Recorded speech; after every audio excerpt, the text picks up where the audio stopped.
This land is calling.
This land is calling.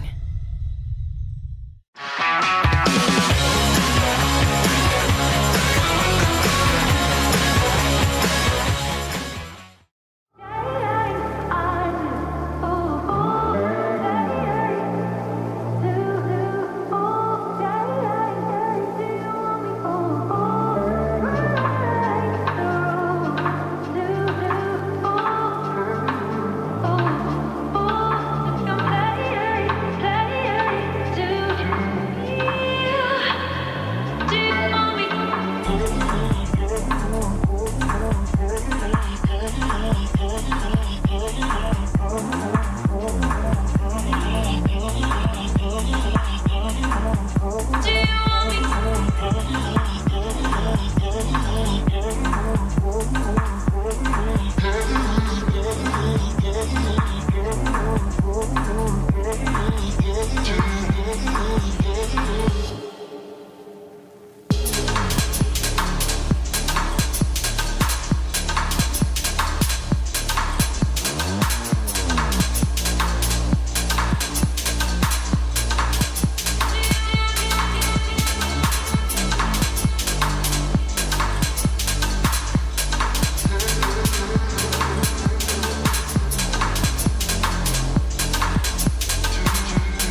This land is calling.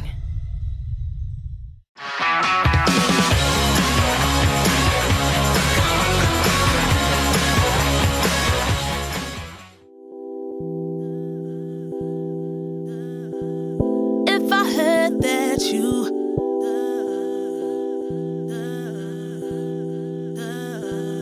If I heard that you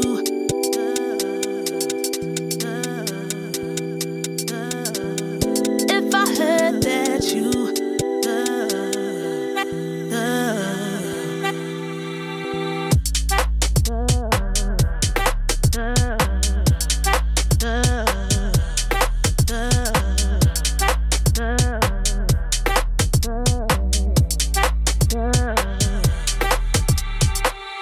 what a shame on me.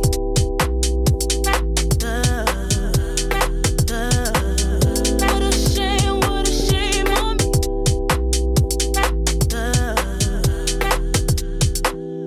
If I heard that you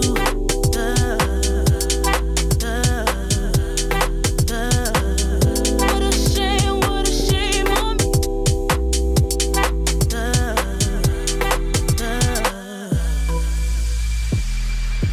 Way you do it, the way I live life. Way you do it, the way I live life. The way I live life. Way you do it,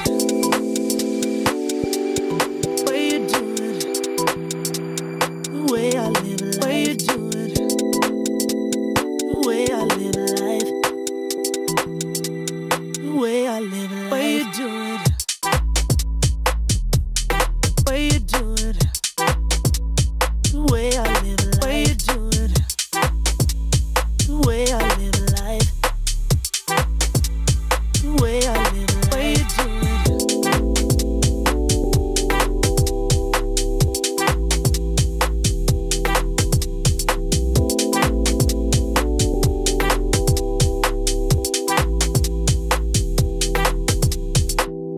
What a shame on me.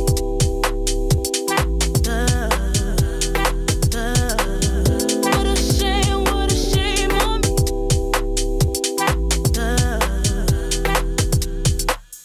If I heard that you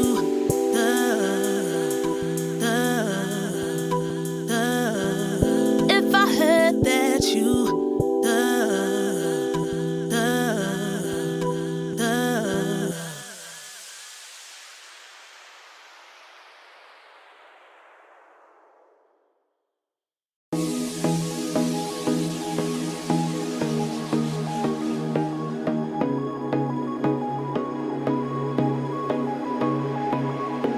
Lately, I feel I can't find my feet. Pushing closer, my heart skips a beat, and now I'm falling. Deeper than a fly, I can't control it. Dark against the sky, it's not so black and white. It's like I told him. There's things that I can't fight. I just keep going. I just keep going.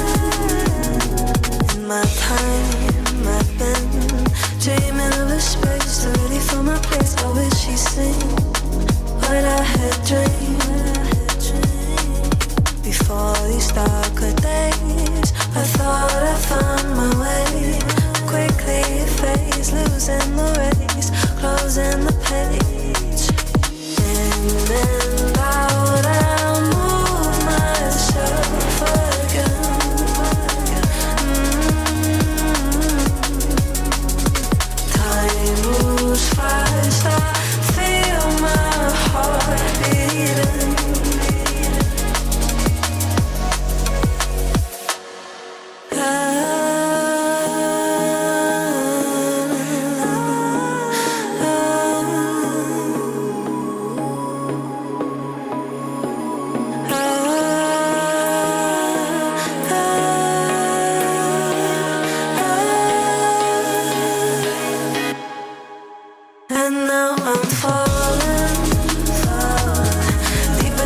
I stepped into a realm of wonders where the sun kisses the sea. Two worlds inspired by each other. Two worlds making one. This land is calling, Saudi Red Sea. I've got every sector time, every pole position, every race victory, podium, all the track stats, the spreadsheets are set. I'm ready to go. I haven't slept since Monday. No, it's Wednesday. Oh my.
Welcome back, everyone, to day 2 of the Esports World Cup featuring Rennsport. Hey, today's a big day. The top 3 dogs in the R1 season joined the 3 who qualified through the last chance qualifiers yesterday.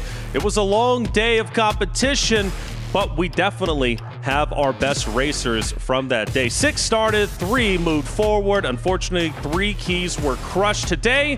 1 more will also be crushed. Question is, of the 6 teams competing today, who will it be? I'm your host, Taylor Reflections, double joined by the wonderful Mac Beckham, James Baldwin. Today, boys, is a big day. We see our top 3 come into play, which means, I don't know, maybe one of the top 3 will see an upset. It's going to be huge. Hey, Mac, how you feeling, man? Great to see you. I'm feeling good, man. I'm really excited for today. It's always awesome getting the extra teams in, and these are the 3 best teams, I think, so that should be really good today. Yeah, without a doubt. So we've been taking our notes, right? So we got a lot of talking points from yesterday as well as going into today. James, always great to see you. Look handsome as always, man. How you feeling? Stop it. Thank you. It's good to be back. Yeah, we had a very interesting day yesterday where I think we sort of saw 3 teams go home, MSI, Falcons and BS. Very unfortunate for them, but today the level will go up. The lap times will be faster. The competition will be more fierce. So looking forward to it. Should be good. Yeah, should be good indeed. Yesterday, 7 total races we ended up witnessing, including that exciting Daytona finish. It was 1 race to decide the fate of 2 teams, well, really 3 teams. 2 teams ended up losing out, unfortunately. It was a great race, without question. Falcons nearly taking it for themselves, but around lap 6 or 7, that's when things started to fall apart. Still great to see them, the defending champions for the Club Championship trophy. Well, they'll have to wait until the next competition in order to get those points, and well, also to get onto the podium. But plenty of great moments yesterday. It's time to take a look at Arcadia top plays and, well, see what went down. And boys, I want to have a discussion over this because there were a lot of great moments, and even those that caused crashes, in my opinion, were still phenomenal. James, we go to you for play number 1. Yeah, so this is Monza, and I believe this is Beneke with his teammate behind, actually, making some moves, which was a big reason as to why they progressed and weren't eliminated yesterday. So yeah, that was Monza. And Mac, maybe you could talk us through Jedha. Yeah, so here in Jeddah, he's side by side with the Williams car. He really kind of set him up for one of the final laps to really get a run on Beinecke there, but he really fended him off super well, super clean racing. Just everything you'd want from a race, to be honest. Yeah, and back to Jeddah then. This is the first race actually on lap 1. To the second corner of the entire Esports World Cup, you can see an absolute humongous crash, which Casabon did well to avoid all of that carnage, and he went from 11th on the grid to 6th. So yeah, big moment, kicks off. Yeah, of course he had that qualifying ban.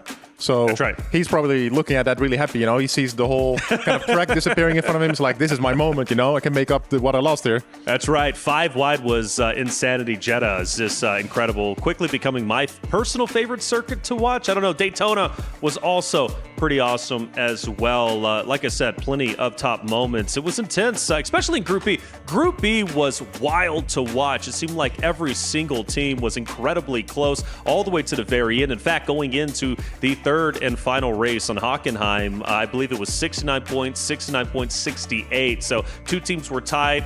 1 team had the 1-point lead, or 1-point deficit, I should say, and went until like lap 6 or 7, and then we finally knew our winner. But as far as reactions, emotions were high. Let's move into our Sony top reactions, because we had a chance to watch the competitors, right? The racers truly get emotional at times. It wasn't easy, and you can feel the pressure throughout each and every moment. Yeah, you can, and it just shows you it means so much. And there was a lot of frustration yesterday, a lot of happiness at the end, especially from Mouz, but you can see the rage moments here from Wisniewski for BS. We saw there's the MSI driver John Robertson looking frustrated, but we also saw Erhan from Vitality, and they went through, but he didn't have a great day. He was not happy with himself. So yeah, it's always difficult when you have difficult moments. There's no there's no do-over. It's a one-time chance here at the LAN.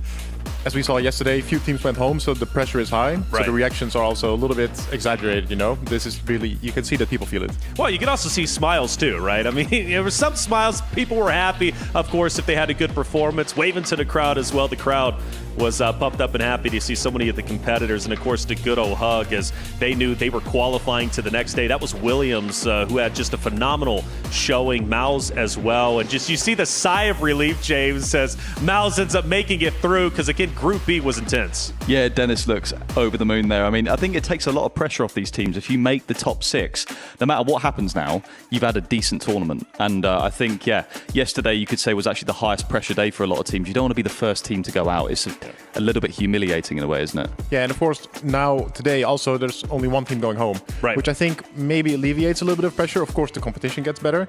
But yesterday, 6 teams were racing, 3 went home, that's half. And now it's only 1 of 6 that goes home. So I think that would alleviate a little bit of pressure, but at the same time, you're kind of looking at these top dogs now. You're like, oh, got to go up against them as well now. That's it, isn't it? And it's also 8 races. Stamina. Talk to me about that, James. How much of an impact is stamina going to have today, since it's going to be longer? Yeah, so there's 2 sides. There's the argument that the teams yesterday would have had more laps, more practice, a bit more dialed in. But at the same time, yeah, there is burnout. You can do too much gaming, too much racing, and you actually get slower. Depends on the individual as well. So it will be interesting to see if we see a drop-off or an increase in performance from, whatever driver we're watching. Yeah, without a doubt. Let's take a look at our overall standings. Mac, again, it was intense all the way through. Group A, Group B fought hard, but then we ended up knowing our top 3. Yeah, so Vitality really took the points from Group A. They have almost everything they could have gained. They really dominated that group. Mouz was really close in the start, but they had such a good close-off in the final race. So for sure there, I think the 2 kind of teams that were the best yesterday, even though Mouz, it took them a little while to get up the steam. And then, of course, yeah, you see MSI was gone a little bit earlier, but it was so close in the midfield. Really unfortunate for all those teams that they had to go home, but, that's racing, and that's the Esports World Cup. Yeah, that's it, isn't it? And James, I mean, look at Team Falcons, by the way, 10 points away from Williams from making it through. That was our prediction, and it didn't end up unfolding, unfortunately, and obviously MSI also towards the bottom. They just had it rough. Yeah, they're close, but no cigar. I think Williams did a great job in that Daytona race. You know, that the Dominic Blyer pole was a properly good lap, and ultimately gave them the control of that race. So today's going to be interesting because the three teams that have gone through, I think, can take it to the top three. So it should be very interesting. Don't give your hot take just yet. I know I know you're getting spicy out there whenever it comes to your predictions, and I'm here for it. I love chaos, and so does Jim. By the way, today 8 races, as I have said. 6 teams enter, 1 team will exit. We'll have our top 5 moving forward to tomorrow's competition, which will then set us up nicely for our finals on day number 4. We'll know who our top 3 will be after tomorrow. It's going to be 8 total races, and it's round robin style. So everybody's going to get a piece of everybody pretty much. You won't see any teams avoid each other, which is going to be fun. It's based off of seeding. You have your top 3 invited teams, and of course your top 3 teams from the LCQ yesterday that ended up taking place. So of course, if you finished up towards the top, aka Vitality, your route is a little bit easier. And speaking of Vitality, let's start with our first topic. Mac, Vitality yesterday was insane. In fact, they had the highest points out of anybody. You can argue, and I did hear this, maybe they had an easier group, but in my opinion, the consistency was there. I don't think it was easy for them, but they made it look easy. Yeah, for sure. I mean, they were really strong today. As you said, they were super consistent. One guy, Erhan, he was, let's say, consistently bad. That was really unfortunate for him, but he's a super strong driver. So in my opinion, today they will only get stronger. And I think that's also something that the top teams probably looked at. They saw, okay, we know Vitality from, the years prior, and this is what they're used to seeing. So they know when they're racing Vitality, they're racing one of the big dogs. Without a doubt, and Vitality only has to go up against Porsche Coanda and Redline once today, but they will go against Virtus.pro 3 times. What do you think about that, James? Yeah, I mean, luck of the draw. Obviously, the seeding helps with that as well. But I think, the cars, just being at the event and talking to teams and stuff, I'm getting a better picture as to what cars are strong on what tracks. Sure. And that's a big factor. You can be the best driver in the world, but if your car's not there, you will struggle. Speaking of Williams as well, they're a bit miffed at their first race. It's against Redline and Porsche. Isn't that tough? That's going to be tough. But maybe they can still nick a result there. But it's going to be a good day, yeah. Yeah, Williams looked great yesterday. They really did. Qualifying and meant so much to them. They also had it tough, and let's not forget Williams had to fight hard to get where they're currently at. As far as Williams go, who was your top racers that you were looking at, right? Blyer was just incredible, and then actually today I believe he's going to have like an MJ flu game because he's feeling a little bit under the weather. Yeah, I've heard he's a little bit sick, although I was watching the practices earlier, and lap time-wise, he looks okay. Of course, when you're sick, maybe performing in the moment is a little bit more difficult, but it's also not unheard of, right? MJ did it. We've seen it with Josh Rogers a few years ago. Yes. He was really sick, ended up winning the event. So, I don't know. I think I'm expecting great things from him still. He was really good yesterday. I think he'll just continue the trend. Is there anyone, James, from Williams that might be able to carry the torch, right? Blyer's obviously hugely instrumental. He was during the qualifying sessions in race, especially yesterday. Pfeiffer, though, is also another incredible racer. Yeah, definitely. Pfeiffer on other games is rapid, so if he can unlock that on Rennsport today, then it will really show. But they do have decent depth in terms of skill level. I think that to his Dominic Blyer's illness, I think that's going to really play into the stamina, as you mentioned earlier. That illness should maybe affect him 5 or 6 races in, as opposed to the first 2. That's a good point. Yeah, because I was thinking like off the gate, he was going to be feeling pretty bad. But you're right. As the day continues, it's most likely going to get a lot worse. That's where the team really has to come together and pick him up by the bootstraps, really. And potentially, you'll reach another form too, and we'll be keeping our close eye on his performance throughout the day. Speaking of today, it's going to be crazy. Like I said, 6 teams enter, 1 team leaves. Let's see what day 2 is all about. Team Redline obviously are there as defending champions. The level these guys are at as well is unbelievable. But also just because we're naturally talented, I would say. We're one of the best in the world, and we're obviously a great team. Every driver I've spoken to have said there's 2 favourites, and that's Team Redline, Porsche Coanda. I think to become EWC champions again would be, just a major relief. I wouldn't bet against Virtus.pro either. It is a 9th victory overall for Yuri Topman, as it is Vitality taking first blood in the Esports World Cup with a mighty 1-2 at the Jedha Corniche circuit. Actually, I was not really happy with that race, to be honest. I didn't achieve the time what I wanted, but it was good fun. It was complete domination from start to finish. Everyone can win a race. we all have the potential to consistently execute. Obviously the goal is to be among the top, so we're going for that. We have been the team to beat the past few years, the greatest team. I would definitely consider ourselves the best team coming into EWC. I think our performance throughout the whole year has proven that. We would like to make sure that we smash it, right? We know we can do it. It's all about coming into this week and putting it together. All right, you heard it there first. Porsche Coanda thinking they're the best team going into the competition. And Mac, for what it's worth, they are the #1 seed. Even though it was close between themselves and Redline, Porsche Coanda is on top. I mean, I fully agree. In my unbiased opinion, they're the best team. I think they proved it in the online season. I don't think Redline is too far behind. I think they're really neck and neck. But yeah, for me, Porsche Coanda's #1. Yeah, Porsche Coanda seems to be the #1. Obviously, Redline's going to give them a run for their money. You say unbiased. You did have Porsche Coanda on your shirt this morning during breakfast. But hey, you know, we always got to have someone biased. It was yeah, it was Photoshop. It was AI. Speaking of Rennsport, though, how important is it for Rennsport, but more importantly, sim racing to have an esports scene? Because when I think of racing, I think competition. You can play it casually, I suppose, but I think it thrives the most, James, when you do have that esports, that kind of competitiveness that comes with it. Yeah, I think sim racing generally is getting more and more popular with every year that goes on. Like, there's so many people with simulators now. So if they know, what's the top of the tree, what is, if no matter how good I get, where could I end up? This is sort of where that is. So I think it's very important. Yeah, and the competition that has increased the last years it's unbelievable. I remember back in 2016, 17, I kind of sound like an unk now, but this is when I was also racing in the World Championships. And the difference between P1 and P20 would be a second and a half. Right. I mean, right now, what do you see in the gaps? 2 tenths, 3 tenths? Something like that, yeah. It's crazy. It is crazy, but it's a blessing. I've been in esports a long time, like 13 years. I am the unk, and there are more unks. Ton is more of an unk than me. We'll be seeing him in just a second. I just want to point out.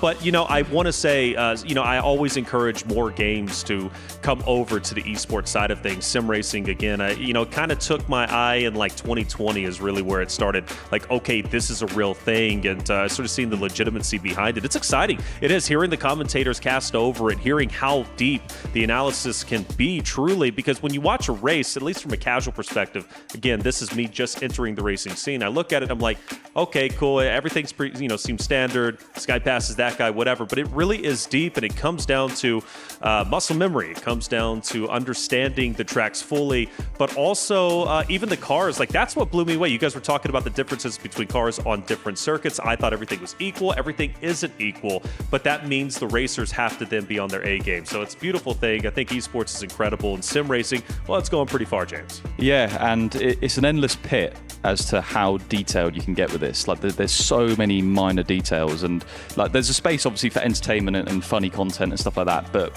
when you're a competitive person, stuff like this is just, there's nothing like it. Pure competition, big prize pools.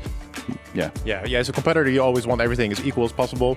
I wasn't personally always looking at the most realistic thing. I just wanted everything to be kind of equal. You really want to measure yourself against the best, and that's what we're trying to do, right? That's it. That's what we're trying to do, and I love that it gives a new standard as well to some people's competitiveness.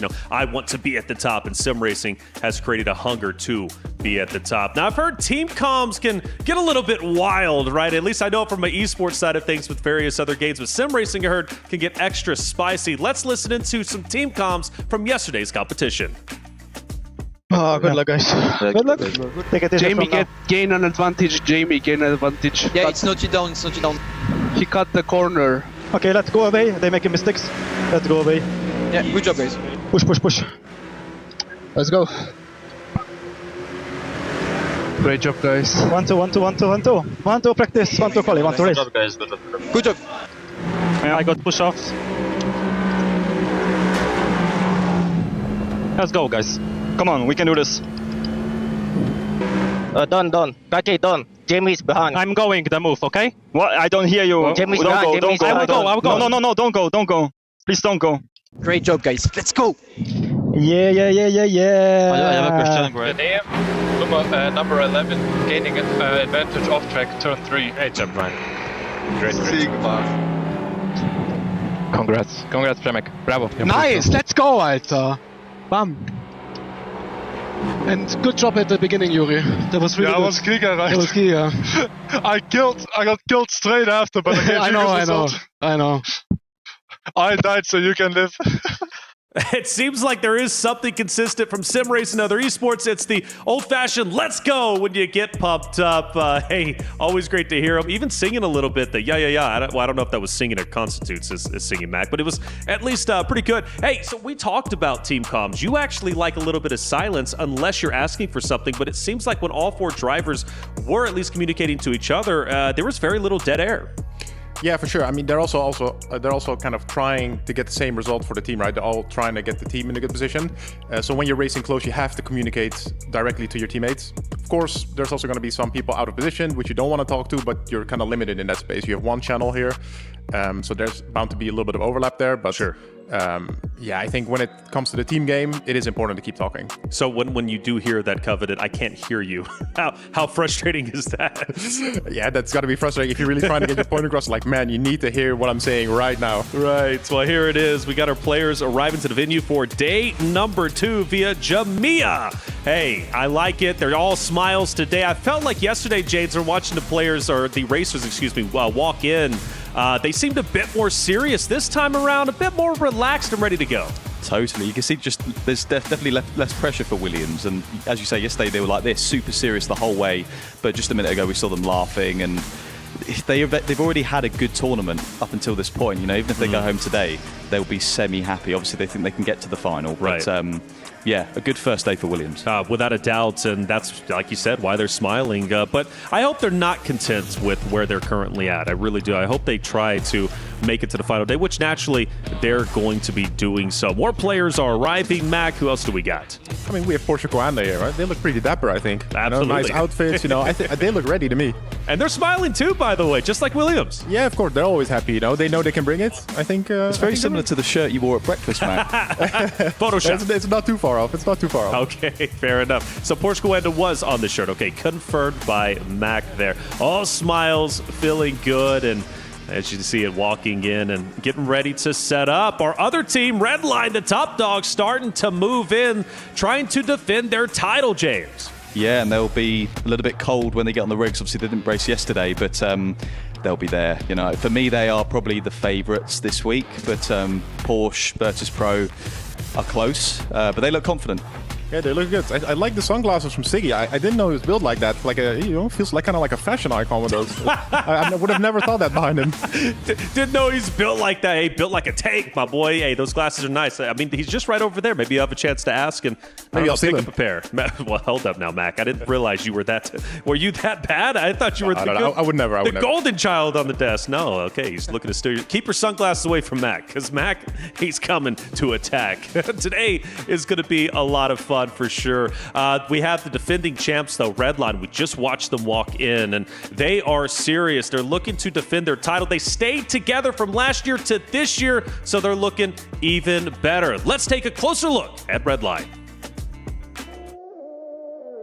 Team Redline last year were unbeatable. Kevin Siggy will win at his favourite track at Spa. A sensational start for the Team Redline. I've not seen dominance like that on an event of this scale before. It was just amazing. Our driver champion, Siggy! Very surreal moment. It will be win number 19 unless Jeff Refeld's going to do some drag race between the two of those.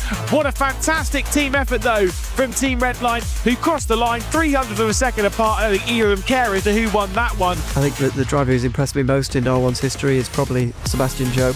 Sebastian Job was arguably the quickest driver last year. Sebastian Job primed to put Team Redline into position, but Max Benneker, surely he won't give up now. He leads it down the inside, but Sebastian Job completes the move. They're in position to take the championship. They just had something on everyone else, more so than I've seen in any of the other seasons in ESL R1. And in just 5 races, Team Redline have asserted their dominance on the sim racing world, and the Esports World Cup Teams Championship will go to Team Redline. We are the top team. We're the most popular team, I would say, as well. We're going to try our best. We can win. I'm almost certain that we can come out on top. It would be cool. It would be history cemented, obviously. It would just be, you know, amazing for the whole scene itself. I think the favorites are pretty clear. It's Team Redline. I think our biggest challenge is Team Redline. Who's the best team this year? The Redline guys? They were just levels above everyone else. Redline is such a good racing team, but honestly, just having us as like four brothers is great, and then 5 if you include Enzo. They probably are the strongest team. Team Redline, defending title champions, looking to go all the way once again. We didn't see them yesterday, but we're going to see them today, Mac. Yeah, for sure. We just had a video with them. I think they weren't lying. They were really dominant last year. They have some of the best drivers. Someone I'm particularly always looking at is Sebastian Job. Sure. Every competition he does, he's always a front runner. He's insanely good, always consistent. He's my guy for today. Sebastian Job, I've heard a lot about him, especially when I was rewatching the VODs coming into this competition.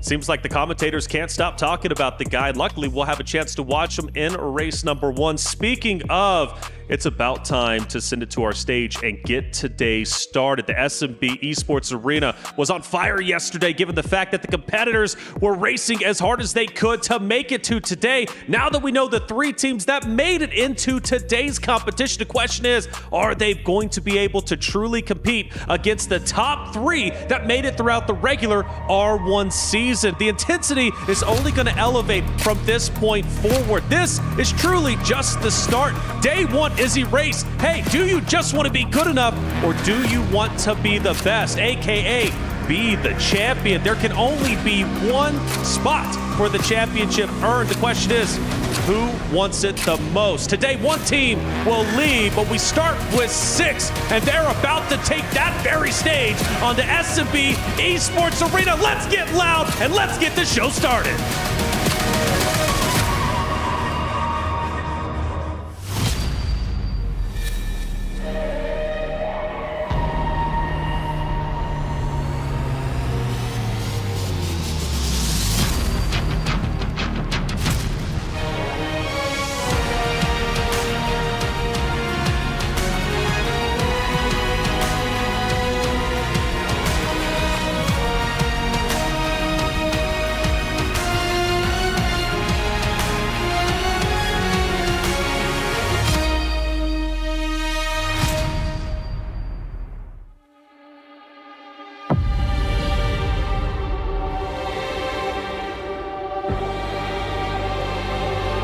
Good morning, good afternoon, good evening, sim racing fans from all around the world. We're here in Riyadh with 6 of the best teams in Rennsport. We have our 3 top seeds from our qualifying season here on the stage, ready to throw down against our warm tires and accomplished drivers that made it through yesterday. I'm so excited to watch these matches play out. We have 8 rounds of races. And Sandstorm, we have so much exciting stuff to get through. That we do, because at the end of the day, 1 team will be eliminated. 1 key will be crushed and will be joining the rest of the keys in the graveyard. Because of course, don't forget that at the end of the competition, only 1 key will survive. And the fight for that survival continues in our second day of competition here at the Saudi National Bank Esports Arena. And of course, the $500,000 prize pool for Rennsport only, because we have $70 million+ for the rest of the Esports World Cup competitions. We stand before you now in front of our key wall, where you can see 2 keys have already been crushed. Team Falcon's BS competition. That is not how you want to leave this event. So, 1 more key is crushed today, you said, Sandstorm, but a lot of keys left on this wall. I suppose these racers will be finding out a lot about each other in this round robin. Oh yeah, because we're going to be changing it up after every single race. And that's going to just keep up the intensity every single time. And I want to see what's going to happen throughout this round robin. It's just going to add that little spice that we've been missing in this competition. Well, let's head it down to the stage and meet our teams for today who are kicking things off. We have 3 new teams, 2 new teams, 1 team from yesterday. Let's meet Porsche Coanda Esports Racing Team. Number 1 seed from the online season, Porsche earned their day off yesterday, featuring a roster of sim racers who have earned multiple championship titles each, including one of the most decorated sim racers, Joshua Rogers. And joining us next in the SNB Esports Arena, it was a hard-fought battle on the first day, but Atlassian Williams Sim Racing join us in day number 2. After fighting tooth and nail throughout our first day, holding on from lap number 1 until the very end, despite being handed a penalty, it was still more than enough to guarantee them a place here in our second day of competition. But they will have a lot more work to do because the competition is getting more and more tougher, more exciting for us, but it's more difficult for our drivers and racers on the stage. And speaking of the stage, we've got some fresh faces in the competition this year, but dedicated Rennsport fans will recognize them as the champions of EWC 2024 last year. So we have BMW M Team Redline Red Bull Racing Team. They're the defending title champions, and they're preparing to add yet another chapter to their storied 20-year legacy of victories, podiums, and even community awards like Sebastian Job 2024 Esports Awards Sim Racer of the Year. I mean, after a performance like we've seen last year from Team Redline, everyone was talking about it during the interviews as well. They were unstoppable. They were unbeatable throughout those races. But the question is, can they do it again? Can they go back to back and be titled once again champions of Rennsport here at the Esports World Cup and cement themselves as one of the best to ever do it? The races are ready, the sim rigs are set, so why don't we go and start the competition? There it is. That's the stage. They're ready to go, and you can tell how serious the competition is about to be. Team Redline, they look great. They really do, but Porsche Coanda defeated them during the R1 season, albeit not by much. I want to reiterate, it's very close between Porsche Coanda and Redline. But the others are hungry, and any given day can change, especially at this level of competition. Mac, today is going to be wonderful, and race number 1 is going to be on Fuji between Porsche Coanda and Redline. Those two already going to be a battle of the Titans, but then Williams from yesterday joins into the mix. Those are the top 3 going off against each other in race 1. Yeah, it's going to be really good, I think. We have the 2 big dogs. You know, we've been hyping them up a lot, so I'm also expecting a lot. Hope we're not being let down. And of course, Williams looked really sensational yesterday, especially with Dom putting the car on pole every few races. So I think we'll have fireworks. I think we will. We'll also get to see Dom as well and see how he's feeling right on the track. This is going to be his first test. He's starting early despite feeling sick. Fuji, it's the first track that we're going to be seeing. If you haven't seen it before, well, let's show you.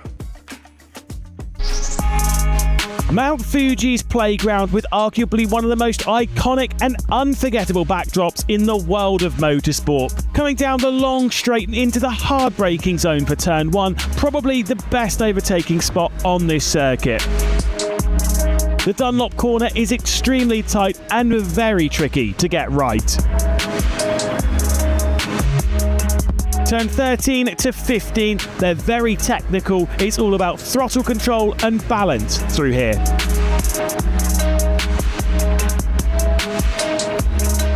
Turn 16 is the final corner. Getting it wrong here will lose you time all the way down the 1.5 kilometer start-finish straight to complete the lap of the Fuji Speedway.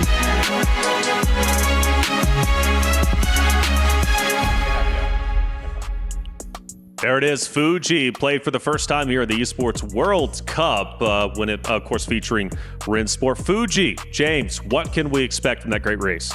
Tricky Sector 3. I don't know a sim racer in the world that likes Sector 3 at Fuji because it's so technical and horrible to drive, but it's a cool track overall. I'm going to go full Mac Backer mode here. I think Coanda are going to win. Wow, just straight up. I didn't even ask, but you think Coanda taking race number 1? Just because I've heard that Fuji's a bit of a Porsche track, and they're in the Porsche. So I think that could be the determining factor, but let's see. Okay, what are you thinking? I won't disagree. Okay, no, of I course. won't disagree. I'll just keep it at that. I think Porsche Coanda will win, but it will be tight. I think the other cars are also pretty decent here. I'm going with a 1-2 for Porsche Coanda, and then I think Redline will be in the mix. 1-2, Redline in the mix, but where does that leave Williams? I think they'll be a little bit behind. A little bit behind. Yeah. Hard to say exact positions, but I think Dom will be up there. But I think he might be a little bit alone. And then I think the team game between Redline and Porsche is going to be too much. To be clear, I don't think it'll be 4 Porsches, 4 Red Lines, 4 Williams. Correct, I think it'll be very jumbled up, but I think a Porsche driver will win the race. But yeah, as you say, I think Dominic Bly will definitely be in there, despite the fact he's ill. I think yesterday showed he's still very much here on pace in Saudi. So yeah, let's see. Yeah, I mean, the point today, right, is just not to be that final team in last place, okay, kind of like MSI was yesterday. So when I look at the top 6 that's competing today, Williams, do they get the short end of the stick with their seeding? I mean, naturally, that's just how it happens with tournaments and the seeding process, and that's based off their performance from yesterday. But they go against number 1 and number 2 to start the day, James. I mean, that's got to be tough because starting off, is that hard on the mental going against the 2 top dogs? Like, granted, if Williams performs well, they're going to feel like the Titans in the group, right? But if they have a poor performance and Porsche Coanda and Redline do dominate, where does that put Williams, at least in the mindset-wise? Yeah, you're right. I think it's tough to have those hard matchups first, but the beauty with this format is everyone does race everyone. That's right. So you should get the right result, and obviously a bit of luck comes into this sometimes as well. But yeah, we're going to see hopefully the pound-for-pound best teams at the top, and then the worst ones at the bottom. Well, I mean, to be fair, the Williams, we had the conversation yesterday, did play all day yesterday. They're used to the rigs. Granted, they do have a sick racer. I do believe he's going to be just fine. But with that being said, Redline, of course, Porsche Coanda, the first time out there on those, outside of the practices, and of course that they had, but first time truly on that stage. I think Williams might have an edge, and who knows, might be an advantage playing them in race 1. Yeah, so the interesting thing is actually, all the people I spoke to yesterday, all the drivers that were driving yesterday, they thought it was an advantage that they were driving, right? But then when I spoke to all the guys that still weren't racing from the top 3 teams, they were like, no, we think we have the advantage. We're a little bit more rested. We have a little bit more energy. This is what we want. So I guess either way, you're probably winning in some regard. I guess either way, right? It's a matter of what you want. What do you think gives you and your team an advantage? If that's a day to rest and just watch the competition, that's your advantage. If you're a little bit nervous, you want to get your legs underneath you, get out there, compete in the LCQ, and then come into today even stronger. Yeah, there is an element of whatever happens to you, you're going to play it as an advantage. Just that positive mental attitude. True, yeah. Whatever happens. But I think we could be reading into it maybe too much as well. There are all these factors, obviously, but the bottom line is, quick drivers, quick car, who's going to deliver. There's so many things that can go wrong on a one-shot quali. Sometimes there is no reason. It's just the way it is. Yeah, I think for me personally, I would want to be driving the day prior. But yeah, if we now see one of the Porsche or the Redline guys grab pole, I mean, it just shows how, as usual. Exactly. So, and of course they didn't drive yesterday, so then it shows it probably doesn't really make a difference. Understood. Well, Redline does have some talented members on their roster. Kevin Siggy, Sebastian Job, right? Those 2 alone I've been hearing quite a bit about. Would you say they're the front runners for the Redline roster? Because one thing that makes them strong from what I've been hearing is that any of these racers can win, and that's what makes them so strong. There's no weak link. No, not at all. And it's hard to pick one from that team, but you probably would go either Job or Siggy. But all of them are so adaptable as well. They're all very quick across any game, which is a real strength in sim racing. There's so many racing games. To be quick on all of them is really hard. And yeah, on Rennsport, they've got it nailed. They work clearly very well together because they've been together for like 2 years. So since the beginning, pretty much, of I think Rennsport Seb came in later because he drove for G2 Esports in the beginning and then joined Redline last year or the year before. But yeah, they've been together a long time. They've got good team chemistry, so that counts as well. Yeah, and Sebastian has... we hold him to a little higher standard, I think, because he's Sebastian Job. He's one of the best. But for his standards, his online season has not been good. But we saw that as well with Benica. His online season has also not been good, but then he performed really well yesterday. And this is what I'm also expecting from Sebi. When everything kind of equalizes a little bit more on LAN, I think his talent will show. Yeah. So he's for sure still the Redline guy, in my opinion. And then, yeah, Kevin Siggy is so consistent. Online, LAN, always good. Yeah, well, what's the saying?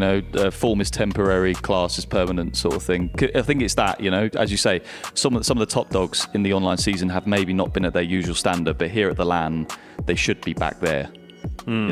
Well, speaking of Redline, obviously moving into Porsche Coanda, Charlie Collins. I've heard his name quite a bit. How powerful of a racer would Charlie Collins be? He's a cooker. He's a cooker. He's a cooker. Yeah, I mean, he's really good. Yeah, I have nothing but positive things to say about Charlie. He's just a nice guy. He works really hard. He's incredibly quick. I think he also knows how to play a race really smart. I think he really has all the tools to be really successful today. What about Jordan Caruso? What do we think of him as a racer? I personally don't know that much. I know he was very competitive in a different series on a different game, but I've not seen too much from him yet in Rennsport. But clearly, you know, like everyone at this level is very, very good. To be honest, you would probably know more about Jordan than I would because he's Porsche. Yeah, I think when it comes to talent and potential, he's right there with the best. I mean, he's shown this over the last few years, but he does have a little less experience when it comes to Rennsport. He came into the Porsche team basically at the start of the year, and all the other guys have either a year or 2 more years of experience already. So that, of course, holds you back a little bit. You're just a little less used to the game. But he's also won races, so good driver. Yeah, and that experience counts because Rennsport has a very unique driving style to be quick, especially with this current build, talking to drivers. You can get to the limit, but if you go over the limit even 0.1%, you lose so much time. So it's a very edgy game to drive. So yeah, if you have experience in previous seasons of that unique driving style, it should be a bit easier for you. But we've seen new drivers come into the series and do well straight away though. So yeah. Well, so would you say that there's a lot of pressure on Jordan Caruso's shoulders to perform with Porsche Coanda, given the fact that they are going against Redline early on in race 1? Is he one of the, obviously very established racer, very well known, right? And you mentioned from other titles, but Jordan Caruso, this is his big break, at least when it comes to Rennsports for EWC. Like, if Porsche Coanda underperforms, how much pressure does that put on him? It really depends on how everything's going to go. At least from my side, when I was driving with Dane and Josh, they were obviously front runners, winning, you know, most of the races they were doing, and I was not. And I always felt that pressure a lot, you know, like you don't want to let your teammates down. I know they were not expecting me to win the races, for example, because they knew we all know each other's abilities. Right. But you still always have that kind of hanging over your shoulder, like, oh man, I really want to do well for my teammates. And I think Jordan's probably in that same position now. I do think he's a lot better than I was. So stop selling yourself short, man. I'm not selling myself short. Jordan's just really good. Yeah, right. For sure there is pressure that comes with a seat in Porsche Coanda because you're expected to win and you have teammates that are doing so. So yeah. The thing is, when you're slower, I'm not saying Jordan's slower, but when you are slower, you're lacking a 10th or 2 or even 3/10. You have to push harder to put the lap together, so you're more likely to make mistakes. So goal number 1 for any sim racer should be as quick as possible, because if you have the pace, you can even relax and put a really good time in. And I think people like Josh, Seb, you know, if they have that 10th on you, they can relax that little bit, and then they're going to be more consistent in delivering the laps. Yeah, for sure. I think we're also going to Hockenheim today, and that's a track where it's really apparent. Just as an example, I would always be a 10th and a half off Josh, for example. And turn 1 is so tricky there that you always want to back off a little bit. But I knew if I backed off there already, my lap is gone. But if I really nail it, I could be there. But then that's such a high risk, and usually it went wrong. So did it actually? Yeah, but you have to take the risk. Yeah, you got to take the risk. And I think we noticed a lot of risk yesterday during the last chance qualifiers. I do wonder if we'll see any in race number 1. But for Redline, Porsche Coanda, Williams, obviously it's important that Williams performs well here. But for Redline and Porsche Coanda, you know, for those two titans, like how much of a change in the storyline would it be if Porsche Coanda dominates Redline in this race? Would that then cement themselves as the top dog in this tournament? I guess so, but I think these two teams in sim racing, as a general rule of thumb, have been the top 2 for like a decade. A decade? Across different sim titles. Like the last 10 years, pretty much, you know, every time I see it, sometimes Porsche winning, sometimes it's Redline, and it really has ebbed and flowed. But I suppose, yeah, whoever wins this tournament is number 1 for now, but then next year it will change again and again and again. So I got you. Yeah, it goes up and down a little bit, right? 23, of course, Porsche won. Last year, Redline won. Let's see, maybe we even get a new winner this year. Maybe it's Virtus.pro. But that would be crazy. And I know you've got a hot take about that maybe a little bit later. Virtus.pro, though, was one of the top 3 invited teams that are here. We'll obviously be seeing them later on. And we set up that storyline. Vitality will have to go against Virtus.pro at least 3 times, which that's going to be an epic battle, especially watching the first one between the two. It might get quite personal. Speaking of personal, is any racers on Redline, Porsche Coanda, Williams, like, is there any personal battles you've noticed, maybe offline, online, between any of them? Not really. Is there any? Do you clock any? I mean, like James said, this has been kind of a decade-long rivalry, right? I don't think there's any necessary animosity between the drivers, but of course they know these are the guys we want to beat, right? So there's always that little bit of kind of pressure, and you're kind of looking at the other guys like, okay, we need to beat them. They're not our friends. I know, especially between Sebastian Job and Josh.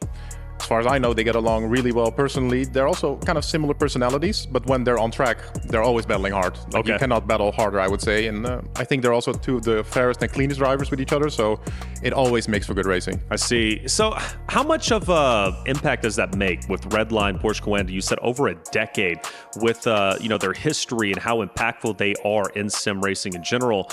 How much aura does that give them against their competitors? Hard to quantify, isn't it? Go back to the point of fairest and cleanest drivers. I don't know if I'd agree with that, because they are good because they are aggressive. But when you're racing them, I wouldn't say they're that fair. I've raced fairer drivers that are easier to overtake, but you could say that's why they're maybe not as good as Seb and Josh, because Seb and Josh, leave literally no room for you. They're very aggressive when they're overtaking you. They're very hard to overtake when you're trying to overtake them. But that, as I say, that's probably why they are so good. Yeah, maybe cleanest was not the right word. They know how to kind of push the boundaries, right? Right. I feel like they're really good at really pushing the envelope without maybe overstepping it, so you wouldn't really see them get a penalty that much, but you're absolutely right. Also, whenever I was racing Josh, for example, in test races, oh man, it always bugged me. Like, he knew exactly what to do to me, and hopeless. Well, hopefully neither of these teams are going to be feeling hopeless in race one on Fuji, but there is no surprise. Williams, they looked great yesterday against the competition, but now we ramp it up to our top two invited teams of Redline and Porsche Coanda. Porsche Coanda being the number 1 seed, Redline being number 2, and then Williams being the number 6 seed from yesterday's competition. Again, it's round robin. Everybody will race against everyone. This is just the very start, and the start of Redline and Porsche Coanda's potential dominance, which, again, that decade-long history in sim racing is truly phenomenal, and in my opinion, that should give an added edge to the racers. They've got a lot of pressure on them, but I'm sure they're going to handle it just well. Fuji qualifiers about to be underway. Lewis McLeod, Steve Brown, tell the story. The first qualifying on day 2 as we go round robin, and for the first time at this LAN event, we see Porsche Coanda, we see Team Redline back out on circuit, we see the top 2 drivers as well. Joshua Rogers, Sebastian Jobe, the top 2 on the all-time winners list will go toe-to-toe once again. I'm so excited. It's a tricky circuit. It's somewhere Sebastian Jobe has got 2 pole positions from 3 qualifying sessions as to what he's competed around Fuji. Such a fun and difficult circuit. Not only that, in 2025 in the online season, Kevin Siggy has the fastest lap, but we're told this might be pretty good for the Porsches, who was right on board with Joshua Rogers himself. It's looking pretty tidy. I think it's going to be that final sector here at Fuji. Great to see Fuji, by the way, after not seeing it in yesterday's stream. It's this final sector, such a tricky circuit is Fuji. It gets harder and harder as that goes on, and this is going to be, I think, where the Porsche comes into its own. We'll see it here. The rotation you can get, I think, in this, and the acceleration. From what I'm hearing from the drivers, the acceleration seems to be very good in this Porsche. It has some slightly different gearing compared to the other cars. You see it drop down into first gear there for the hairpin. Look at the rotation here. He's looking very tidy. Actually, a bit of maybe over-rotation on the exit, but he seems to have it all under control. Yeah, just a bit of a slide, maybe overdriving it, but maybe that's where he's actually finding some lap time. It looks like it's being overdriven ever so slightly. That said, far be it from me to judge the lapping ability of Joshua Rogers. He slides it through the final corner. Look at his face in the bottom left. He's aiming for a 36.340. That's a very good lap time around here. Let's see what Joshua Rogers could do. He comes up towards the line to finish the first lap of qualifying, and obviously for now it will go on to the provisional pole position. Next up, it'll be Luke Bennett into the final corner. Let's see how tidy this is. This is such an important corner here. Turn 16. A very difficult final sector here at Fuji. Really important to maximise the track limits as you're driving out onto a very long straight. I think pretty much the longest we'll see in the entire competition. So as he comes up to the line, don't have a graphic on the screen for now, so we're not going to know exactly what that time is. He goes quicker, so he actually goes about a 10th quicker than Joshua Rogers. Yeah, the lap times we've got. Joshua Rogers has set a 1 minute 36.634. Luke Bennett has set a 1:36.570. So it's Bennett on provisional pole position. We've got Charlie Collins coming through the final corner now and up towards line, aiming to beat a 36.570. Is he going to be able to do it? We'll update you with the graphics as soon as we can. We've got Collins up towards the line. He's going to set the lap time, and it's a 36.789. Porsche Coanda seeming to struggle at the moment. It's the champion up next. Yeah, Kevin Siggy, I was really excited to see this man drive. Coming into the final corner, and again, try to get that power down as early as possible. 2 wheels just about on that curb, really maximising every inch of the circuit. He's going to come up to the line. 36.57 is the target from his teammate Luke Bennett. The line comes up in just a couple of meters' time. What's it going to be for him? He goes pole position, 36.5 as well. Yeah, it's a 5.57. So the order at the moment, it is Team Redline, followed by a Team Redline. Kevin Siggy ahead of Luke Bennett. Joshua Rogers then for Porsche Coanda in 3rd position. Then Charlie Collins. We've got Jordan Caruso before after this we'll get Don Blyer in the Atlassian Williams Sim Racing. We'll see the first of those Williams cars. Let's see what Jordan Caruso can do then as he powers his way up towards the line, trying to beat the 36.557 laid down by the Slovenian of Kevin Siggy. Jordan Caruso crosses the line. He only goes ahead of Charlie Collins, so it's Jordan Caruso into 4th place.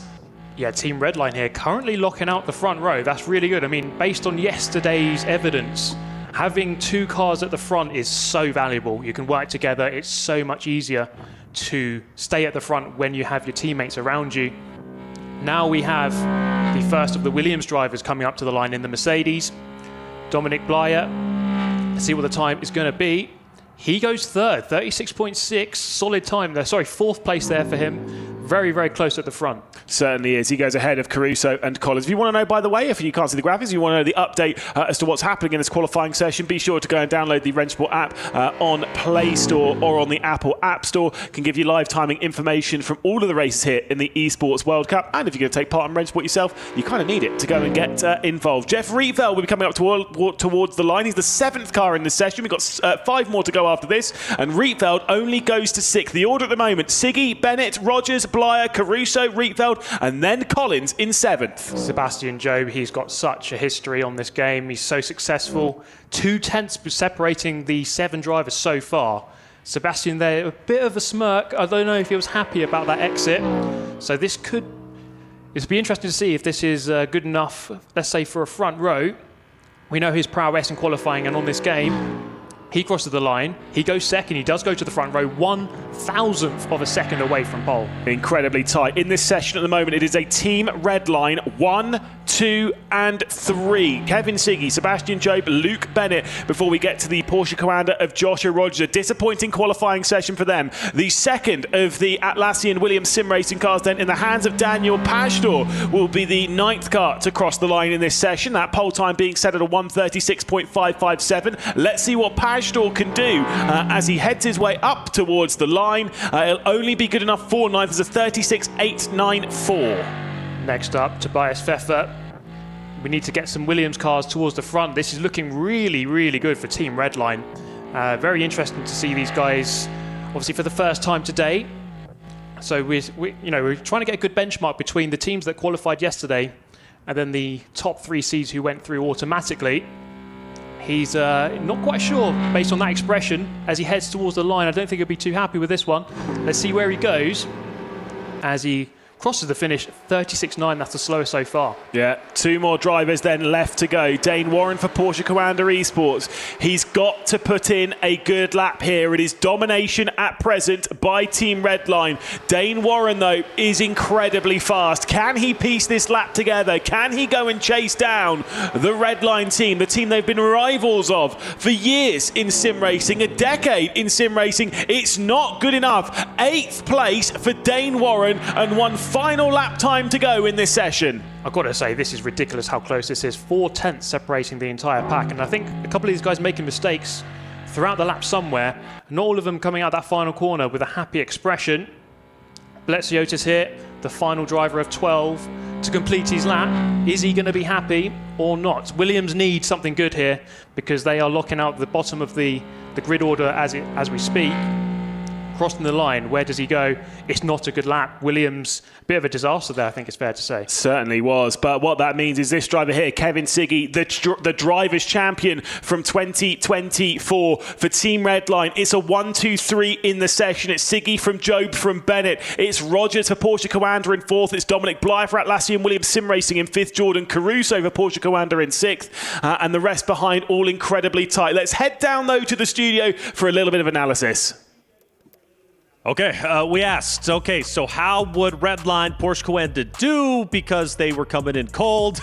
Nothing but fuego, baby. Redline looking incredible. Very, very impressive. 1, 2, and 3 before Porsche Coanda with Josh Rogers starts to break up the party. But 1, 2, and 3 for Redline. I mean, that is quite literally perfect, giving Vitality vibes from Group A yesterday.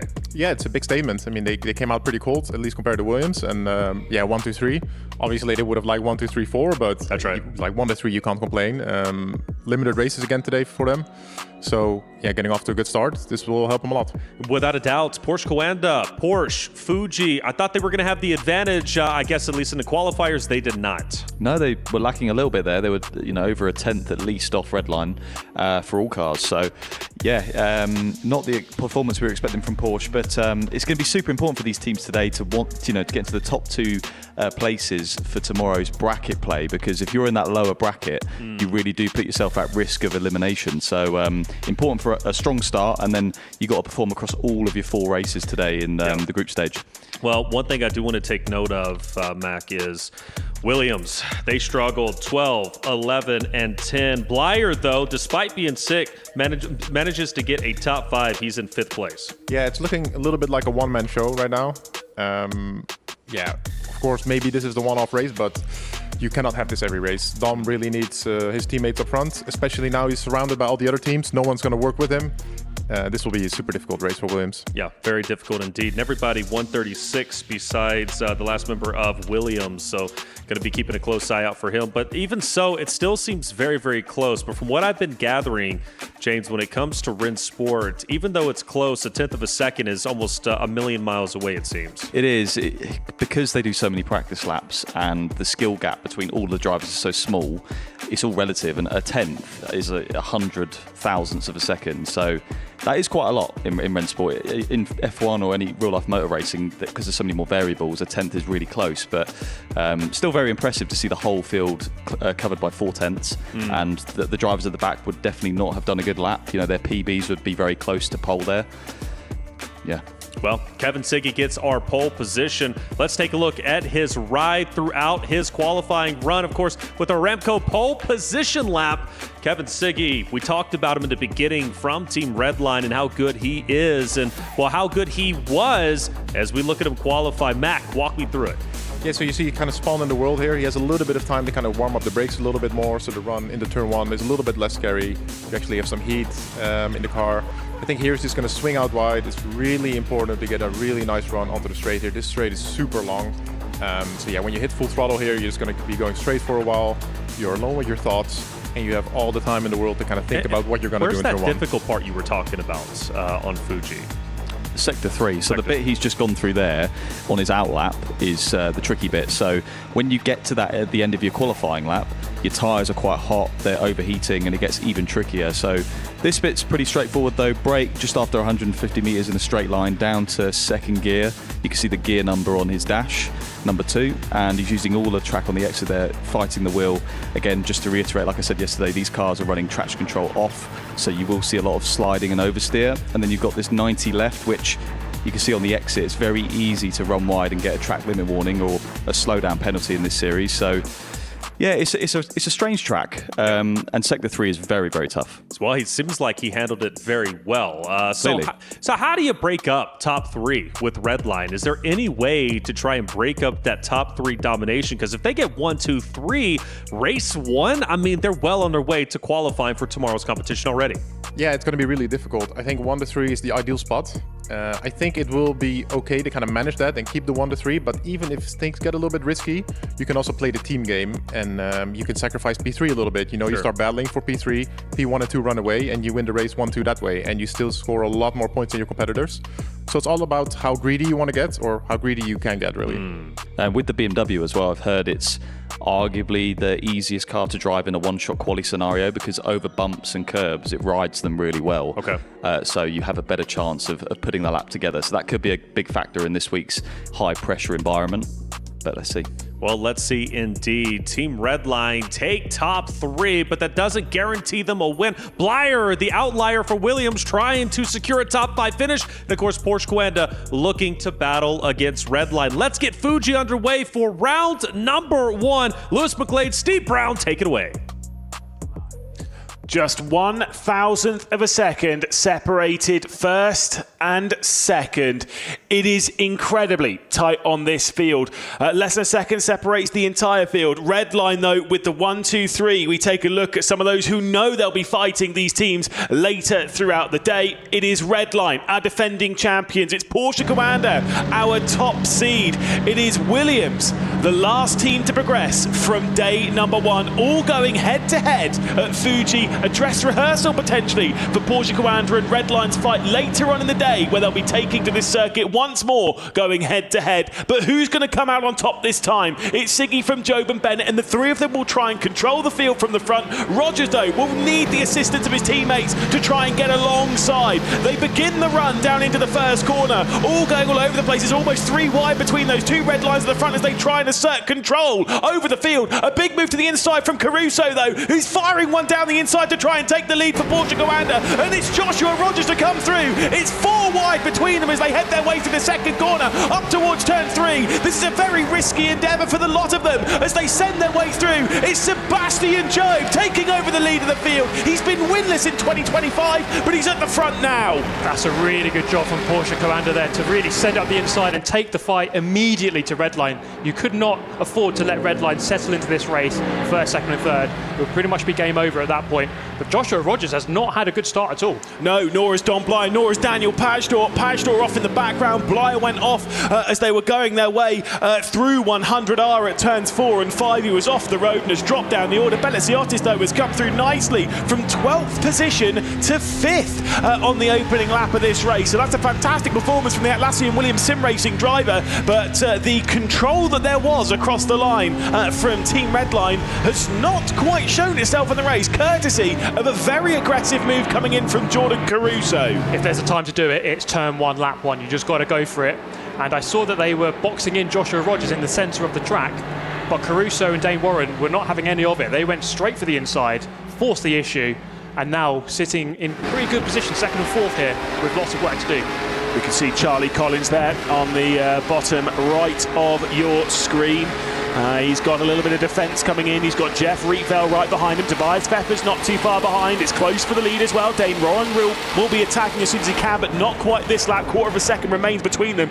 Turn 1, you can make a move inside and outside. I almost tend to prefer an outside move there, if you can get it stuck. Sometimes getting all the way around the outside is so tricky, but it just gives that inside line into 3. Yeah, for sure. I mean, you just really need to try to get your opponent out of position, you know, taking an unoptimal line. Is that the way to say it? Go with it. Trying to force them narrow going in so that they get a poor exit. And obviously we've got such a long straight here at Fuji into a very tight corner. It's such a good overtaking opportunity. And as you say, in or out on the way in, and then likewise, you can get the switch back on the way out and get the inside for turn 3. That's always a good place to overtake as well. I think it's 1.5 kilometres. It's the second longest run of flat-out driving that I think we've got across the 6 tracks. The number 1, in probably not a shock to know, it's not a straight, but obviously out of La Source at Spa all the way up to Les Combes. You flat out for 2 kilometres there. Here comes a look down the inside, so it's Williams. Oh, Williams on Williams. That's also Daniel Pajtor round. Got also hit by Don Blyer on the exit, but I think they were kind of sent into each other a little bit. That's a bit messy. Yeah, just a really awkward sequence of corners there for the Williams team. Not ideal. I mean, obviously we're in a team format here. You need teammates to be working with each other, not against each other there. So as he was spinning, he was taking a couple of his teammates with him. So a bit of a disaster. They're 10th, 11th and 12th. They've got a lot of work to do from here. Yeah, I wonder what Michael Preston will be saying in their ear, Ben Hawkins as well. You can see right-hand side of your screen on that inset. They are that one that we're zooming in on the top of your screen. That's Williams, who are struggling at the moment in this session. Sebastian Job, though, chasing down yet another victory. He has won so many times in this competition, and he's looking for yet another one. Has the highest percentage of victories of any driver on this field. Not the most amount of not the most victories in itself, but the highest percentage. Yeah, he's so impressive. I mean, he knows what to do in this position. Sometimes it's actually harder to lead from the front because you don't have a reference, but he himself, I mean, he is pretty much the benchmark of Rennsport. He knows exactly what to do in this situation. He's practiced more than enough. He knows which brake marker balls to hit. And, you know, these guys have rehearsed this so much. The pressure from behind isn't going to really phase him too much, although that's a bit of a mistake there. And almost a nose up the inside from Dane Warren into the final sector. It looks like Sebastian Job has a bit of backup now in the form of Luke Bennett, who is caught right up to the back of Dane Warren.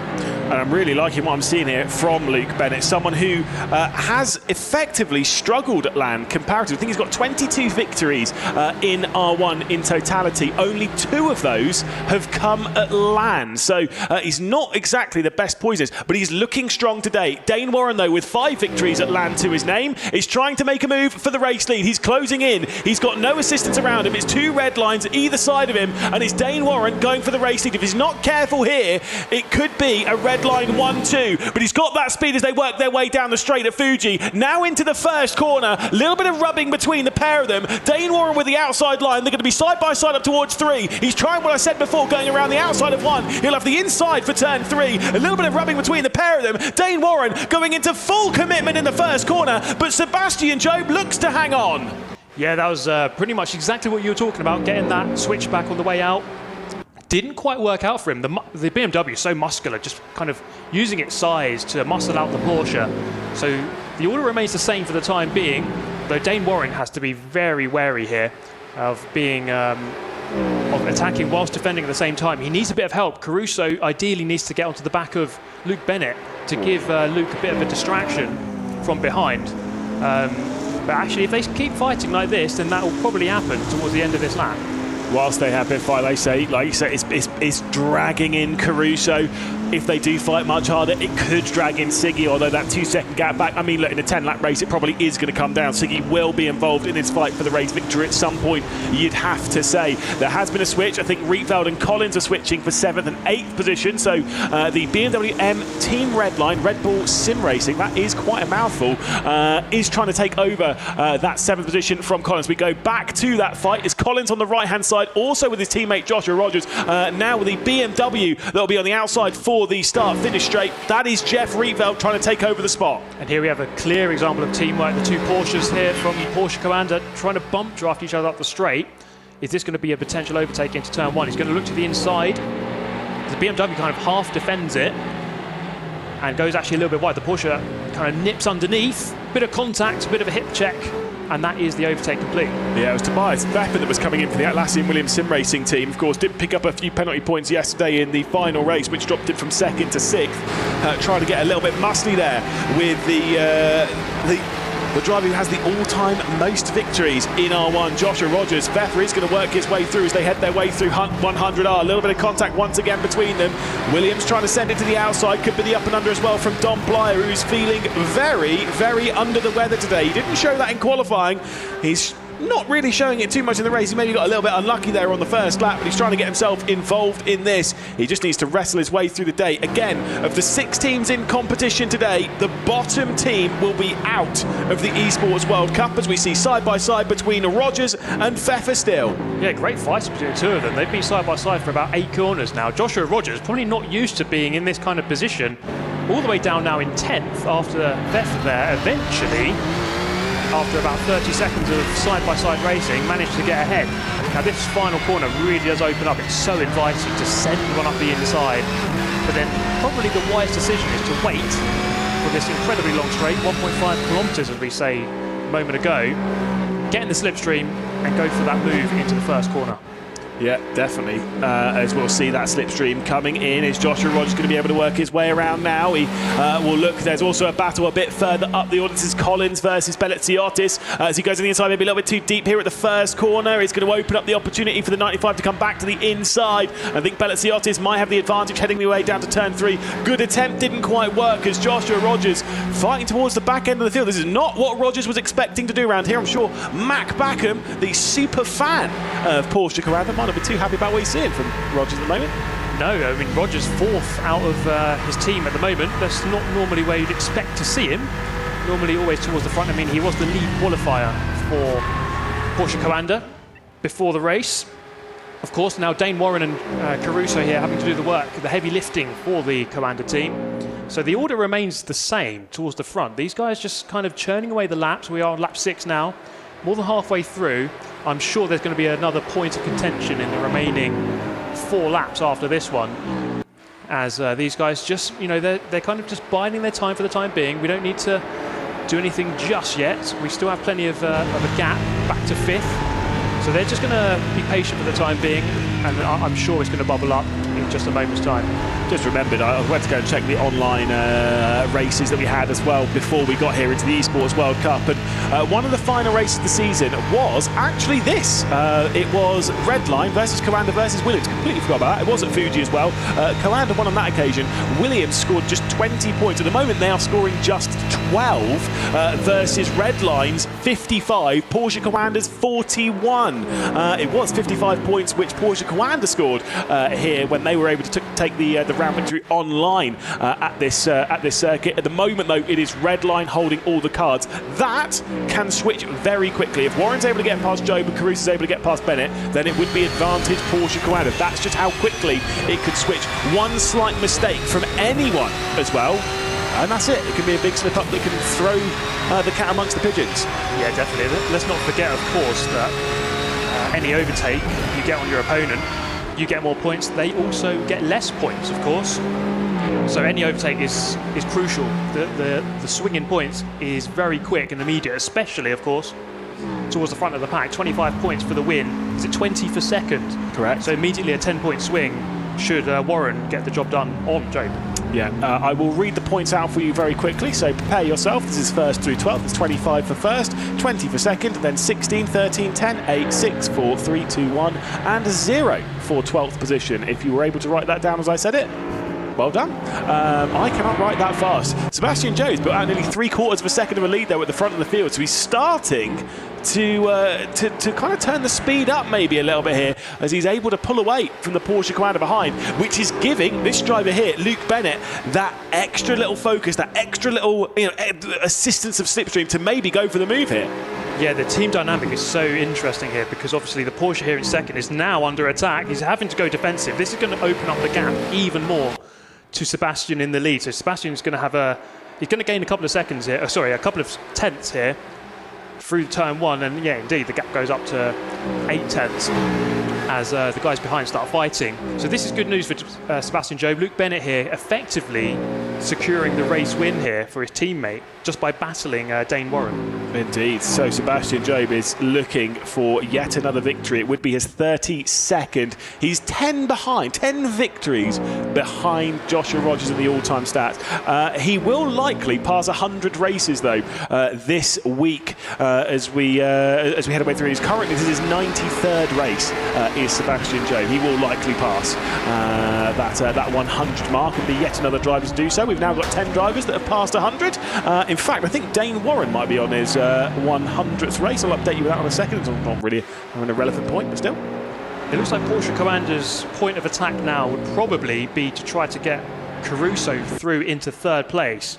So, of course, you know, Dane Warren's dropped off at the back of Sebastian for the lead. But if he can help his teammate get through into 3rd, I mean, that's probably their best chance of increasing their point tally for the remainder of this race. 2 laps to go. Look at that gap increasing now to Sebastian, 1.1 seconds.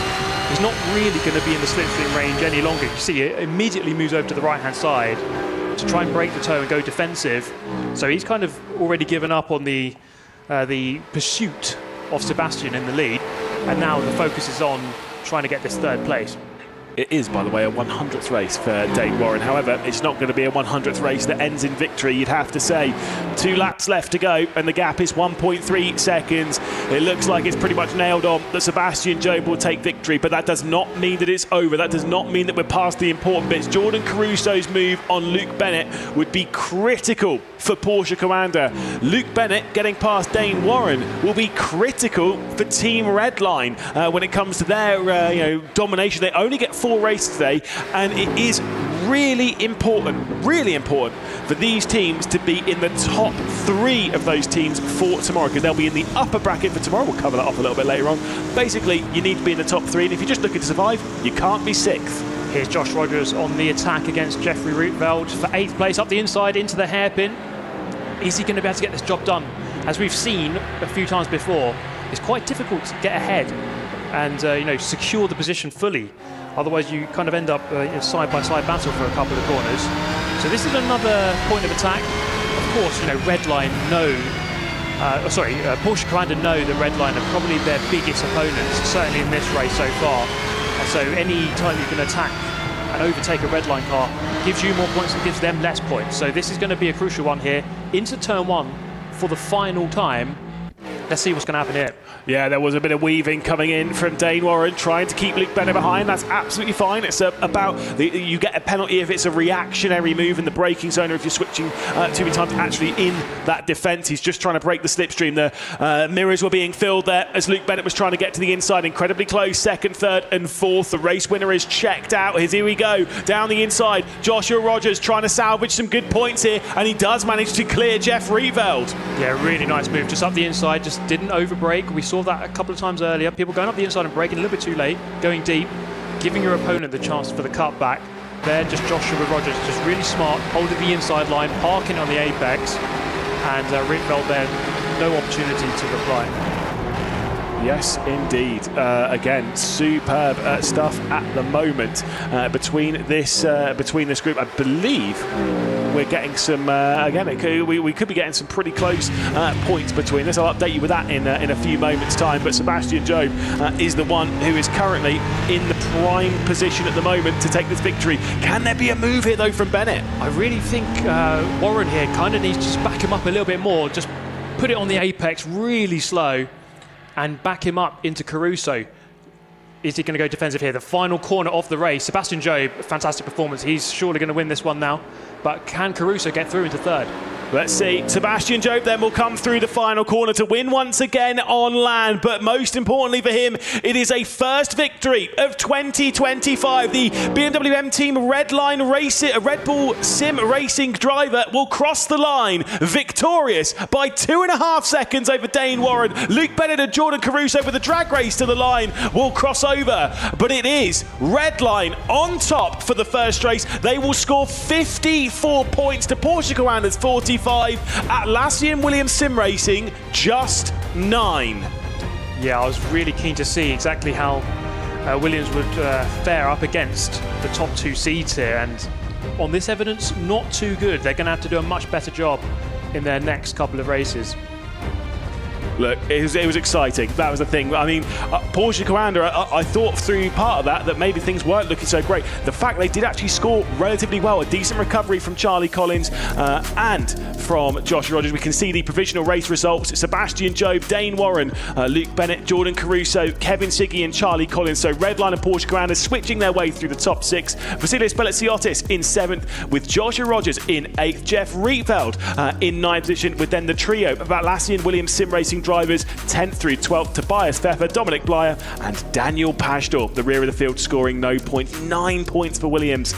That's very disappointing. Very disappointing. They're going to have to do a lot better than this in their remaining races. I'm just really excited to look at this proposition between Redline and Porsche. So close, so evenly matched, alternating positions, as you say. They're going to go to battle once again. Is it in race 6, once again at Fuji? So I'm looking forward to see how these two teams play it out over the next couple of races. But on this evidence, it's going to be incredibly close.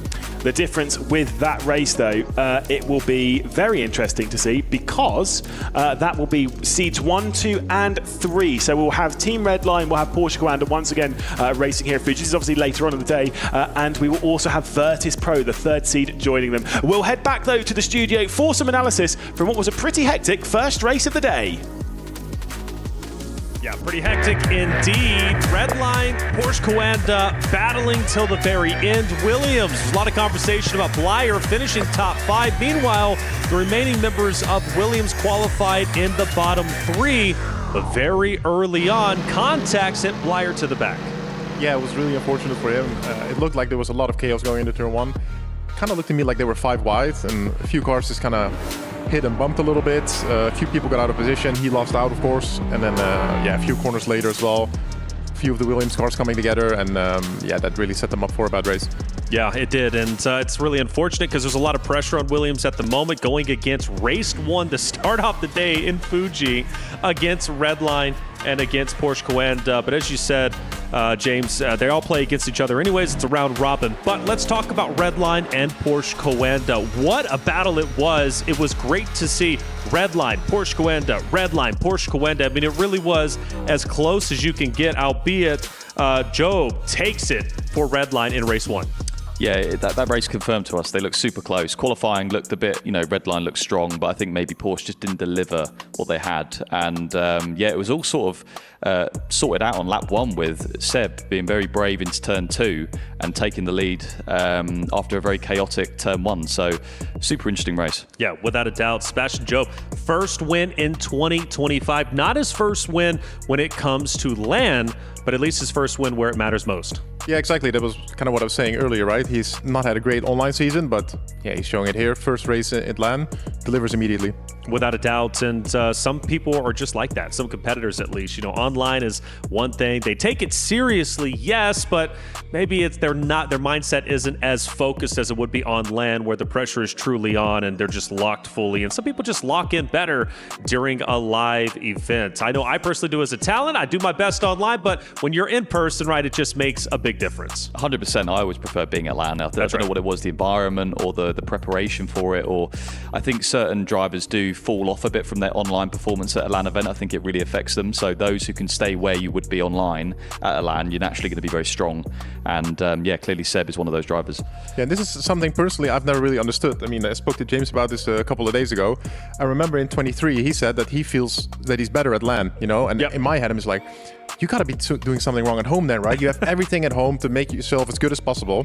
And I always went the other way. I always felt really good at home, and then we got to LAN. I just kind of dropped off a little bit. Yeah, I don't think it's the case now, but back then I went to a LAN basically, the first Rennsport event, and I ended up doing lap times that were quicker than my personal bests at home at the LAN, which is just ridiculous. So back then I was doing something wrong at home, definitely. Now I would hope that wouldn't be the case, but yeah. I think it's the pressure aspect. Some people just perform well under pressure. Some people love that pressure. Like I said, I personally do. James, you said you do as well. So pressure, it turns people into diamonds, or unfortunately it crushes them. That's just the way it goes. Well, there it is. Fuji has been completed. Race 1 is done, and it's Redline leading the way so far. Porsche Coanda not far behind, but race 2 is going to be underway very shortly. We're going to be on Hockenheim, Porsche Coanda, Vitality, and Mouz. That's coming up after the break. Don't go anywhere.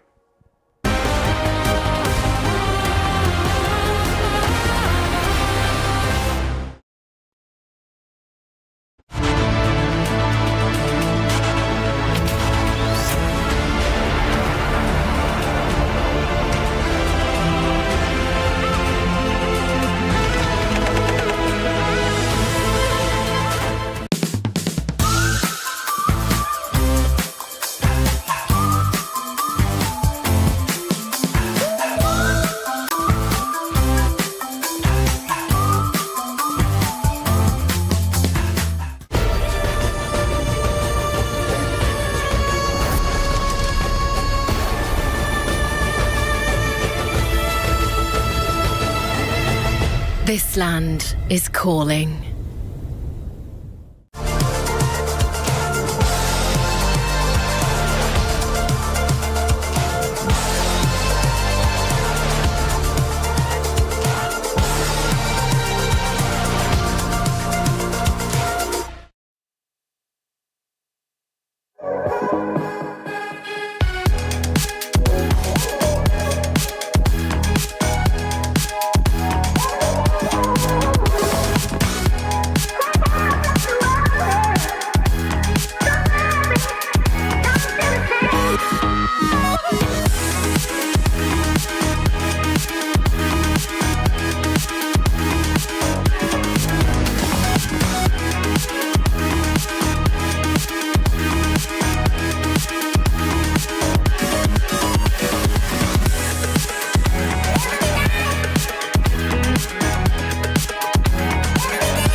So right now we're back.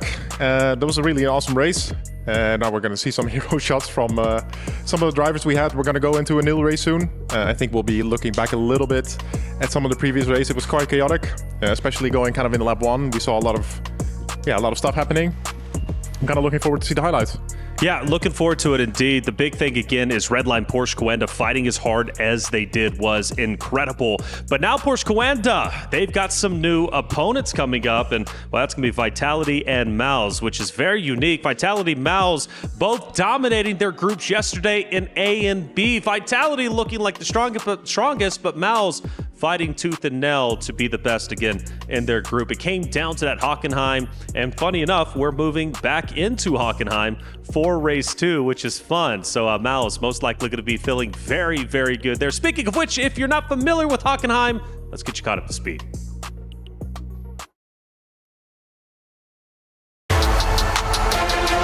Let's take a look at the Hockenheim ring then. First up, it's the Nord curve. Fast, wide and brutal if you get it wrong. Commit early, trust the downforce and use all of the track on the exit. Turns 2 and 3 is all about carrying your speed in and powering out early to get the maximum out of the long run down to the hairpin along the parabolica. Into the hairpin then, braking as late as possible is the key, all the way down to the first gear and getting a nice clean exit. Then the Mercedes arena section. Moves on the inside and the outside both possible here, but potential disaster looms if you bite off more than you can chew. The next key point then is turn 11, also known as Mobile 1. It's a blind apex and a likely trip into the gravel trap if you get it wrong. Coming up next, it's the Sachs curve, a deep, technical corner with a lot of banking to help the rotation of the car. Be cautious on the throttle for the final turn to get the best exit onto the start-finish straight, and you've completed a lap of the Hockenheim ring. Hockenheim, it's going to be a lot of fun.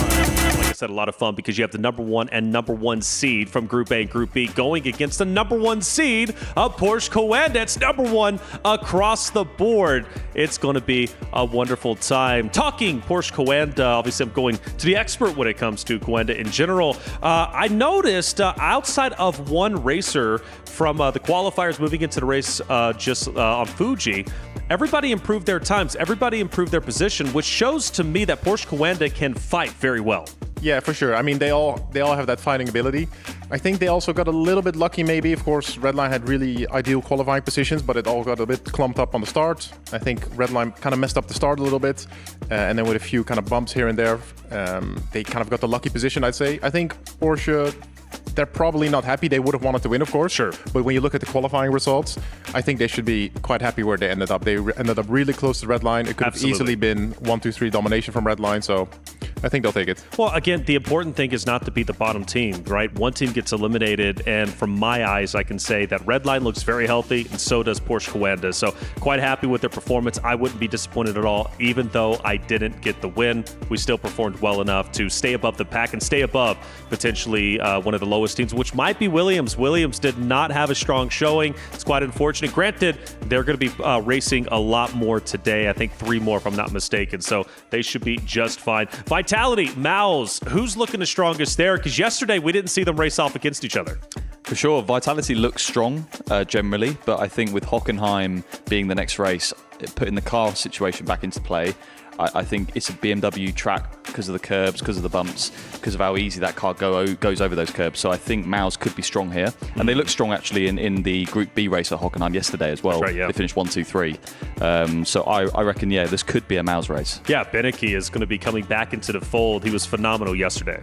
Yeah, for sure. I think he's probably the favorite to win. Of course, they're a little bit colder right now. Well, we said that about Redline. This is true. So they're fresh from in the rig, right? They just had a race. They probably have decent feel in the race. On the flip side, Mouz, for example, had how many? 6 races yesterday. No, 3. Sorry, 3 races. 3 races. Still a lot more than 0. So that's right. They also have experience with the rigs. So we'll be close. You know, there's so many fascinating storylines going into this one because Vitality, second place last year, right? They want to overtake that of Redline. Granted, playing against Porsche Coanda now. It's going to be a good litmus test to see where Vitality truly lands this year as opposed to last year. Porsche Coanda put up a wonderful fight against Redline, could in fact have taken it at some points during Fuji. if Porsche Coanda dominates this race, you can make the argument Vitality might not be as strong this year as they were last. I agree. I think, as we said, yesterday's group maybe flattered them a little bit. So today, this race is basically their first opportunity to show us they are here to maybe win. They scored a lot of points yesterday, but I think today is the real test for them. Yeah. Fair enough. Well, hey, there's a lot going down, and from what I'm hearing, Lewis is on the scene to, well, just tell us everything that's happening. Lewis, what's happening?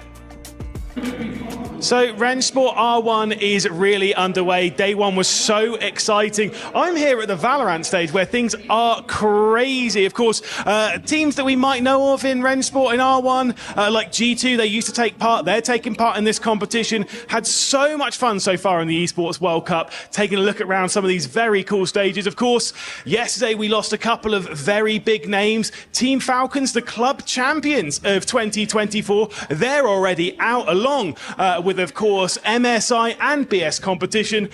The competition is looking so exciting today. I can't wait to see how things are going to unfold. And of course, which three teams are going to be taking it all the way to those finals on day number 4. It's going to be exciting here. It's going to be exciting all the way around Riyadh for the Esports World Cup. We'll have to wait and see. Good to see Lewis McLeod there on your TV. Always doing a wonderful job in the casting booth. Of course, now going out there and scouting out other games. Look, this is 7 weeks of competition for the Esports World Cup. 25 different games. $70 million collectively across all those games. And more importantly, 3 to 4 finals happening each and every week. And it truly is a monumental scale when it comes to esports as a whole and Esports World Cup. Love this series. Glad that it's here. Last year was incredible. This year, even bigger and better than ever. And obviously for Rennsport, better than ever, including that stage right in our setup, and just everything looks incredible. It really does, and it legitimizes sim racing as a whole, which I'm truly grateful for. But yeah, Valorant, Apex, quite a few other games taking place this weekend, but that's what you expect from the Esports World Cup. Yeah, exactly. There's so many games that that are being played here. The biggest games in the world. That's right. But yeah, my focus is still sim racing. This is the genre that I love. I know all the people here. I know how good everyone is. I'm just really excited for whatever comes today. Without a doubt. And speaking of coming up, again, we're now about to head into Hockenheim. 3 wonderful teams about to battle it out. It's the number 1 seeds, not necessarily, of course, officially as opposed to the Esports World Cup, but I say number 1 because, again, Vitality dominated Group A. Mouz, it was a little bit tricky, but they got the job done in race 3 to overtake Falcons and the other roster. By doing so, hey, they were the best. So wonderful job. And of course, whenever it comes to Porsche Coanda, we just witnessed them play witnessed them race against Redline, and well, they look stunning. I think all three of these teams, in my opinion, should be going into tomorrow's competition. So I think they're going to be just fine without question. But hey, it's going to be a fun time in chat. Let us know what you all think is going to be the outcome of race number 2. For Vitality, I believe they're about to go back to back to back, 3 races in a row. So actually, James, we talked stamina. 3 races in a row, Vitality's got their hands full. Yeah, and it can be very easy if the first race doesn't go well. Your head drops, and then the second race doesn't go well, and it's just like a bad spiral. But hopefully they get off to a strong start. Don't think the Aston's that strong around Hockenheim. I don't think its strengths lie at that track. Okay. I've heard with the Aston, Jedha is an Aston track. Daytona's pretty good for them as well, sort of the high-speed tracks. But yeah, Hockenheim, especially in qualifying, Hockenheim's super interesting because as we said yesterday, it's so easy to get a slowdown, cut turn 1. So I think we'll see a few slowdowns because people will be pushing today even harder than they were yesterday. So yeah, I mean, we're talking about endurance, right? Yesterday they also had 3 races in a row and they seem to do quite fine. So I reckon they'll be okay. Like you said, Hockenheim, a difficult track for them. I'm kind of expecting Mouz to be the favorites here. Wow, even over Porsche Coanda. Hold up. Yeah, I think the BMW is just too good in the first sector, and I think that's what really makes the qualifying lap. We're going to revisit that, but we have a special piece for you. It's the team comms from the last race. Let's listen in and hear what the racers had to say. Good luck, guys. Have fun. Good luck. Make sure you leave space, Thank you, took me off track now. Vasilios. Go check. I think Warren may have gone over track limits to overtake me in T1. don't be third place team, right? It doesn't matter if we lose to Porsche. Yes. Ideally, we get as many points as we can. I know, but I'm not going to risk a penalty, is what I'm saying. Yep, correct. Revel has a 5-second penalty. Okay. I'm holding up Josh. Doesn't matter, just get the point. Keep pushing. Need pace for P12. Well, we don't get a lot of let's goes and yeahs, but it was all serious business. After all, it is the start for Redline. Yeah, I mean, you can hear it in the team comps as well. They're really focused on the job. Communication seemed to be like really to the point. They were really trying to control the race as much as they could. They did a good job at that, and yeah, you can kind of hear why, right? They were really on top of it. On top of it, indeed. Hey, Redline, top dogs. Yeah, and you can see there Seb was talking about track limits, so clearly maybe they were running short on track limits. Considering actually, I saw him go off a couple of times, and you only get 5 in this series. The 6th one, you get a 5-second penalty, so that would have dropped him right down. So Fuji's quite easy to get the track limits. Same with Hockenheim actually. So yeah, which one of those 2 tracks did you prefer, Fuji or Hockenheim? I would definitely prefer Fuji. I just think the kind of the random element that you have in Hockenheim Turn 1. This is just something that I could never really properly deal with. Yeah, and it's in sim racing we call that like RNG, don't we? Yeah, a little bit of RNG, you know, random number generator. And the tricky thing about it as well in the race is if you get an off track in turn 1 in Hockenheim, you cannot overtake until after the hairpin. And that is, of course, where the real only overtaking opportunity lies. So what I will say with the Porsche is I've heard its acceleration out of low-speed corners is probably the best. So coming out of that hairpin, that might give them a slight advantage, especially in the race, you know, defending from other cars maybe. Yeah, potentially if one of the other cars has a really kind of scruffy run out and sliding around a little bit, maybe that could come into play a little bit, but the straight is not that long.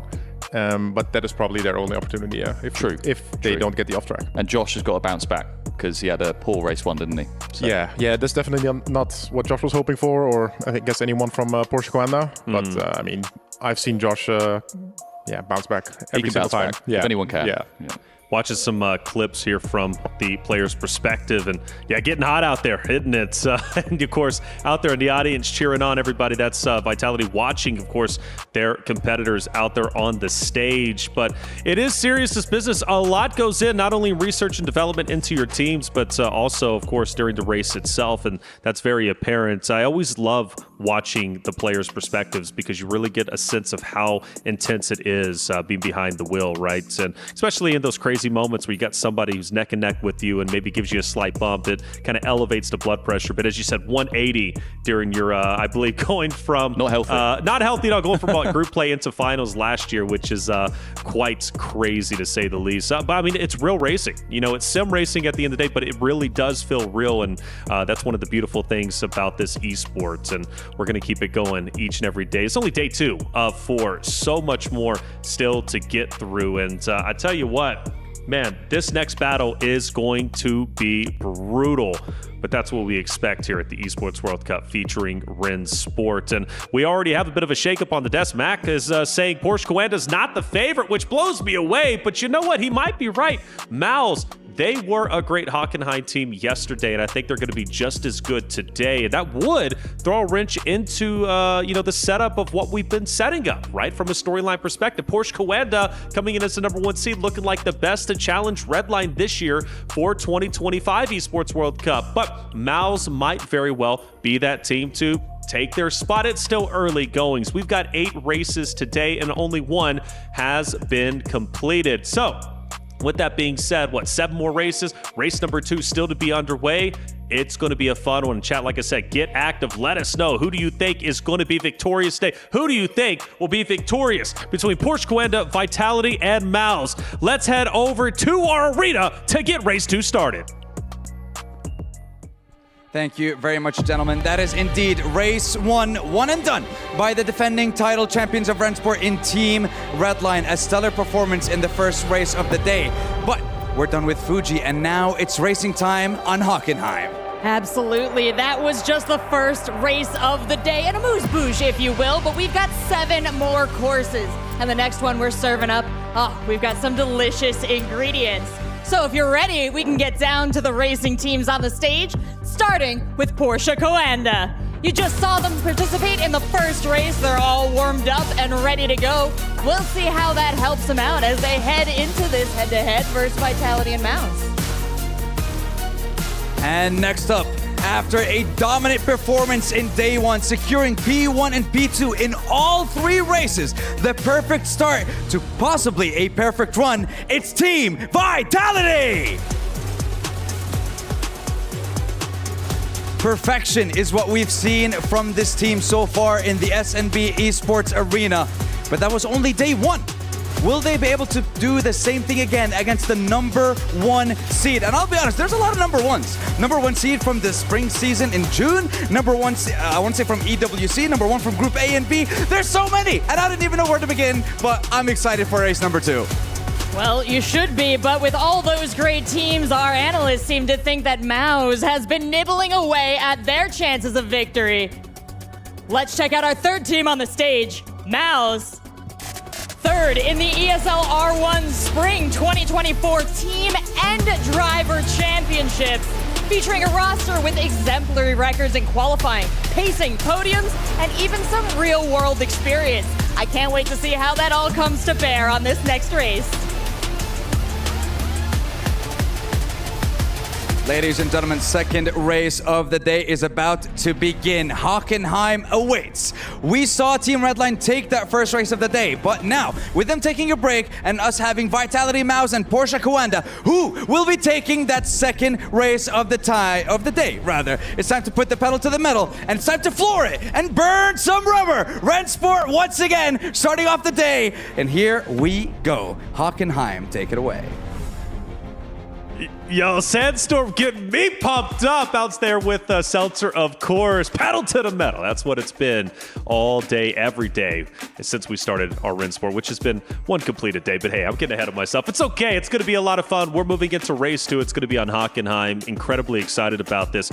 Like Sandstorm said, and we've been setting up the storyline, Mac, it's the battle of the number 1s. Yeah, exactly. I think in the previous race we saw, they were relatively equal. They came out of the race with somewhat equal points, and there was, of course, one team in Williams that just wasn't quite there. They'll be looking to bounce back, but so far, Seed 1 and 2 have been doing the best. That's it, Seed 1 and 2. It's a long road to get to this point, and the road to EWC wasn't easy, but you've got to travel it if you want to become a champion. And for Porsche Coanda, they traveled that road.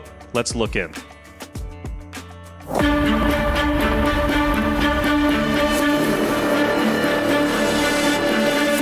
So last year's experience for us, performance-wise, bit of a shocker to be honest. Fell well short at the event itself here in Saudi, which really hurt us to be honest. I think we finished like 5th or something, which is, really not good enough from us. Disaster for Jordan Caruso and Charlie Collins, who went awful lap from Josh Rogers. But come on, Josh, what are you doing? The Porsches have been over the line, and Dane Warren is not going to go quicker. So definitely this year we're coming in with, win it or bin it basically mentality.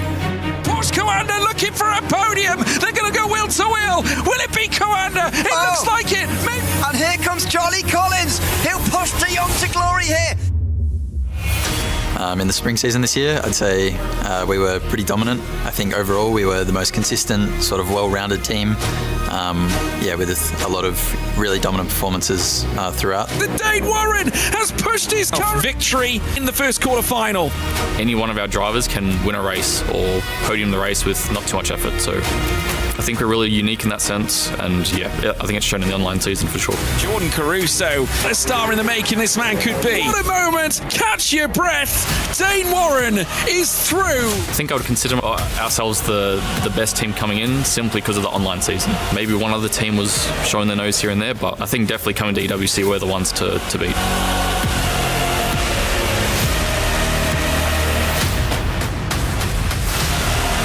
I would definitely consider ourselves the best team coming into EWC. We need to be able to execute under pressure. It's all going to be about that. But I definitely think we're the strongest team.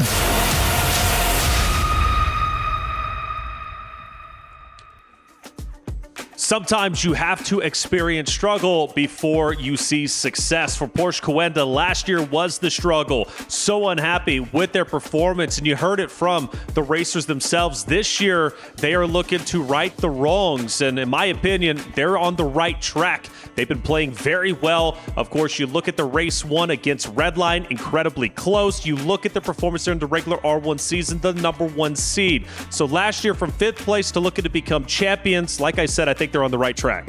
Yeah, for sure. I think this is a better start than what they had last year.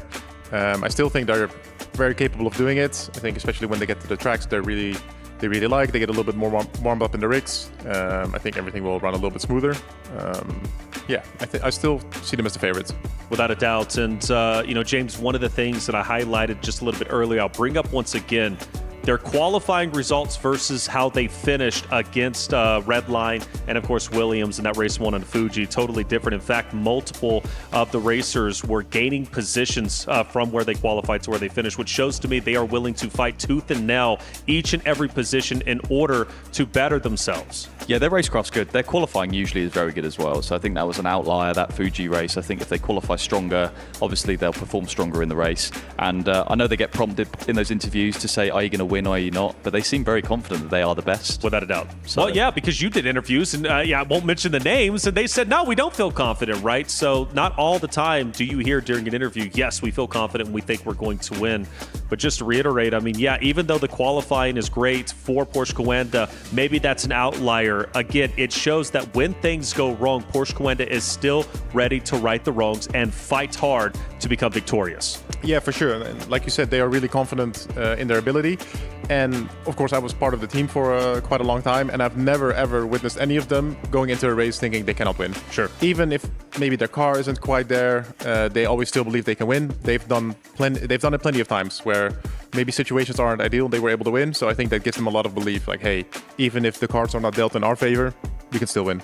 Yeah, I picked up on one line there where Dane said, we can get podiums with very little effort. And I just want to reiterate how much effort goes into these events, right? So I did the first 2 years of Rennsport, and I think I've got 800 hours on the game.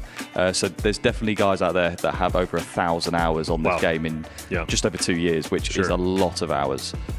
Yeah, without a doubt, a lot of hours. Well, they say like, okay, we could get, first and podiums with little effort. And I guess that goes back to the old adage, if you love what you're doing, it doesn't feel like work. It doesn't feel like true effort, and I don't know how true that is in this case, but I mean, clearly it's working, and they just have an invincible mindset, and you kind of have to be a champion. You kind of have to race at this level. You truly have to feel you're the best. And as I said, confidence is confidence, even if it's delusional confidence. Just go in and truly feel like you are the best. You can handle anything, and for Porsche Coanda, I think they are that roster. But again, what's another storyline? Vitality. Now, Vitality goes deep. As I've continued to say, second place from last year, finishing behind that of Redline.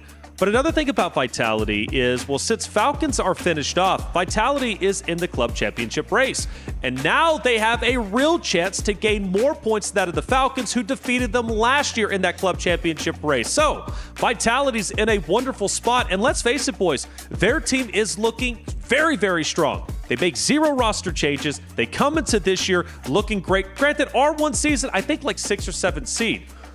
So for what we've noticed, though, even from the first race, seeding in the online season doesn't tell the entire story, Max. Yeah, exactly. I think you can already see from the first day and now as well from Sebastian Job that racing on LAN and racing in an environment like this is a little bit different than racing online. And Vitality has a lot of experience.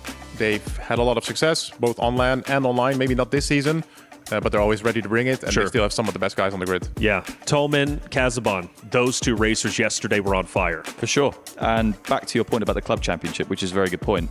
What teams are left that are going to contribute to that? So you've got Virtus.pro, Mouz, and Vitality. That's right. So, yeah, obviously Rennsport this week is the most important thing for these people, but the Club Championship, it's definitely worth a look, and I think those 3 teams are doing very well in that sense. Absolutely, and these orgs invest in these racers for a reason, because they're the best in the world. And now that Falcons is out, that race for the Club Championship trophy, which granted, this is just week 1. We've got 7 total weeks, 25 games, and of course, multiple finals still to get through. But this is, I believe, as to my knowledge, I think this event ends first, which means this is the first chance to truly get on the podium and earn those points for the Club Championship. And again, as you mentioned, Virtus.pro, Mouz, Vitality have that opportunity. Who do we expect from Vitality to truly show up today? Because I mentioned Kazabon, Toman, but Ioski is also incredible. Chinchik has been out of this world. I think the usual suspects, really. I mean, maybe all of them are, but I think Marcel especially is always a standout. But I'm fully expecting Erhan to really bounce back from a really not good day yesterday. I think he'll be really motivated today, and I also just don't see him having 2 bad days in a row. I think he's just too good of a driver. So I think he could really get a win here somewhere in one of these races today. Definitely Chinchik for me from Vitality. I think Beneke for Mouz. And yeah, I'd say those two and those teams are definitely their star drivers. Usually, and I think it was you who was harping, maybe it was on camera, off camera, but either way, we did discuss it, and you just brought it up. It was Aaron Ioski just performing kind of poorly compared to the other three, because if I remember correctly, the 3 races yesterday, they finished 1 and 2 in every single race. I want to say the third race on Hockenheim, it was 1, 2, and 3, I do believe. Like, they totally dominated, and that was represented in the points. But Aaron was a big conversation. Can he go back-to-back days with a poor performance? And if he does, is Vitality potentially in trouble? Yeah, I don't think they can afford to have him not performing, but I think he'll be fine. As you say, you know, we know how capable he is. He's won races. He's won races in other simulator championships as well. So I'm sure it's going to be a better day for him and therefore for Vitality as a whole. Yeah, you would hope so anyways, because this needs to be a battle for sure. And they've got to be there. It has to be, because Porsche Coanda is sitting right there as the #1 seed. And, well, speaking of Mouz, again, going for the Club Championship trophy, they win Group B yesterday. It was a tremendous battle between themselves, Falcons, and another roster. And I do say, man, Mouz handled the final race, handled the pressure exceedingly well. Beneke was an incredible racer. He always is. We're always highlighting him. Kastorp too. Loner, though. Loner was a guy that was working his way up the ranks. So I'm looking at a lot of superstars, much like the other rosters. Yeah, for sure. I think all of the rosters are stacked, and we're kind of looking at the star drivers here, but there's also more at play. We saw it earlier in one of the clips that we saw before we went racing, where Beneke was actually thanking Yuri a lot for his work in Monza. And even though Yuri didn't finish top 3, he did help Beneke get there. So this is also something to consider. I see that. That's the teamwork at play. It is. And with Lerner, you know, that Hockenheim hairpin crash on lap 1 that ultimately decided Group B, because he does a bit of real racing as well, his real life racing racecraft, I think, came into play because he saw it in his mirrors and the radar system you have in game and just avoided all of it. And he was 5th, went through to 3rd, and that's ultimately why Mouz got a 1-2-3 in that race. Well, I look at the qualifying session, which will be happening very, very soon. Porsche Coanda, we're thinking maybe that race 1 qualifying session was a bit of a fluke. Maybe this time they're going to finish up the top like the Red Line did in race 1, 1, 2, and 3. Can Porsche Coanda do it, or will Vitality and Mouz challenge? Ewan O'Leary, Zach Sweetie, take it away for the qualifying session. Absolutely, it is time for the first race for 2 of these teams. Vitality and Mouz going to be racing for the first time this afternoon. Porsche Coanda will have completed half their races already at the end of this session, or the race session rather. It is difficult for them to really gauge where they should be or are going to be at the end of the second race of the day. But let's see. As I say, myself, Ewan O'Leary, Zach Sweeney alongside me. We may well have seen our team that maybe are favourites to go in the drop zone, but this circuit, this race rather, is going to tell us a lot about maybe who's going to be around Williams, who's going to be fighting for that upper bracket as well. Yeah, exactly. Obviously, Porsche Coanda coming into this as the favourites themselves, saying that they think they're the favourites, they're confident in their ability. Mouz, we saw yesterday, it was a bit sort of nip and touch with them ever so slightly. I mean, in terms of the group stage they were in, it was very, very close in that Group B, but as a contingent, very strong, and Vitality coming into the EWC, again, really arriving very well at LAN. We're on board now with Yuri Toman, who really was impressive over the course of yesterday, taking a couple of victories and leading the charge for Vitality with teammate Chinchik. Let's see what he can do as he rounds off his first lap. Yeah, probably a couple attempts away from where he would like to be at the moment, Yuri Toman, but the third sector is pretty technical in itself. You can gain some of that time back again with a good final sector. Has Yuri Toman done that? His face says no. It's not always the best tell, although it's a 36.4. He'll be a little bit disappointed with that. Yeah, you were sort of aiming for maybe a 36.0 in terms of that's what we predict to be pole. Maybe a low 36 going to be better. That might be a tenth or two off where he really needs to be. Joshua Rogers, though, now making his way through. The Porsche, historically, not great at the Hockenheim ring. That being said, Joshua Rogers, one of the most successful drivers around this circuit. 8 victories to his name over the course of R1 history. Let's see if he can deliver a Josh Rogers masterclass here in qualifying. Across the line, looks decent to the first sector and, well, takes provisional pole by nearly 2 tenths ahead of Yuri Toman. He's won 5 in a row in the past, Rogers, but only 1 in the last 7, so he needs to try and get back to some of that form. Here's Dennis Schoninger, who's been in great form in 2025, and he's in great form in that second sector, that's for sure. It's only half a tenth away from the best second sector we've seen this year at the Hockenheim ring. Through the final couple of corners now, making it into one nice, long right-handed curve as he brings this up towards the line. This should be pole for now, and no, not quite, in fact. Got a bit early. Dennis Schoninger goes second. effect. Yeah, he's a nice lap indeed. Not exactly where he wants to be overall, but a good starting position maybe provisionally. Thibaut Casabon, though, not historically great in qualifying, but really good at making those positions up in the race. We saw it yesterday, and historically as well. Upwards of 70 positions gained in his R1 career overall as a net gain. So he's really good in the race. Let's see if he can up his game in qualifying. First sector, though, looks very slow, over a second off where he really needs to be. So it doesn't seem to be great for Casabon across the line, though. Even though you've had a poor first sector, you still need to deliver the rest of the lap. It's a 38.3, so nowhere near a fast lap time. Chinchik, though, up next. He will hope that matters, because Casabon, as you say, pushed on.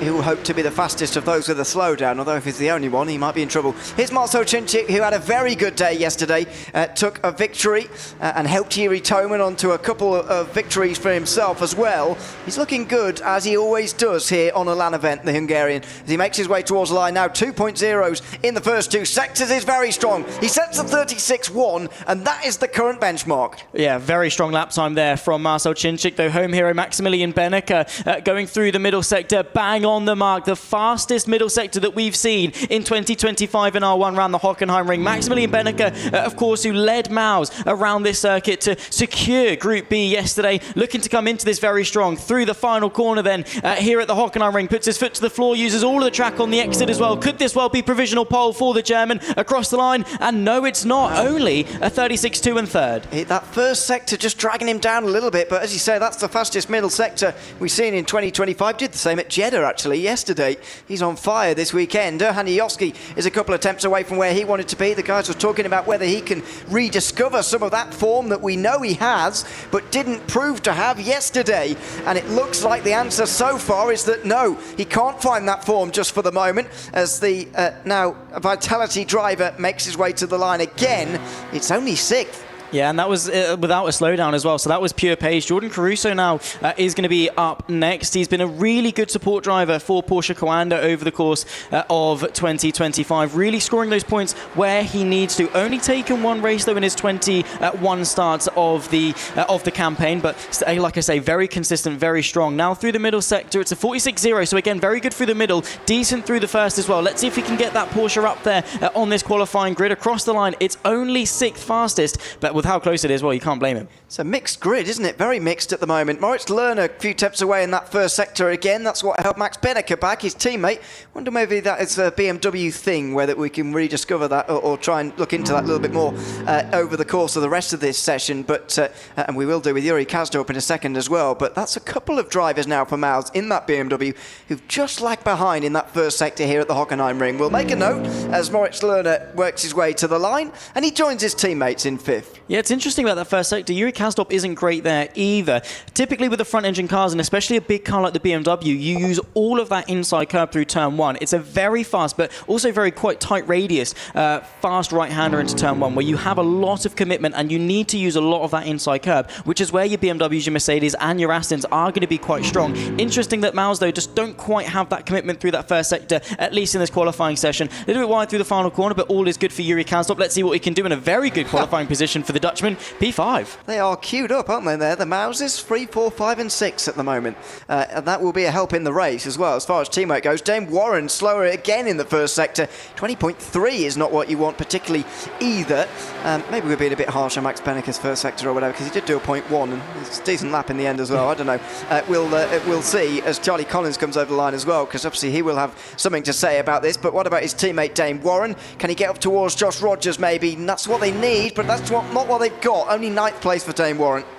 Yeah, not at all. Very good indeed. Like I say, Porsche not in any of the top 10 fastest lap times around the Hockenheim ring, and that really does show. However, in the race, maybe could come into their own. We saw that at Fuji in terms of their qualifying versus their race performance. Charlie Collins, though, with just a couple of corners left to go, just got to use all of that track. And again, you're almost keeping that wheel turned all the way through, keeping those front tyres loaded up, put your foot to the floor, and again on the run to the line. 20.2 to the first sector, 46.1 to the second sector. It's decent to the final sector, but only good enough for 8th place.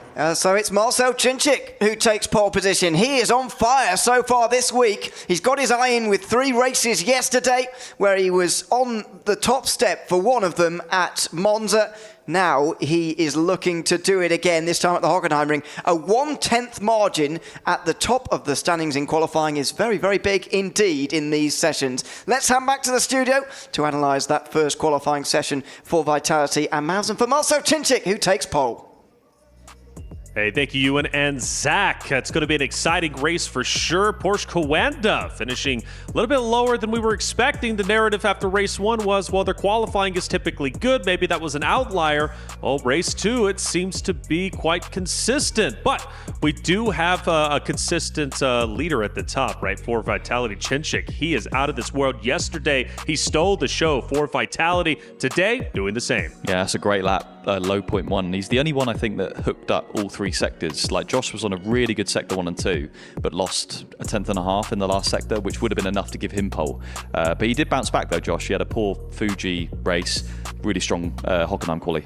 Without a doubt. And the qualifying race results, of course, we need to take a look at it to give you all a full picture of what we can expect heading into the race. And Mac, as we take a look at this, obviously Chinchik at the top. Joshua Rogers, though, improving quite a bit this qualifying time around. But Mouz standing out, all 4 teammates back to back to back to back, 3 through 6. Yeah, I think in a way that's going to give him a little bit of comfort, knowing they're 3 to 6.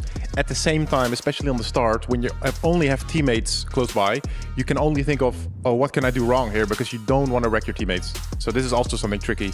If you're at the front, it's a little bit easier because you have nothing in front of you. But right here, with everything around you, that's going to be hectic. Still good qualifying though from Mouz. 3 to 5, not a bad position to be in. I want to put a pin in that, by the way. Don't wreck your teammates, because we did see that by Williams, right, in race number 1. So that's going to be a fun topic. We look at our starting grid, and James, obviously, Chinchik at the top, Joshua Rogers, Mouz looking scary. But Vitality, even though they do get a big win, they did have a bit of a slowdown. Yeah, Kazavon with a slowdown. I'm not sure where that was. I presume that's turn 1 because that's the easiest place to get the slowdown. Erhan didn't have a slowdown, just was a bit off in every sector, which is unlike him. And yeah, Porsche, I mean, a good quali from Rogers, but you know, when you consider they're really being compared to Redline, that's not a good performance for them. Not at all, and it gives me the same vibes as Williams during the first qualifying session. You know, we had the outlier with Blyer, but then Blyer, of course, ran into some issues. But regardless, he was at the top 5, and we had that same narrative. He needed to be the one to carry the torch, and now I'm looking at Joshua Rogers do the same in this race for Porsche Coanda. Yeah, you see it pretty much with both Porsche and with Vitality, I guess, where they have one guy up front and then everyone's is a little bit back. It's a one-man show for both of them. That's right. Not what they would have wanted, but yeah, they're both going to feel it, Marcel and Josh, and they know, okay, I need to make something happen here because it's going to be really tricky for my teammates. Well, speaking of a one-man show, by the way, you got 12 racers qualifying, but it's a one-man show at the top for pole position. Let's look at our Remco pole position as we see the fastest time, Chinchik taking charge. Yeah, and in the Aston Martin, we saw this yesterday actually because he was on pole at Hockenheim, but look at the amount of curb he takes at turn 1 and on the exit as well. So that's right on the limit, and Kazabon clearly took a little bit more than that and got a slowdown for it. Approaching turn 2, and you're going to be in second gear, just really being patient with the throttle pedal because you've got a long straight now and a nice tidy exit. And the indicator is how neat and tidy is that steering wheel, and so far it's looked really tidy. Yeah, and this car just looked so good over the turn 1 curve. I think that's exactly what you want. Looked like it tracked out nice and wide. As James said, not wide enough for a slowdown. And then braking here for the hairpin, super tight. You really have to slow the car down a lot. Of course, we were full throttle for a really long time. Just kind of nick it in, late apex, because you can see another full throttle part here. So just getting on the throttle nice and smooth here, especially in the Aston, which I heard is a little bit light in the rear. You really need good throttle control. Yeah, and that where we've just come out from, that hairpin, is where the Porsche is particularly strong from what we've heard from drivers. And then going through sector 2, which you can see the tyres are probably starting to overheat now, so the car gets trickier to drive. Approaching sector 3, which is a horrible sector in a qualifying lap because, as I say, the tyres at this point are screaming, and you can very much get an off track on the exit of this right-hander. A very tricky lap, definitely. Yeah, absolutely. I think he pulled it together quite well, like James already alluded to earlier. He really put all sectors together, and yeah, from what we saw, it looked pretty clean. Looked clean indeed. Chinchik, he's been on fire, but the question is, because his other Vitality members are so far down, will that have an impact? Now, let's move the discussion once again back to Mouz, because he brought up a great point, right, Mac did, about, well, you look at it, 4 together, now they got to avoid race or wrecking into each other. How hard is that going to be? Because for me, it looks like Mouz in a power position. I agree with both of you on that point, actually. I think with Hockenheim particularly, we saw yesterday the hairpin, what can happen, big carnage. So, yeah, let's see.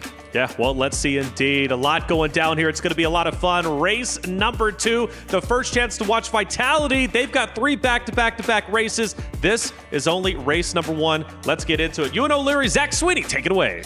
Absolutely. Let's see whether they can make it 4 in a row to start the week here at the Esports World Cup. That would be fantastic news for Vitality, if indeed they can achieve it. But let's see. There they are, all waiting ready. Eyes focused on the line as the green flag waves in race 2 of day 2 here at the Esports World Cup. And it's Marcel Cinchik again in towards turn number 1. And this time clears the field into the first turn. Josh Rogers fighting alone as the Mouz BMWs swarm him in towards the second corner. A little bit of a tap on the rear from Dennis Schoninger, and the Australian gets sideways, but he holds on to second place. Yeah, really good start there from Josh Rogers. Cinchik as well doing exactly what he needs to do, but look at Mouz flying in formation on the run now towards the Spitzker hairpin at turn number 6. Not too much progress going on in the background as well, as Mouz, I think, really good at consolidating this position. Benneker now backing off, conceding to Schoninger as a huge 10 in the background as well from one of the Vitalities. Good, that big contact as we meet to the apex. Change the lead as well as Rogers tries to go to the outside of turn 6. Rogers way too late on the brakes, but somehow he's pulled it up in time, and he's still alongside his big rival Marcel Cinchik here, side by side through the fast right-hander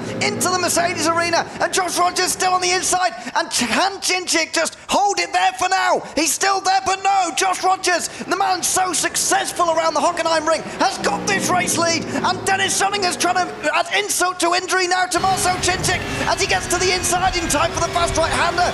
Big slide from Rogers, who takes the lead. Yeah, really good stuff there from Josh Rogers. Now Mouz need to capitalise on this from Cinchik. He's going to be out of his rhythm after losing that pole position, but Cinchik, one of those drivers that can really snap back into it, get his composure back and get back into the hunt after Josh Rogers. We know the Porsche, not particularly strong in a straight line, but really good with the acceleration coming out of corners, of course with that mid-rear engine that it's got in the sort of the back end of the car. But Rogers leads the first lap and Cinchik just in behind. Mouz, you're losing a place. Yuri Kasdorp behind now Charlie Collins, so good to see, of course, Porsche trying to make a bit of a recovery after a slightly poor qualifying towards the back of the field. Mouz are scoring more points than Vitality, though. They're scoring 45 as it stands to 28 from Vitality, and that might be even more now as Kasdorp gets back down the inside of Charlie Collins into turn 2. Can he maybe join his teammates now? And he's going to get the slipstream assistance from Moritz Lerner, and he's just about there, isn't he? Lerner now, you just noticed him off of the racing line to the right-hand side there, just giving slipstream to Kasdorp, but look at this, Yuri Toman, he comes through on the inside, 3 wide, coming down into the hairpin, where we saw such drama yesterday. Is there going to be some more here? Down into the corner, 3 wide, they make it through cleanly, can you believe it? Yuri Toman diving to the inside with Kasdorp being sandwiched here in the middle of 3 wide for these 3 teams. Yeah, great mutual respect given between all 3. No one wants to throw this race away on lap 2. Also now getting involved as well, the 88 of Erhan Yujovski, who goes through. Muscled wide though is Charlie Collins off the exit of the Mercedes arena section. This could get messy very quickly, side by side, as well as Kasdorp trying to hang on there with Toman involved. Now towards Mobile 1 once again, it's wiggling and squirming towards the braking zone of one of the fastest corners on the circuit. Goodness me, how have they all managed to get through there? Collins gets it ahead of Yujovski, and then Kasdorp, look at that from Caruso. He wants to get past Toman. Dave Warren's on the outside as well. The teammates are actually side by side. Caruso and Warren, they'll sort that out, surely. No, they haven't. Warren's still side by side, this time with Thibaut Casabon down the back end of the field, but what a mess that could have been. Somehow they all get away with it. Yeah, I don't know how they managed that, but these are the best races in sim racing. Another lap down, and Rogers still leads from Cinchik and Benneker as well, starting to break away from the rest of the pack, but Mouz scoring really consistently. Yeah, they're not leading, at least at the moment. Benneker still with a very strong shout, especially with the slipstream now as they exit their way through turn 2 and that run towards turn 6. Following along with Marcel Cinchik, let's see who's going to lead by the next time we make our way in towards turn number 6 at this next hairpin. Of course, Joshua Rogers might be looking in his mirrors as here comes Cinchik for the lead. We know the Aston Martin's strong in a straight line, and it's difficult to hold back, especially if you're in a Porsche. Marcel Cinchik to the inside line, and there's not much that man there on the right-hand side can do. He's on the outside line now for that hairpin. He's just about stayed there, but we've seen that in the past. Whether that gives him the place or not remains to be seen. Now through turn 7, he's on the outside line here, and he'll be on the inside of the Mercedes arena, but does that mean he can hold the place? It did last time. What about this time, as Cinchik is a little bit further alongside? still side by side, coming into turn 10 now. But round the outside from Josh Rogers, he's through. And look at Max Benneker. He's going to go through on Chinchik and maybe Rogers as well. Into the final sector. Benneker there, hung back, and he just waited for his moment to strike. And he has got second place. Brilliant racecraft as well. Now Chinchik is in danger of losing yet another position to Dennis Schoniger. Again, Mouz working really strong as a pack, hunting their way through this field. Rogers with a stark defense, though, really well done, but fantastic racecraft shown there from Benneker, showcasing why he's one of the most successful drivers in R1. We've got Rogers versus Benneker, two drivers champion, of course, of this series, and they're fighting at the front. And again, look at the teammate importance here. Rogers having to fight on his own, finding this difficult. Chinchik especially, every time he gets overtaken, he looks like he's going to be overtaken by everybody. Yeah, exactly, and that pack racing dynamic, again, you've got to be careful of losing your rhythm, especially in races like this. You get overtaken, it's almost like everyone behind you, especially when they're the teammates of the guy that's just overtaken you, they smell blood in the water and they hunt you down. Chinchik has to be so careful, but that's the thing, Mouz are working, they're in a line, working with each other. Porsche and Vitality, they're dispersed. That means they can't really support each other, and even though they're sort of spread throughout the field, they really can't capitalize and work their way forwards because they've got no one else to lean on and support each other with. They're all fighting their own respective battles really well, but they're doing it exactly that, all by themselves. Let's have a look at some replays from the start. This is, or from just a moment ago. This is Benneker's view. Just watch this here. Just looks for that right-hand side, just goes for it. It's great racecraft, isn't it? Just to watch those two in front take each other off the road and take that place. Yeah, nice, and that's years of experience for Benneker, just really coming into the limelight there. He analysed that situation, read the body language of the two cars in front of him, said, right, cool, yeah, this is a pretty mid-speed right-hander, they're going to run wide, I'm going to get back underneath them with some good acceleration, and now he's got eyes forward to try and go for the lead of the race, though. Rogers searching for his 9th victory around the Hockenheim ring, so far proving that even though the Porsche may be not the quickest round one lap, in terms of the race distance with the acceleration zones that we have here at the Hockenheim ring, Josh Rogers doing a really, really good job, is just to hang on. Well, we had a new winner in 2025, actually, in Sebastian Job just a moment ago. He hadn't won this year, if you can believe it. Didn't do all of the rounds, didn't do many of the rounds, actually, online, which does explain quite a lot. But, yes, we had a new winner. I wonder whether we're going to keep that going. Well, not likely, in fact, almost impossible, certainly in this race situation. Rogers versus Benneker, though. How many times have we seen that over the course of sim racing's history? These are two very well-storied drivers. They are so well-known, so well-liked, and they are going to go back-to-back, head-to-head again. Rogers versus Benneker into the hairpin. This time Rogers chooses the inside line, chooses to defend. He didn't do that with Marcel Chinchik. Benneker on the outside line. He's going to try and do what Rogers has done to hold on to the lead on both the occasions with which he's been attacked so far. In fact, that Porsche traction might see him clear in time for turn 7, and it does. Yeah, really good stuff. Again, that rear mid-engine really working well for the Porsche, planting some of that weight on the rear tyres, giving it the traction it needs to accelerate out of the slowest corner on the circuit. Bit of a tap to the rear end, though, from the 71 of Benneker.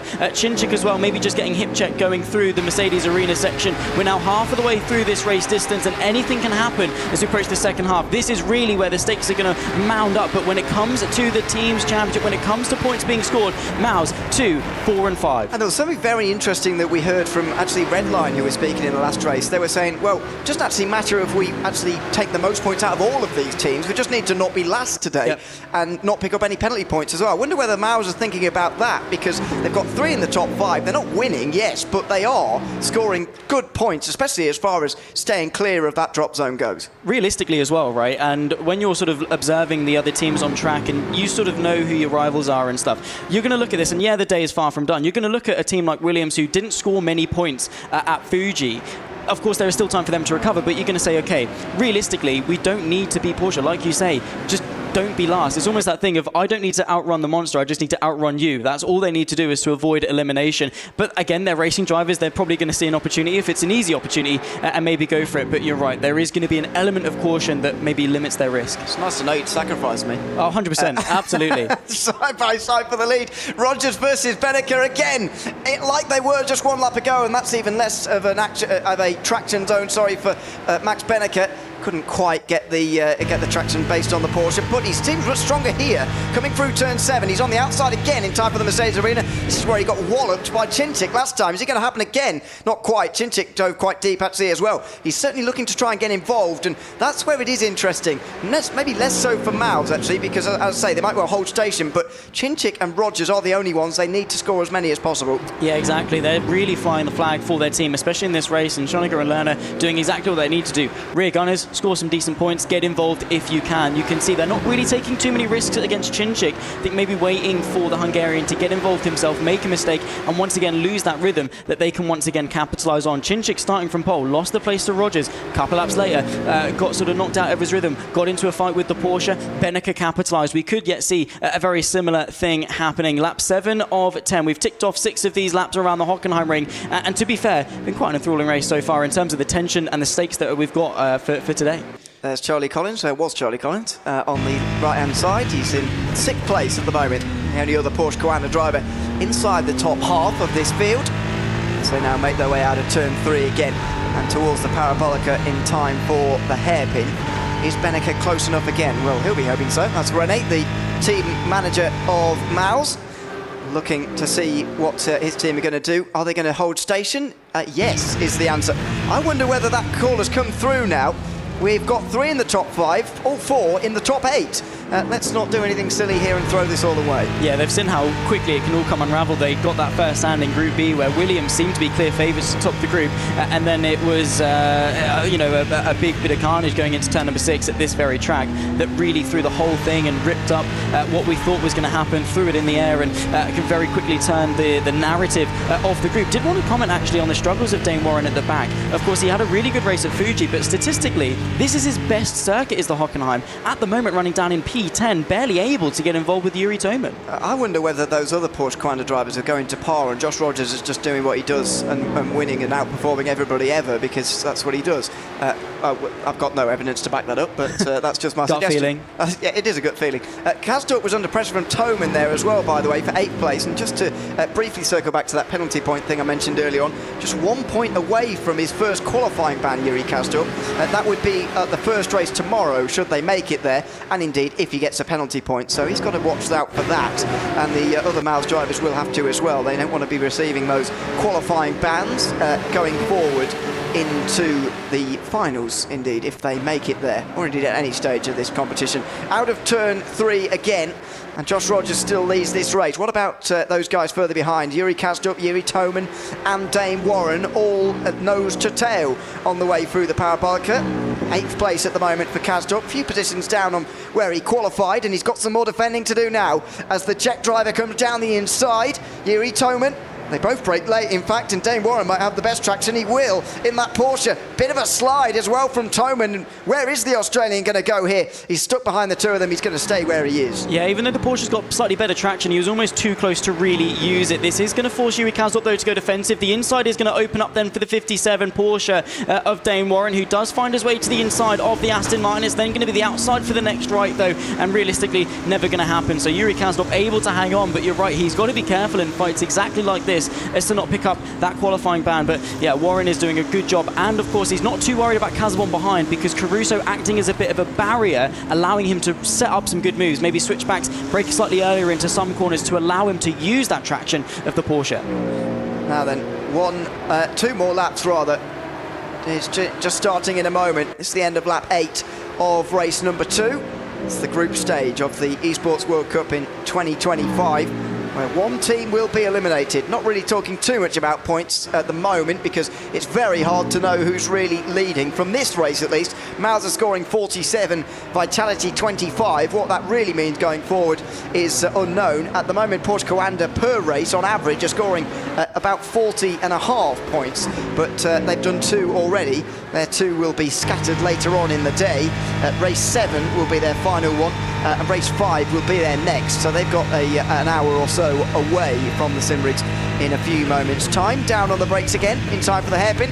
Not much happening now for the top 5, but Josh Rogers has just got to consolidate this lead now, trying to take the win in this first race of the day for Mouz and Vitality, second race overall.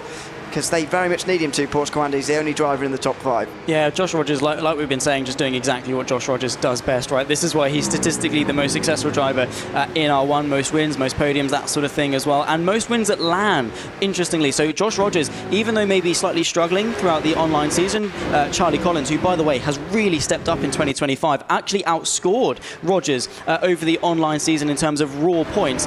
Coming into EWC, I was maybe thinking, is Rogers off the pace a little bit? He's definitely showing that is firmly not the case. Really able to just adapt to this new equipment, dissimilar to last year and dissimilar to what Porsche Coanda regularly use. So they really have had a hard time adapting and have had to really step up. Josh Rogers has done exactly that. Hanya Yovsky, who has had a pretty suboptimal start to his Esports World Cup in 2025, consolidating some good points back for Vitality in P7. Still got an opportunity maybe to hunt down Charlie Collins as we head on to the final lap of the race. Lap 10 of 10.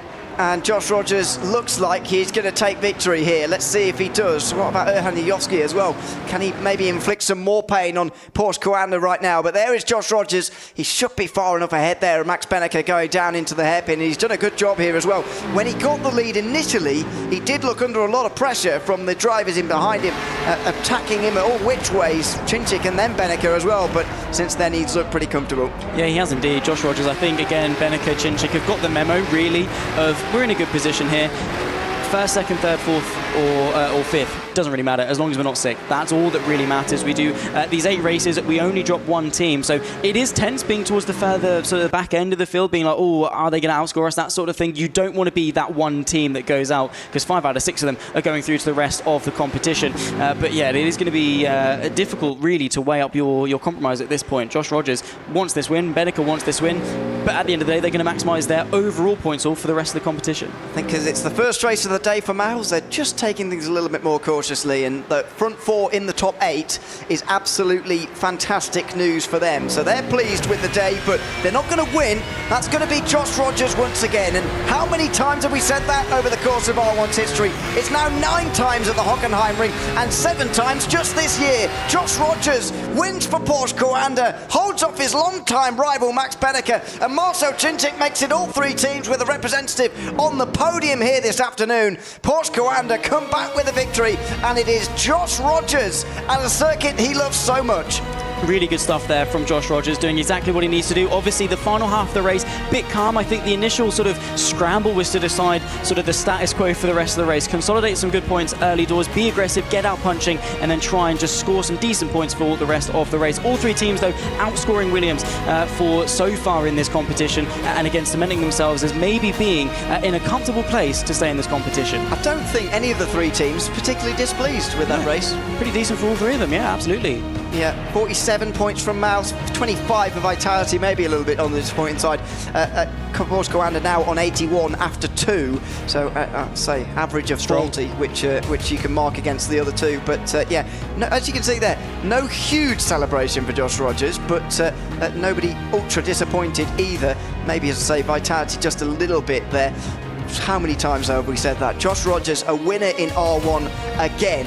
Here are the final race results. Just 0.7 of a second was his gap at the line, just less than that over Max Benneker. Marcel Chinchik makes it 3 teams in the top 3. Schoninger and Lerner make it 3 Mouzes in the top 5, with Charlie Collins holding off Erhan Yovsky for 6th. Yuri Kastorp held off Yuri Toman and Dane Warren at the end there to finish 8th. Jordan Caruso and Thibaut Casabon were the only drivers outside the top 10. Let's go down to the stage and hear now from Sandstorm, who's got an interview for us.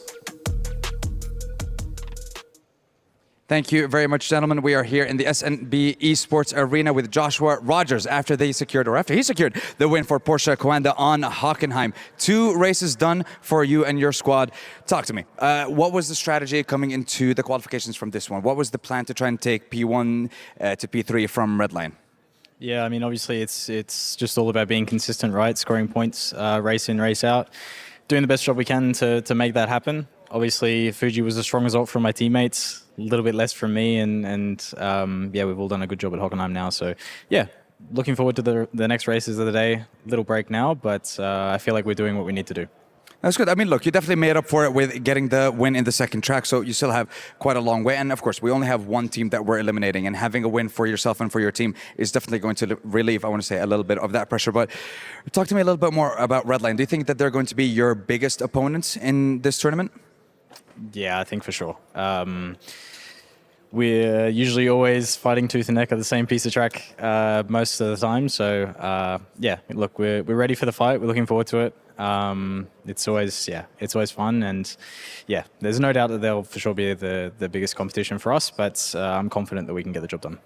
Yeah, honestly, I believe in you guys as well. Considering again the jump from like 8th to 1st just from those first 2 races, and you said it yourself, you guys will have a little bit of a break. But before I leave you for a moment, I want to ask you, what about Mouz? Because they've had a strong performance. 4 of their drivers in the top 8 in that last track. So talk to me. Did you think that they were going to be coming out as strong as they did in the second day of the tournament? Well, you can never take them for granted. It's a strong lineup. For sure, they've come out stronger now at the major here than in the online season, which is good to see, to be honest, but they're always typically quite strong there. So, yeah, no surprise. But, yeah, definitely another team to compete against. Oh, thank you very much, Joshua Rogers, for joining us for the interview. You get a little bit of a break, and we'll see you back, I believe, in race number 5. So you'll have a little bit of a break to enjoy yourself. Let's head on over back to the studio.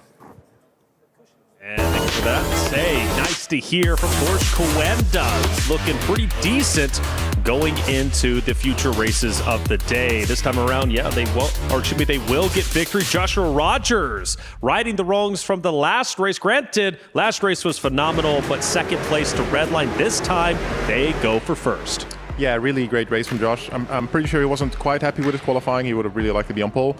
But he pulled an unbelievable move on Marcel in the first lap, and then you could really see how he's able to control a race that well, defending the whole time, always making the right moves.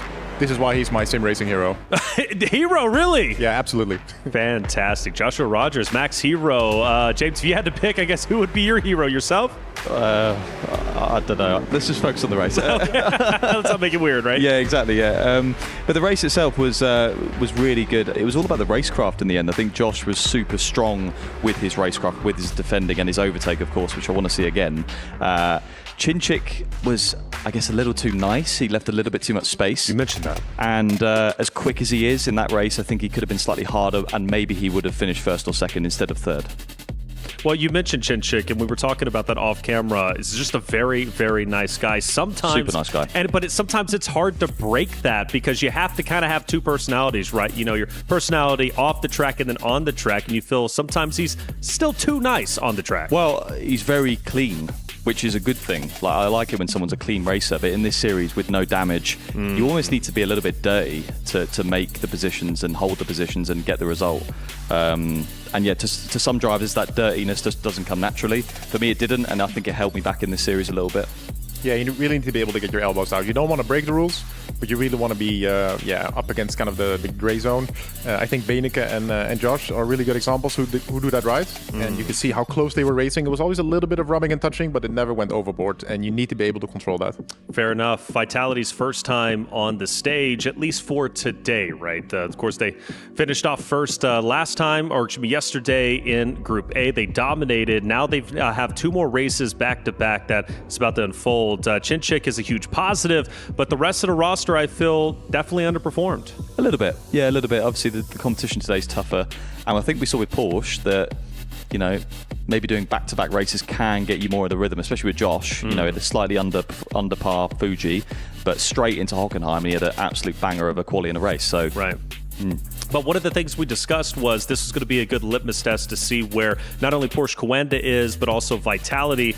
And I feel like Vitality, to truly challenge the championship once again like they did last year, they got to fix a lot. Granted, look, as a talent, I'll let you boys know I'm one guy who loves to ring the alarm bells early on, okay? It's only race 2 of day 2, but Vitality, again, not the best of performance, but like you said, sometimes it takes a little bit to get going like Joshua Rogers. So. For sure. Mouz definitely performed better than I expected. Without a doubt. We actually did pump them up before that race because of the BMW at Hockenheim, but all 4 of them being so strong was not what I expected, but good for them. Yeah, no, I was going to point out Mouz looked incredible. They came in with a lot of confidence. They were also the winners of the respective group in Group B. They finish 3rd through 7th, if I'm not, or 3rd through 7th, at least in the qualifiers, and they finished decently well. So for Mouz, I'm thinking they're looking stellar. Yeah, I think they were looking quite good. I'm pretty sure Badik is not happy that he didn't win that race. He got really close, of course. But overall, they scored a decent amount of points. I believe it was 47. That's still a decent amount. I'm pretty sure that's pretty equal what Porsche Coanda scored in the first race. And then regarding Vitality, I think it was around 25 points. I don't think they'll be too happy. Marcel was, of course, pretty close up the front, but he was kind of their only top scorer. And I think 25 points a race is not going to be looking good today. No, but I guess now the point to look at would be Williams, I suppose, right? From their first race, it was relatively low. The unfortunate thing for Williams is they race, and now they have to wait a little bit before they get back into the driver's seat. So wonder how that's going to have an effect on them. Plus, you do have a sick driver. There's a lot going on, but I'm sure they're going to be just fine after all. It was only race 1. But for Mouz, yeah, 2nd, 4th, and 5th, give them a lot of credit. That's incredible as far as I'm concerned. Again, to reiterate, the goal for today is not to be the bottom team, because one team gets eliminated, top 5 will move on. So for Mouz, Vitality, as well as Porsche Coanda, I think they are looking phenomenal. Well, there it is for race number 2. 2 completed races, and we still have 6 more to get through. In fact, coming back up, we're going to be moving into Jedha, and that's going to be a fun one. Redline returns to the stage to play Virtus.pro for the first time today, as well as Vitality. All that and more coming up after the break.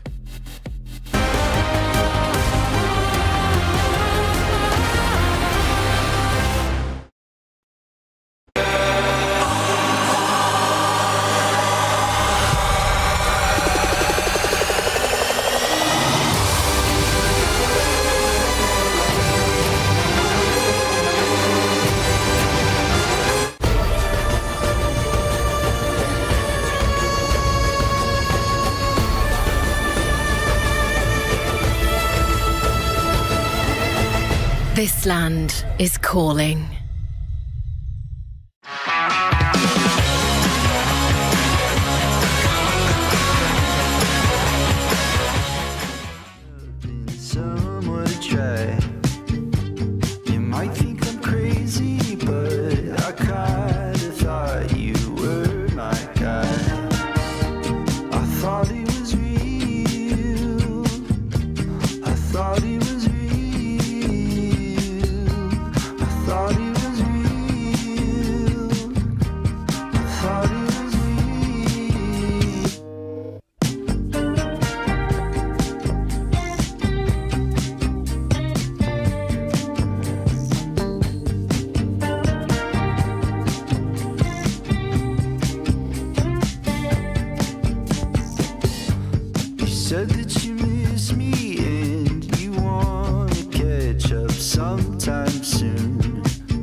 Welcome back, everyone, to the Esports World Cup featuring Rennsport. 2 races down, and the second race was phenomenal. Of course, going over there on Hockenheim, and we look at Porsche Coanda finally get a victory. Of course, we'll see them a little bit later, but for now, we move into race 3 on Jedha. Redline makes a return to the stage after their dominating performance in race 1, and of course, Virtus.pro and Vitality. It's going to be a fun time without question. The tournament will continue, and well, for myself, I'm Taylor Reflections Noble. It's been a fun time watching sim racing, and it's been a fun time hanging out with my crew, as well as we got some new faces on the desk, as well as familiar faces. Jim Bollock-Bassi, James Baldwin, and we got a competitor on the stage. Hold up a second, from MSI, Jamie Fluke. Jamie, great to see you, man. How you doing? Doing great. I'm obviously slightly disappointed that I'm actually here. I understand. Out there, but yeah, good to be here. First off, I just want to clear the room. I want to say I'm sorry for every bad thing that I said about you potentially. No, I didn't. I really didn't. I highlighted you. I actually loved the fact that you committed everything when you knew you had to in Group A. Unfortunately, I believe you did end up crashing, but like, you have to respect the effort, and that was one thing that we highlighted on the desk. So you were giving your all until the very end. Yeah, absolutely. It's it was a tough scenario to be in, where you have to put everything out there and you don't know if it's going to stick. And I gave it a go. It didn't work out. That's racing, and yeah, sadly it wasn't our day. Well, and now we get a chance to hang out with you. It's wonderful. Jim, welcome back to the desk. How you feeling? How have you been liking the first couple of races? Feeling great. Good to be back. Yeah, first 2 races have been good, but now we move on to Jeddah, which is one of my favorite tracks, as you know. I'm looking forward to this one. That's right, and you are the Chaos Warlord, and it's ever so fitting, because the next race coming up is going to be on Jeddah, which was nutty throughout Group A and B in the competition yesterday. If you don't know what Jeddah looks like, let's get you caught up to speed. It's all about tight walls and fast corners. This is Jeddah. Braking hard for turns 1 and 2, it's important to get into a rhythm for the upcoming section. Turns 4 through 12 are all about precision, as the walls are only inches away. Turn 13, the hairpin, a long corner, so stay patient and wait for the right moment to put the pedal to the floor. A slight tap on the brakes and down to third for turn 16 before it's once again flat out. Another fast corner at turn 22, dabbing the brakes, dropping a couple of gears and flicking it through the left-hander, being careful not to use too much of the curb on the right. Finally, the 27th and last of the corners, a heavy braking zone into a tight left-hand hairpin, getting on the throttle as early as you dare for a clean run to complete a lap of the Jeddah Corniche circuit. Point makes sense. All right, welcome back, Jeddah. It was exciting yesterday. It's going to be just as exciting today, without question, James. I love Jeddah. I really do. The fact that we got 5 wide in day 1, I'm expecting that again this time around with how aggressive Redline is. Yeah, well, that was one of the moments of the day yesterday, wasn't it? That's Seeing right. Casabon go from P11 to P5 or 6 with that massive crash. I'm sure we'll see more of that in a minute. Oh, I'm absolutely sure of it. Hey, race 3, moving into Jeddah. We're going to be watching Redline Vitality once again, but for the first time, at least in this tournament in 2025, on land on that main stage, Virtus.pro, another team that can also gain points towards the club championship race. And well, Virtus.pro, how did they stack against Redline? Well, during the regular season, they were phenomenal. But can they face off against them appropriately here on the main stage in race 3? I'm hoping so. We need a competitive race, and Redline needs to be challenged. They are undeniably looking like the best team, but who's truly going to take the fight to them? Well, we're about to find all that out and more. Let's go to the S&B Esports Arena to introduce the teams. Halfway through the competition for some of our competitors. Meanwhile, some haven't even smelled the burning rubber on the tracks yet. 2 tracks down, 6 to go, and 1 team to eliminate by the end of the day. Absolutely, and speaking of just one team, we've got one more team to debut on the stage. They have had a chance to watch everyone else compete, but now, as they all come into the mix, we're really going to get a sense of where these races are going to go. So, Sandstorm, shall we bring them in? I believe we should. All right, first up, we've got Virtus.pro. Joining us on stage for the very first time this week. We got a little chance to sleep in, but now they're in for a wake-up call against Vitality and Redline. They placed third in the online season, but you know they're hungry for first. That they are, and so is everyone on this stage in the SNB Esports Arena. And our second team, they already had a taste on one of the tracks earlier on today, but what can they do in their second race of the day? Please welcome Team Vitality. The bees from the hive have, I want to say, felt the sting of defeat throughout the beginning of the day. But can they swarm the track together and get themselves a victory in our next race? I'm gonna say, that's gonna be pretty tough. But if any team's able to do it, they're fresh. Ooh, that they are. Let's see our third team coming on to the stage. You know them, you love them. Our racers are a little bit afraid of them. It's BMW M Team Redline Red Bull Sim Racing. They picked up major points in the first race, more than double Vitality.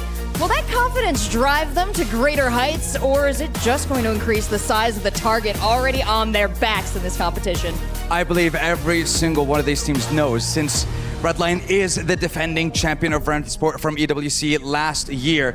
I think you can't have a bigger target on your back at this point. Everyone is going to aim for the king. But you know what they say, if you're aiming for the king, you best not miss. You better not miss, but we will see how this all pans out. I think our racers are ready. So let's head on down to the track. All right, that's the SNB Esports Arena. The teams have been introduced. Thank you, Seltzer and Sandstorm. Race 3, Jedha, about to be underway. Jamie, you've been competing all season long. You obviously know these racers inside and out and exactly how they race. Question for you, Redline, what makes them so good? Why did they win last year, and why do you think they might win this year? Oh, it's such a good question. They've always been sort of the top dogs in sim racing. They've got sort of the best talent almost, I would say, and they're so well drilled as an outfit. They don't make too many mistakes. They're so hard to find weaknesses in, and that's what sort of makes them the best. And when it comes to the LAN events as well, they always seem to perform. They don't seem to miss. None of their drivers ever seem to fall short for any reason. They're just relentless. And real quick, Virtus.pro, first time they're taking that stage. What makes them so good? Top 3 coming into this LAN. Yeah, so they were able to bolster their squad from last year. So bringing in Kevin Ellis Jr. and Darren McCormack especially, those guys are absolutely top tier. And they seem to gel really well with the Aston. And yeah, they've done a really good job, and we'll see more of that later today. Absolutely. We're about to see it very shortly. In fact, for Virtus.pro, their road to EWC wasn't easy. It never is. Everything is earned, nothing is gained. But hey, let's go ahead and look at Virtus.pro and their Esports World Cup road to where they currently are.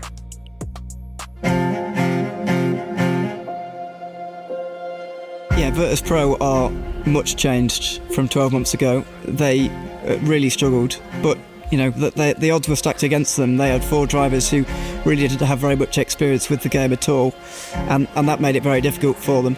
This year they will be a lot stronger, and they've already proven that in the online season. We already know Darren McCormack and Kevin Ellis Jr.'s credentials. Me and Kevin, we get on very well. We've worked together basically through 23 and 24, and then in 25 it was just seamless, and then integrating Vojta and Misha into that was pretty easy. Yeah, we gelled really quickly. You know, Darren and I knew each other from years prior, but things have been really good. As a team, speaking to them, they seem very confident about what they can achieve. They came 3rd in the online season, which is a great achievement compared to where they were in 2024. As a team, we're pretty confident that we can take on the championship. Taking a win at a LAN, it's good. Yeah, you've got all your teammates around you, so you can physically interact with them after the race, and you know, fist pumps all around kind of thing. So they'll be one to watch, but they're still that level below Team Redline and Porsche Coanda, and the challenge is going to be getting up to those two. The goal for us is just take every little bit that they give you. You know, those two are going to take lumps out of each other at some point, so we need to be able to pick up the pieces and just play it smart.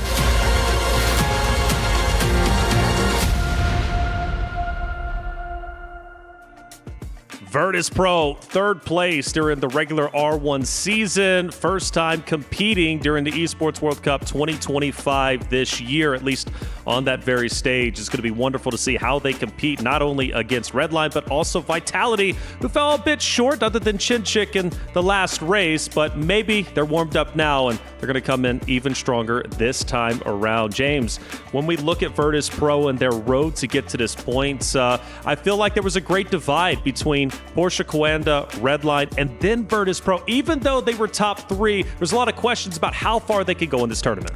Yeah, there may be a little bit of a gap, but Dara and Kevin Ellis, as you said, are top tier, so they can compete with Redline and Porsche. And this is the first time we've seen them in this tournament at the LAN, so I'm very interested to see how well they get on.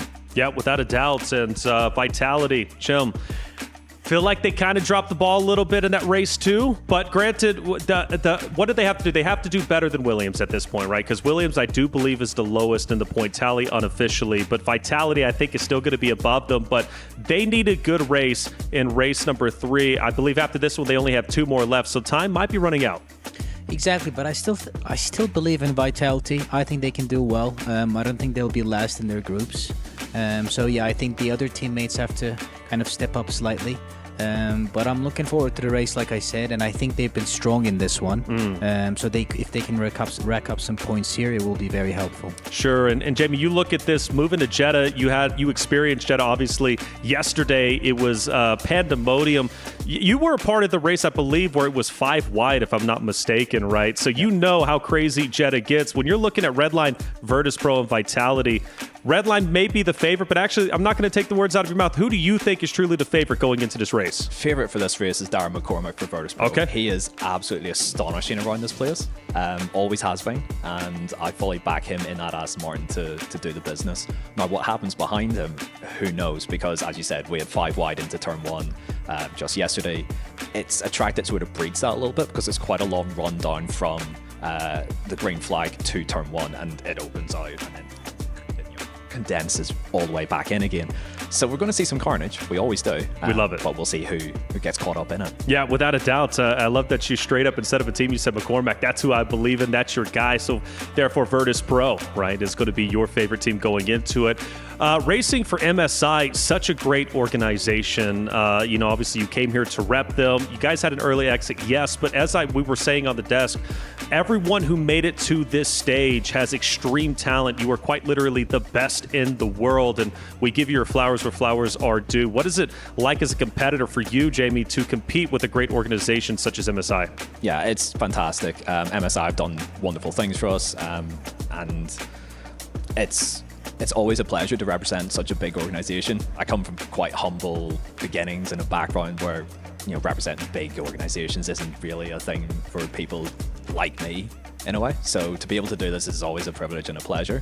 And competing against the best of the world, it's amazing, and I hope I get to keep doing it. That's such a cool talking point, because we've been bringing to the discussion Rennsport, sim racing, and how it opens the doors for those who may not be competitive in other titles in esports or gaming to be a competitive racer themselves, and for you to be at the top of the food chain, right, when it comes to Rennsport. So sim racing clearly made a big impact in your life. Yeah, 100%. My life would look completely different if it wasn't for sim racing and esports as a whole as well. So I'd probably be working a regular 9 to 5, but here I am sort of living the dream. I like that. And obviously next year, I'm sure you're going to, well, not to get too deep into weeds, but you're going to keep sim racing as long as you possibly can. As long as I can. That's right.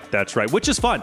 And look, we appreciate you being out there on the stage. Again, we highlighted you several times in a positive way, and we built that narrative around you were willing to do anything that it took to get MSI to day number 2. And so we respect you as a competitor without question. And James, you ever have a chance to race against Jamie?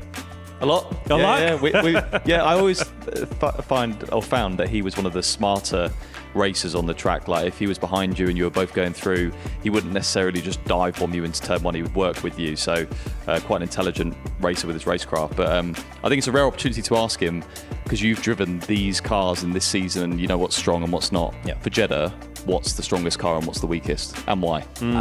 So I actually think it's pretty equal in terms of raw pace over 1 lap, but each car does different things, good and bad. So the Aston's really good through the high-speed stuff, and it follows another car extremely well, so you'll be able to see them generate different opportunities than maybe a Porsche would, which is really strong coming off the slow-speed stuff.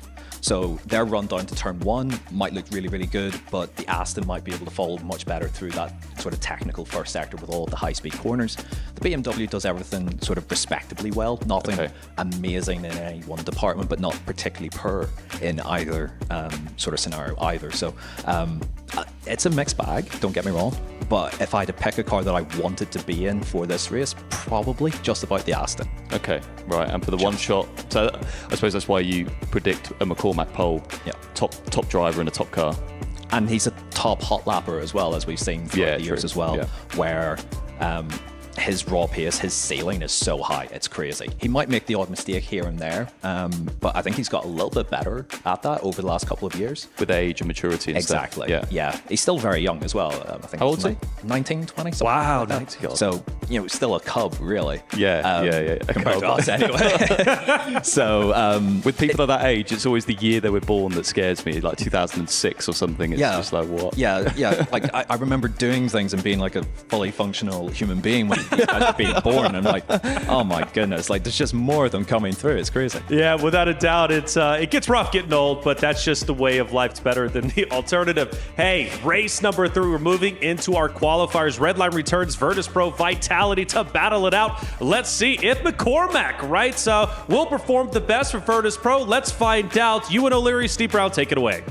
Thanks very much. Time for race 3 of day 2 in the Esports World Cup 2025. Seeing Virtus.pro for the first time, and it comes at Jeddah, a circuit where, as we've just been previewing there, the Aston Martin may well be the one to have.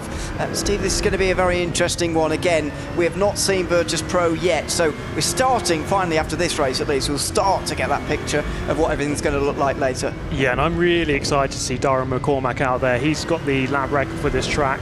We saw him yesterday. No, sorry, we didn't see him yesterday, but we see him for the first time today.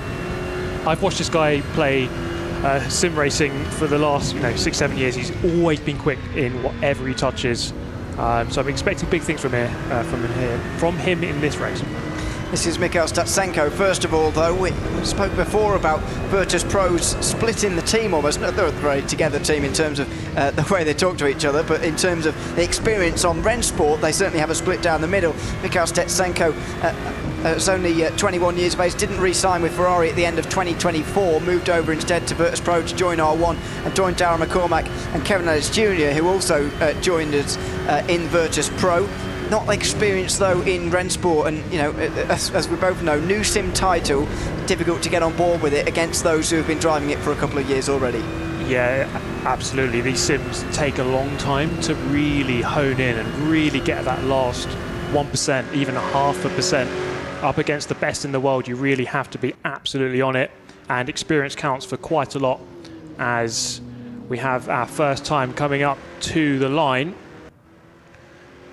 Low 59 is what we're looking at for a good lap time here around the Jeddah circuit, as that seemed to be the benchmark that was laid down in yesterday's races at least. He comes up to the line, not sure what that time is. No, we'll get that up in a few moments' time with the app, the Rennsport app, that you can look at yourself as well if you want to at home and look at the qualifying times for yourself. This is Thibaut Casabon, who is currently driving for Team Vitality. He's got a 59.2 to aim for that Mikhail Statsenko set, both in the Aston Martin. So expecting those low 59s from the Aston Martins. Are we going to see a 58 today, though? I wonder. That would be something special. 59.3 though from Thibaut Casabon. Start with, there you can see on the left-hand side. Yeah, now Wojtek Fiala next up for Virtus.pro. Really good to see them for the first time in the competition. Heading up towards turn 27 of this Jeddah circuit, 27 corners. And, not all of them really count for too much. But turn 27, very important one, of course, to round out the lap. Keep the car to the left-hand side for the minimal travel distance to the finish line. He goes second with a 59.3. not bad so far from the two teammates, but can Erhan Yoski maybe blow that one out the water? Not quite been on form yet this week, but we know it's in there. We know that Yoski can do well at these events, and we will see whether he does it again here. Out of the final corner now. It's a good run, although a bit of a grimace on the face. He's sort of okay with it. This might well be the current best, but whether it will be the best by the end of the session, not entirely sure. Yoski up towards the line, and that is going to be the best so far, 59.1. Yeah, that's, I think, the best we've seen from Yoski this week. He's not had the best luck and fortune come his way so far, but that is a very solid lap. 59.1 is very good, but this is the first of the Team Redline drivers. Luke Bennett through turn 27, right up against the wall. Not a millimetre being spared here. Let's see what Team Redline can do in this race. Of course, they've had a very good performance earlier on today. As he crossed the line, he goes pole 59.0. That's impressive. There you go. Luke Bennett has got himself going here. That's a 59.0. But can this man do anything about it? Darren McCormack, the Virtus.pro leading man, you would say. 3 race wins at this event in 2024. He's taken 8 race victories online in 2025 for the man from Kildare, just under an hour from Dublin in Ireland. Now makes his way up towards the line. Super fast this week as well, by the way, in the practice sessions that we had before proceedings got underway. What's it going to be? 59.0. That's what you expect to see from Darren McCormack. His reaction suggested he wasn't happy with that. I think maybe even a 58 was on the cards, but there might have been a couple of mistakes there, showing just how quick he is.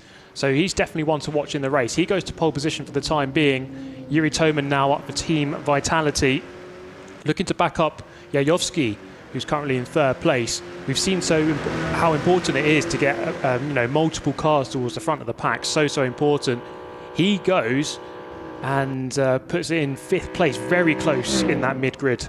He's at the same time as Fiala there, at 0.358. They must have been split by hundreds of thousands of a second, which just shows how close it is. This is Jeffrey Rietveld, who's been the slowest of the Redline drivers so far here in 2025, ranked 30th in our rankings from the online rounds out of 55 drivers who took part in the season. Now makes his way up towards the line for the man from near Rotterdam. He goes down to the bottom of the standings. It's only 8th place for now, might be worse later on. It's crazy how high the standards are. 4 tenths away is, a very good lap, but that only puts him in 8th out of 8 so far. Kevin Ellis Jr., Siggy, Chinchik and Job still to come. Some big guns, some big names here in this race. As now Kevin Ellis Jr. drives to the line. As Virtus looking pretty good so far. He does where does he go? He goes 3rd. Actually, that's a very solid lap for Virtus.pro, 1st and 3rd at the moment. And looking good, aren't they? Although 2 red lines still to come. One of them, Kevin Siggy, the Slovenian, who won the Drivers' Championship in 2024, holding on from the likes of Max Benneker and one of his teammates to win at the Hockenheim ring in that final race when he was in finalist mode. Be looking to lead the line for Redline here. Maybe get towards Bennett and less towards Rietveld. What's the time going to be for Siggy? It is going to be midfield, 6th place. Yeah, not the most ideal lap from Kevin, but we still have Sebastian Job to come, and we're expecting big things. Chinchik's been really in good form today. So as he heads down towards the final corner, the Aston Martin, we know is pretty good around here. He has a good line right up against the wall. I mean, these guys are really on it, leaving nothing to spare coming up to the line. The Aston Martin powers itself into... Where did he go? He's a bit further down the order. 5th place, just in behind Hanya Yoski. So not bad so far from him. This is Sebastian Job, the final driver of the day. He won the first race for Redline, although none of his teammates were particularly, he didn't have a teammate alongside him, I should say. Was on the podium, of course, with Luke Bennett. So they scored 51 points first time round. Sebastian Job works his way over the line, and that is going to get him into 6th position. So middle of the field for Redline, but it's Darren McCormack who takes pole position here from Jedha. A great start to the day for Virtus.pro, as their main man, Darren McCormack, ranked 2nd in our driver rankings, by the way, from the online season. That takes yet another pole position here in 2025. Let's hand back to the studio and analyse that qualifying session for race 3. Hey, thank you, Ewan. Yes, that is the qualifying session done. And, well, Jamie, got to give it to you. McCormack, your guy from Virtus.pro, up there at the top. You know what you're talking about. But yeah, but like, I've known Dara for a very long time now and done little bits of practice with him last year as well in prep for this time last year. And he was so quick around here as well. So like, I know he's got it, well under control around here. And we've seen what he was able to do in the online season as well. He was definitely the fastest guy there. He's been able to carry through that form into today. Well, he did it for sure. It's going to give him a huge advantage. You would have to assume Virtus.pro also gets Ellis Jr. across the finish line in third. I mean, good qualifying for Virtus.pro here. I think Vitality didn't have a bad quali this time. I think Yayoski was actually fourth. Yeah, top 5 for the first time, I think, on this event. So, I mean, huge improvement for him. And they're looking good too.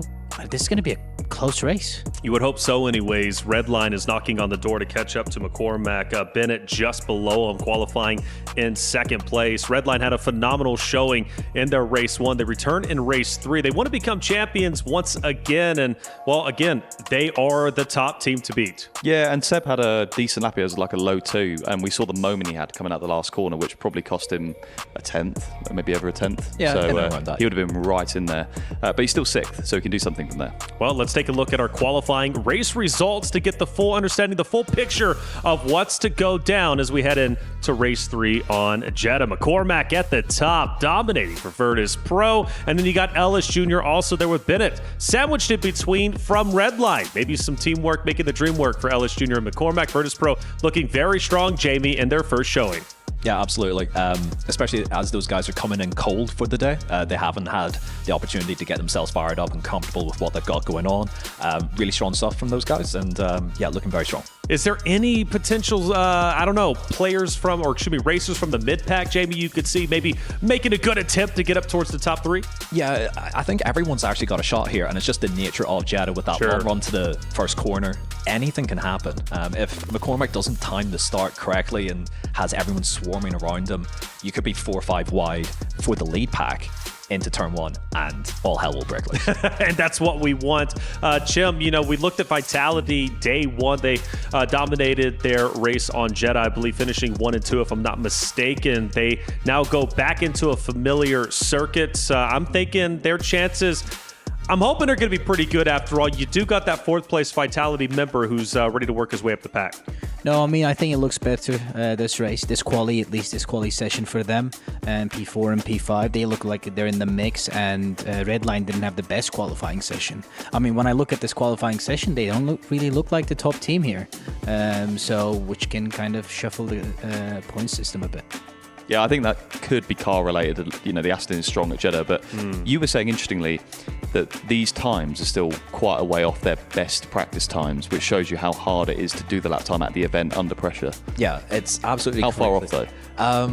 Probably 3 to 4 tenths a lap for a lot of these guys, which for most at home doesn't sound like much, but for us, we all know that it's a lot. Yeah, it's a lot, and you'll feel that every single corner that that's just not gone exactly as planned, and it just builds up and builds up through the entire lap. Well, talking about building up, first place, McCormack takes it. He had the highest qualifying time, and it's time to move into our Remco pole position, and we've got somebody to break it down. Jamie, obviously a current racer yourself. We take a look, and well, what do you notice? Why was he so quick on his qualifying route through Jedha? Well, we're going to take a little look and see why. So opening up the final corner to give the best slingshot onto the start-finish straight to begin the lap. So holding it to the right-hand side to maximize the distance to the start line to build up the speed as much as possible. And then you're just going to try and spot the 150 board on the right-hand side, breaking just after that down into second gear in the Aston.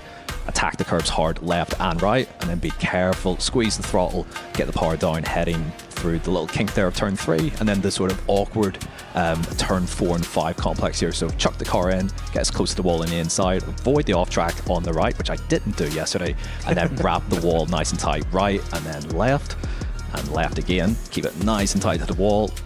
Aggressive over the curb through the right, straddle the curb on the exit there, and then tuck it back in right and left, and that sort of concludes the opening sector of the lap here at Jedha.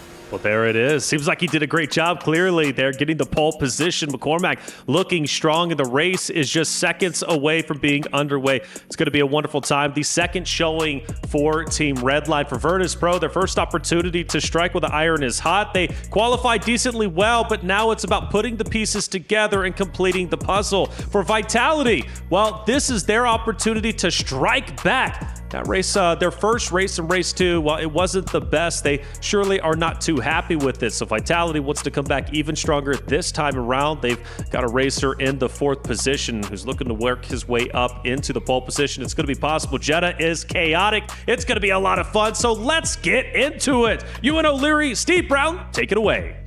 Thanks very much, Taylor. It's going to be a very, very exciting third race, rather, as you say. Darren McCormack on the pole position. Never finished outside of the top half at Jeddah since this circuit was introduced into Rennsport in time for the Esports World Cup of 2024. He holds the lap record round here, and he holds the pole position as well for race 3. That pace car will pull off to the left-hand side here in a moment, and that will give the Irishman the control of the field with his teammate Kevin Ellis Jr. right behind. Watch for a jump maybe for those two on the left-hand side in towards turn of 1. How can they work together maybe as they work their way into the start of this race? Green flag waves from Jeddah. We're underway again, and look at that from Yoyoski. Chinchik is on the left-hand side trying to get past Kevin Ellis Jr. They're not going to be quite able to do that, but it's Luke Bennett on the outside in towards turn 1. Now outside for turn 2 as he switches back on Darren McCormack, who keeps the lead. Yoyoski gets ahead of Kevin Ellis Jr., and then it's Marcel Chinchik, then Sebastian Job as they single file out in time for the first sector.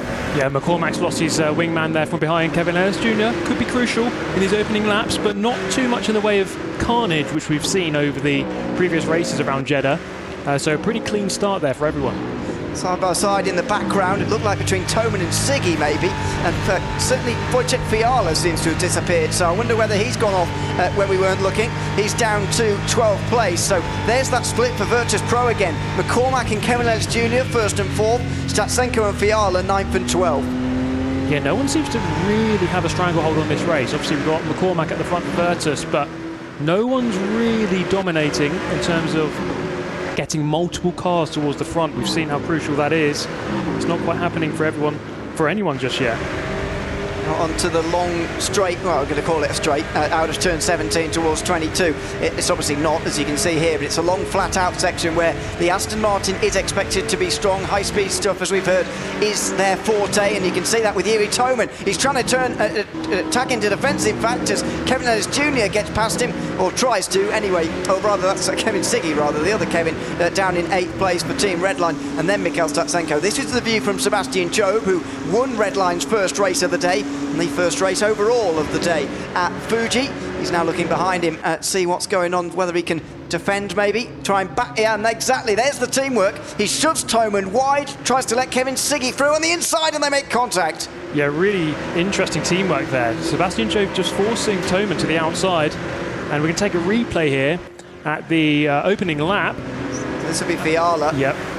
As he just gets tapped wide. And then he's losing control, and at that point he's in the shadow realm, he's in the bin, and the race is pretty much over for him. Shake of the head, and that will be 12th place, unfortunately. Wojciech Fiala, no points there, but if McCormack can get 25 and Kevin Ellis Jr. 13, the other two don't need to worry too much about, certainly not about dropping out of the competition anyway. Williams' score of 11 in that first race, which has been adjusted, by the way, since we spoke about that race first of all. 11 points now after everything has been looked through from race 1.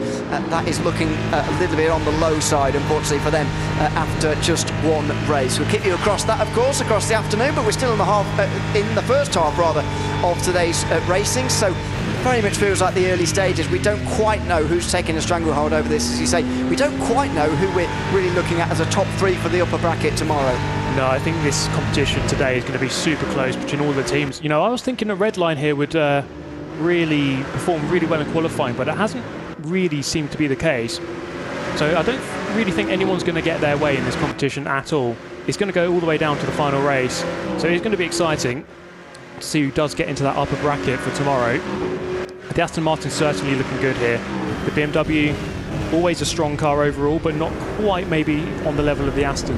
Here's another look for Fiala's incident. hard to know how to call that one. I think Fiala was trying his very best to stay on the circuit, actually. In hindsight, maybe should have just cut the corner and maybe taken whatever penalty he was going to get, because look at the sort of whatever the opposite. What's the opposite of benefit? The disadvantage, sorry, of staying on the circuit. Yeah, sometimes it's just about mitigating the risk, and this is something that comes with experience in racing. Sometimes you just think, okay, well, I'm on the outside. If I've been pushed into it, I can just kind of cut the track and just take the penalty, perhaps. But yeah, unfortunate moment for him as the Aston Martin here. Chinchik going up the inside in towards turn 1. Isn't going to be able to get it done because it's really tricky into this chicane. You really do have to get more than alongside. Otherwise, they're just going to get you back on the second part of the corner.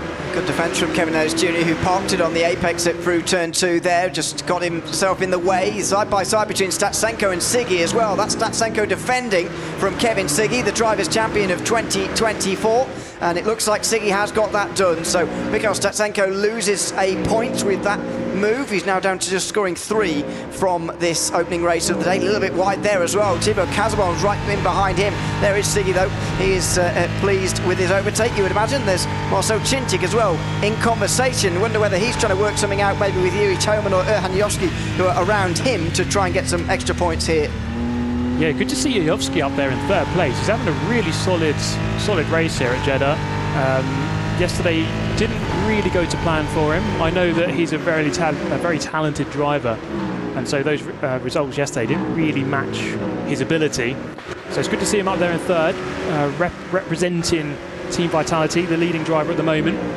So he's going to try and maybe bring Chinchik into this race, although he's sitting in a good position there in 3rd. He's got a 1.2 second gap over Kevin Ellis Jr., so he's not really under immediate threat from behind. In fact, 4 tenths behind Luke Bennett, I think he could potentially get 2nd place here.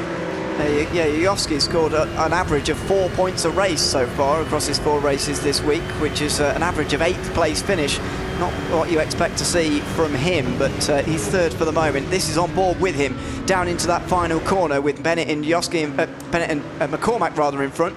This is a bit further behind. And look at Kevin Ellis Jr. here on the defensive. He's certainly let the front 3 get away, but what about his own 4th place he needs to worry about? And he's got no teammates around him to try and help. Here comes Marcel Chinchik again. He went inside turn 1 last time. This time it's outside. Might give him the inside at turn 2. They're both going to be super late on the brakes. How are they going to pull this up in time? They just about do. Just a bit of contact as well. And here comes Sebastian Joe on the inside looking for that traction in the BMW, and he's got it. Side by side coming into turn 4. And watch how close we're going to be to the wall on the left-hand side here, by the way. Oh no, there's contact. Contact before the turn. And Chinchik goes around. He's been saved by his teammates somehow. Can you believe it? Yuri Toman has prevented Marcel Chinchik from being spun around there. And somehow, that's the best bit of teamwork we've seen all day. Yuri Toman saved Marcel Chinchik from falling to the back of the field. That was quite an incredible moment to stop him spinning.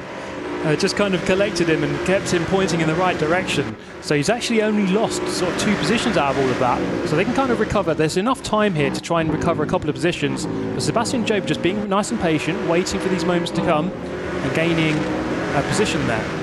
So Kevin Ellis Jr. actually good defence for 2 laps into turn 1. Once on the inside, once on the outside. Managed to protect 4th place twice in 2 different scenarios. So good defence from Kevin. Has paid off as well. He's got that 4th place secure now. He should do anyway for the next 4 laps. Sebastian Jones going to be a bit more worried though, with Toman and Chinchik just in behind him. We'll try and get a replay in a few moments and see that again. I want to see if there was maybe anywhere that we can point blame to either of those drivers for actually that starting in the first place, but I wonder whether that one's going to be chalked to the racing incident, as often it is at turn 4 of Jeddah. Yeah, it's really interesting in racing because sometimes when you're at the front of a group, all you can really do is try and block and defend, keep your position at the front of the group, and just hope that the guys behind start fighting in some way. That's exactly what happened there. And yeah, Kevin Ellis now with a very big gap in 4th, so he's quite comfortable there. Virtus.pro 1st and 4th, that's looking pretty good for them. That was Statsenko on the defensive from Casabon and Rietveld in the background. He got a little bit of a tap in the rear through turn 26, which is not a corner we even really talk about very often.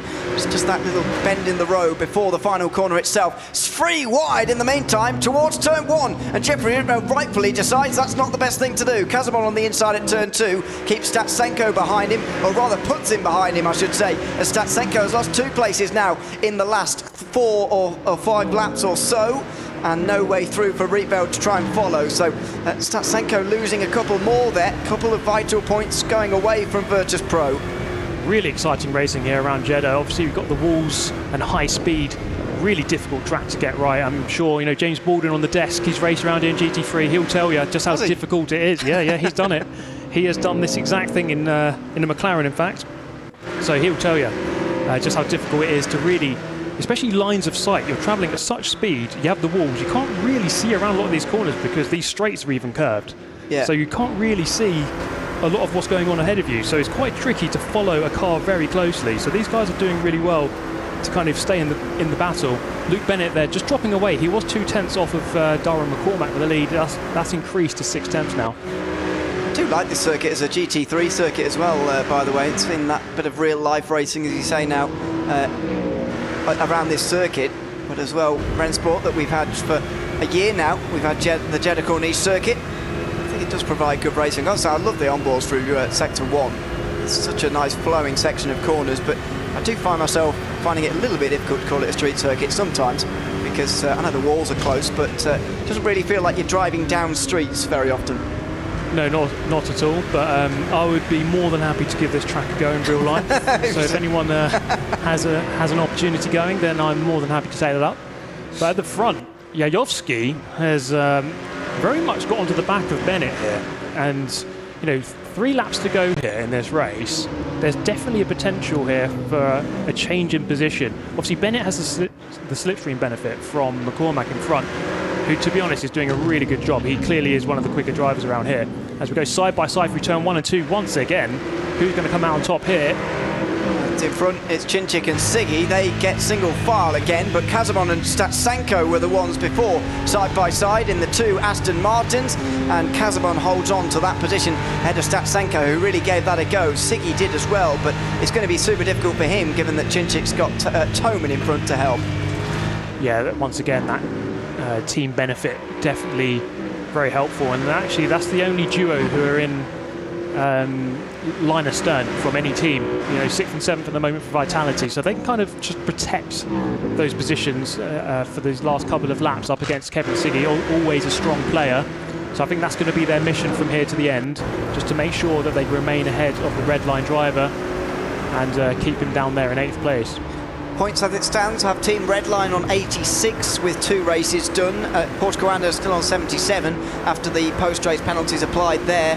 56 points after 2 races for Team Vitality, so very much Redline head of Porsche Coanda and then a gap back to Vitality after 2. Of those who've done just 1 race, Mouz and Virtus.pro are only separated by 7 points in favour of Mouz, with Williams down on 11. They need a huge second race by the looks of it. Yeah, Williams is going to have to really have some much better performances going forward, because of course at the end of the day one team is going home.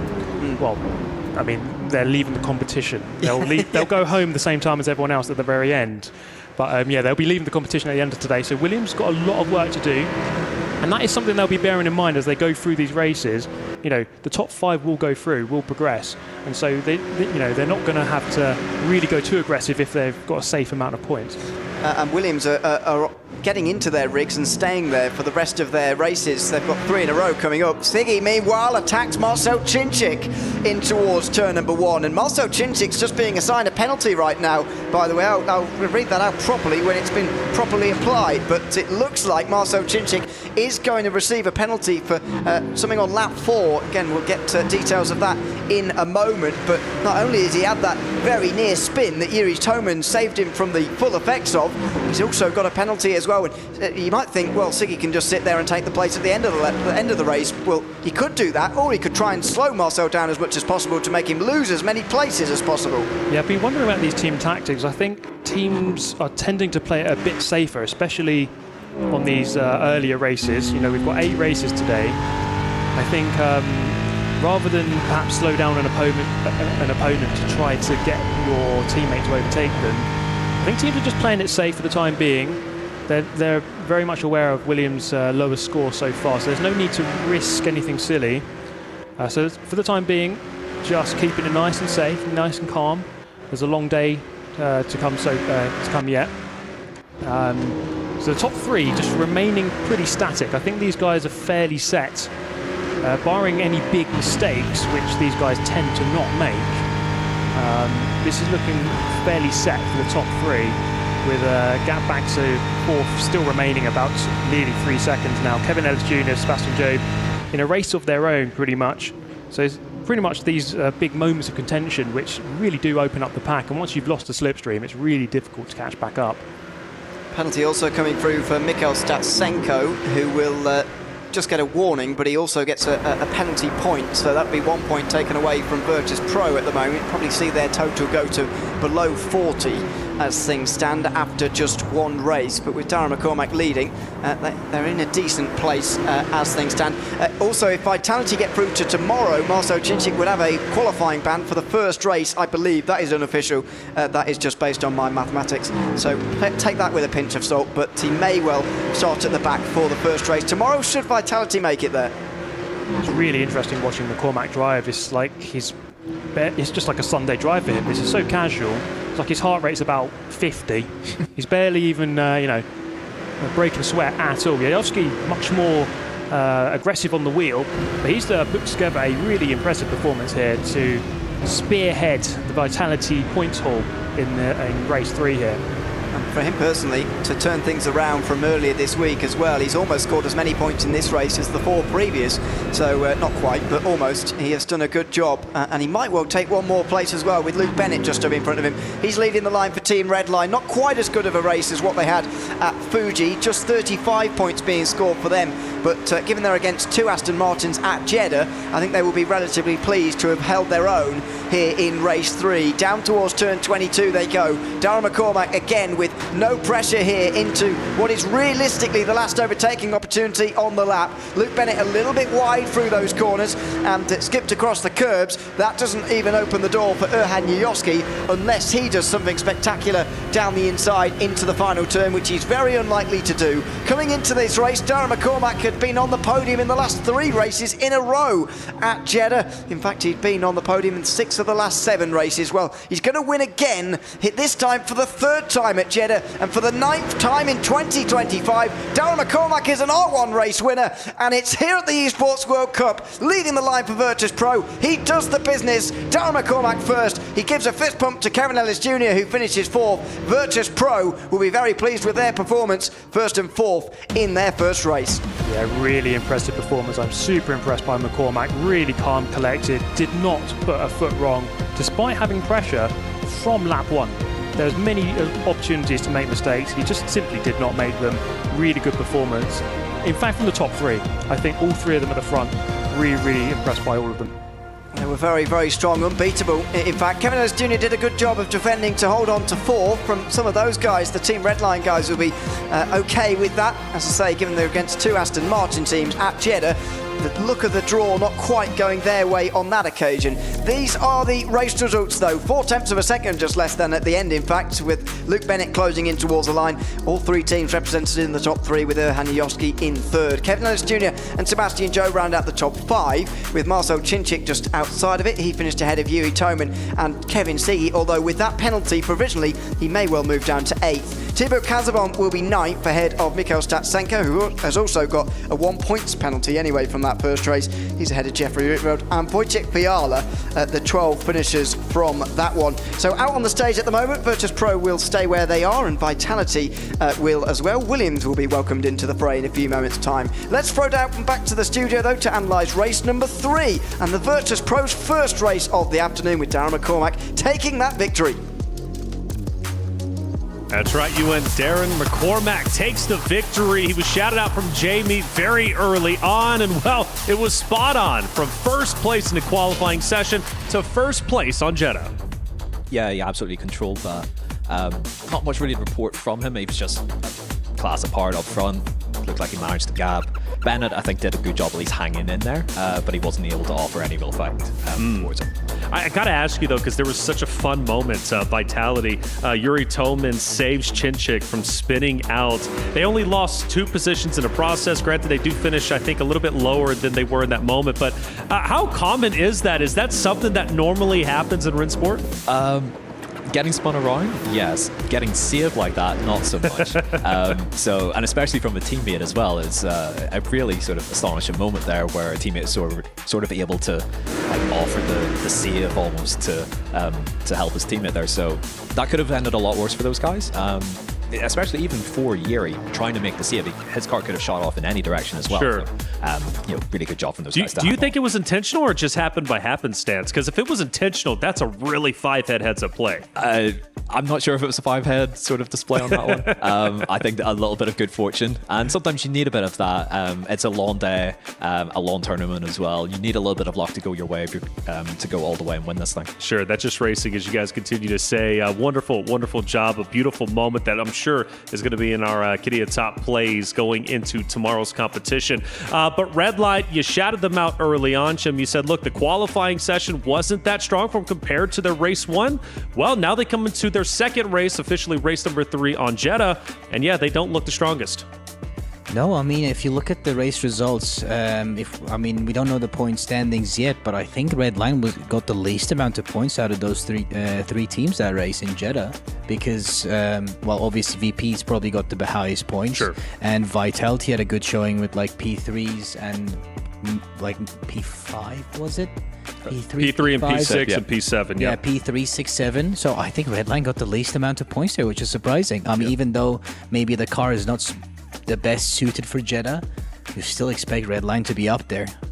Fighting tooth and nail, right, each and every way. Yeah. Thing is, Redline's still relatively healthy from their race 1 performance, right? But it does show that there are other dogs in the fight at this point, right, James? I mean, Virtus.pro, first time on stage. They look incredible, and we want that, right? They were top 3 coming into this tournament, and that was a top 2 performance as far as I'm concerned. Yeah, and their top 2 drivers are, as you said, top tier. It's the bottom 2 in this race, Statsenko and Fiala.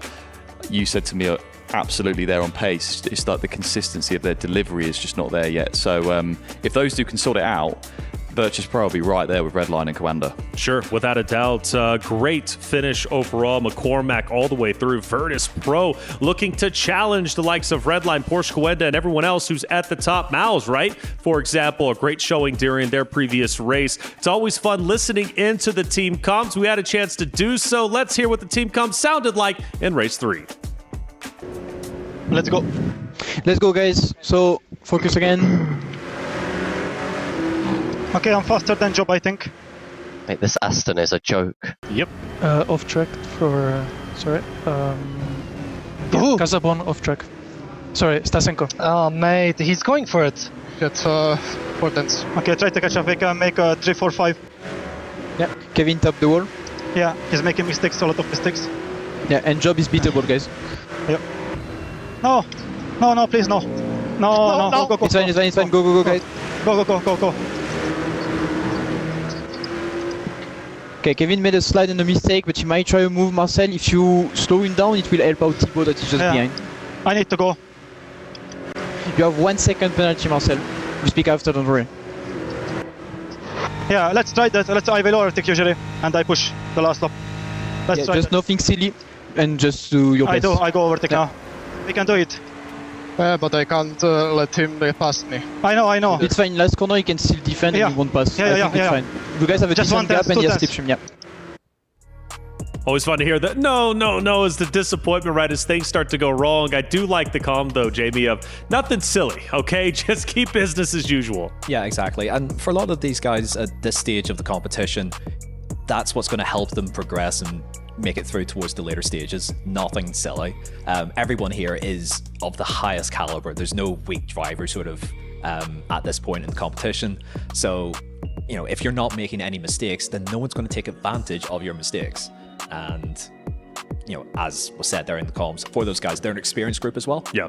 They've been around a long time, and, making no silly mistakes is key to success here. That's right. And I know we're going to be going to a break shortly, which means you will be exiting. It was great having you on the desk, though. I guess, what are your thoughts about the overall tournament in general, right? It was amazing coming in from last year to this year, seeing that stage, right? The improvement, not only from Rennsport, but also for Esports World Cup. It must be a pretty cool experience. Yeah, it's really cool. A lot of bright lights and sound and noise. The introduction at the start was wonderful as well.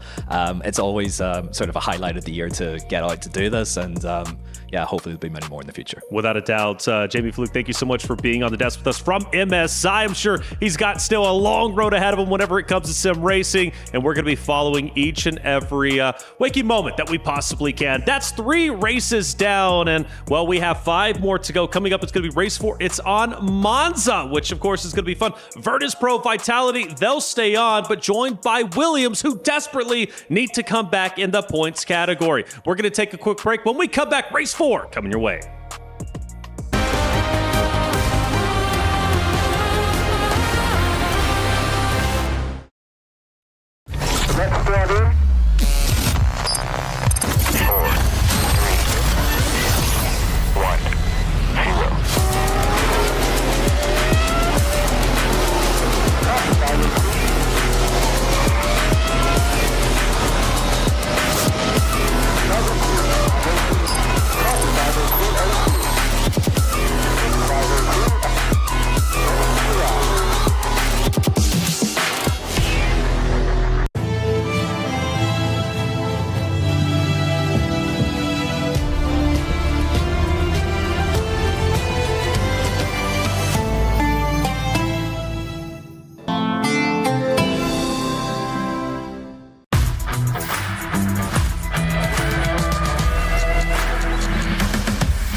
Welcome back, everyone, to the Esports World Cup featuring Rennsport. 3 races have been completed. Our 4th race, our halfway point, about to be underway. We're moving into Monza. Virtus.pro, Vitality, and Williams about to face off against each other for the first time, at least so far. We will not have a red line or a Porsche Coanda on the battlefield. So Virtus.pro, they're going to have to carry that torch. Williams, there's been a lot of conversation, Jim, about them and how good they are. We know they're great. We know they're wonderful. But the race 1 against Redline and Porsche Coanda, it didn't go the way that they wanted it to, which means they need to make a big improvement.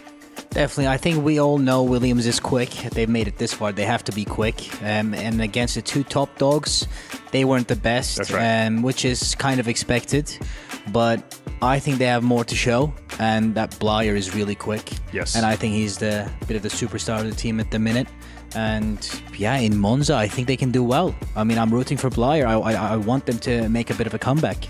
Blyer is the guy that's a little bit sick coming into today, right? A lot of questions about how well he's going to be performing. And honestly, he did very, very well in race 1, especially in qualifier. The only outlier for their roster to finish up in top 5. Of course, there was a bit of a scuffle, ended up crashing, but hey, he's still playing well despite being sick. You gotta love his Warriors heart. Chris Tunn has been walking to Boulevard. From what I'm hearing is that he's at a different stage. What's happening at that stage, Chris Tunn? So now I'm in the secondary stream building, which is just over the road from the SMB Arena, where other games are going on right now. It's not just Rennsport here. There are 24 different games here at EWC, not just the $70 million for the Rennsport side of things. There is very much other things going on right now. This is the, as mentioned, secondary stream. So we got our casters here and our teams. There is Valorant and Dota 2 right now, and it's a bit of a more intense atmosphere. Over in our arena, you got, of course, the fans in there, the other teams in there, everybody chatting around whilst the games are going on. In here, there's no fans, it's just the teams, and they can hear each other, and they are talking a little bit of smack every now and then, but it's cool to see the commentators around. It's a bit more of an intense atmosphere, and it's one that if you're around the Boulevard, I would definitely come and check out. But you guys continue to cover Rennsport. I'm going to go and see if I can improve my Valorant game.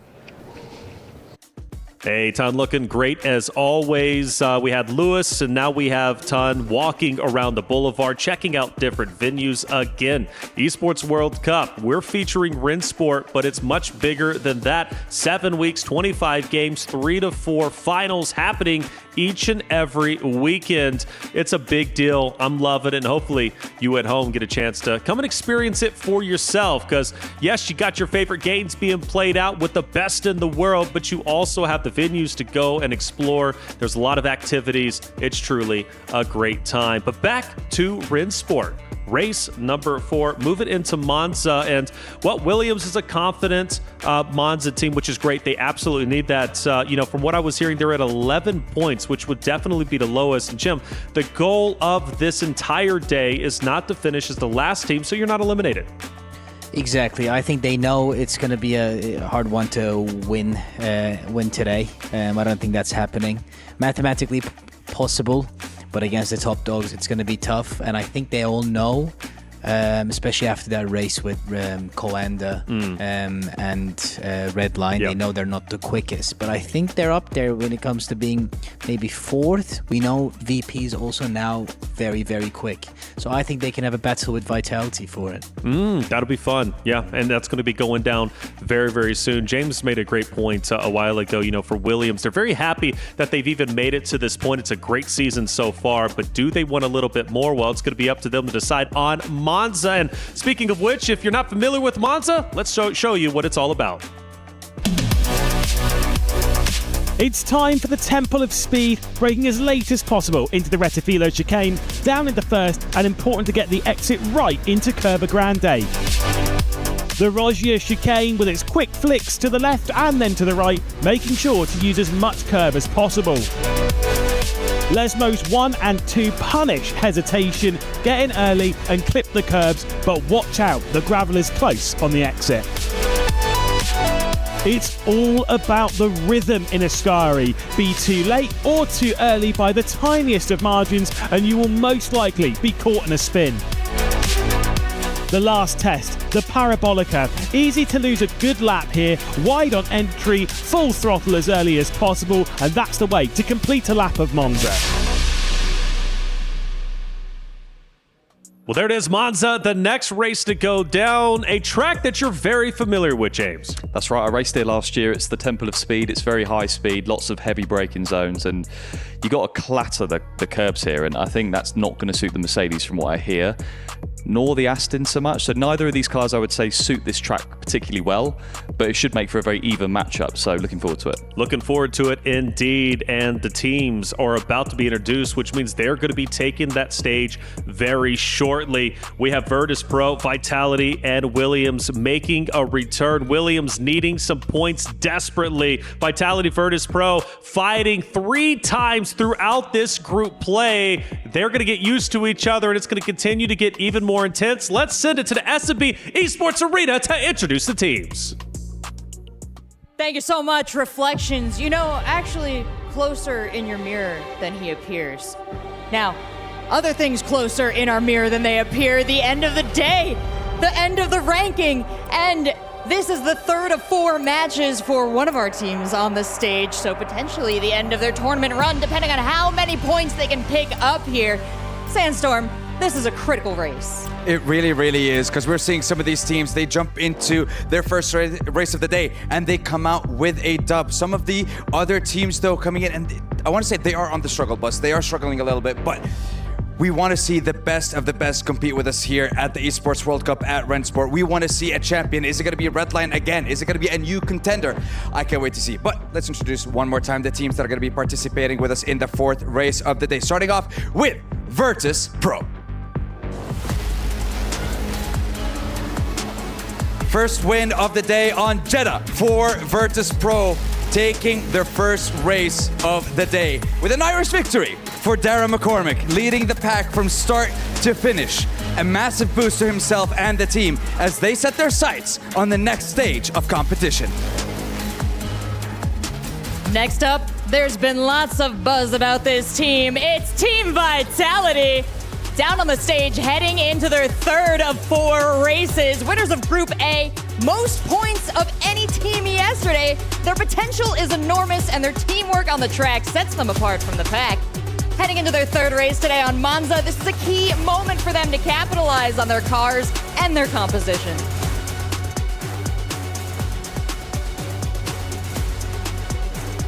And finally, Atlassian Williams Sim Racing take to the stage one more time. Williams currently on the struggle bus with a difficult start to their tournament life. They will need to pull off something special here if they want to keep any hope of having their key safe by the end of today. And they're going to be going for 3 races in a row. So it is going to be a marathon for Williams here. I'm just picturing a bus trying to take on Monza. I mean, look, that would be fun. I don't know how people would overtake each other on that, but listen, make it happen. I don't know how, but I want to make it happen. I don't make the rules, but I do make the tournament go. So let's send it on down and get this race started.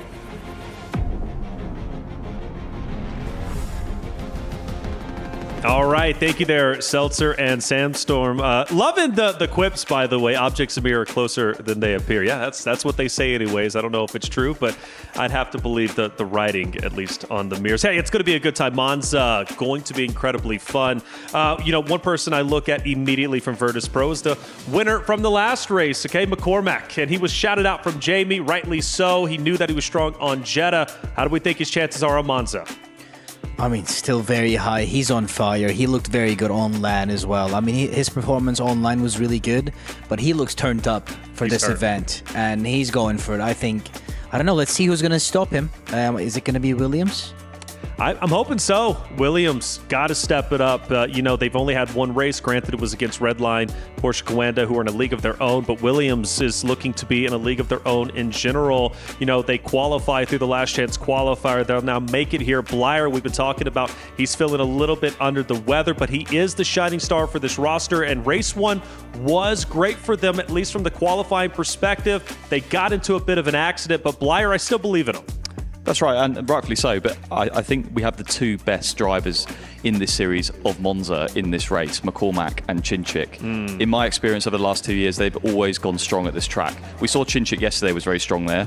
Now we get to see how strong McCormack is there as well. McCormack, Chinchik on opposite sides of the spectrum, Virtus.pro, and then also Vitality. Chinchik has been just on fire this entire event. Yesterday, we were consistently talking about him. He was finishing up towards the top. And, I love that battle is happening. McCormack, Chinchik, Vitality, Virtus.pro, because, again, throughout the group play, they face off against each other 3 times. I believe that is the most we see 2 teams battle it out against each other than any other rosters.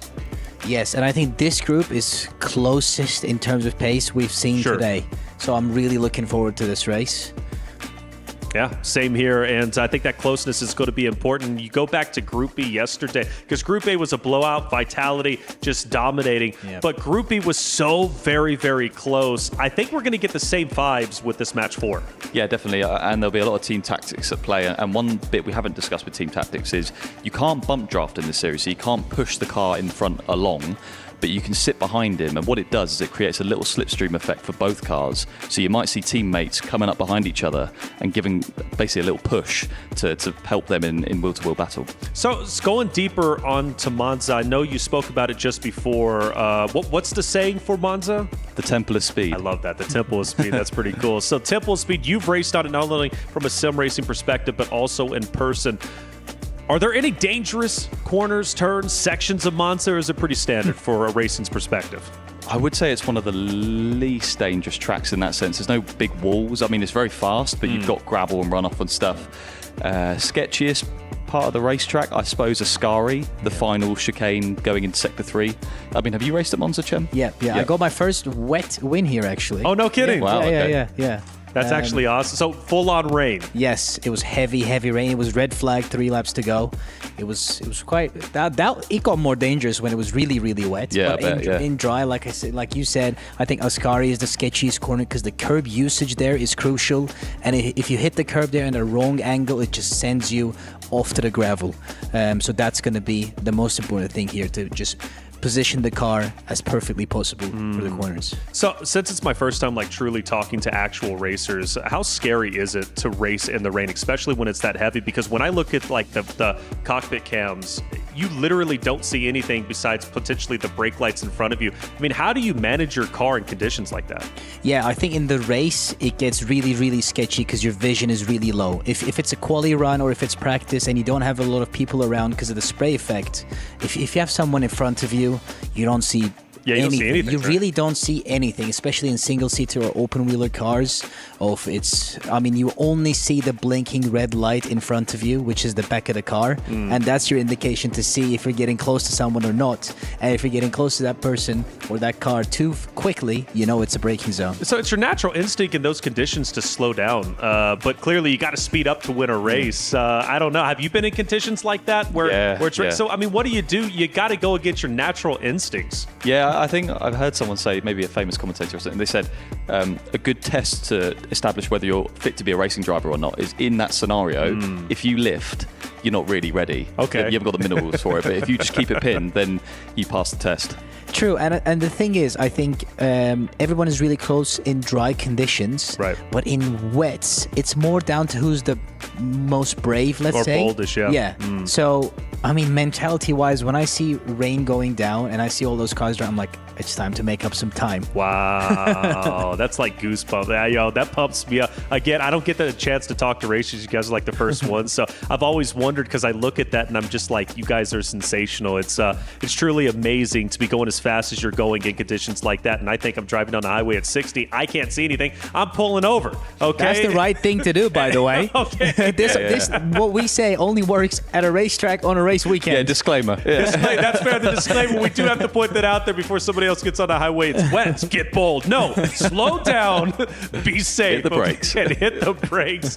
Fantastic. Well, Monza sounds like it's going to be a lot of fun. I guess it's great for the racers in this case. It's going to be sunny, dry conditions. They don't have to worry about rain. Although I do think that would be quite fun to kind of change the conditions. But after all, for competitive integrity, it's better to have the courses all be the same. Nice and sunny.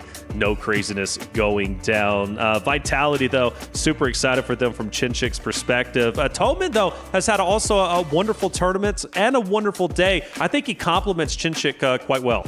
Definitely, he's super solid. He might not get the most wins or most poles, but he's always there. And I think that's super important for a championship-winning lineup to have consistency as well as raw pace. Raw pace is huge, without a doubt. And Yayovsky has also been on fire. I think Vitality as a whole, like, I was a little bit worried for them after their race 1, but that race 2 showed me, okay, they're still in the driver's seat. They still look good. Are they contending top 3? I believe Virtus.pro still edges them out along with Porsche Coanda and Redline, but I do think Vitality, especially as the days continue, are going to continue to heat up and potentially challenge the top 3 position. It's really tough to challenge top 3, but I think Vitality right now is... I mean, today I think has been a better day for them, especially that race 2. Because until now it was mostly Chinchik and then Toman sometimes showing up as well. But today Yayovsky is on fire, so he's been doing really well. So if he can join the battle as well with Toman and Chinchik, they become a very solid team. Without a doubt, and from Vitality's perspective, this is going to be their 3rd race, James. And if I'm not mistaken, each team, yes, there's 8 races taking place today, but each team only races 4. Only 4 chances to gather points. For Williams, again, we've been ringing the alarm bells a little bit, me specifically, but this is only their 2nd race. For Vitality, this is going to be their 3rd, which means only 1 more remains, I think, later on in the day. So time is getting a little bit slim. Time is running out a little bit. You know, you got to think if they don't perform in this race 3, they've only got 1 more race to make up for it. Yeah, they've had a decent start, though. I think they're in a decent enough position. I think, you know, Williams, this is their 2nd race. Right. I'm pretty sure. So, yeah, they're very much on the back foot, but they've got more races to get on top of things. So, let's see what happens, you know. Let's see what happens indeed. It's only a matter of time before we get into our first qualifier. I think we're just about a couple of minutes or a minute away, and I'm super curious if McCormack can go back-to-back. I believe he'd be our... No, he wouldn't be our...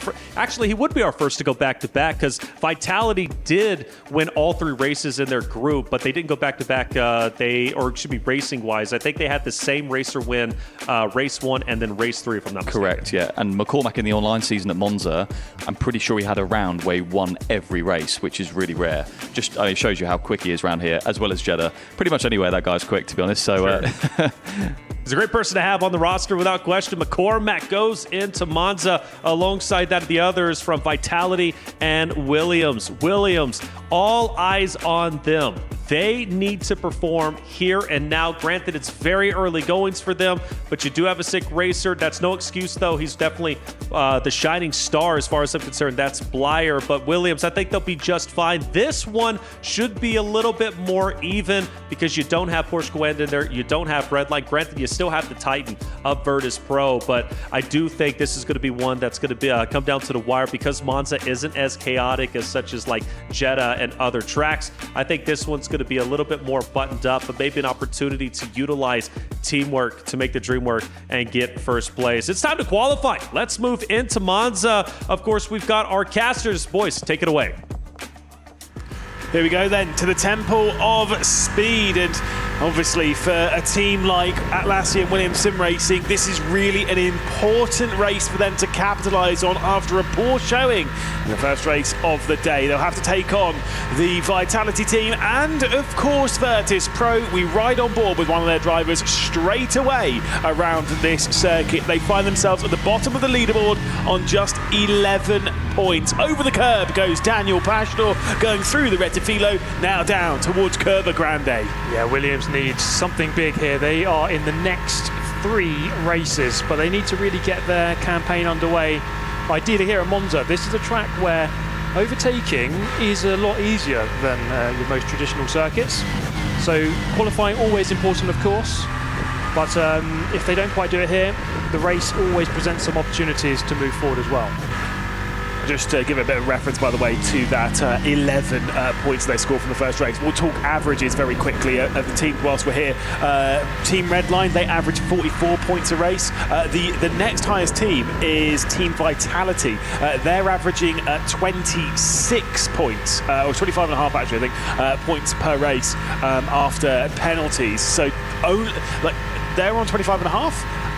and Williams are on 11. That's a big margin per race. Either way, we'll keep our eyes focused on this qualifying session. A slowdown penalty for Pajtor, such a shame. Oh, that is a disaster. So he's going to immediately be down towards the back of the pack. You'd expect him to be bottom 3 or just, probably last with this. The quality today has been very high in terms of qualifying pace and in terms of the lack of slowdowns. No one's really been getting slowdowns today. And that's going to be a disaster. I think Williams going to be relying heavily on Dominic Blyer, who put in a really good performance yesterday around this very track. Daniel Pastor, of course, that exit there of Ascari, not ideal at all. This time is not going to be a good one at all. Yeah, 49.444, not good enough. We really should be aiming for a low 146. That's obviously because of the slowdown penalty. Let's take a look at Jiri Toman then into the final sector. Of course, race winner twice yesterday, and he does know how to get it done around this circuit. I think it was Chichi who actually won yesterday around here, but still, he knows how to do it when the time requires it. Into the final sector, really good first sector, decent second sector. That is a good lap time, 46.2. Is definitely challenging for pole position. And here is Dominic Blyer. This is the man. This is the guy that Williams, I think, are relying on today. He's going to have some help from Fefa and Biletsiotis as well. But let's see what he does through the Parabolica, the final corner here at the famous Monza circuit. Such a good track to be at for this 4th race of today. Coming up to the line, he goes to pole position, 46.1, very good lap time. Very, very good lap time. Now we go to Darren McCormack, who has the fastest lap recorded in 2025 around this circuit. It was a 146.038. James Baldwin, who did say earlier on, I think this is a circuit he's not raced at, but still, he did say earlier on that Darren McCormack has won around here in all 3 races in 1 round online. As he comes up towards the line, it is a circuit he goes well at. Can he steal pole position away from Dom Blyer? No, he cannot. 46.139. Did James race around here? James has actually raced around here at GT3, yes. Such is the experience of our analyst, James Baldwin. Incredible stuff. But yeah, he has raced around here as well. That sector 2 is a long way off. Yeah, so another slowdown penalty. This is a very difficult track for that. On paper, this track looks so simple. It's a lot of straights, a couple of chicanes. It looks really simple when you look at it on the map. But that means it's actually very hard because you have to then push the limits to really extract the maximum lap time. Clearly, Fiala there pushing a little bit too hard, and the lap time is not going to be good at all. 51.8, he goes 5th. That would have been a slowdown penalty at the Roger. So we're now looking at Mikhail Statsenko. First sector, pretty decent. Second sector, about a 10th off. This is going to filter in behind McCormack, I believe, but potentially ahead of Jiri Toman, and that could be important for the Virtus.pro team. Up towards the line comes Statsenko. Where's he going to go? It's just behind Jiri Toman then. So Statsenko goes to 4th. Thibaut Casabon, I think these sectors are looking pretty solid.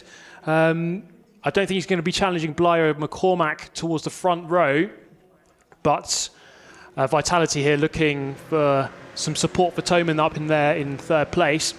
Rounds up the final corner, takes a really narrow line coming off the corner to minimise the travel distance to the line. He looks fairly content with the lap so far, but this one puts him in 5th. It's a 46.4. Yeah, not ideal, unfortunately, there for Thibaut Casbon. Goes to 5th position. Next up is Kevin Ellis Jr., someone who is quick, who does know how to win, who does know how to put in a good lap when it's required, and it kind of is required of Virtus.pro. They want to be one of the top 3 teams at the end of the day, so they can be in the upper bracket for tomorrow's racing. Let's see what Kevin Ellis Jr. could do across the line. He sets his lap time only good enough for 6th place. Not great. Not at all. Biletsiotis up next. We need some help for Dominic Blyer up there in 1st place. Williams desperately need a couple of drivers towards the front to really bolster their points tally so far, which is, they're 6th out of 6 at the moment. Driving to the line, he looks pretty happy. He's trying to urge the car forward even more. Is it going to be a good lap? He goes fourth, 46.254. Look how close that is for third, fourth, and fifth. They're within half of a tenth. Erhan Yuyovsky is next up, and he played a critical role to Marcel Cinchic's title win back in Munich in 2023 by defending for his teammate, allowing his teammate to check out. He might have yet more to deal with around this circuit here this week. Let's see what Yuyovsky could do. First sector a little bit away, second sector a little bit closer. It's going to drag him into sixth position, just ahead of his teammate Thibaut Casabon. Now it's the master of Monza with all right sector times. Yeah, Cinchic didn't have the best race previously at Jeddah in race 3, so he's looking to try and correct that here. He's had some really good form in general for this event so far. Takes that wider line, carrying a bit more speed, but brings it back to the right-hand side with some good speed there in the Aston Martin. Coming up to the finish line to round out his lap. He goes to second, very impressive lap, 46.1. Had pole position here yesterday, did Cinchic, and went on to go and take victory at 1-2 for Vitality yesterday. But of course, that was in a different style of racing. That was against BS competition, that was against MSI. Now they're against the third seed in Virtus.pro, and of course Williams as well. Really good first sector from Tobias Pfeffer, dropping away a little bit though in that second. It's going to be around the 0.3s, 0.4s unless he nails the final sector. Let's see what he can do. Ends up on a 289, so actually not too bad. Finds his way into the top 6, but it is Dom Blyer. Wow, he might be ill. It's not slowing him down at all though, is it? Mega performance there. Really, really good lap. Really connected it up. Connected the dots, which, you know, there are quite a few drivers there falling foul of the slowdown penalty. It's very easy to make a mistake here. Dominic Blyer delivering the perfect lap there. Over to the studio for some analysis of qualifying. All right, Blyer, yeah, sick, but not slowing him down. His qualifying performance in race 1 was number 5. This time around, number 1. You were commenting, even just watching him. Obviously, we'll see him a little bit later, his full qualifying run. But Blyer, he was quick. Yeah, really quick. A lot of quick laps in that session, you know, low 0.1s. And that's like within 0.3 of the optimal ultimate pace, their PBs basically. So yeah, really impressive from Blyer. Yeah, without a doubt, Blyer the quickest one out there. Vitality though, not looking too bad actually. This was probably one of their strongest starts. Cinchic in second, and then you had Toman. Again, those two have been just carrying the weight for Vitality so far, but they're going into this next race here on Monza looking quite strong.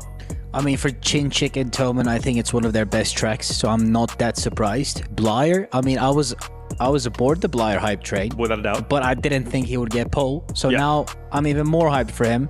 And now let's go Williams. Let's go Williams. Let's see how well they do. And we take a look at our official qualifying race results to give you more of a picture of what to expect heading in to race number 4. Again, Vitality, you know, they get a lot of big wins at the top. I'm excited for them, honestly, even for number 8 and number 9. I think they're going to work their way up the pack without question. For Williams, though, seeing a lot of strong finishes. Obviously, Blyer at the top of 5 and 6 as well, James. Like, you got to give credit where credit is due. They have a weak race 1. Race 4 looks like they're going to turn the luck around. Yeah, and it's not an easy lobby to be in this with Vitality and Virtus.pro. You've got 3 Williams cars in the top 6. If it wasn't for Pastor's slowdown, he might have been there as well. And Fiala, I don't know if he got 2 slowdowns because his time's extra slow compared to Pastor, who already got 1 slowdown. But yeah, I mean, look at the top 5, you know, within a 10th. It's really close. Yeah, very close indeed. And here we look at our starting grid, Chim. And obviously, you've got some down towards the bottom that exceeded track limits. They get a slowdown penalty. That's going to hurt them for sure. They're going to have to work their way up. But I think for at least our top 5, it's looking quite competitive and could get a bit mixy. Definitely. And we know teamwork works at this track. That's right. And Vitality having 2 drivers in top 4, if Cinchic and Toman can work together, they can get a 1-2 out to this still. That's a good talking point, because you look at Blyer. Blyer's going to be all alone until you get down to Vasilis, who's going to be a number 5, right? So he's not going to have a teammate for a little bit. He's most likely going to have to try and hold his ground as long as he can. McCormick was a conversation going into the qualifying. Obviously, number 1 in qualifying and number 1 in our last race on Jeddah. McCormick doesn't do too bad either. Highly consistent. He qualifies in 3rd. Yeah, like we said, McCormick and Cinchic, you know, 2nd and 3rd, their strongest tracks, if anything. And it's a bit of a well-known thing in sim racing that Monza Turn 1 is just absolute pandemonium, and I have no doubt it's going to be the same in this race as well. Yeah, without a doubt. It's going to be a lot of fun without question. Monza, utilizing your teammates is important, and for Vitality, they've got two neck and neck right there towards the top. Yeah, they don't get pole position, but maybe they don't need it. They can work their way up. It's going to be exciting for sure. You've got three very, very close teams, obviously Virtus.pro, Vitality, and Williams. And as we look at our Remco pole position, let's head into it. And Jim, let's walk me through it, right? Because you obviously had Blyer. You're on that train, and this is his fastest time. Absolutely, and he, like we said, he opens up that last corner beautifully, and it's going to be a very, very long straight until turn 1. That's why it's called the Temple of Speed, because you reach the highest top speed on the calendar, but also the highest average speed of the lap 2. So it's going to be, like we said yesterday, into turn 1 you have way too much time, which makes it easier and easier to overthink your braking point, but it looks like he's nailed the braking point, and you have to position the car perfectly to go over the curves in turn 1 into the first chicane. Good under traction as well. Looks like a first good chicane to me. Yeah, and you can see the amount of curb was insane. And William said to me that the Mercedes is not strong over the curves, but on this particular lap it looked fairly compliant. But again, another long, not straight Curva Grande. It's a flat out right though, into the second chicane, where again he's going to clout both the left curb here and then the right curb here, and it's so easy to get a slowdown penalty there. I'd say that's the easiest section to get a slowdown. Well, there it is, pole position. Chinchik, Blyer, McCormack. Blyer will be leading the charge, but with Chinchik in second to McCormack in third, it's bound to be an incredible race for the pole. Who's gonna get it? Well, we'll see if Blyer can hold off the legends of Chinchik and McCormack. Either way, it's going to be fun. Chat, let us know, who are you supporting? Who will take race number 4 on Monza, our official halfway point? 8 races for today. And, well, today's going relatively quick. So for the racers, I'm hoping they're going to be firing on all 4 cylinders. If not, hey, it's going to be a tough route. Let's get into our race number 4, Monza. Lewis McLeod, Steve Brown, take it away. So here we go then. We're getting ready for another race. It's Monza though, the Temple of Speed, race number 4 of the day. If things were to finish, by the way, as things stand, Vitality would take over the lead of the points. They'd be on 96, playing Team Redline's 88, 76 for Porsche Coanda, but that's if they finish as they currently run. And let's be honest, that's not going to happen. A very important pole position for Dominic Blyer, but will he be able to convert that to victory? We can see Belliciotis trying to make the move. It's Darren McCormack, though, going for the race lead against his old teammate. They go side by side down into the first corner of the Rettifilo, and it's Blyer around the outside, and it's McCormack halfway around himself. It is absolute carnage here at the Temple of Speed. Statsenko's gone straight up into second position. Marcel Chinchik's been sent round. Sorry, make that Erhan Yovsky. Dom Blyer continues at the front end of the field, and it is an absolute disaster. We're going to have to watch some replays to conduct a post-mortem analysis of that, because lots of death going on at Monza turn 1. Just our usual things. Monza first corner, too many cars in such a confined space. Dominic Blyer has got away with it. That is the benefit on being on pole position. But unfortunately for McCormack, second down to 11th. Yes, indeed. That is very much a shame for Virtus.pro. We've got McCormack down there. Chinchik also dropped all the way down there. Two very good drivers around here. Mikhail Statsenko is the one to try and close in and attack the rear end of Dominic Blyer, potentially looking for a race victory here. Would be a very tough one for him to pick up, but a very important one for the team if he's able to find his way through. It's one of those ones, though, that the pressure's on, but you're scoring decent points. How much do you risk it? Yeah, well, he's right up behind here. Blyer is quite sensibly, I think, going to remain behind through Parabolica. You don't really want to overtake into here because you've got the very long straight following. The Mercedes there getting a really good launch. Let's take a look at turn 1. I mean, how do we piece this together, Lewis? I don't even know where to begin. I do not know even where to begin. So we can see here, so McCormack got a touch and was sent into it by Chinchik. Dom Blyer, absolute genius, by the way, to be like, nope, see ya.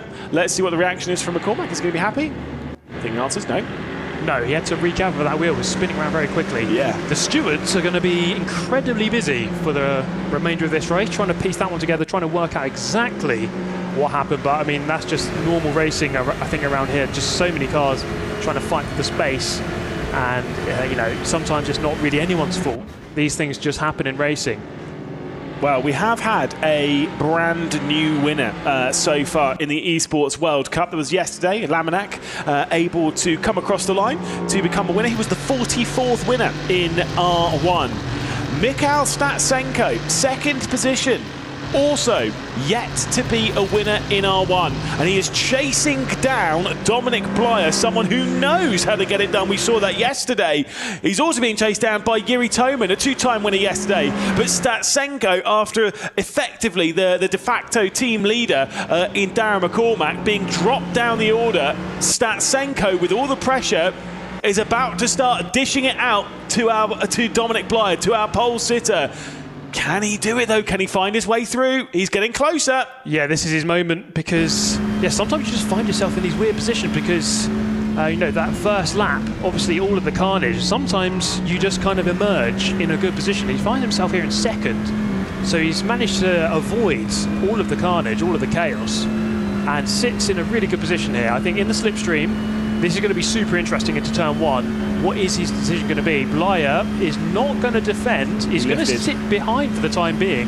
He has a half-second gap backwards, so he's he's willing here to work with Blyer just to try to extend the race, try to really try to pull away from the cars behind. I think it's that one where you have to accept. You know the pace, you know your pace, you know their pace, you know the pace of everyone else is all kind of pretty equal, but you know who the faster runners are. And for Mikhail Statsenko, who you can see there in the bottom left, trying to play the long game in this race. I know it's a 10-lap race. I know it takes about 15 minutes to do, and yet still you have to play the long game.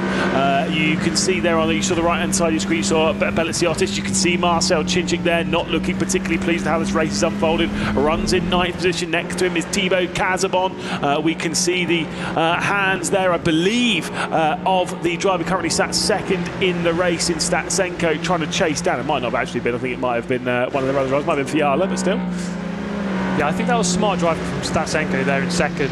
I think realistically, Blyer has got the pace. Obviously, Statsenko there in the slipstream is going to be benefiting a couple of tenths per lap at least.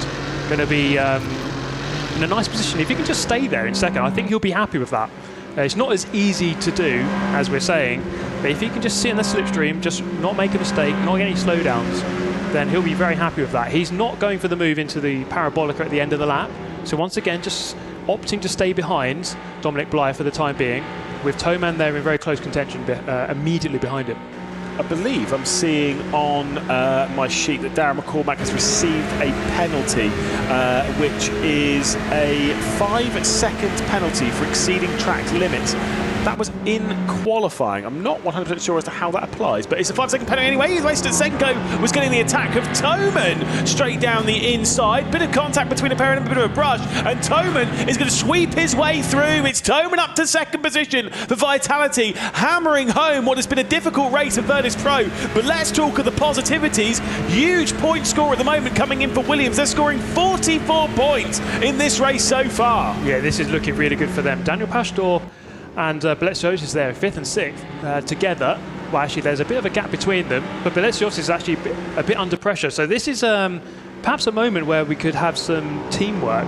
Is Pastor going to drop back to help his teammate out, or is Belitsiotis going to be on his own up against the two Virtus.pro drivers behind him? That's going to be quite tricky for him to remain in 6th place there. We've seen it so far where two cars can really help each other get past an opposing team.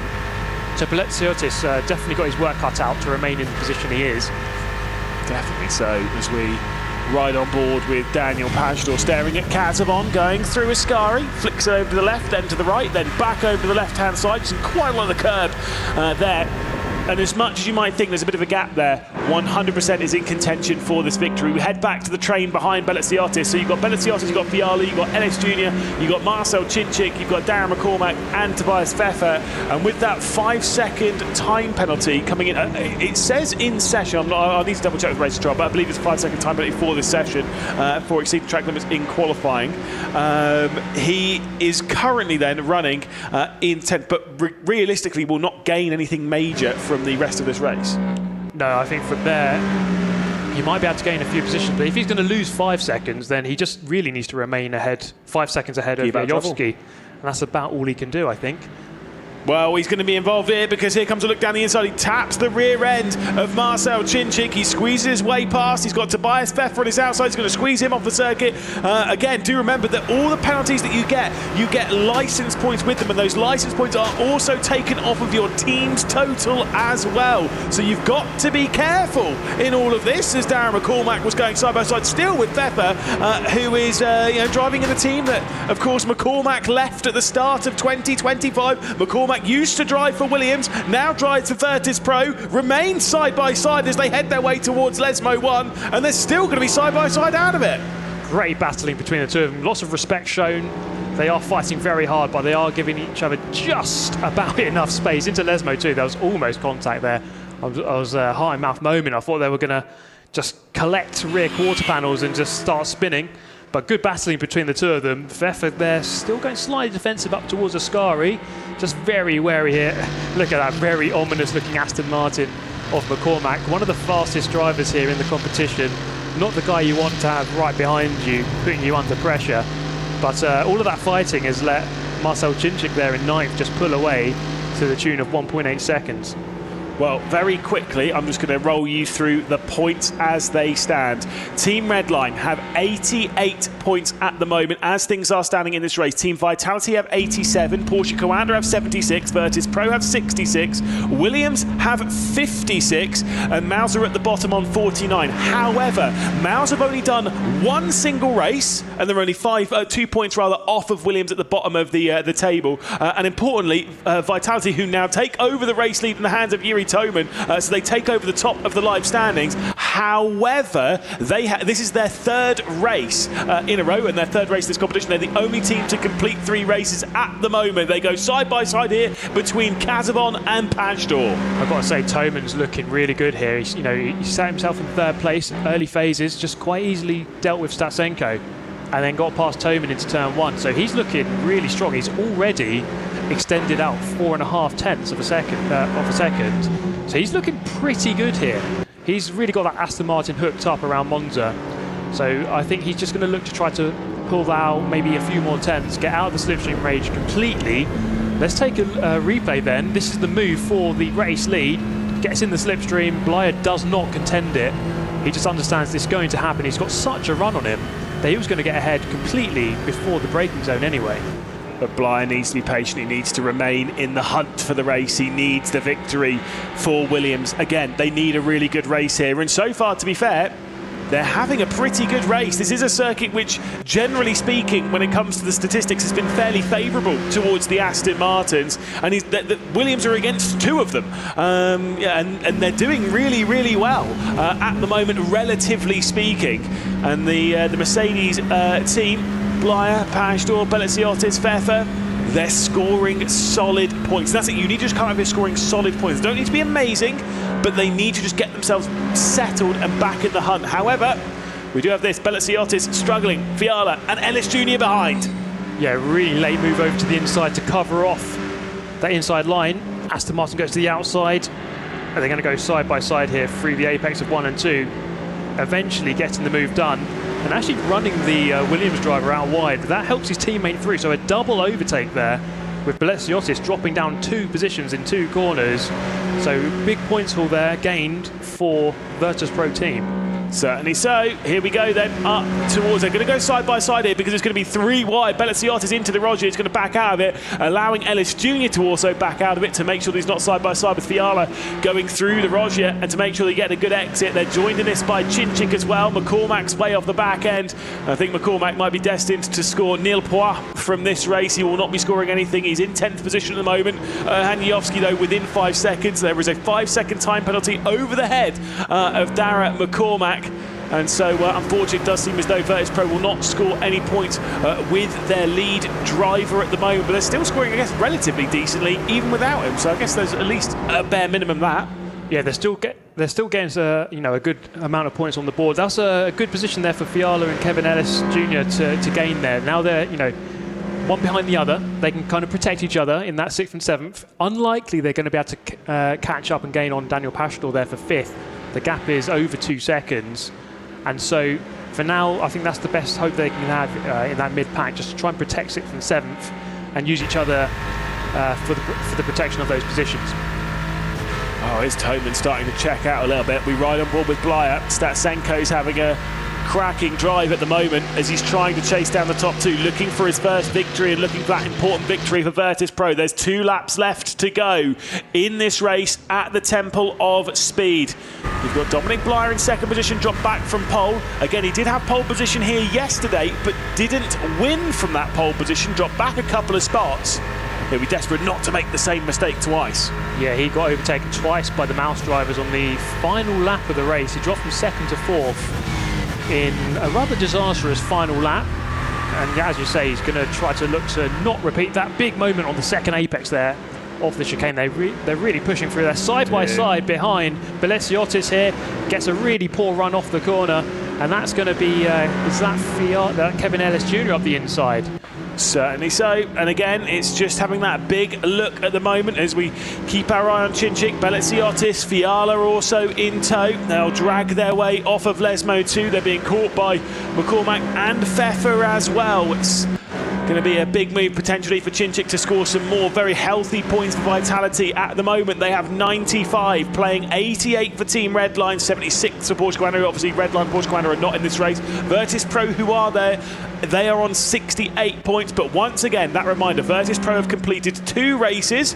Williams are in their 2nd race as well. Vitality, they are on their 3rd race. Just 1 more race left to go for Vitality, and it's a long way away. It'll be the last race of the day. Yeah, for sure. This race has just fallen away slightly from Williams, I think. They had maybe 3-4 laps ago a much better points haul, and it's just kind of fallen away. Although there's an opportunity here for Daniel Pastor to go for a move.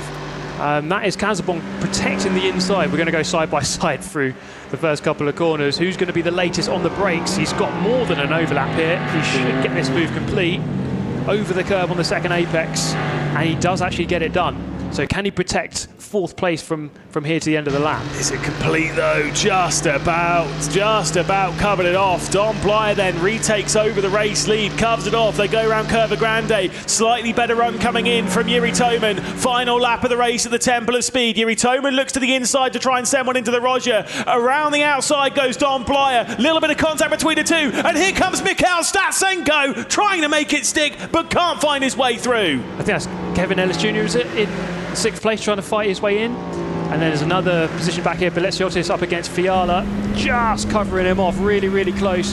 Gets the job done. But there's still a few more opportunities on this Monza lap for these overtakes to be completed.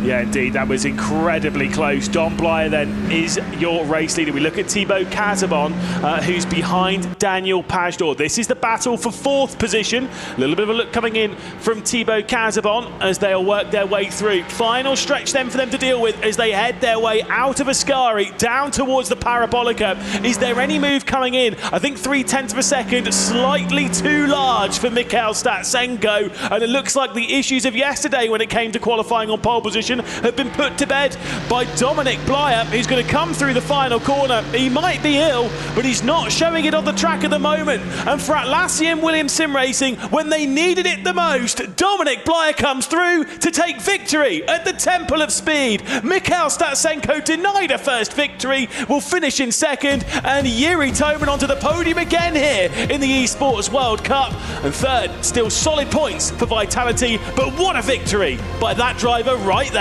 Incredible drive. I was just saying how that race was falling away from the hands of Williams, and then on that final lap it just came back to them. I don't think we saw exactly how Blyer got back.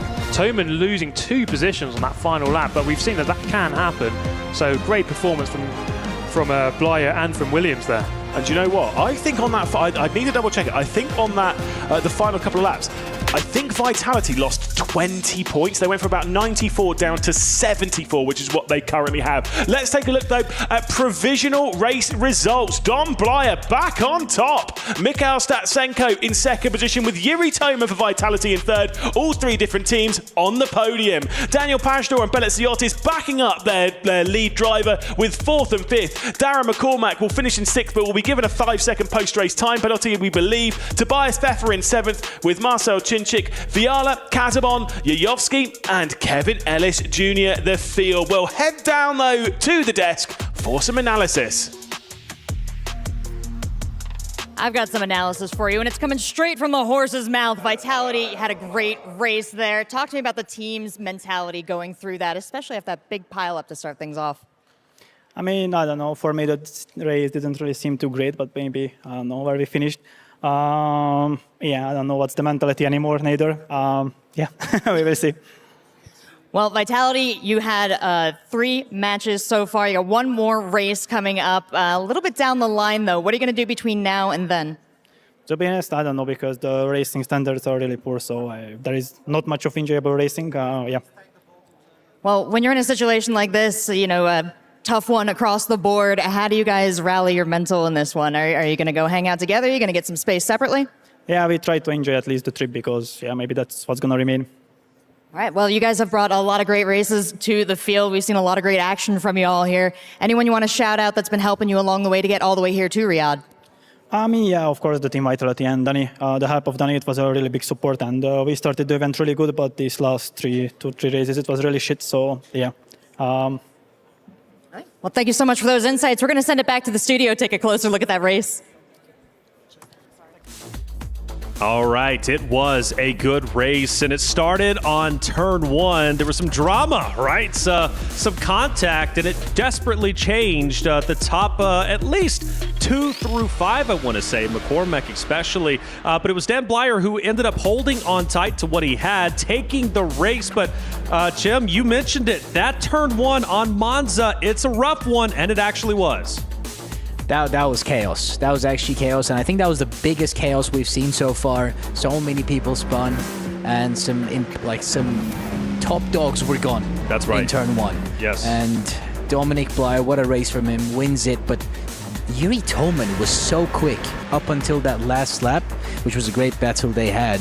But he was P3, caught up to P2, overtook him, caught up to P1, overtook him, and then unfortunately finished 3rd, but it looked like it was going to be him dominating the race until Dom actually came back. Yeah, I remember actually listening to you say that, and you're saying but through just raw determination, grit, and skill, Toman was coming back. But then there was a little bit of excitement on your part, James, when you saw Blyer overtake once again to take pole position. Yeah, tactically he got it right, and I think he may have let Toman go, knowing, right, last lap, I'm gonna have the toe, I'm gonna have an opportunity to overtake into turn 1. But yeah, that turn 1 crash, I mean, that just changed the entire story of the race and could have big consequences points-wise later on. For who, though? See, that's the question. Now we're at our halfway point. Who do you think is in trouble? That wasn't a good race for Virtus.pro. It would have been without the crash, but Williams have brought themselves back into it as a really strong result, which goes in line with my hot take, which we'll get to shortly. Which I can't, yeah, without a doubt. You can see. I know you want that, you're ready for that spiciness. We're always ready for that here on the desk. But yeah, Virtus.pro, a bit of a tough break for them. It could have potentially been different, right? If that first turn doesn't go the way it does. And same thing for Vitality. Chinchik was up there towards the top. We were already building a narrative, Jim, about, Chinchik coming back into the fold.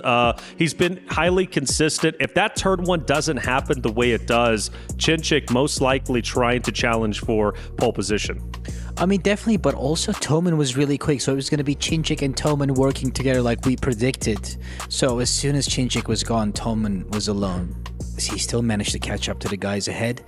But man, that was incredible amount of points for Williams, because they go 1st, 4th, 5th, 7th. Right. That is a big race for them. Yeah, and if Blyer is ill, maybe he should try and get ill more often. He's driving out of his skin, like literally pole, win, like flawless. Well, I can't recommend it fully, but I don't know. Maybe Blyer's onto something. He's sick and he's performing as well as he is. Hey, I'm loving it. And I'm going to love this next section. Now, let's go to our doctor's notes. You wanted to say your hot take. Let's get that hot take in, James. Well, I'm hoping it's better than yesterday's. My hot take is I think one of the top 3 teams from the online season who didn't race yesterday will be eliminated today. Okay, fair enough, man. I'm liking it. The hot take is in. We've heard what it says. What do you think about that hot take real quick? Well, I have a question, actually. Do you want to make it extra hot take and actually name us which team is going to get eliminated as well? No. Okay. Doesn't want to get too hot, okay? But we're still hot in here, okay? It's going to be a good day. Our halfway point has been reached. That was race number 4 on Monza. And for Vitality, they've got just one more race left, and how well are they going to do? Well, we're going to have to find out a little bit later. Coming up is going to be race number 5. It's going to be on Spa, and this time Porsche Coanda makes a return to the stage to play off against Mouz and Williams. Coming down after the break.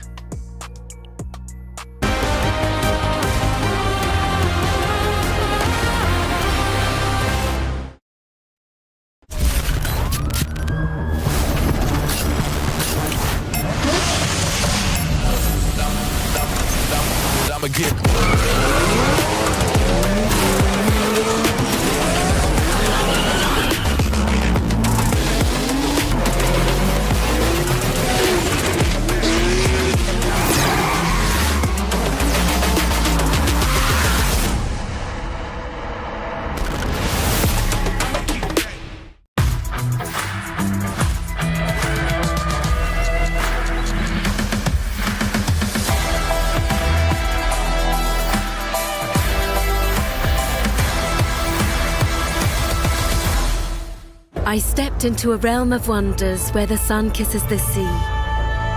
2 worlds inspired by each other. 2 worlds making one. This land is calling, Saudi Red Sea.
Welcome back, everyone, to the Esports World Cup featuring Rennsport, 4 races deep. About to hop in to race number 5. We're going to Spa. It's Porsche Coanda, Mouz, and Williams. And as far as the points race goes, well, it's starting to get tied up at the top, and we'll be breaking that down in just a little bit. But the key notes, at least at the moment, is just about every single team now has raced at least 3 races so far. Nobody has completed the races yet, but it's getting to that point. Things are getting serious. Time is running out.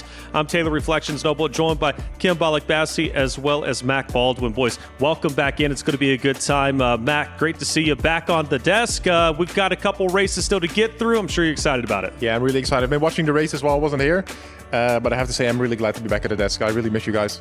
I missed you too, We Mac missed you. Beckham.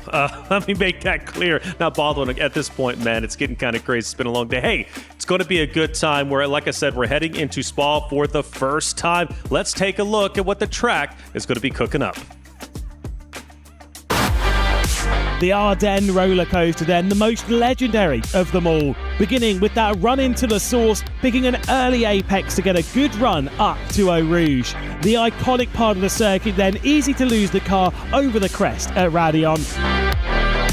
As we go down the Camel Straight deep into Les Combes, Bruxelles Rivage, downhill, off camber, patience is key and it's easy to overshoot the exit here. The fast double left of Pouhon. If you run wide here, it takes a while to get back onto the racing line. Into Fania and Campus, a tight and technical section, often overlooked, but crucial for a fast lap. Flat out through Blanchimont and then into the last stop, the bus stop, before completing a lap around the Circuit de Spa-Francorchamps.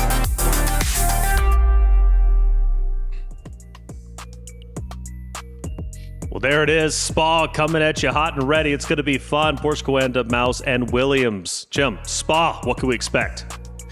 I want to say chaos, but I think this is one of the cleaner tracks. It's going to be a close one, very close one. We know.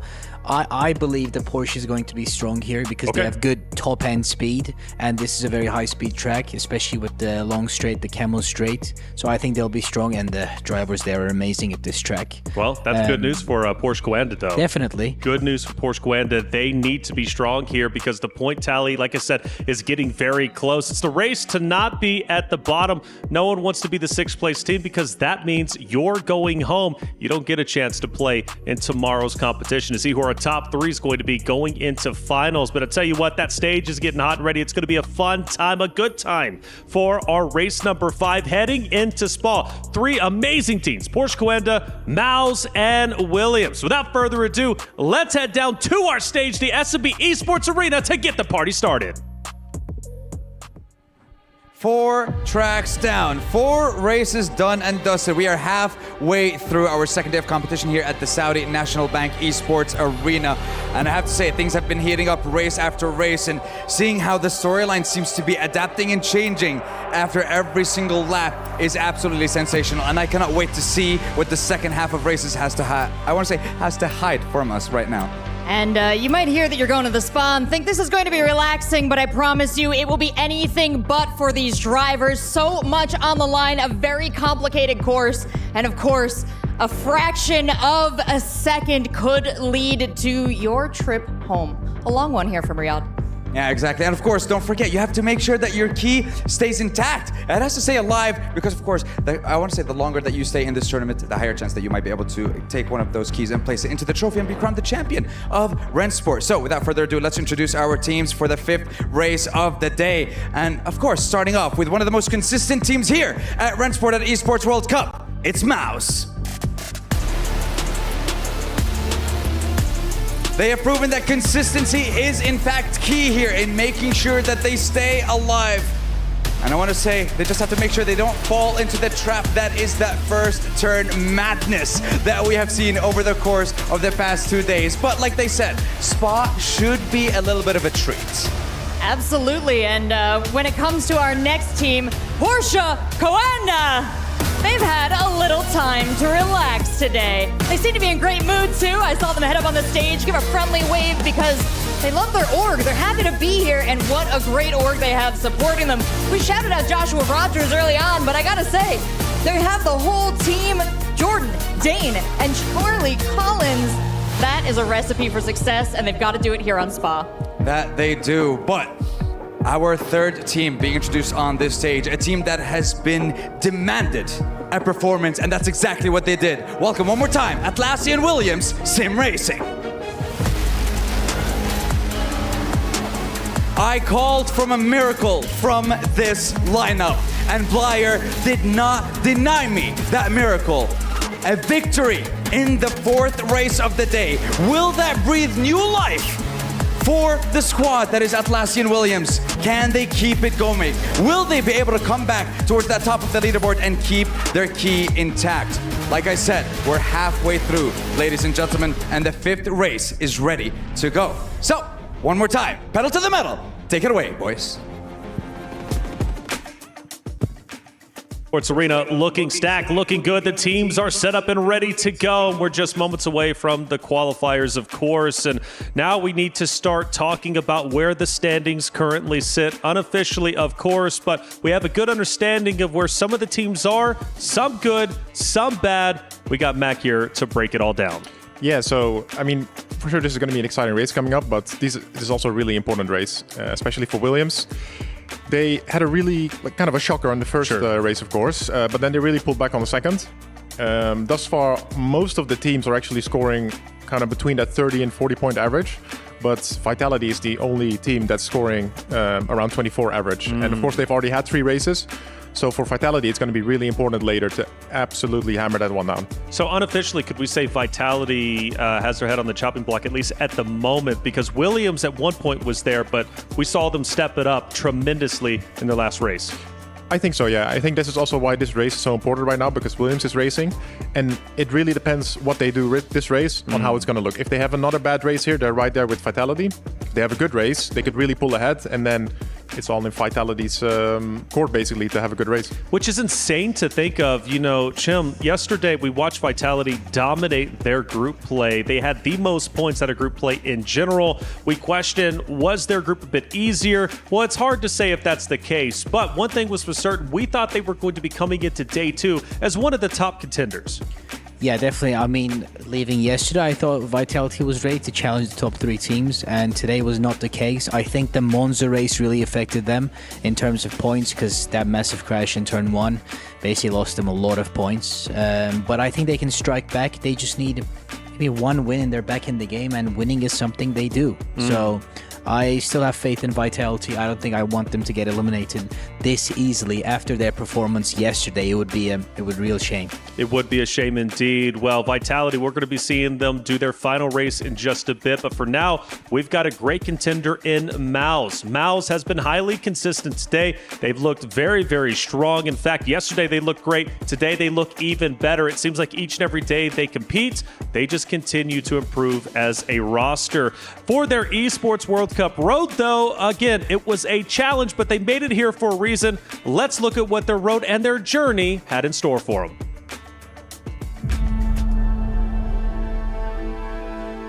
So Mouz have quite an experienced lineup that could work in their favour at a LAN event like this, where there's spectators watching and then there's a lot of pressure, and experience does help in that situation because you're just a bit more desensitized to it. You don't get as flustered by things.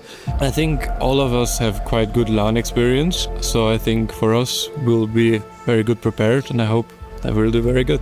But they maybe are lacking a bit of raw speed, which ultimately in this format is going to hurt them. So I wouldn't say they're favourites to win by any stretch. I think we're going to surprise some people because we struggled a lot in the online season. I don't think we found quite everything, but I think we can get back to it and show people where we belong. I think experience in the game is far more important, and the thing that Mouz have is certainly that. Yuri Kazduk, Moritz Lerner and Max Benneker have been here from the start. They have got Dennis Schoninger, who has not been here every time, but you wouldn't know. For me personally, it's just the right time, if that makes sense. I learned a lot the past 2 years, and then this year I attacked a bit more, kept it a bit more consistent, and I think this is the whole key that changed it. The championship for us would mean everything. For me personally, for the team, would be great, unbelievable.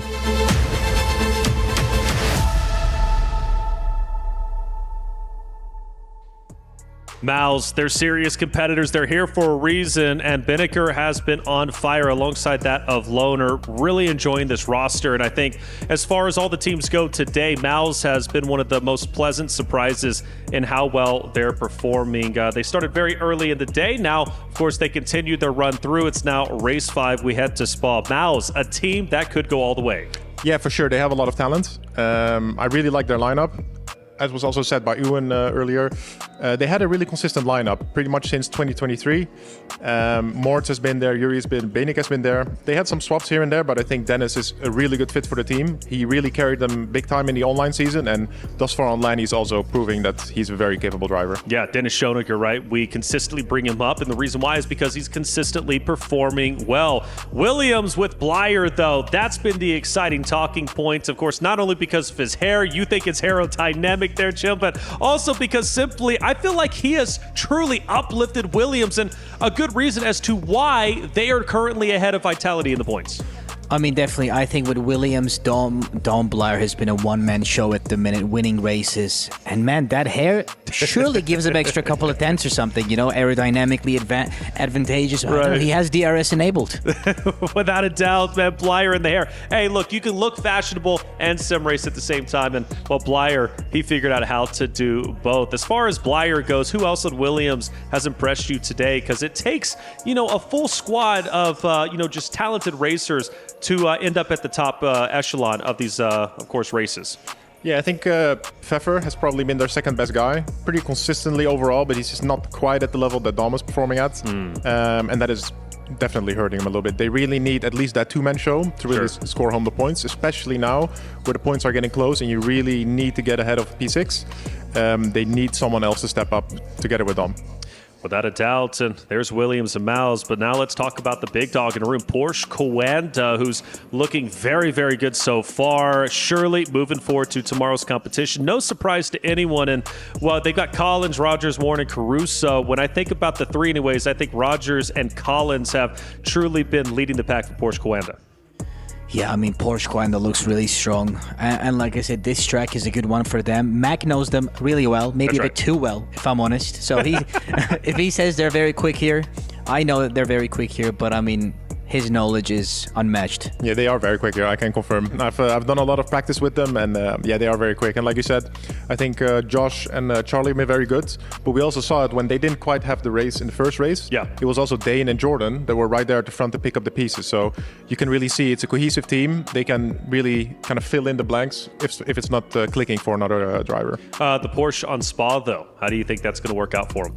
I think in theory it should be quite a good track. We haven't really seen it before in this week, so I'm a little bit curious, but I do believe this is a good track for them. And also driving-wise, I think this really suits all the drivers. If I'm not mistaken, all of the drivers from Porsche have had wins at Spa.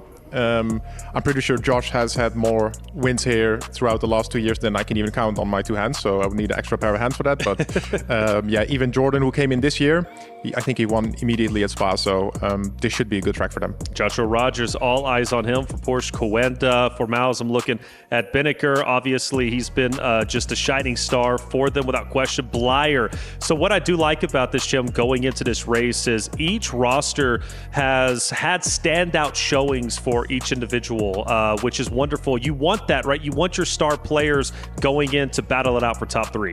Definitely, and I think with the point system, with what we have now with the point system, you need a star player that's going to rack up the points, and your support players in a way to just get that maybe P4 or 5 when your teammate can get a win. It's going to be hard to get 1-2 like we've seen yesterday.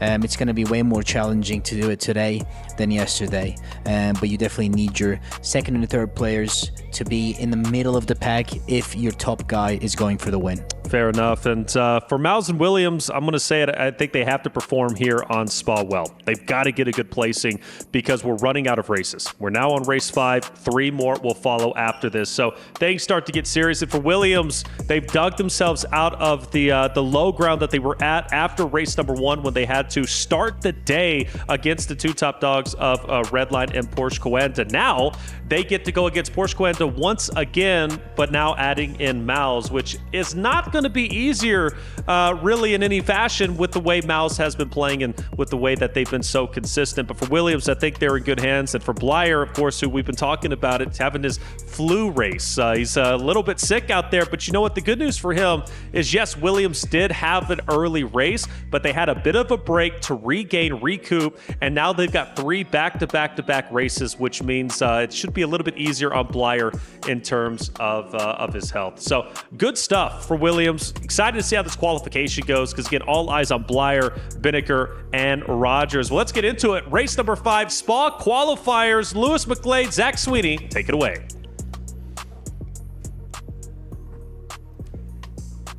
Thank you very much, Taylor. We're about to gear ourselves up then for the 5th race of the day of R1 competition. It's myself, Zach Sweeney, Lewis McGlade alongside me in the commentary box. And well, we're about to get ourselves set for the qualifying session. Lewis, before we get onto the track, who are sort of the key standouts? What are we looking out for in this session? Well, I mean, look, we've got Porsche Coanda back, and they've been pretty dominant around here. Mac, he was correct on the online season.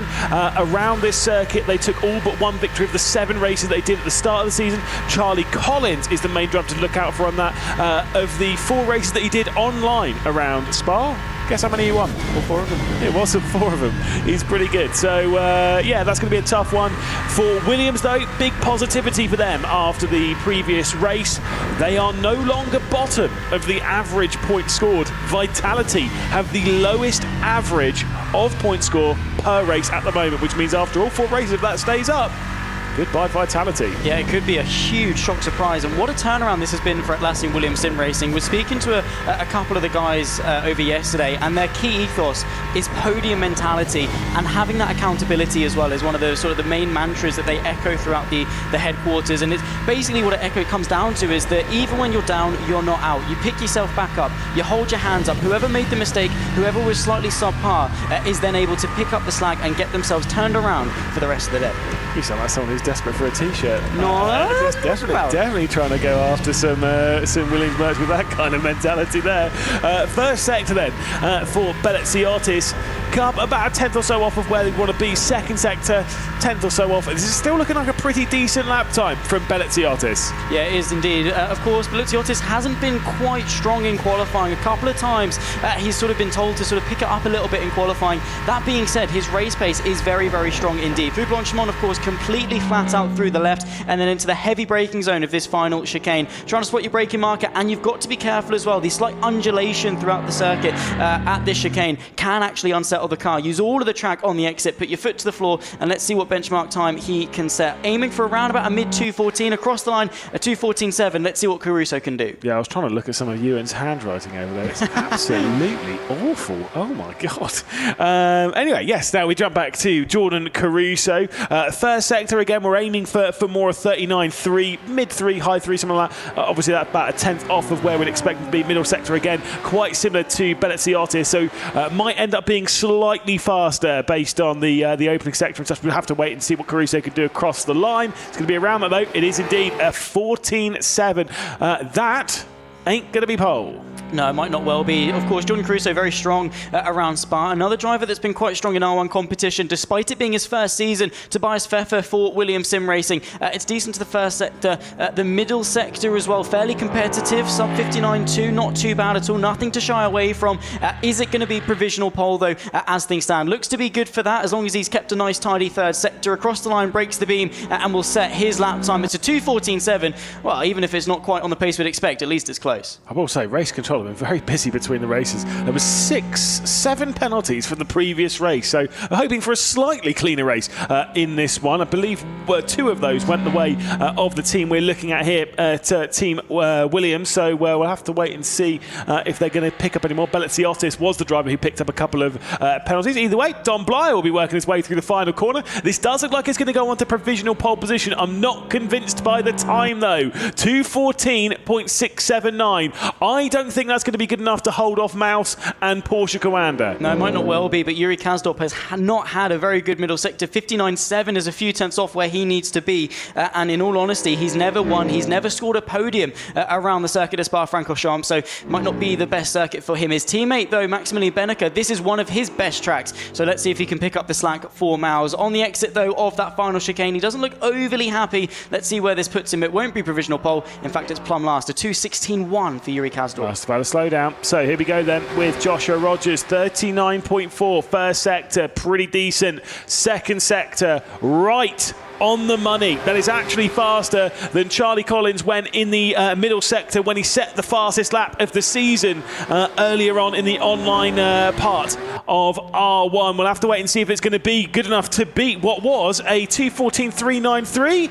Not quite. It's a 14.478. A little bit more like it, though. That's what we expect. That's the benchmark time now. Really good stuff from Josh Rogers. He is statistically the best driver around the Belgian circuit with 17 wins to his name in R1 history. He is the man to set the benchmark, and right now is the time to beat. Moritz Lerner now into this final chicane. Not decent through the middle sector. A couple of tenths off where he needs to be for Rogers, but can he cement Mouz towards the slightly front part of the field? If he can beat out a couple of Williams, that could be ideal as well to increase their chances of promotion across the line, though, and he joins Yuri Kasdorp at the back of the field. Charlie Collins, though, the man on a mission in the online season, up next. Yep, certainly so, and we know how fast Charlie Collins has been around the circuit, the Spa-Francorchamps online. He's been absolutely rapid. He has the fastest lap of 2025 around this circuit. He's aiming for it once again. The first sector right on the money, the second sector dropping off just a touch, but it will be in contention with that 14.478 that Joshua Rogers has set.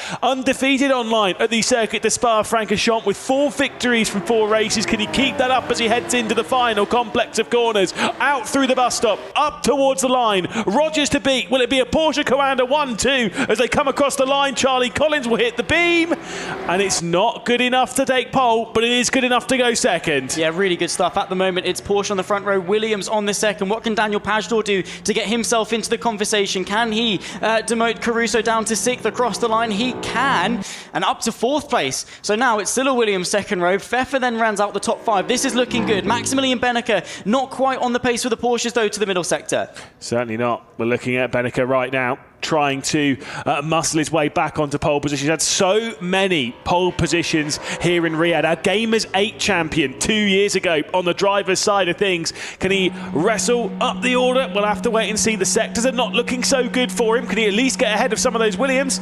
Ooh, that's only 6th place, a 14.733. Didn't look very good at all for him. We've got a couple of drivers then to make their way across the line. Dennis Schoniger up next for his lap. Decent middle sector, actually, on par in the first sector. So this could actually be looking quite good for the German driver. Into the final braking zone of the lap, you've really got to be committed there. And like I say, mind that undulation. The BMW, the front engine, really stable going through the uphill right into the left. Then it's a case of how good your traction is across the line. What can he do? Can he be the highest placed Mouz driver on the field? Yes, he can. Up to 3rd. Yeah, certainly so. That is exactly where I was predicting Dennis Schoniger to go. So that's fine. One final lap left to go in the session. And take a look at the middle sector. It is not good for Dane Warren. A 59.9. We're aiming for a low 59 in that. I can tell you where this lap time's going to go. The final row of the grid. Dane Warren through the final corner. And he'll be up towards the line. It'll be the final row of the grid. But it looks like it is going to be that Porsche Coanda 1-2. And it is going to be Rogers on that pole. There comes Warren. And it's last place. Wow, not good at all for Warren, but at least Porsche Coanda are up there 1 and 2. Williams, though, very strong. 3 cars within the top 6. They are in a strong position to maybe put Vitality on the bubble. We'll see, of course, how that translates into the race. We'll take some analysis from, well, the desk. Hey, thank you, Lewis and Steve. A great qualifying session for Rogers. Porsche Coanda back on top, proving why they are the #1 seed when it comes to the tournament. Holding on tight, at least looking to move forward to tomorrow. How do we think Mouz did, Jim? Mouz did not look good. Beneke is up there, as always, with Schoniger, but I think the other two, they haven't been performing well this championship the last 2 days. Yeah. But also a big quali session for Williams. If they can rack up some good points here, they're going to put Vitality in a very, very tough position. Well, Mac, let's take a look at our qualifying results, and we start to paint the picture a bit more right. Obviously, we mentioned Rogers at the top, Charlie Collins just below him, and Schoeniger, so you're going to have a bit of a, Porsche Coanda domination up in the top 3. Yeah, for sure, and this looks like such a frustrating session, right? You can see Dennis is P3 with a 0.6. That is not a great lap, I think, for most of these guys, but then you see in P9, he's only a 10th behind, right? So he'd probably be thinking, damn, if I was only that 10th faster, right, with P3, and the difference between P9 and P3 is such a big difference in this race. So yeah, good lap from Josh and Charlie. I think they will be quite happy with that. I think those were pretty decent lap times. This will get you, up the grid in probably most races. Yeah, for sure. I think we're going to have an epic battle, Chim, between 4th and 3rd. Well, even let's throw in 2nd there, right? Collins, Schoeniger, and Blyer. Blyer's been on fire. Schoeniger has been racing very, very well. Collins too. So really, the top 4, I would say, it's going to be an epic fight. Yeah, I think it'll be close. I do like Porsche's chances being 1-2. If they can kind of get out of turn 1 together, they'll be able to control the race really well, I think, because they can kind of work together. Obviously, they're going to be in a voice channel with each other, being able to communicate, and then kind of getting that draft kind of locked together. That'll give them a big advantage. Yep, and with Williams being 4th and 5th, absolutely, I think they have a good chance to get some good teamwork done and overtake P3 and Schoeniger. So I think they can push him down, which makes everything even better for Williams. But I think it'll be Porsche 1-2, and then maybe we'll see Williams 3rd and 4th. Yeah, we can hope so, right? Williams definitely qualified well. The question is, can they finish well? That's always, of course, the biggest question that we have on our minds. Remco pole position. We get to watch Rogers go through Spa with the quickest time. Rogers with Porsche Coanda. Let's talk through it. What are we seeing there, Mac? Yeah, so here again, he's setting up his run quite well. Just want to make sure you get good exit speeds. Going into turn 1 is such a tricky corner. The exit determines your entirety of sector 1 because it's going to be full throttle after that. So you really just have to hit your markers there, have the car really dialed on the apex, and just be able to fire out on all cylinders. You see, doesn't really struggle too much for traction, was able to kind of keep the steering wheel relatively straight. And like I said, it's just going to be big full throttle here, up the hill, and just try to keep that speed up. Yeah, but sector 1's really tricky because all in all, it's just one single corner, and then it's flat out anyways. So, I mean, if you look at the delta time, which is live delta time, and you see if you're gaining time or losing time for the next 20 seconds when you're on the straight, or 25 seconds when you're on the straight. So it's frustrating if you have a bad first corner. But like I said, it looks like he nailed it. I think Charlie Collins' first sector was even better than his, but Josh did a great sector 2 and 3 to get that pole position. Yeah, exactly. And then here you get really to the technical bit. I think this is probably a little bit more fun. But yeah, Josh had a really good sector 2, was able to just combine it all, and pole position is his. Yeah, 3 powerful names: Collins, Rogers, Schoeniger. Obviously, Rogers taking pole position, Collins and Schoeniger to follow suit. But it's going to be a battle for sure for Porsche Coanda. They've got to be very, very happy with the results. I'm sure they're going to finish up towards the top. The question is, can Schoeniger, and even going down, Blyer, potentially make a bit of an impact? And from Mouz's perspective, I'm really hoping Schoeniger could do something because, they've looked great, at least from the early going races. This time they're going to have to fight tooth and nail to try and break into the top 3.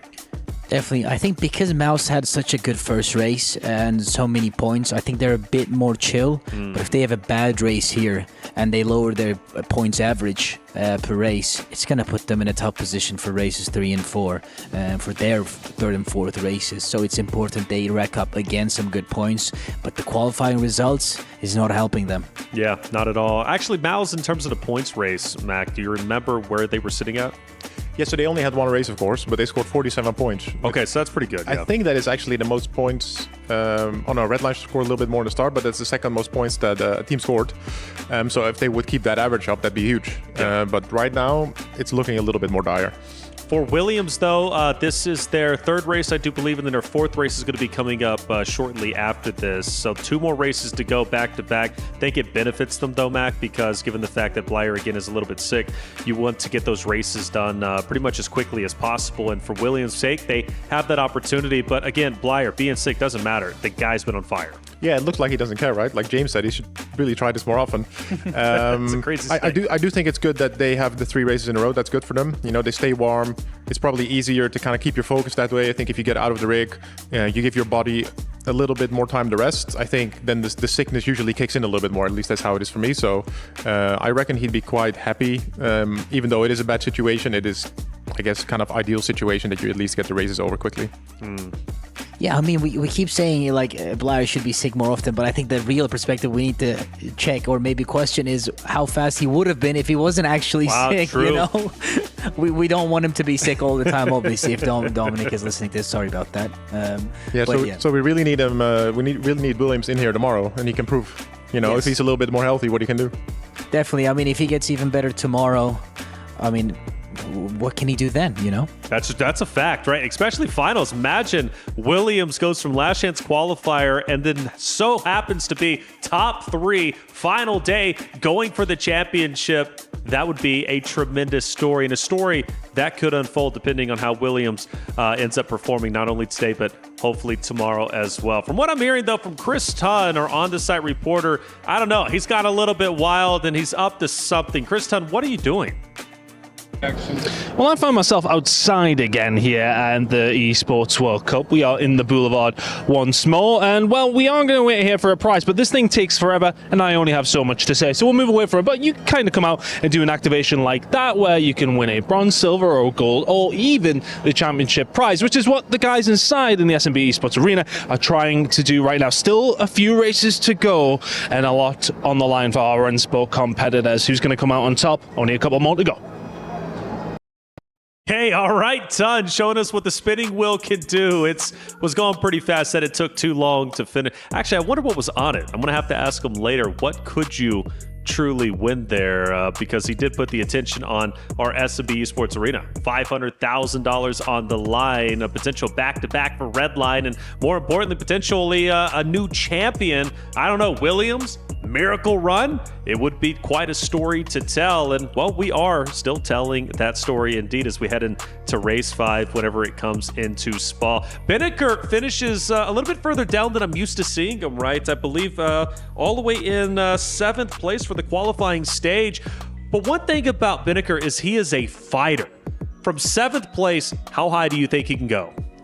I mean, I want to believe, but I don't think he can go that far because also his teammates are down at 11th and 12th. They'll want to push forward, but now everyone is so close. I mean, we've seen some miracle runs yesterday, but today I don't think you can just start 12th and finish 3rd.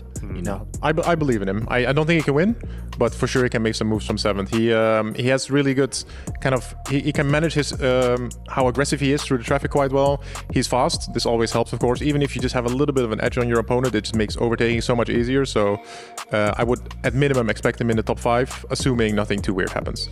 And there is some weird things that I guess could happen. Are there any tricky points on Spa where it's like, okay, this is going to be our point of contention? Because you were spot on in our last race. Turn 1 was crazy and drastically changed the top 3 performers that we normally see towards the top. Spa, where are we watching out?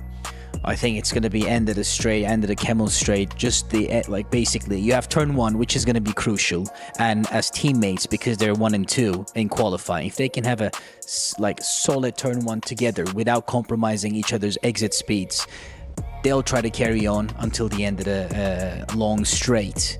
But I think that's going to be the action point.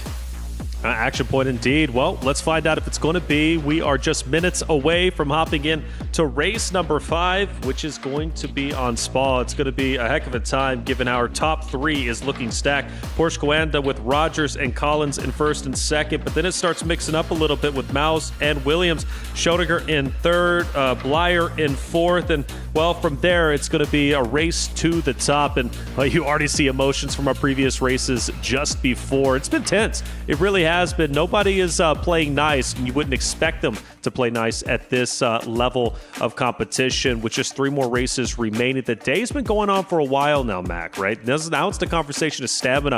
Of course, the racers only race in 4 different circuits, but waiting time sometimes, you could be waiting a couple of hours before your next race, and you either cool down, you ice out, or I don't know, you come back and you perform well. But again, stamina, it's a real thing. Yeah, for sure. I mean, it's a long day, and it's not just one day, right? It's multiple days, so you need to prepare for that.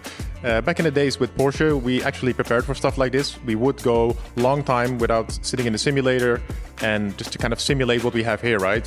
You wouldn't be in the rig 24/7 and constantly hammering down laps. You need to be able to kind of get in the rig without being fully in that rhythm and still being able to perform.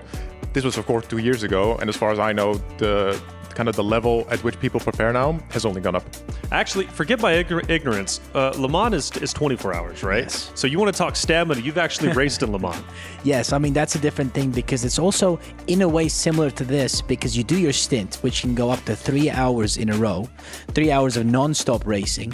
Then as soon as you get out of the car, you have to just switch off immediately, fall back to sleep, and then until your next stint, you sleep, and then wake up 20 minutes later, bam, you're back in the car. Is it even possible, like, honestly, to go to sleep after that? It's hard, but basically you have to just turn off all the streams because you don't want to watch the race, even though you really want to because you want to see what your teammate is doing. Right. But you kind of have to say, okay, I'm out of the car. I have to rest. I don't care about how the racing is going. Switch off everything. Turn off the phone. Go to sleep.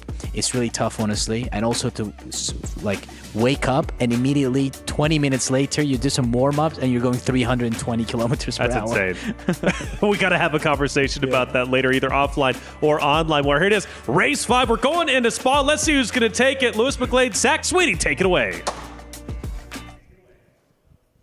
Thank you very much, Reflections. We're about to get ready then for the 5th race of the day. It takes us to Spa, and it's a Porsche Coanda 1 and 2. Joshua Rogers from Charlie Collins on the front row. The lights go out, and we go racing. A short run towards turn number 1 here at La Source. It's always a pinch point on the apex. You've got to be very, very careful, and a short race ahead of us. Only 7 laps as they're 3 wide on the exit. Maximilian Benneker now trying to put some pressure onto Josh Rogers, but Charlie Collins potentially under pressure from Dennis Schoeniger and Yuri Kazdorp towards Eau Rouge and Radion for the first time. Collins forced to concede there as Schoeniger works his way up now to make it a Mouz 2 and 3. Superb stuff, and Benneker here going on the defensive. Charlie Collins once again going on the attack. It's 3 wide in the background. Lerner going side by side with Caruso and BS+COMPETITION. Let's see how they're going to unfold by the time they get themselves into Les Combes. Down with the brakes, almost contact on the rear end from Schoeniger into Collins, but Collins still remains in 3rd, side by side behind that between Kazdorp and Blyer. Yeah, good stuff there from Blyer, trying to really hit the ground running for Williams. It's not been the best of starts for them, as Schoeniger and Kazdorp have really been able to light the track on fire in the opening lap of this race. Rogers, though, doing a fantastic job as to consolidate that race lead. Collins, though, needs to recoup himself after what was a very hectic fight and start to apply the pressure to Benneker. Yeah, look, this is impressive stuff for Porsche Coanda, for Mouz. Not so impressive for the Atlassian Williams Sim Racing team. A hero drive at the previous race, of course, at Monza, where they were able to throw themselves back into contention to, on the average of points, throw themselves back into effectively 5th place ahead of Vitality. This race, though, is looking not so great, almost a disaster. Yeah, it's not really been too good of a start for Williams. It was a decent qualifying. The good news for them is they've got Blyer, Kazdorp and Pfeffer in 6, 7 and 8, and with the slipstream around Spa, I mean, the Mercedes, they've said, is not too strong in a straight line, but with that slipstream assistance, they can actually find themselves through, especially if they can sort of freight train with each other and get onto the back of Kazdorp and Schoeniger, because if all 3 can clear both cars, they're going to be heaping a huge amount of points in this race. Their focus isn't so much about Coanda, it's about beating Mouz as much as they can, and here's a run towards the bus stop chicane. It's Blyer looking to the outside of Kazdorp. Kazdorp defending, they'll just brush a little bit over. Oh, there's a spin as well. Schoeniger's gone round. What has happened to Dennis Schoeniger? It's a disaster for Mouz and all that, as Don Blyer works his way past Kazdorp. Is he going to get freight trained? That is huge for Williams and their chances of scoring points. Dennis Schoeniger, for his own volition, managed to spin round. Dominic Blyer, though, around the outside of La Source, able to catapult his Mercedes into 4th place. But now we continue this 2-kilometer ascent all the way to Les Combes. Tobias Pfeffer side by side, Jordan Caruso on his inside towards Eau Rouge and Radion. That is not the move you want to be making as we tick off the first lap of this race, and already carnage has unfolded. It is absolutely insane stuff here at Spa. Now the train begins uphill to Les Combes. The top 3 have gone. They have checked out. It is now this battle as they're going to go 3 wide, potentially even 4 wide, as Maurice Lerner looks to the inside. He decides better of it. drops back in line behind and remains side by side with Jordan Caruso, a winner around here online, as Lerner will send it almost into the side of Pfeffer. They remain side by side through Malmedy. Yeah, insane stuff. Downhill now in towards Rivage. Lerner has the inside, and with the off-camber nature of this long right-hander, it definitely favours to be on the inside. Lerner able to close that gap, but look at Caruso with the agility. Now has the inside line through no-name corner, but still hanging his BMW the long way round. Moritz Lerner trying to salvage something after Schoniger's spin as they now continue to descend towards Pouon. Lerner has the advantage. Kasdorp as well was able to find his way back through on Dominic Blyer to promote Mouz to 2 and 4. And Dennis Schoniger keeping Dane Warren at bay, 11th and 12th positions. We'll update you with the points in a few moments' time, but for Williams it goes slightly better for them. 5th, 6th, 7th certainly sounds a little bit better, and also with Dennis Schoniger's issue there, I'm sure we'll catch that on the replay as to what happened. I'm almost thinking of maybe he tapped the rear end of Collins here, so Collins drives it in a little bit too deep, and yeah, Schoniger just drives it in too deep as well. Completely of his own volition. I mean, this corner in of itself is already too difficult, but just didn't quite get the braking enough. Slightly missed the apex as well going in, and that is just what spun him round. And there we can see Yuri Kasdorp clearing his teammate, and has now got a lot more pressure on him because, well, they're basically one extra man down. Bottom left of your screen, you can see Charlie Collins continuing to apply some pressure to Maximilian Benneker to maybe make this a 1-2 once more for Porsche Coanda. But again, when it comes to the points, the top 3 of the points after today go into the upper bracket of tomorrow. The key thing of today is to not be the bottom team total, because that means your time in the Esports World Cup of Rennsport R1 in 2025 is over. On averages at the moment, based on this race, based on where we are, completely up to date. And the reason why we say averages is because some teams have completed 3 races, some teams have completed 2. BMW and Team Redline, Red Bull Sim Racing, they are the top, they're number 1 at the moment. Mouz a 2nd, Porsche Coanda a 3rd on averages.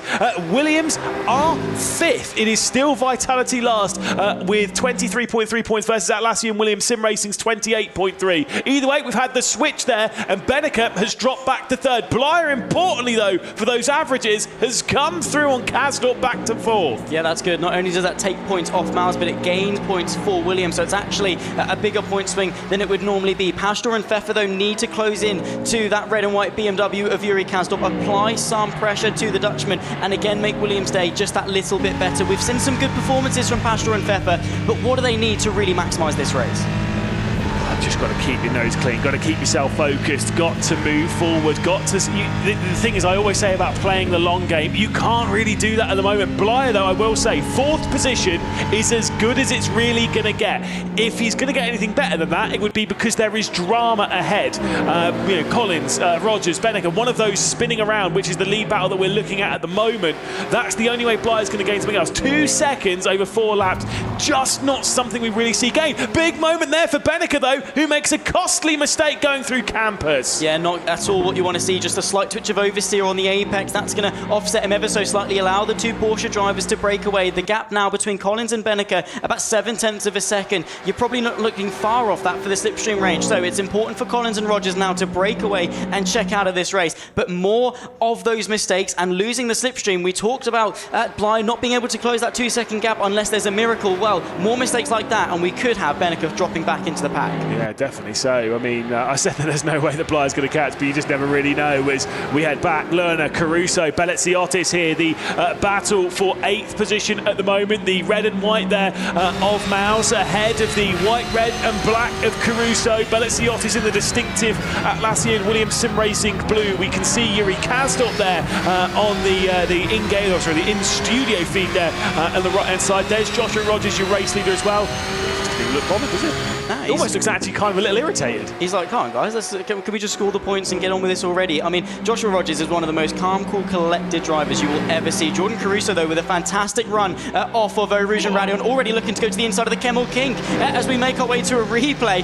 Bottom left of your screen is live picture. This is side by side. I think this was Dominic Bly working his way back through on the number 4 of Yuri Kasdorp. A pretty easy switch back to live action. Jordan Caruso on the inside of Lecom. Outside line, though, as Moritz Lerner tries to hang on. It's then the inside for the Porsche through Malmedy, but the agility of that BMW, very impressive. Yeah, indeed. Bit of a moment as well behind as Belletsiotis and Schoeniger come toe-to-toe. Straight to the outside comes Jordan Caruso. We ride on board with Caruso in the top right of your screen. A little bit more door banging. Fantastic side-by-side racing as they head their way through No Name down towards Pouon once more and dropping back to single file. Great racing. I hope James Baldwin is on the analyst desk after this. After all, he does have some racing experience here at the Circuit of Spa-Francorchamps. He's been in the Spa 24 Hour twice. And he's also DNF from one of them as well. He's finished not both? What's that? Was it not both? No, it was one. Oh, He wow. finished last year. A few laps down, but he did finish. He's finished the same amount of broadcasts at Spa as he has races. Nonetheless, over half the way through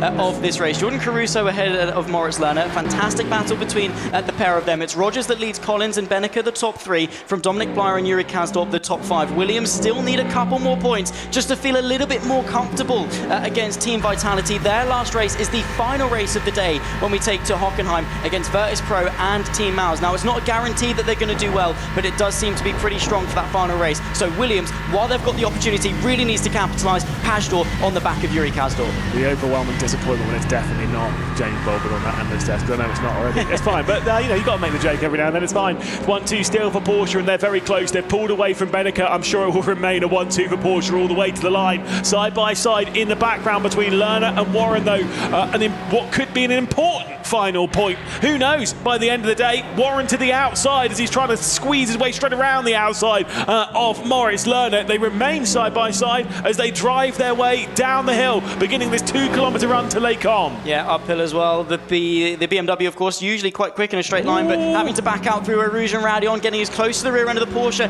as possible, which historically is pretty decent at Spa. That mid-rear engine, the flat six, able to give it the acceleration it needs around the circuit. How good is it, though, when it's got a BMW tucked in the slipstream? Now pulling out to the right-hand side, though, is Moritz Lerner as he tries to attack Dane Warren for the final point of this race. Every little helps, and the outside line for the Porsche. Dane Warren hangs on to 11th place. Yeah, indeed. Whoa, big slide there from Dane Warren. My goodness me, how did he keep that one pointed in the right direction as once again Lerner looks to the inside. They might be fighting for the wooden spoon here, but they're fighting hard for it. Well, really, I guess not to have it, but still, they are definitely fighting hard at the back end of the field there, Warren and Lerner, as we head back up to Caruso in ninth. Yeah, good stuff. And, well, I mean, when it comes to racing drivers, it may only be a point, but that point will matter. These racing drivers will chase, minuscule amounts. I mean, even to the point where some of them brush their teeth in the shower to save some time, and that translates onto the racetrack. Dane Warren searching for just that extra point on lap 5 of 7. Still 2.5 laps left to go in this race, and still commanding the race up in front. Rogers and Collins. Benneker, of course, just conceding that place. Thinking better to just save that third place, because I mean, realistically, the battle for demotion is between Vitality and between Williams. That's very wide there on the back end. That's Dennis Schoeniger running wide off the exit of Stabilo too. Realistically, though, Mouz, I mean, not safe, but relatively safe. They don't need to take too many risks. No, certainly not, as we'll ride on board with Daniel Pajtor. Could get squeezed here, and he does get squeezed. Just a touch, my goodness. Just trying to find his way past Yuri Kasdorp, and a squeeze going down into the bus stop.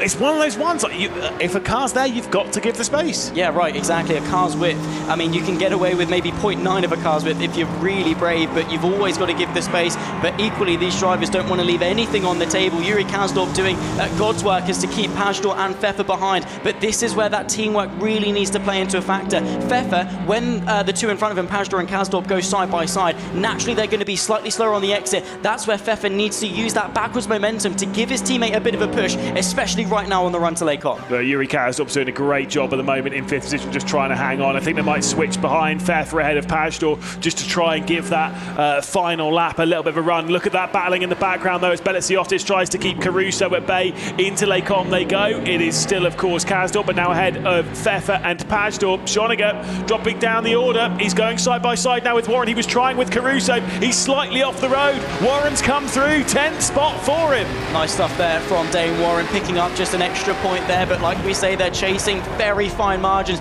Schoninger, though, after his spin, doing well now to pick up just a single point for Mouz Esports. Tobias Pfeffer now leads the charge for Williams. Pashtor conceded that position, let his teammate have a go. They're in a good position here. Maybe what they need is Blythe just to back up. I don't think Benneker is overly realistic for them to go and catch unless he makes another mistake. Potentially they could prioritise getting Pfeffer and Pashtor through on Kasdorp and try and capitalise on a couple more points. Yeah, certainly so. We ride on board now with Pfeffer as he's battling Kasdorp, not quite close enough. He'll have a chance in the final lap. That's the important bit, right? Because we're about to head onto it at the end of this one. This is the 6th of 7.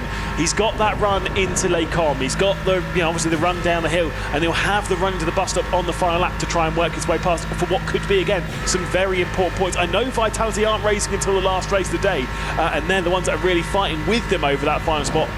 But still, it could be very important. Here we go, Zach. Yeah, here we go. Outside line once again. He's going to be given a squeeze. There's not a car's width there. Yuri Kasdorp giving him just as little room as possible, and he's muscled him off the road. Both of them go off. And now what can Daniel Pashtor do to get involved? They rejoin side by side. One more tour of the circuit, the Spa-Francorchamps to go. 7.004 kilometers left of this race. And once again, Tobias Pfeffer trying to put some pressure on the BMW to turn 1. It's getting a little handbags at dawn at the moment between these two as they fight their way over, as Atlassian Williams Sim Racing desperate to try and score as many points. They'd be outscoring Vitality comfortably, by the way, at the moment. Both obviously completing 3 races. Williams would be on 90 points by my math, Vitality on 70, mostly courtesy of a whopping 13 penalty points. Either way, here comes Pfeffer to try and take over that spot from Kasdorp, and he's dragged his teammate with him. Look at that teamwork. Daniel Pashtor take a bow, giving him the bump draft, and maybe both of them are going to go through. Tobias Pfeffer, Pashtor, patience is a virtue, and podium mentality has paid off. They work their way through. Williams now 4th, 5th and 6th. One more tour of Spa to go, and if they don't pick up any penalty points, this could be huge for their chances in the World Cup. And it's gone bad, by the way, for Mouz. I've been informed that Yuri Kasdorp will have a 5-second time penalty for track limits as well. So he's exceeded the track too many times here at Spa, and it could come a cropper for him. That would drop him down to last, costing vital points for Mouz. Yeah, it would be indeed. At the moment, that's going to drop him. Caruso and Blitziotis is going to drop him maybe even outside the points at this rate, and that is going to spell disaster for Mouz. Joshua Rogers, though, you have to give credit to Porsche Coanda. They came into this event as the favourites. They continue sector after sector to show that on track. Indeed, here we go into that final sector. They go through campus. Rogers leads. It's going to be a comfortable win for the driver who's won so many times around the circuit of Spa-Francorchamps, and counter to how Porsche Coanda were in that first race, where it wasn't so convincing against Redline. I know they're not against Redline here, but Mouz and Williams, they're still good teams, and they have been very, very convincing here. Consistency is one of the most important attributes in motorsport, and Porsche Coanda have got it in bucket loads. Joshua Rogers and Charlie Collins, the 2 stars of the EWC Online season, and they continue that into LAN, out of the final chicane, and they bring it home. 1 and 2, Porsche Coanda Esports Racing Team take a bow. Joshua Rogers, 18 victories around the legendary circuit this Spa-Francorchamps. Charlie Collins joins him on the podium, and Maximilian Benneker will complete the podium. And well, that was an important race, but a calm, cool, collected one for Josh Rogers. Certainly so. Yet another victory. I mean, look, you can't stop him. He knows how to win, and he adds yet another victory. I think it's 44th now in total in R1. He's bad. It's not bad indeed. Maybe he'll get to 50 by the end of the week. Well, we'll find out. I mean, he's definitely got the pace to. More races like that at Spa are definitely going to do himself a lot of favours. Don Blyer, though, again, a driver that's been battling illness throughout this week, has not been feeling the best form all the way through, but has still stepped up and taken the mantle as one of the top drivers for Atlassian Williams Sim Racing. There you can see Michael Preston at the desk, again, just reviewing data, seeing what they can do to really maximise their chances going forward in this competition. But they've done themselves well against Vitality. I'll give you that shit. Not yet, not quite yet. I'm almost there. Josh Rogers, though, will take victory ahead of Charlie Collins. Maximilian Benneker and Dominic Blyer from Tobias Pfeffer, the top 5. Daniel Pashtor just in behind, and Yuri Kasdorp in 7th. I believe that could well be before the 5 seconds takes place, so expect that to drop further back. Jordan Caruso scoring some valuable points again for Porsche ahead of Vasilios Blitziotis doing his work towards the back of the field. Dane Warren from Moritz Lerner and Dennis Schoninger, after a spin early on in the day, will finish 12th and not pick up a single point after a very tense 7 laps around the circuit for Spa-Francorchamps. Francorchamps. Of course, next up it's going to be Daytona, the final race for Atlassian Williams Sim Racing, the one they won this time yesterday for the Launch Task qualifier. And we're going to take a slight break as well. We're going to be stepping aside after a chaotic race at Spa for some analysis. Chaos is the best way to put it. It started off chaotically. It ended in a phenomenal fashion as we do see Rogers and Collins from Porsche Coanda dominating, from what I'm hearing, Rogers' 18th win. And that is really, really, really special. And I believe on Spa in general. But they started 1 and 2. They finished 1 and 2. Max Binneker, though, tried his best from Mouz to break into top 2. He couldn't, but still a third-place finish is great. But we do see a big drop-off. Kastorp, another racer for Mouz in 7th, and then down there in very lonely territory, 11th and 12th, Lohner and Schoeniger will finish towards the bottom. So overall for Mouz, not the best performance. For Porsche Coanda, they are incredibly happy. And also for Williams, I think that's a big win too.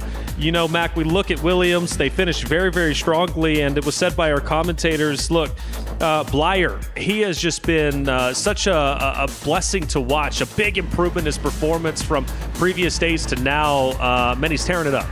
Yeah, he's really willing his team to the next round.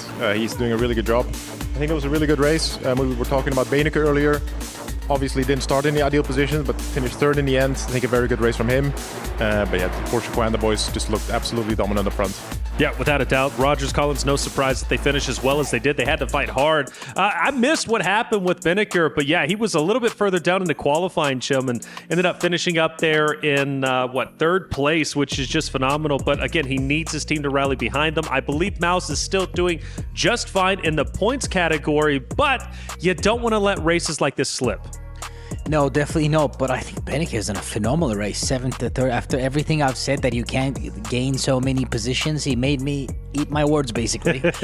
So incredible job from him. Hats off. That top 3 was super important for Mouz because nobody else again got really good points. I mean, his teammates 11th and 12th. Schoeniger with a massive mistake, and Kastorp lost some positions on that last lap with the tag team work from Williams. And Williams finishing 4th, 5th, and 6th. That was great points, and they're looking very strong now. But yeah, it goes down to, again, Vitality in a really tough position now. That's right. Vitality in a very, very tough position.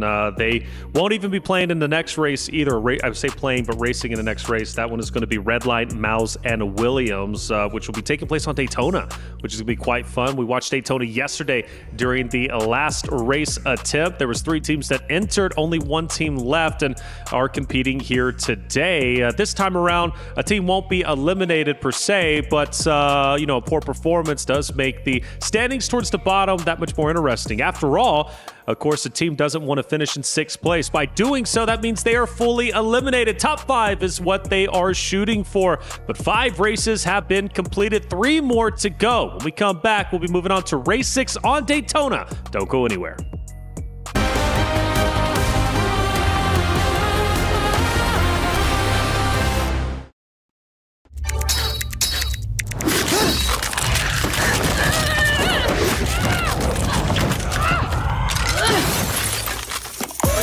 Reach your impossible, Lenovo Legion.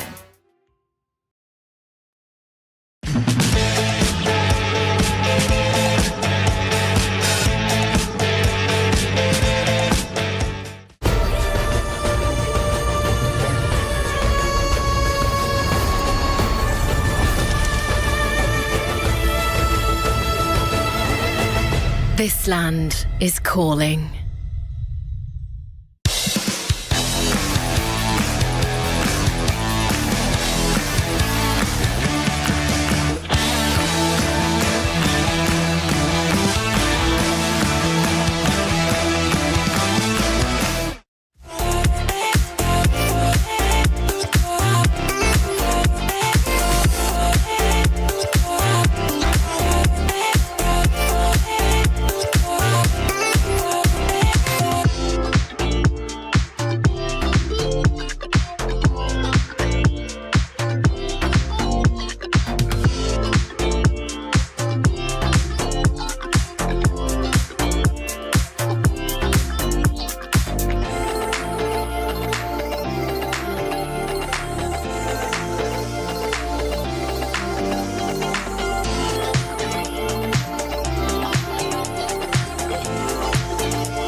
Welcome back, everyone, to the Esports World Cup featuring Rennsport. 5 races down, 3 more to go. The next one coming up, we watched yesterday as our last race, our last chance, last dance. It was Daytona. We'll return to hallowed grounds, especially for Williams, the champions of Daytona yesterday.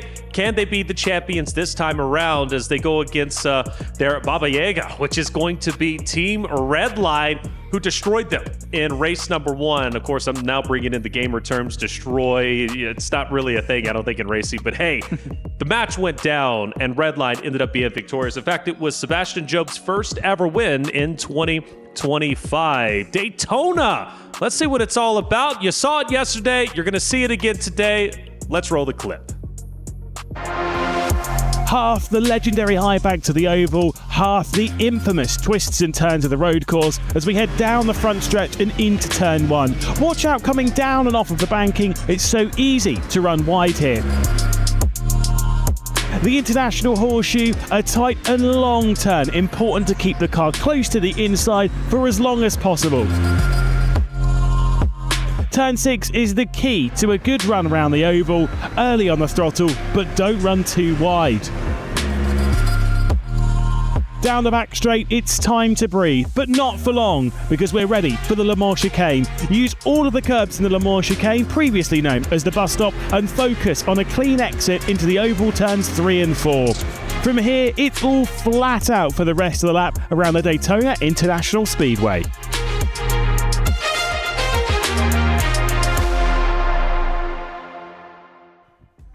Well, there it is, Daytona. We return once again, and now we focus our conversation of what went down yesterday on Daytona. Of course, I'm Taylor Reflections, double joined by Chim Balabasi as well as Mac Backel. Mac, Daytona yesterday was all about Williams. They needed to win. If they didn't, they wouldn't be here today, but we know how the history ended up unfolding. Williams win, and we can owe that to Blyer, who's been on fire not only today, but also yesterday. They now return to hallowed grounds and might be their best chance to overtake the boogeyman, so I see it, of Redline. Yeah, really stellar performance from Dom. They're going back to Daytona. I think they'll be quite happy with that, actually. They drove there really well yesterday. They kind of know what to expect. You know, they have the experience of racing there. They know what they did right. They know what they did wrong. They obviously analyze stuff like this. So I think they'll be quite happy going back there, and I think they'll be really confident in scoring another decent half points and maybe making it really difficult for Vitality in the end. Well, I think Daytona is their good luck charm for the minute because they saved the day yesterday in Daytona. Now it's like the repeat of yesterday.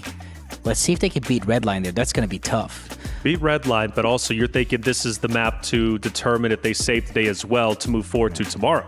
Yeah, they racked up some good points, but they have to continue that run.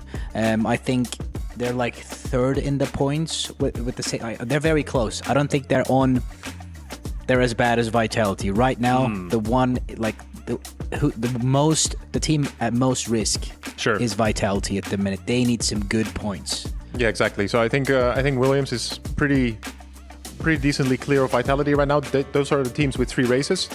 I think it's about 20 points difference. You saw what Williams scored in the first race, right? 9 points. So they made a huge leap forward. If they can just get another decent score on the board, I'm pretty sure that would kind of scare Vitality a bit. Of course, they would have to wait a little bit longer to race, so they're just kind of seeing themselves drop down the standings.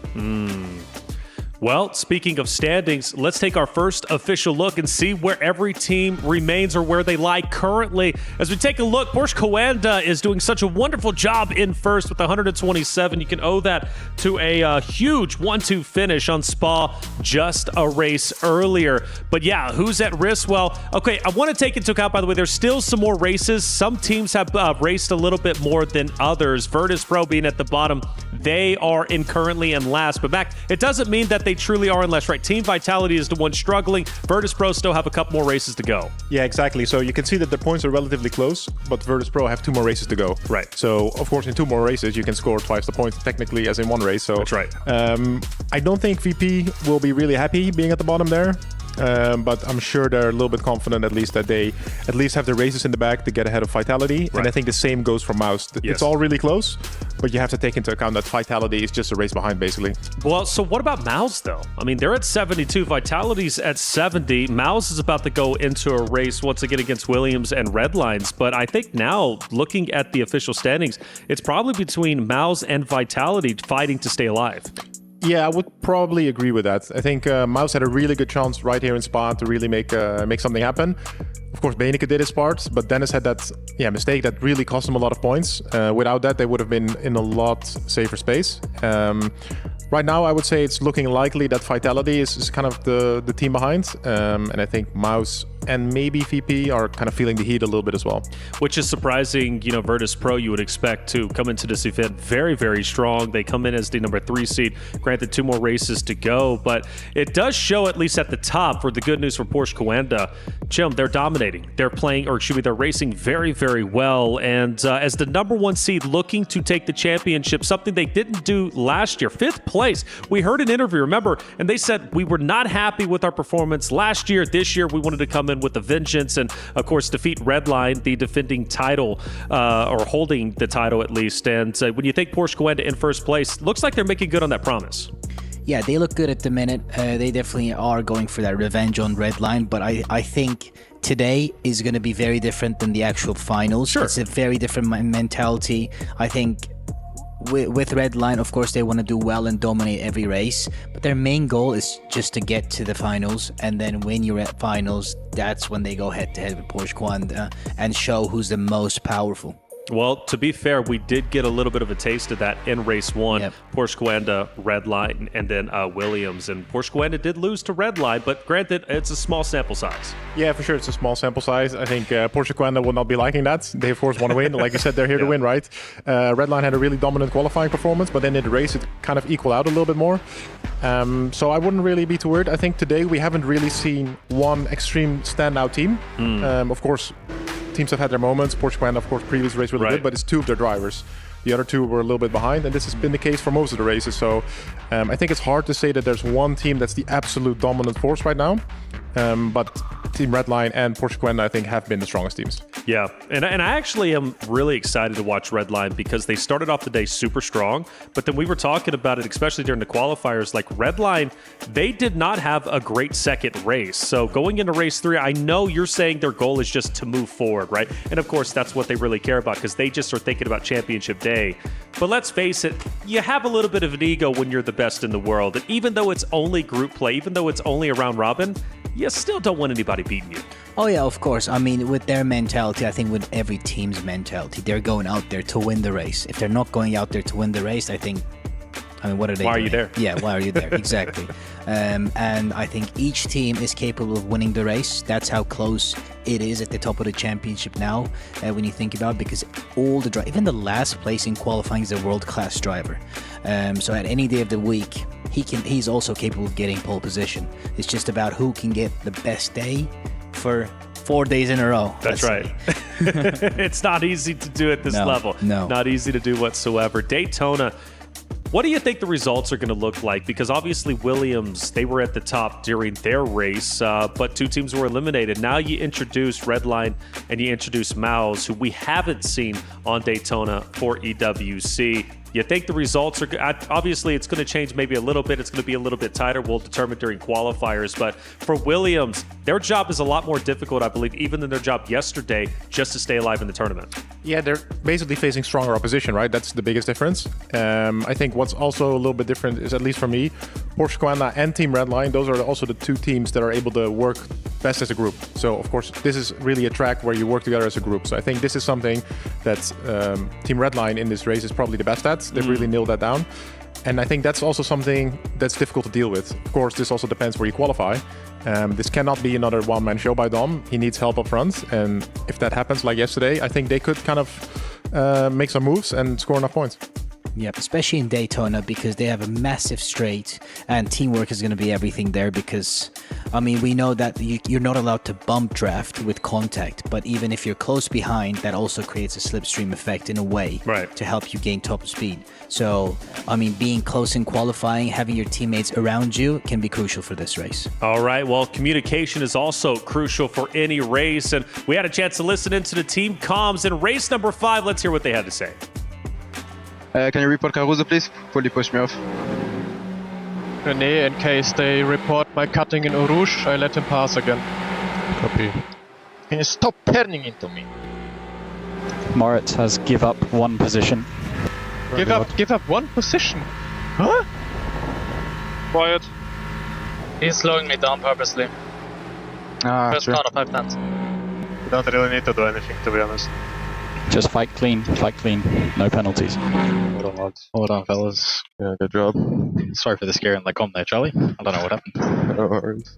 I think there was a little bit of confusion of some racers jumping up spots. How did he get there? We had the same confusion at one point because when we started, of course, it was Binneker just jumping up the leaderboard. How did he get there? Well, honestly, we missed, I think, the first instance of the first lap, but either way, that was the result. It was a lot of fun. Well, hey, Daytona is going to be even better. Race number 6, the final race of the day for Williams, who need to perform well to continue their dominating run. Blyer has been on fire. Can he continue to do it despite being sick, putting his team on his back? He's been phenomenal all day long, but now they go against Redline once again, something that hasn't happened since race number 1. And well, you introduce Mouz for a back-to-back. It's not going to be easy. Let's go to the S&B Esports Arena to intro to teams. Absolutely. Thank you so much, Reflections. We've got a very exciting match to kick off here. These are the final races for some of these teams. For this one, it's at Last in Williams. And just like yesterday, it's on Daytona, which, according to some of our racers, might be the toughest track they've got to race on. Yeah, and you have to go through these tough tracks. You have to show us exactly what you got if you want to keep your key alive, and if you want to make sure that it doesn't end up like BS Competition and Falcon's keys, because you can see they were absolutely smashed by our key destroyer. But ladies and gentlemen, we are going to take to the stage one more time. Race number 6 is underway very, very shortly, and of course we're going to reintroduce our team, starting with team number 1. It's Mouz. Now, a podium finish for Beneka and a little tumble for the others, but that saving grace finish for Beneka could be exactly what the team needs to keep their hopes and dreams alive and to keep their key intact. Next up, they'll have to face off against BMW M Team Redline once again. And perhaps the second most important red line here today, the first one being the one that separates the team in 5th from the team in 6th. You want to be above that, and right now, Redline's at the middle of the pack. But we know the defending champion can hold their own at the moment, but the question remains on everyone's mind. What will we see on Daytona from our next team? Who else? It's Atlassian Williams Sim Racing. With their last race being on Daytona, once again, the track that saved them from the brink of elimination yesterday. Can it save them one more time here and cement their presence in the next stage of competition? Because guess what? It's our second day with Destiny on Daytona. Let's go.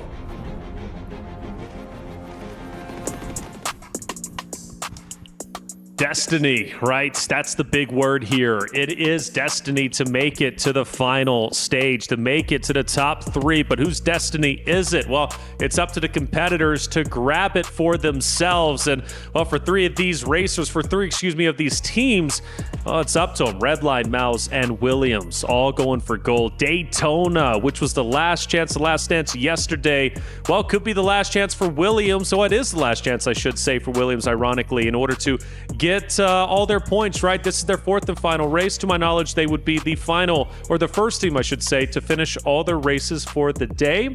Of course, with 3 more races to go, the other teams will follow suit. But again, Blyer, he's been the biggest talking point just with his performance. It's been truly sensational. Mouz going once again against this very roster. They're coming off of a race where they didn't perform as well as they probably wanted to. A team that is down the pack, down the standings with the likes such as Vitality. Mac, I am a little bit worried for Mouz. You know, we put a lot of, attention on Blyer, on Williams, but after seeing the standings, Mouz, they have to get serious. They're going in for a revenge race against Williams. They want to take down Redline, and they must do so if they want to be safe against Vitality. Yeah, they need to get their stuff sorted. For sure, they don't want to be in a bad situation after this race. I think it's really important for them that, of course, they qualify up front, but they also need to be together. A one-man show at Daytona is difficult, so I fully expect Beinecke to really be up front, but he needs one of his teammates to be there with him.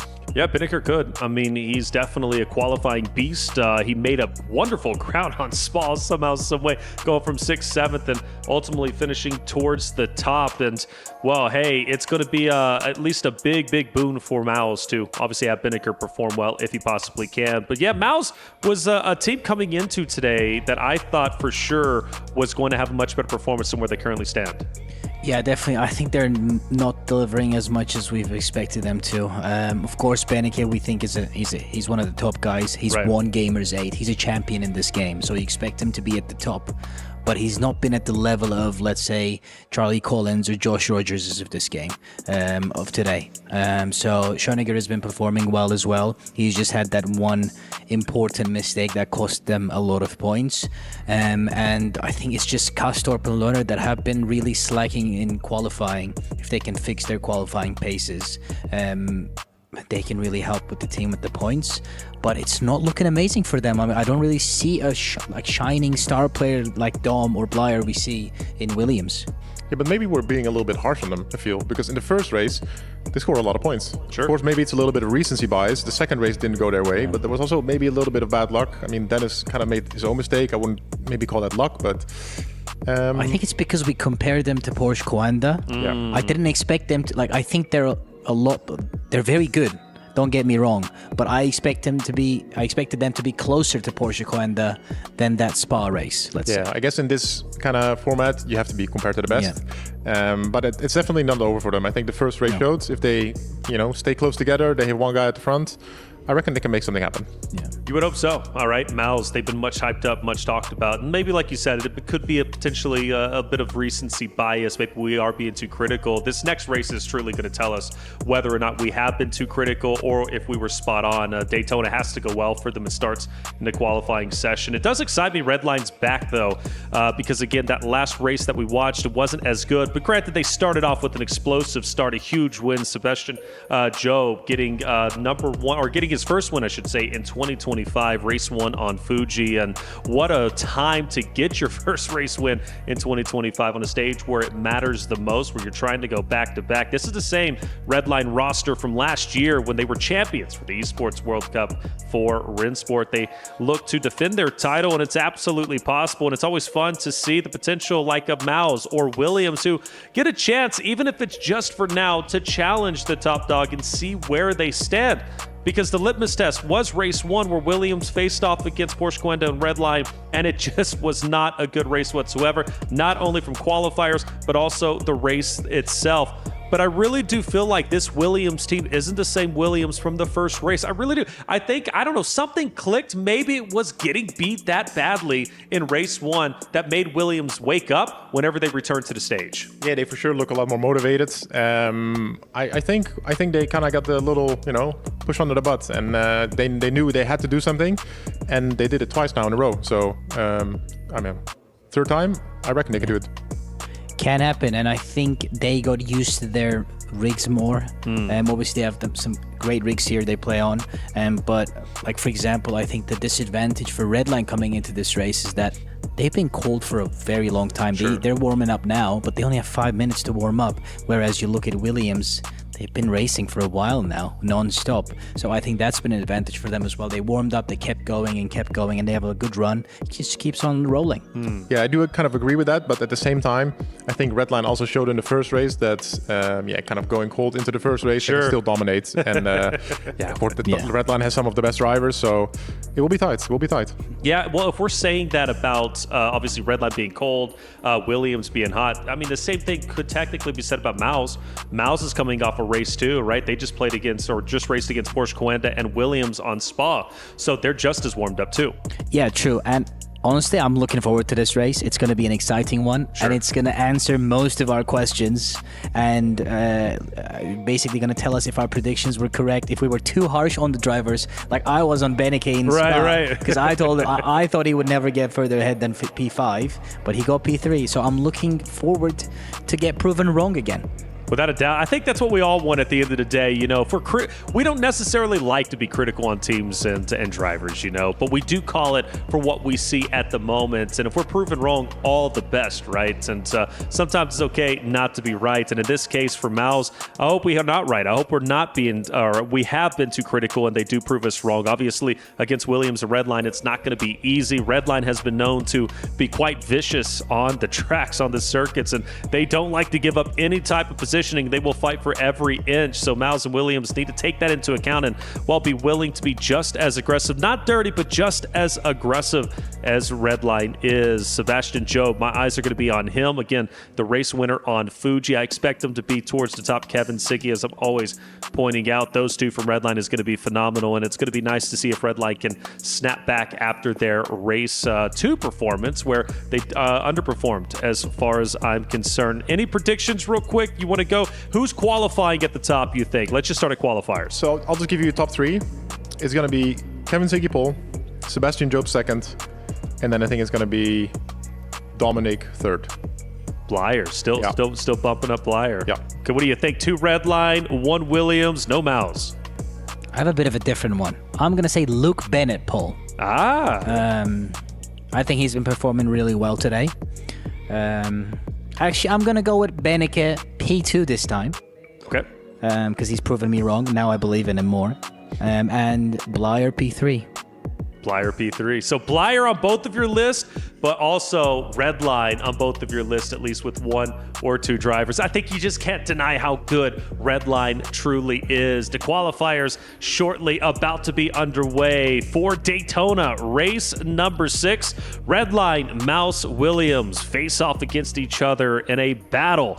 Of course, as Williams, this is their last race, their last chance to get points for the standings, to stay ahead of the curve, to stay ahead of all the racers that are desperately trying to pass them up. The goal is not to be the 6th and final team in the standings. Doing so means your tournament life will end here, and it would be quite disappointing if, of course, you worked so hard yesterday to qualify today only to be eliminated. But I will say caveat, as I said yesterday to today, the fact that any team has made it to this stage is phenomenal, and it shows that they are truly the best, not only sim racing, but Rennsport has to offer. But Daytona, it's a crazy one without question, and we've given our predictions. And Chad, I ask you the same question. Who do you think is going to take Daytona? Let me know about the qualifications as well if you want to be so bold with individual picks, individual drivers. But if you just want to keep it simple, who's winning? Is it going to be Redline, Mouz, or Williams? Those are the 3 teams to choose from. It's going to be a fun one, an exciting one without question, where teamwork does make the dream work on Daytona. The qualifications are always fun to watch, and from what I heard yesterday, being in first place doesn't necessarily guarantee you a win on Daytona.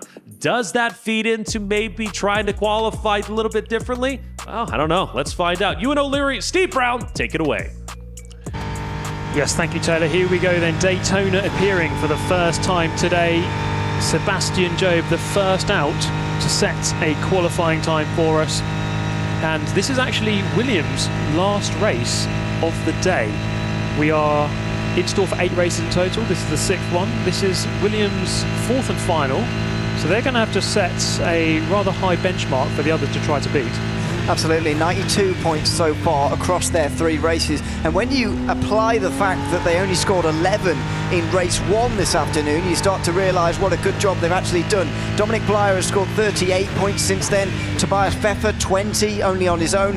Daniel Pastor, 21. And Belotiotis just the 10, although he's been consistently throughout the midfield. So, yeah, solid job for them, but now is their time to set a target for the other teams to go and beat. Sebastian Job here, the first out, a picture of concentration. His achievements in ESL are endless. He's absolutely one of the most accomplished drivers here, and he's going to be setting down the benchmark for the others to beat, carrying the speed out of turn 6 there onto the back straight. Of course, Daytona with so much full throttle sections on the oval. The long section now winding around towards the bus stop. The one last chance to trip you up on this lap. It's so difficult to get right, but it's so crucial, isn't it? Absolutely. It affects your run right the way to the start-finish line. So let's see here. Clips the first curve quite nicely. All the way through rather nicely. In fact, what's the second sector going to look like? 38.4. We haven't seen very many of them. We didn't see a rather yesterday in the last chance qualifier. The pressure may be just too high, but that is a very good middle sector from Sebastian Job. And the first one is pretty good as well. This will be a good time. Yeah, let's see. Coming up to the line, it was a good exit from the bus stop. He had a good run through there. He's setting the first lap of the session. 21.5 in the final sector. He goes 43.8. Oh, that is very, very good from Sebastian Job. On a normal day, that should be pole position. But of course, we're in such a high quality field, you just never know what's going to happen. Jeff Rietveld is a couple of attempts away in both sectors, so he isn't going to challenge. I'm not sure he's quite found his form yet this week in this. And there you go, he acknowledges that as well. He's shaking his head all the way to the line on that one. Jeff Rietveld is going to find himself somewhere towards the back. The time will be 44.2. Such is the quality of the field here. 4 tenths is a big disappointment. You see him again shaking his head. We've seen that a few times today. Drivers making mistakes. They know that pretty much one corner, one mistake where you lose 1 or 2 tenths is enough to put you well and truly down the order. Luke Bennett's had a good performance today. Some good sector times here as he powers out of the bus stop towards the finish line. A long time between the 2 places. He's coming up to the line now. Let's see where he goes. 3 red line drivers setting our lap times immediately. 43.8, very impressive. 2 drivers in the 43.8 then, and they're both red line drivers as well. This is a good time from Tobias Pfeffer as well. That first sector is very strong, a low 8 in the first sector for Tobias Pfeffer, the man who only joined Williams about 4 months ago or so. He was, to some, a little bit of a disappointment in the online season, but I thought he did okay for a driver who is new to Rennsport, certainly new to R1 anyway. Over the line now for Pfeffer, and that's an 8 as well. This is a high quality session. Another 43.8, he goes second. That's quite important there for Williams to separate the 2 red line drivers at the front. We saw it yesterday when I think it was BS Competition had a couple of cars in a row, and it was really difficult for the other cars to overtake. So that's quite important there, just to get in between them. Dennis Schoeniger next. He had a pretty bad showing at Spa previously, where he made a mistake spinning at the final chicane. He's going to try and correct that here. He goes 4th with a 44.1. Yeah, Mouz will need something a little bit more than that. They had a very good first race, but only got 65 points after 2 now, and that will be a bit of a worry for them if they score badly here. This is Vasilis Belotiotis, who is a couple attempts away, and again he's been in the midfield really here in this day-to-day. 8th place in 2 races, and 8th place in 1, 7th place in 2 of the races so far today for Belotiotis. He's going to be around there again, I think, right near Rietveld, maybe just in front, and he is. In fact, he gets in front of Schoeniger into 4th. Next up, Dennis Blyer. He's had a really good couple of performances today, a couple of race wins. He's definitely in good form, and it needs to be. This is, again, Williams' last race for the day, so they're going to want to be towards the front just to really settle the nerves, as they can't do any more races after this one. So a couple of good sector times. That first sector, perhaps not quite on it. As crosses the line, he goes 4th, 43.9, about a 10th away from pole position. He was shaking his head out the bus stop as well, much like Kevin Siggy, who's thrown his arms in the air. And that is going to be a 38.6 in the middle from him. So this is going to be behind those front four, who have all got in the 43s. And Sebastian Job's time continuing to look difficult to beat. And you're looking down the list of names still to come. Max Benneker probably has the best chance yet of those 5 remaining. It's not going to be Siggy who makes his way across the line now. And he goes, oh, it's a poor final sector. He goes 8th. You could tell by his reaction out of the bus stop that it was not a good lap. So definitely a mistake or two during that lap. Half a second away for Kevin Siggy. Yuri Kastorp now, the second driver from the Mouz Esports team, to set his lap in the BMW M4 GT3 car. Sector times look pretty good, although I don't think it'll be troubling the front row unless it was a blinding bus stop. He goes to 5th, so actually 44.0, very respectable. Yeah, although shaking his head, you can see on the right-hand side, he believes he could have done a little bit better. And if he gets another chance tomorrow, I think he will just go up the times a little bit more. So he's more confident coming into these LAN events than he has been online, where he did have a poor season. This is one of the better times that we've seen from Moritz Lerner so far today. I think he's going to be right around Kastorp at the moment, unless, again, that was a good bus stop chicane. It might well have been. It was. He does move in front of Kastorp into the 43s. Yeah, solid lap there. Daniel Pastor up next. Sector 1 looking good. He's going to try to back up his teammates towards the front of the pack. I think Williams 2nd, 4th and 7th at the moment. Obviously with the big gun of Max Benneker still to come. And, you know, his prowess in qualifying is always impressive. So we're going to expect him to go towards the front. Daniel Pastor, though, on a solid lap so far.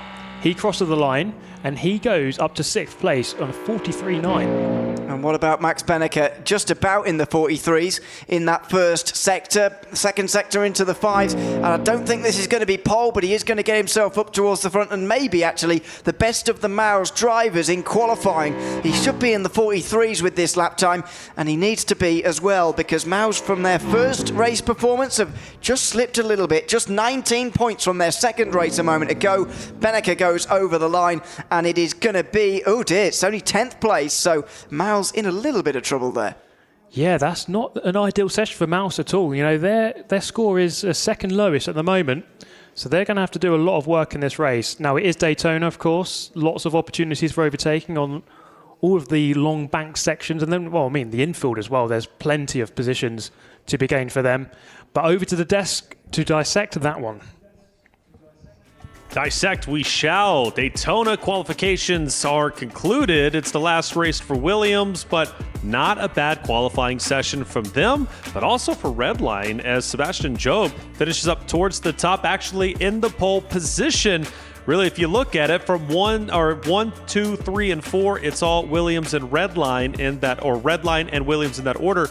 But then all of a sudden, one Mouz member pops up in number 5. Like the commentator said, not a good qualifying run for Mouz at all. No, not at all. They're also a little bit separated, and most of them are in the back, of course, and it's going to be hard to make moves. The only maybe positive thing they can take away from this is that at the front, it's very staggered, so it's not just one team clumped together, right? They're probably all going to be battling. Sure. That could, create a little bit more chaos, especially with Mr. Chaos here next to me. It could happen. It definitely could. Let's take a look at our qualifying race results, Jim, and we really start to tell the story. Obviously, Redline Williams up there in the top 4. Then you have the Mouz member, but you go further down. Mouz still struggling. Kastorp, Schoenecker, Beneke towards the bottom, and I do believe there was a shout for Beneke, if I'm not mistaken, from you. Yeah, I mean, I think he was going to do well, which didn't happen. I think it's just reverse psychology is working with Beneke today. But the thing is, he's P10 now. Yeah. And I'm going to say he's probably going to gain a few positions here, because this is an easier track to overtake than Spa. And what I see here is Williams, Tobias Pfeffer out of nowhere in P2. Steps up to Dominic Blyer, P2 and P4, and they stepped up. Yeah. This is against Redline. They're qualifying, the big powerhouse, and their qualifying as a team is way better than Redline. You look at Redline, you have P11 and P12. 100%. And they're just 2, 4, 6, 8.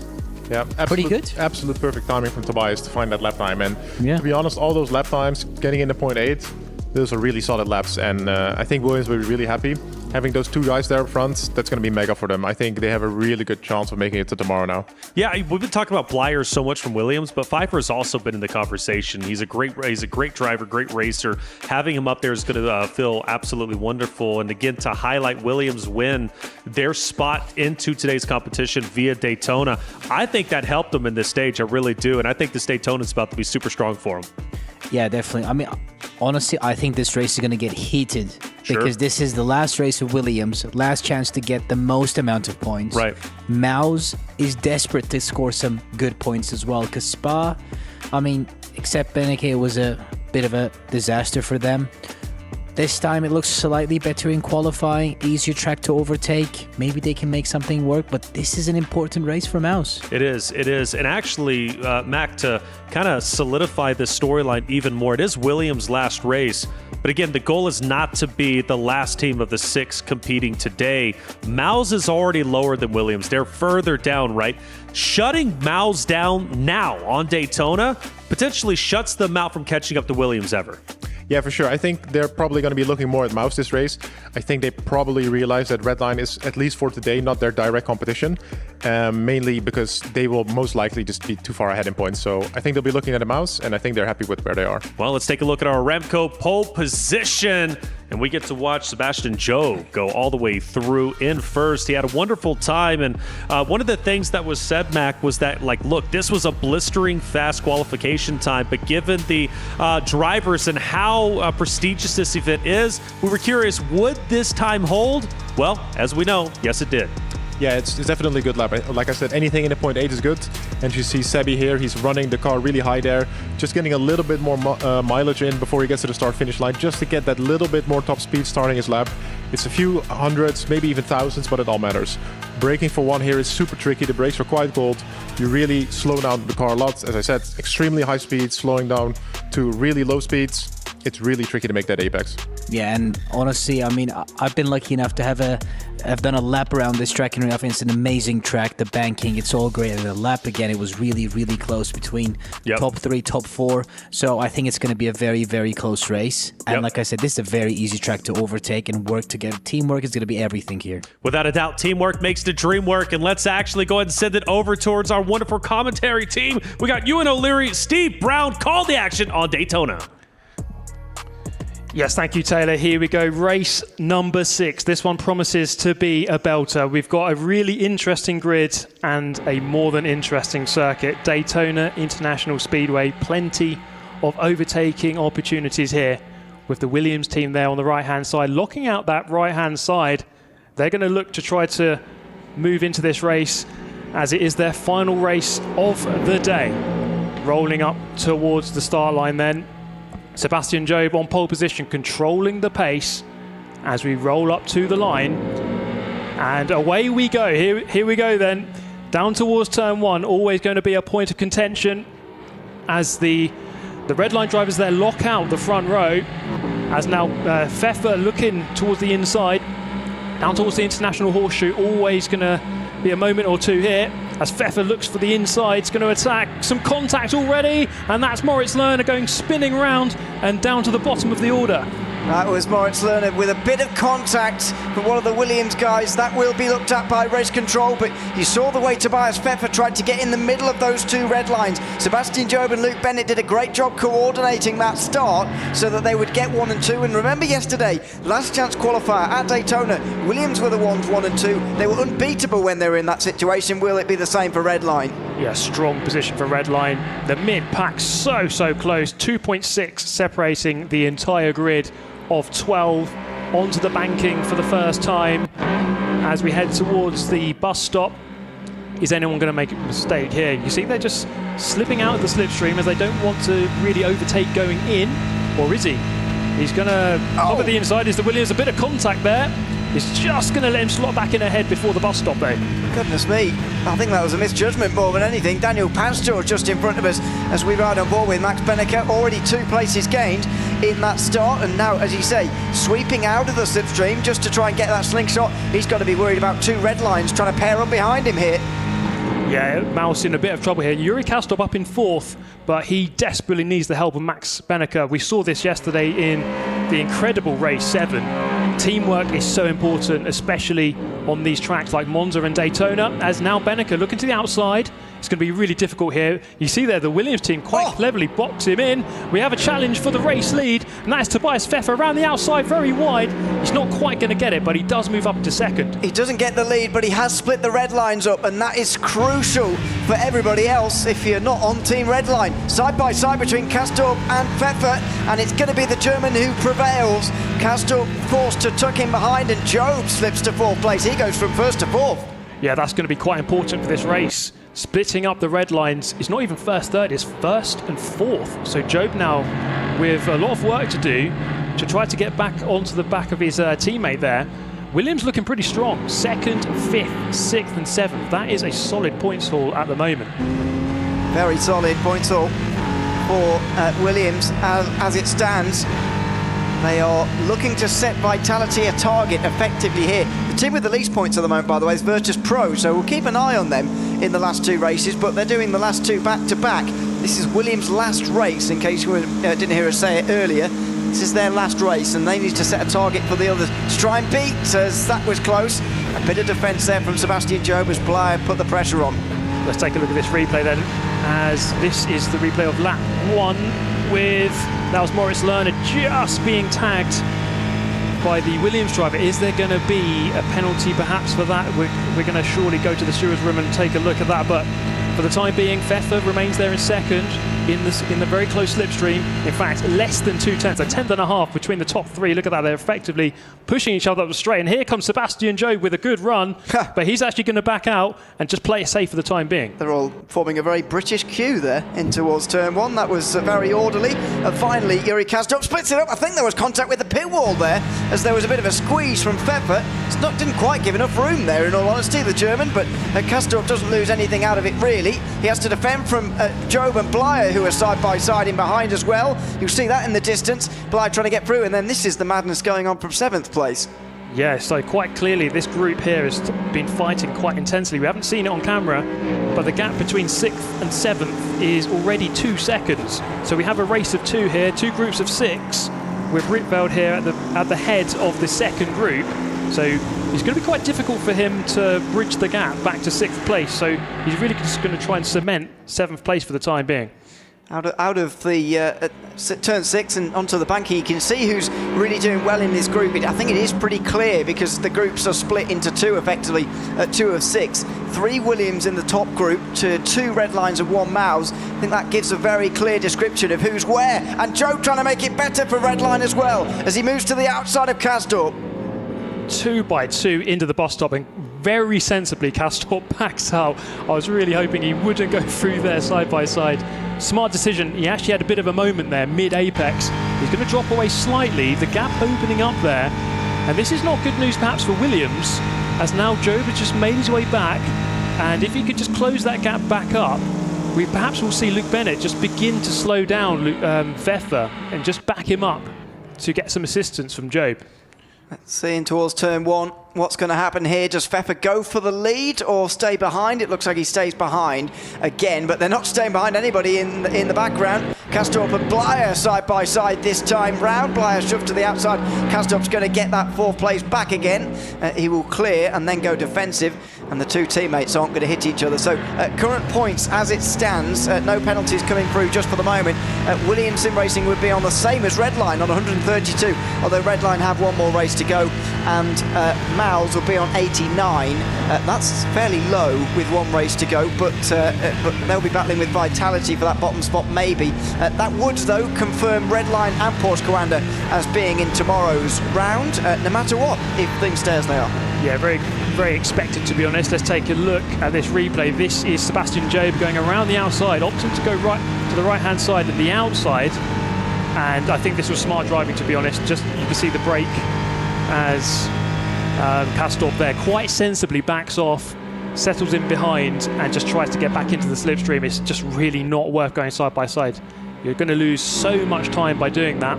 So very smart driving. Sometimes if you're going to lose a position, you just got to do it in the way that will lose you the minimum amount of time. So Kastorp realises that, and he's back in the race, back in 4th. Even in a race like this, you end up thinking about things like that, trying to keep your race time down as much as possible. Speak about it in those longer races, endurance racing, but it applies here as well. Here comes Tobias Pfeffer, closer than he's ever been, but he really doesn't want to go through, does he? I'm slightly puzzled by this. It's a really difficult decision because Bennett is just covering the low side of the track, and obviously because it's banked and still turning to the left, you really do have to go the long way around the outside. So I think perhaps he knows that even with the slipstream, he doesn't have quite enough to go alongside and clear Bennett. So rather than go to the outside and get caught on the outside into turn one, he'd rather just stay behind. It's probably the smarter decision. But, you know, I think it's fraught with danger because Sebastian Job is there. Again, if they let Redline 1 and 2, I know it didn't actually work on lap 1, which is kind of surprising in itself, but if they get 1 and 2 there, Redline, I can't see a way in which they get past. And surely Williams of all teams must know that, because that's exactly how they're in this group in the first place. Yeah, it's a really difficult decision to make. You know, these guys are pushing these cars to the limit every corner. And yeah, they're still trying to make strategic decisions as well. Obviously, we have our team managers, I'm sure, updating them on the best advice. But a lot of the time, you just have to judge it for yourself. And I think it's been smart racing so far. Tobias Pfeffer there, just remaining in second. It's good for the time being. I don't think Job is quite close enough to really challenge just yet.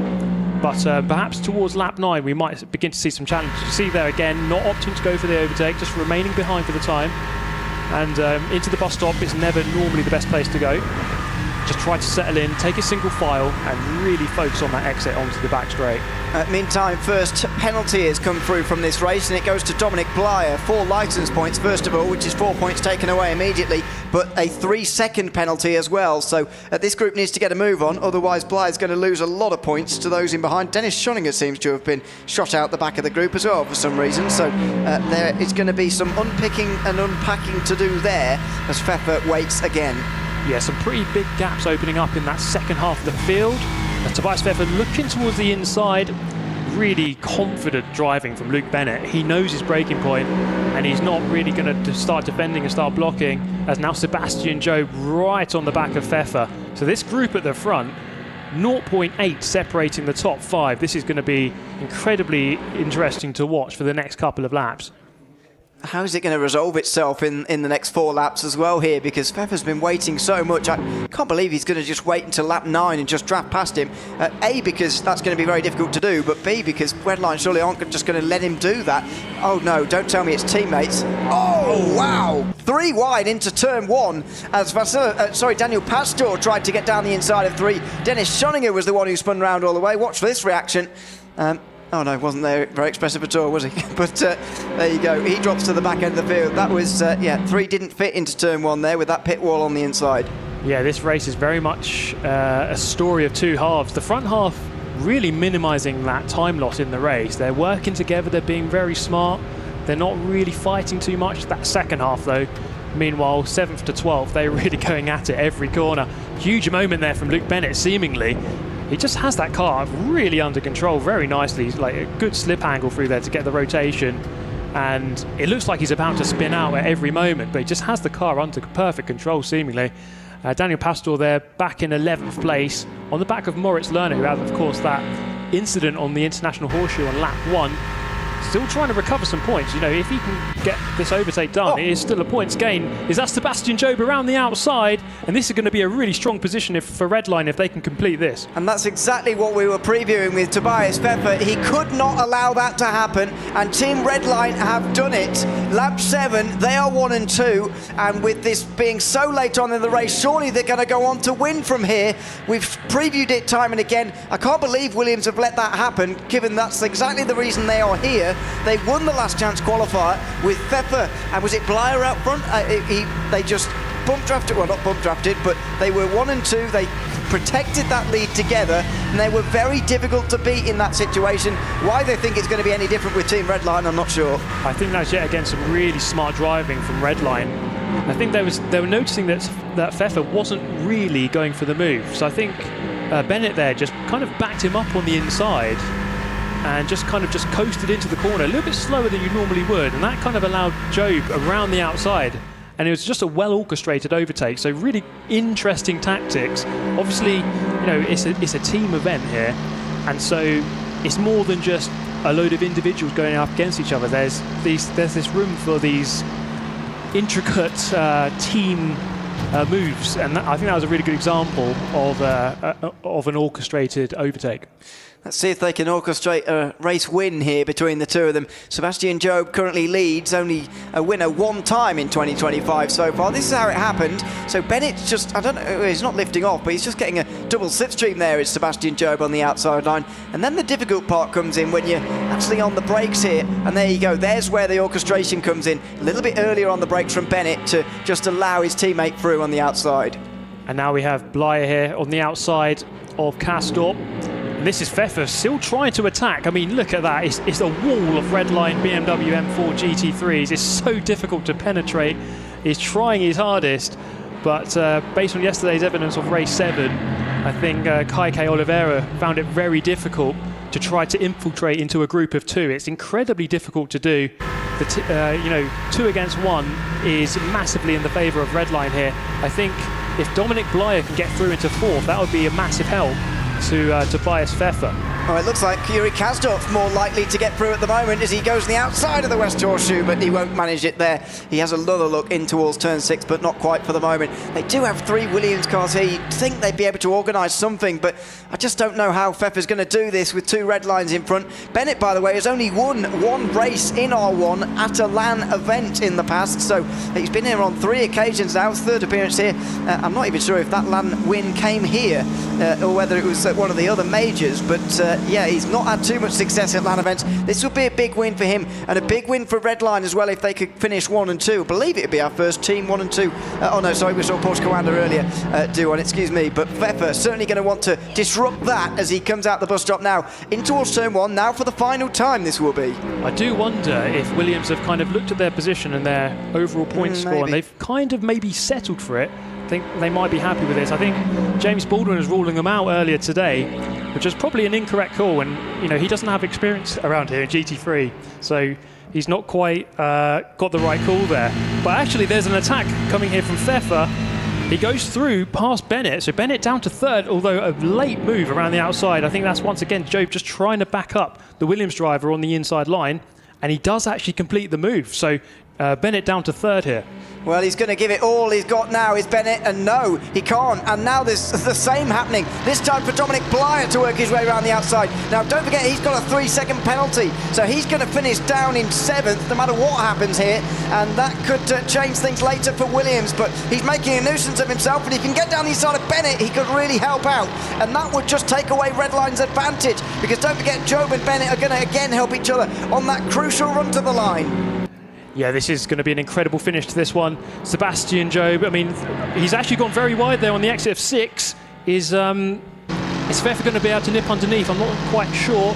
Actually, that gap is coming down. Has he nipped underneath him here? He has. He's got side by side towards the bus stop. There's going to be some teamwork here, 2 by 2. It's Redline on the outside versus the Williams team on the inside now with Castor coming in as well. Oh my word, 3 wide into the bus stop chicane. It's all on the line here for Williams as they try and get themselves into tomorrow.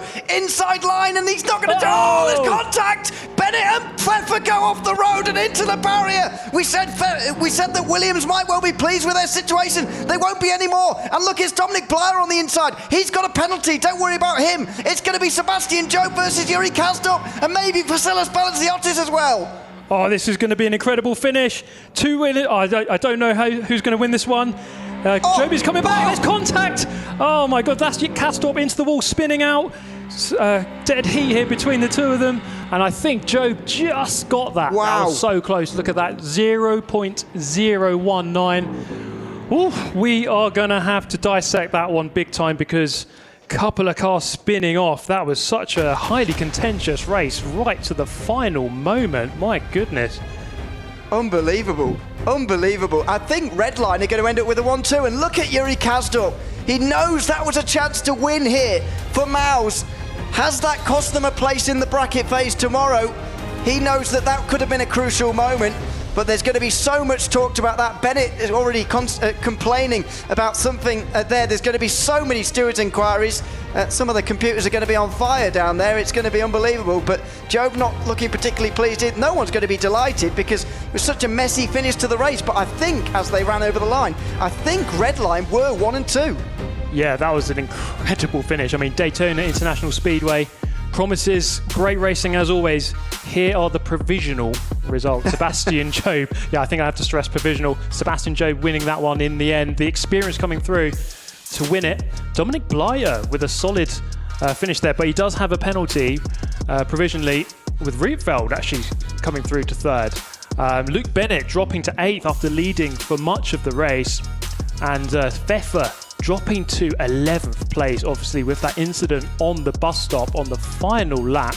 He was running really strong in 2nd and 3rd through the majority of the race, but that moment, we're going to have to analyse that one in the desk shortly. But wow, what a race that was. Really enjoyable to watch, Ewan. Yeah, so enjoyable. Great finish. 3 wide into the bus stop chicane, and they were never quite all going to fit through there, unfortunately. Pfeffer and Bennett ending up in the barrier. Pfeffer didn't get himself out the wall for another 10 seconds after Bennett, and so that has actually helped Mouz, although Kasdorp then spun into the wall on the run to the line. Not sure who he made contact with, actually, in the madness. I didn't see, but Kasdorp dropped to 6th in the end. I think Mouz will be a little bit nervous, to be honest, with their current situation. And to dissect that one, we have an interview with Sebastian Job. Thank you very much, boys. And now I am here with Sebastian Job after a chaotic finale to that last lap, and that's instantly where I'm going to jump in. Talk to me. Walk me through it. What in the world happened at the end there? Yeah, I mean, complete chaos. Obviously, you don't want to lead out of the last corner because it's such a long straight. So I was, trying to... No one wants to lead, so you're trying to let them go. No one wanted to go, and then it led to everyone overtaking. So we end up almost 4 wide. I backed out of it into the last corner. 2 people didn't, crashed. And then, honestly, I don't even know. I'm not sure myself. But I think we need the stewards to make a decision for us because I'm not sure. I mean, look, as far as I've been told, you ended up in P1 there. So, was that expected after all that mayhem at the end? Well, I was leading on to the last lap, I think, so you'd hope so, but at Daytona, you never know. After qualifying, I was hoping I'd fight for the win, but again, Daytona is it's just a lottery. I think we got good points as a team. Jeffrey and Kevin had a nice comeback, so I think it was a good round regardless. I have to say, personally, I was literally getting ready to get on the stage, and then I go backstage to see what happened, and then I was like, what happened? It all seemed peaceful. But then all of that transpired, and at the end of the day, you still got P1. That's what matters. But do you think you're going to be able to, you yourself and the team, do you think you're going to be able to keep up that consistent performance and hold on to that lead at the end of the day? Yeah, I think so. As the event goes on, we're trying to figure things out with the rigs, make it as comfortable as possible compared to home. I think we're getting there. I'm certainly starting to understand it a little bit more. My teammates likewise, so I think we're on an upwards trajectory. All right, I mean, so far it seems so, and after that last lap, I don't even know what to expect with our next 2 tracks, but thank you very much for joining us, and we're going to head on over back to the studio. Well, there it is. Race number 6. Daytona has concluded, and it does not disappoint. Per usual, Daytona, I was told, coming into this entire thing was always exciting and chaotic. Well, it was chaotic and exciting just a second ago. Mac, we got to break it down because even the racers themselves are confused about what just went down. Yeah, it looked absolutely nuts. It would be really hard to analyze this without proper replays, but I think it just looked like a little bit of stupid driving from everyone involved, going with that many cars 3 wide into the bus stop in Daytona. I've never seen it pan out well. That still holds true to this day because we just saw what happened. Yeah, of course, I think a lot of people were feeling the heat. They felt like they had to take a risk, and yeah, just a lot of mayhem because of it. Mayhem, but Jim, that's the way you like it. Man, what a race that was. I mean, that whole race, that beginning and then the end was absolutely shambles. I have no idea what happened on that last lap. But going 3, some things in life don't happen. And how do you expect 3 wide into bus stop to go correctly, you know? Okay, so looking at it from this replay, I would probably put the blame on the red line car. Yeah. He just turned in too aggressively, didn't leave any room for the Williams guy. Obviously, I think Williams were maybe not quite in a situation to take that risk. They know Dom had that 3-second penalty. They knew he was going to fall back. They really needed to be a little bit cautious, I think, with the points from Tobias. And yeah, that went all south. So not their fault, but still, you always need to keep looking around you. What can I do to at least maximize the results for myself? Yeah. Redline finished 1 and 2, though, Chim. What do we think about that? I mean, obviously it was chaotic, but Redline are the defending title champions, and they come away unofficially, I believe, at 1 and 2, I think. Yeah, I mean, good for them, obviously. They've been dominating it. But, I mean, for the first time, we've seen Williams take the challenge to Redline, and it was a fair race between them. If you discount the fact that the Dominic's 3-second penalty, they out-qualified Redline as a team, and then in the race they were same pace as Redline. And as a Williams, I think this is a big confidence boost because suddenly they're like a favorite. Yeah, and of course, don't forget about Mouz. Yuri had a really good run in that race. Yeah. He was even looking to go for the win, I think, at the end. But then Sebi kind of went out wide and tried to block him off, but he did that a little bit too late and actually hit the front of Yuri's car, which also technically is not allowed. So we'll need to see how the stewards judge that. Of course, Sebi won the race. But I think that also ended up with even more chaos because then Yuri got a little bit loose, more cars started coming together, and there was kind of another incident really close to the start-finish line. So, yeah, a lot of things happened, let's say, in the last 30 seconds of the race. Without a doubt. It was Williams' last race. It was obviously chaotic as we would expect, but do we think Williams did enough today in their 4 races to finish not necessarily near the top? That's not the goal, right? But at least avoid eliminations. Oh, absolutely. I mean, I'm now aboard the Williams hype train. I think they have what it takes to bring it to that top 3 teams. They've been really quick. They've been very quick against Porsche Coanda, even at Spa, which is like probably the most unbeatable combo you have in Rennsport at the minute, Porsche Coanda and Spa. And they've been beating fair and square Redline in Daytona as well, at least in qualifying, which didn't happen in the race, obviously. But yeah, I hope they don't get eliminated. I don't think they will. I think they're going to be okay, but it's still a race to the very end. After all, we have 2 more races to go for Williams. Their races are done. They've done all they could. Now it's a question of just tallying up the scores. Now, with how crazy that Daytona was, I'm excited to get into this next section. We have some team comms from Daytona. Let's listen in. Dennis is cut. Yeah, I had to turn out, otherwise he would have spun me out. This is ridiculous. It's a dive bomb, that penalty. I will slow him down on the left. Go ahead. We can push both through now on the straight. Just don't get an off track. Oh, they crashed. Yes, I'm good. Defending. So same thing as before. Swap and block. What is Yuri doing? Crashes. I got blur as well. I got blur as well on P4. Excellent. On P4. That's good. That's good. Nice. Well done, guys. Well done. There's going to be a lot of penalties. I need to check because there was a late move. I'm getting a penalty. There it is, red line. You hear the team comms. From what I'm hearing, it was pretty chaotic throughout the crashes, and that's why we don't see at least the crashes in here. As you know, things get heated, especially when the endings like Daytona we just witnessed went down. Yeah, for sure. You're so full of adrenaline, and then when these unexpected things happen, you know, you can say and do anything. I think we really heard in the team comms that everyone was really confused in the end of the lap. Like Sebi also alluded to in his interview, he didn't really know what happened. I don't think many people know. Everyone's going to have to look at the replay a few times. But yeah, I think in the moment, no one had any idea what was going to go on. No. I mean, that was a good ending, obviously, for the viewers. But it was a bit of a tough one, tough race. Questionable racecraft happened in that last lap of that race. Without a doubt, as we go through the replays, you could really start to understand the pandemonium.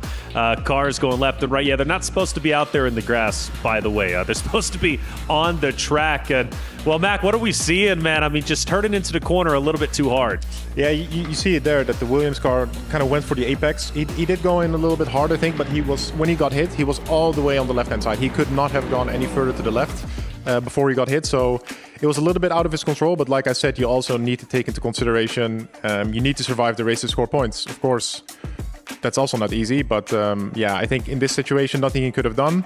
just very unlucky, and they're losing a lot of points because of it.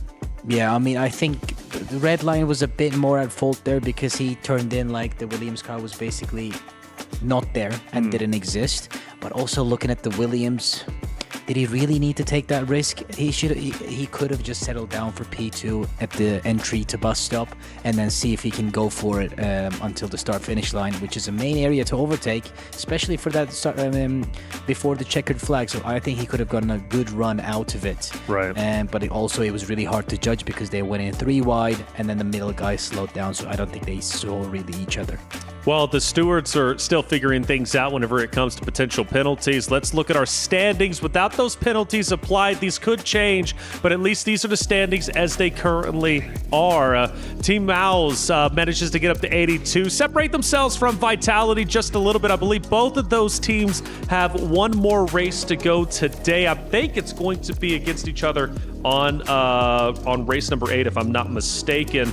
We do look at Virtus.pro. Now, big questions around them. I believe, Mac, if I'm not mistaken, 2 more races. One is coming up, and then also race 8. So they're still relatively safe given the fact that they are in last place, but with 2 races, I foresee them jumping up the standings. Yeah, I think they'll be looking at this and probably thinking, okay, we can pull this off. I think the nice thing for us is that Williams is now kind of done, of course. They're just going to have to wait and see what everyone else does. And then in the final race, I believe we have Vitality and Virtus.pro, and I believe also Mouz Racing. So they are kind of at the bottom. So the final race really is going to decide everything. They're closing points.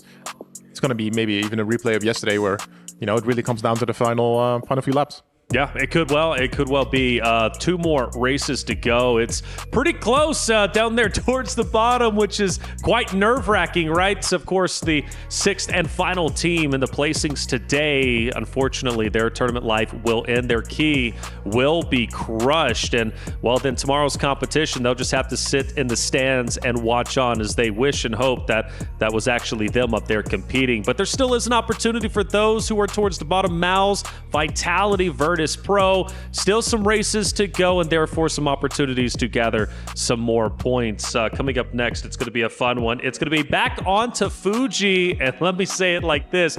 We've got our top dogs about to battle it out. 1, 2, and 3 from the R1 season. Porsche Coanda, Redline, and Virtus.pro. It's going to be an incredible race you do not want to miss. When we come back, Fuji coming your way.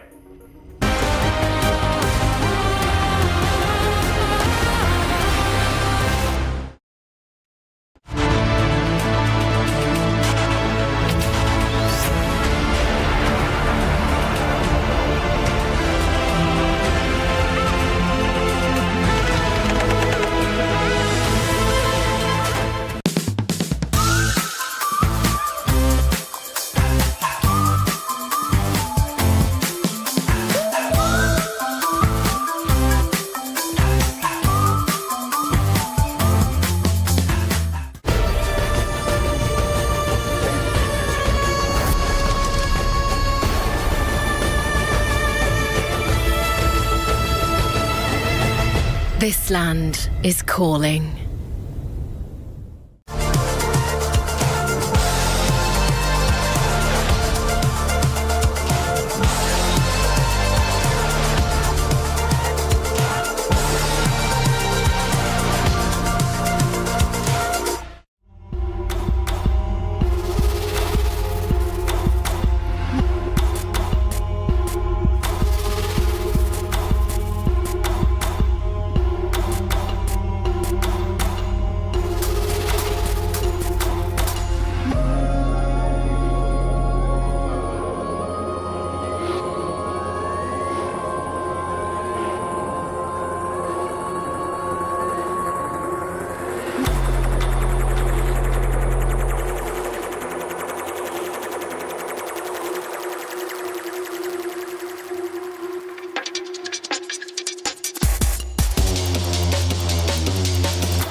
Welcome back, everybody, to the Esports World Cup featuring Rennsport. Today has been a long one. Well, it's going to be a little bit longer. 2 more races to go. Race 7 is going to be back on Fuji, where we started the day, funny enough, with Porsche Coanda and Redline. But this time, instead of Williams, it's Virtus.pro joining in the mix. This is going to be our top 3 from the R1 season. Arguably the top 3 who should be moving forward to finals. Now fighting against each other. This is going to be a great opportunity to see how our top 3 teams are looking, not only today, but potentially looking on finals day. I'm Taylor Reflections Noble, joined by James Baldwin, Mac Backham. Today's going to be good. Great to have you back on the desk. And I know you do want to discuss that ending to the last race. It's on everybody's mind. James, last race ending Daytona was crazy, but as you told me before, Daytona is always a little bit spicy. Of course it is, and I missed 2 crazy races there. The Monza one was carnage, and then Daytona at the end. I mean, wow, that was quite something. And we're getting to crunch time now, and I think, Virtus.pro, Vitality, Mouz are in the danger zone. Yes. Williams have done an incredible job to get the points they've got because their first race was so bad. But yeah, these final 2 races are going to be good. Yeah, Blyer stopped by a little bit just a second ago. He kept his distance because he's a little bit sick. Stay away. But when he waved, he looked quite happy when he waved. And how could you not be with the performance that he's had today? So Williams are done, but like James said, Mac, there's some unfinished business. And Virtus.pro are down there towards the bottom, but we've been highlighting there's still 2 more races. But this race in particular, I'm not necessarily worried about Virtus.pro moving forward to tomorrow. But I am very curious to see how they perform against Redline and Porsche Coanda, who's been outpacing them throughout the R1 regular season. Yeah, for sure. You could always see it when they came into Group A in the online season. They were just never quite there with Redline and Coanda. And I think they're looking to change that here. Of course, they want to win. Like you said, I do think they have the potential, or they have the talent to be safe. They have an extra race at hand, of course. They have McCormack, who I think is a mega talent. He was extremely unlucky in race 2, which is of course why they're a little bit behind on the points, but I reckon they'll be just fine. I think so for sure. Redline have taken a win today. Matter of fact, 2 wins, excuse me. So they are the most winning team, at least as of now, during a round robin stage. But I believe Porsche Coanda's also got a victory today, I believe, on race 2. They have 2 victories, haven't they? 2 wins, yeah. They have 2. Hockenheim and Spa. Both Josh. But didn't Redline win 3? Didn't they just win every race they've done? Seb has another Redline driver won a race. I think it's just because I believe the race 2, if I'm not mistaken, wasn't that good because that was one of the things we talked about. They didn't win Jedha. Right, yeah, you're right. It was close. Luke was close, but yeah, McCormack was dominant. Yeah, and they're qualifying because remember I was talking with Chim about that. Their qualifying looked a little bit rough, and that's why I brought in the narrative coming into this or last race of Redline not looking as strong. How strong could they look? And well, they looked very strong, unofficially finishing in 1 and 2 respectively, I do believe. But yeah, Redline's looking as you would expect them to be, dominant. Right, that's just kind of what they do. It's the same 4 stack from last year's competition where they ended up winning the Esports World Cup. They're defending, of course, they're defending their title this year. But you gotta admit, Porsche Coanda is putting in a lot of work from their last season to this season. It's night and day. Porsche Coanda, incredibly scary. Now that they get a chance to rematch Redline on Fuji, I'm very excited for that because it's quite personal, it seems now. Yeah, you're right. They have improved a lot since last season. They found their sort of usual form. I think the format at this LAN is completely different to the online season. I think what you're seeing is if a team doesn't have the strength in depth, they get exposed. Whereas in the online season, if you had 1 or 2 good drivers, you could get a lot of points. So I think, that's why the seeding is maybe not necessarily the best thing to go off when looking at these teams. Yeah, and don't forget now, with Redline and Coanda racing, they're both already ahead of Williams. So it maybe takes a little bit of pressure off as well because they already know they're not going to be finishing 6th, so they know they're not going home today. Of course, they still want to win. I mean, I know the guys, there's no better feeling for Coanda than to beat Redline, and there's no better feeling for Redline to beat Coanda, right? So, they'll be going hard, but they should at least be quite comfortable knowing that they make it through to tomorrow. Yeah, and I think you drive better when you're in that mindset. If you have the weight of the world on your shoulders, it's harder. We all know that. So I think Coanda are basically full send now, right? Yeah, exactly. I think this is the right amount of pressure. There's still pressure to win because you want to win, but it's not a do or die moment anymore. So I think it's a little bit easier, which is good for both teams. Yeah, totally. Agree. Well, it's funny because you said Redline. It's really, really nice when they beat Porsche Coanda when they beat Redline because of the history. It must be pure ecstasy when Virtus.pro beats both of them, which is what they're trying to do naturally. And it would be a big accomplishment if Virtus.pro beats them and would really bringing a lot of questions going into finals day, which I assume these 2 teams will be, or 3 teams, excuse me, will be there. Yeah, it's hard to keep up with the exact accurate standings, but I think Virtus.pro are in a slightly better position than Vitality. Without a doubt. So they don't have to go and win this next race, but they need some solid points. Sure. Okay, because Vitality could go and absolutely blitz the final race. So, but yeah, Vitality definitely in the worst position, I think, right now. It's true. Actually, your hot take, going back to that, your doctor's notes hot take was one of the top 3 teams wouldn't be making it to tomorrow's competition. I don't think you specified who, though, if I'm not mistaken. No, definitely not. Yeah, I didn't want to get that specific. To be fair, though, if it was going to be any of the 3 teams, it would have been Virtus.pro. Yeah. So I'm not wishing bad on anyone, right? Understood. Yeah. But for the sake of the hot take, my hot take failed miserably yesterday, so I need something to go right. Well, not miserably. Give credit to Falcons. Falcons looked decently True, they good were close. Yeah, they were close. Like, it wasn't like they just bombed out. Like, Falcons genuinely had a chance to go all the way, and it didn't end up happening, but they put up a wonderful effort. Yeah, and the driver I thought that would do the business for Falcons, Thomas Tattler, just had a really bad day, and that can happen. So I think that maybe that was the difference for them not getting through. But you've raced Thomas for a long time, right? And he's really fast. So. Yeah, he's really fast. I thought he was really disappointing yesterday. He was, yeah. Unfortunately for Falcons, they really needed him in this moment. He's won many races before. Also, last year he was really successful. Few wins, but just didn't click yesterday, and yeah. Yeah, totally. Yeah, it's the way it goes. At the end of the day, he's not even racing today. He's like, "What did I do? Why am I part of the conversation again?" He's just walked in the building and we're just slating it. He's like, "What? Yeah. What did I do, bro? Hey, I'm already out. Leave me alone at this point in time." We show the crash from the last race, and again, just coming in a little bit too tight there, Mac. Yeah, I think we looked at it a few times now. I think, again, here the onboard, you can kind of see when the Williams car goes for the apex, he's fully on the left. He couldn't go any further left. He would be in the cones. That is illegal. It's got to be the Redline car's fault there, right? Yeah, absolutely. He just turned in too sharp. They were 3 wide. It could also be the case that I believe it was Luke didn't really know that there was someone on the inside anymore. Maybe that he would just have the overspeed and could commit to the corner, but was just not the case. Of course, it's really easy analyzing it from a replay, hindsight, and giving our opinions. In the situation, it's really difficult, of course, but it's just, you need to drive smarter than that, I suppose, to make it out alive. And that was Kasdorf raging towards the end because I think he got pushed against the wall and then the wall sort of collected his car and he spun. So... yeah. It's like I see the results and I talk about it, but then seeing the actual human element of it and how upset he was, I'm not going to lie, it breaks my heart. We can sit here and say a player's not performing that well or, man, it's his fault, but then seeing him react, it doesn't matter. It still tugs at the heartstrings. Yeah, that's why I don't always want to bash people in here, but it's hundreds of hours of their lives have gone into this moment. Right. So when it goes wrong, and say if it's like a genuine mistake, the guilt they'll feel, and we've seen drivers make unprovoked mistakes where they've just spun on their own or crashed into a car. It is the worst feeling.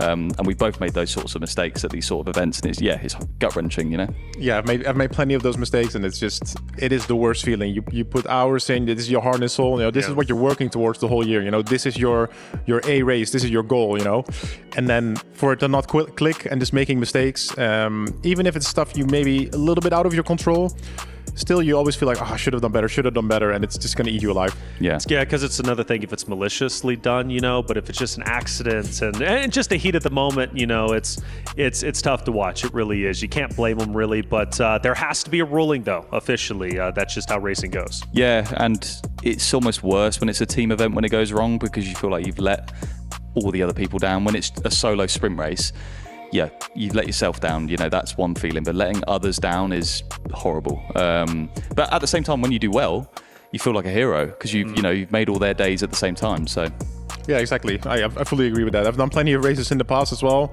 where I was driving with a teammate, and we would share the car, for example, for a longer race, and I would do qualifying, and then if I had a bad qualifying, it would ruin my whole week. I'm just like, man, I let my team down. I let my guy down that I'm racing with. It's just the worst.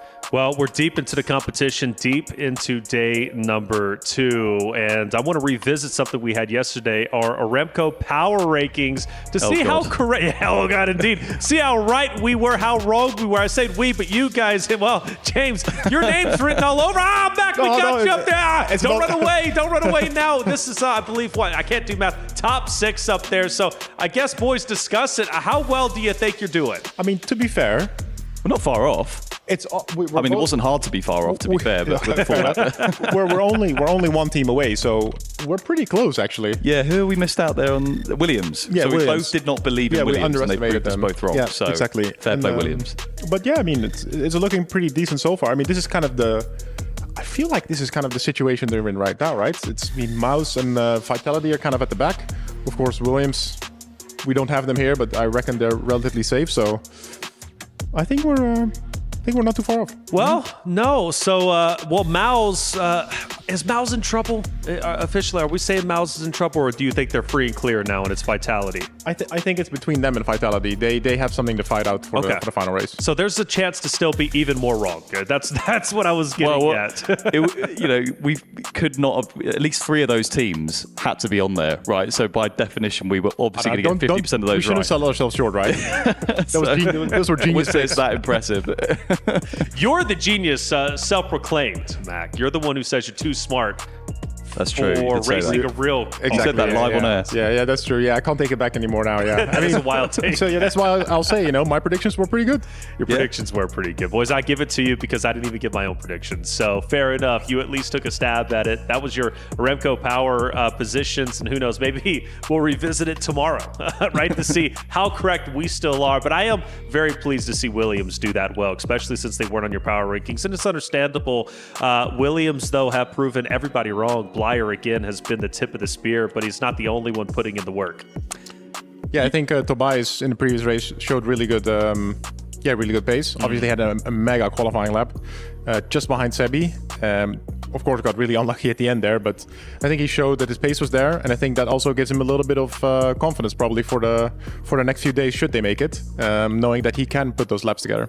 Well, he definitely can, and he has been. Yeah, totally. And I just saw the Williams guys walk past, and they look very happy with their day's work. So they're done for the day. Probably going to head back to the hotel, rest up, hoping they get through, which I'm sure with the points they will. But they're forward thinking. They're like, right, we're done. We could stay and watch more racing, but we could go back and just reset ready for tomorrow. So I like that approach. Without a doubt, Williams looking great, super happy for them, and it's just a fun storyline against again, you have one of your main stars who's sick, still performing well, and potentially going all the way. But we have 2 more races left. Again, Porsche Coanda, Redline, Virtus.pro about to face off against each other. It's going to be a great snapshot as to what is going to go down potentially on the finals day, but I don't know. I'm starting to think there's a real chance, not only today, today, relatively safe as all 3 of these teams. I think Virtus.pro will be okay. But tomorrow with the bracket play, boys, that's where things start to get kind of dicey. We have 5 teams entering tomorrow's competition, and there's only going to be 3 who's going to be exiting. So upsets today, most likely not going to happen. But back, I think tomorrow with the bracket play with 2 teams leaving, I think there is a real chance we might see one of Porsche Coanda, Redline, or Virtus.pro potentially struggle a bit. Yeah, for sure. And also, we got to keep in our minds that tomorrow is also 1 less race for each team. So that means 1 bad race will hurt you way more than when you have 4 races. So for sure, for tomorrow, no room for mistakes. No room for mistakes, I think, at any stage in this tournament at this point. Totally. And there is a chance, if you, with this format, scrape through every day, by the time you get to the final, you've done quite a lot of laps, which could be an advantage in a weird way. So if you just keep scraping through, like Williams did yesterday, and if I think they'll be fine today, but you see what I mean? You could actually end up with a way more laps of practice compared to your red lines and Coandas who just sail through. Without a doubt. And I think practice on that stage is more impactful than practice, like, let's say at home, right?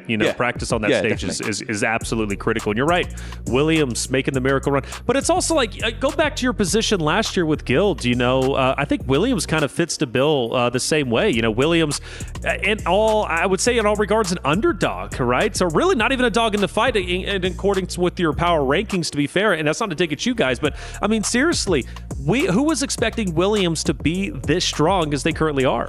Well, they're not very peaky. They don't have a huge ceiling. Like, they don't go and win races by a mile or put it on pole that often. I mean, to be fair, Plyer's done a good job of doing that. But they are very consistent. They have lots of thirds, fourths, fifths, and they're always there. They don't drop too low, and I think that's been their key today. Whereas Virtus.pro have won races, but have finished last. And as I said earlier, this format, I think you need to be strong across all four. Consistency. I mean, consistency is key, right? Yeah. Consistency is key. I feel like Williams has been consistent, though, which is great. They have, not really big high peaks, but not really big lows either, right? And that's okay. Does that make you a championship team? Well, that's to be debated, but at least it makes you consistently a team that's in contention to continue to move forward each and every day. Yeah, and I think it also helps a little bit if you have good track selection, or at least good luck on your strong tracks. So, for example, in the previous Monza race, obviously McCormack was in a good position, but then he got really unlucky and they had an absolute shocker. Their next race is going to be Fuji, I believe, and also against the strongest opposition, Porsche Coanda and Team Redline. And I think Fuji is also not quite the track for their car, so it's going to be even harder here to score good points. Did you see, by the way, the penalty for that incident at Monza? That I think it was Chinchik got a penalty. And I saw on Twitter it was a bit controversial because it didn't really look like his fault, which may, penalty points, is worth saying, have a big impact on the overall points. Every penalty point you get deducts from your race points. So if you get involved in crashes, it's going to hurt you in the championship as well. So there's a chance potentially an individual goes into the finals day with a qualifying ban like we saw in at least day one. Yeah, but when, like a day like today where points are so critical, you really got to be fast, consistent, get the results, but stay out of trouble at the same time. Right. And some teams haven't been able to do that. And is it 15 points, I think, and that's when you start getting the qualifying ban? Mac, maybe you would know. Yeah, at 15 is the first qualifying ban. It resets once you serve it, and then you go to 30, 45, 60. And I believe even if you go too high, maybe 75 or 80, something around that mark, I'm pretty sure you get disqualified from the season. But that would be a really big tally to get to. There have been drivers that have been close to that in the past couple of years. Yeah, but we haven't seen it here, fortunately, so the racing has been clean enough, but it is not an easy mark to get to, so you really, you would need to do something really wrong consistently to get there. Yeah. And back to the bracket play format for tomorrow, Williams are currently, I think they sit third, but their points are within reach for the bottom three teams if they have good two final races. Sure. You want to be in that upper bracket because then you have a chance of going straight through to the final. If you're in the lower bracket, it's a bit more risky and you could get eliminated. So Right. Well, Williams has been there, though. Williams has been at the point on the precipice. So, they are done, but they've been on the precipice of elimination, and you saw how they reacted to it on Daytona, winning in the fashion that they did. That takes guts, but more importantly, it takes composure. And I think Williams has been tested, in my opinion, more than any other team in this tournament, and they've handled it in stride. So for me, that speaks volumes about their ability to handle pressure, especially if they make it to the final day. It's a really good point because I literally had that conversation with them this morning. They said, we're confident. We've been through a high pressure situation already, whereas maybe a lot of the other teams haven't. So they have that belief that we've already been here and we know how to do it under the cosh. So yeah. It's good that you had that conversation. It's good that that's also on their mind. We're taking a look at the replays throughout all of the races today, and it's been hot and cold on some of the maps. But one thing is for certain, Mac, these first turns are crazy. Yeah, you see it here. This was the very first race of the day. You can't really put someone to blame here, right? It's just big clump of cars. Nothing too crazy happened, but people just get shuffled. A little bit of door-to-door contact. Everything is crucial here. This was a great move by Seb, by the way. Look at that, just taking the lead when it was almost 4 wide. Yeah, almost forcibly taking the lead there, but I do believe that's what won him the race because Dane was looking really strong behind him for a few laps. But just being in that lead was super crucial. By the way, this feels like weeks ago now, the first race of the day. It's been so many crazy moments, so many crashes, and a long time ago it feels like now. Yeah, we've been going for a while. Here you see, this is kind of what caused Williams to get off on that bad start. You see, they run into each other, more connections with both their cars, but unfortunately they pulled it back, but not the ideal start that we saw here. Yeah, and there's Dane looking a bit miffed.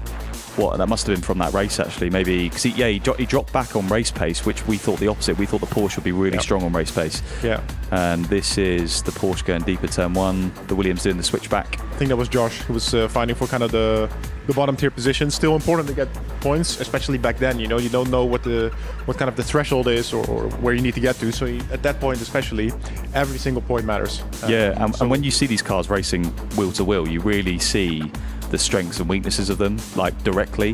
The Porsche being good under acceleration, the Mercedes being pretty solid everywhere, the BMW being good over curbs. It's quite interesting to watch actually. Yeah, for sure. You see a little bit of the pedal action. Some people actually driving with socks. Are you a sock man? Yeah, so socks. Okay, that's actually crazy to me because I thought they would be like, oh, athletic. They've got the gloves on and everything. Why not have like the specialized racing shoes as well? Yeah, I mean, some of them do, and some of them also wear gloves. I was always a gloves and a boots guy. I'm a boots guy without gloves. Ah, that is disgraceful. That is disgraceful. Oh, come on. Wow.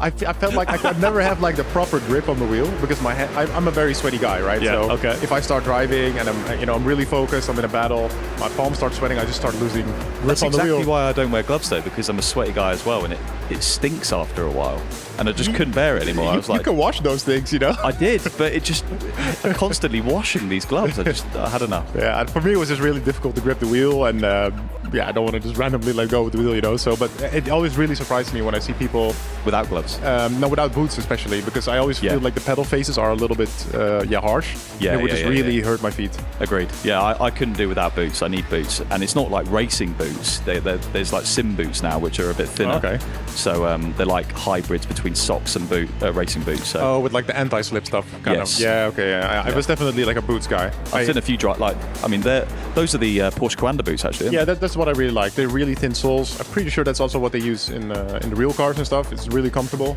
Right. And really thin sole. Just always felt for me like I had enough precision with that.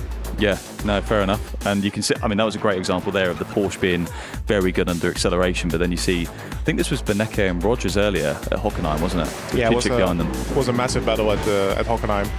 Really, really great move from Josh, of course, to get into the lead and then had to really defend for his life for, was it 5 or 6 laps from both Marcel and then from Benecke.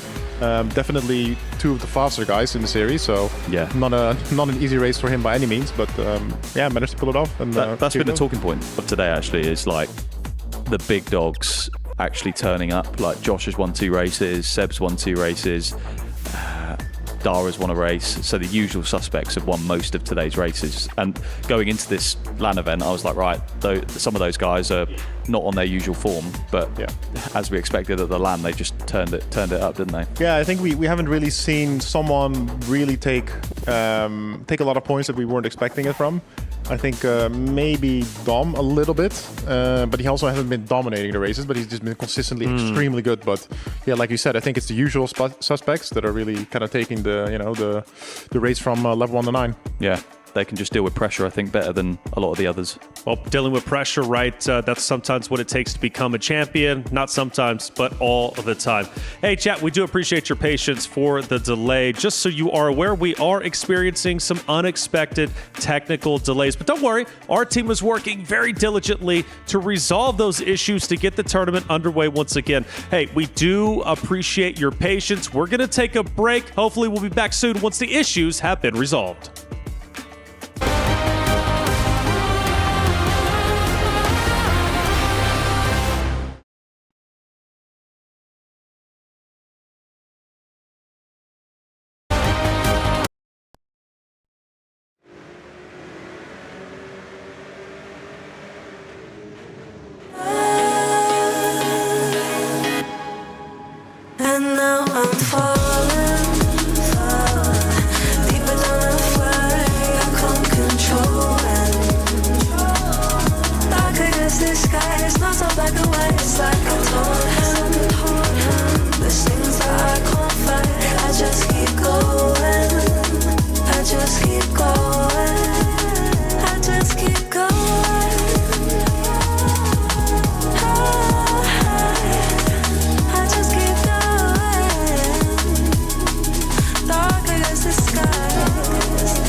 keep going.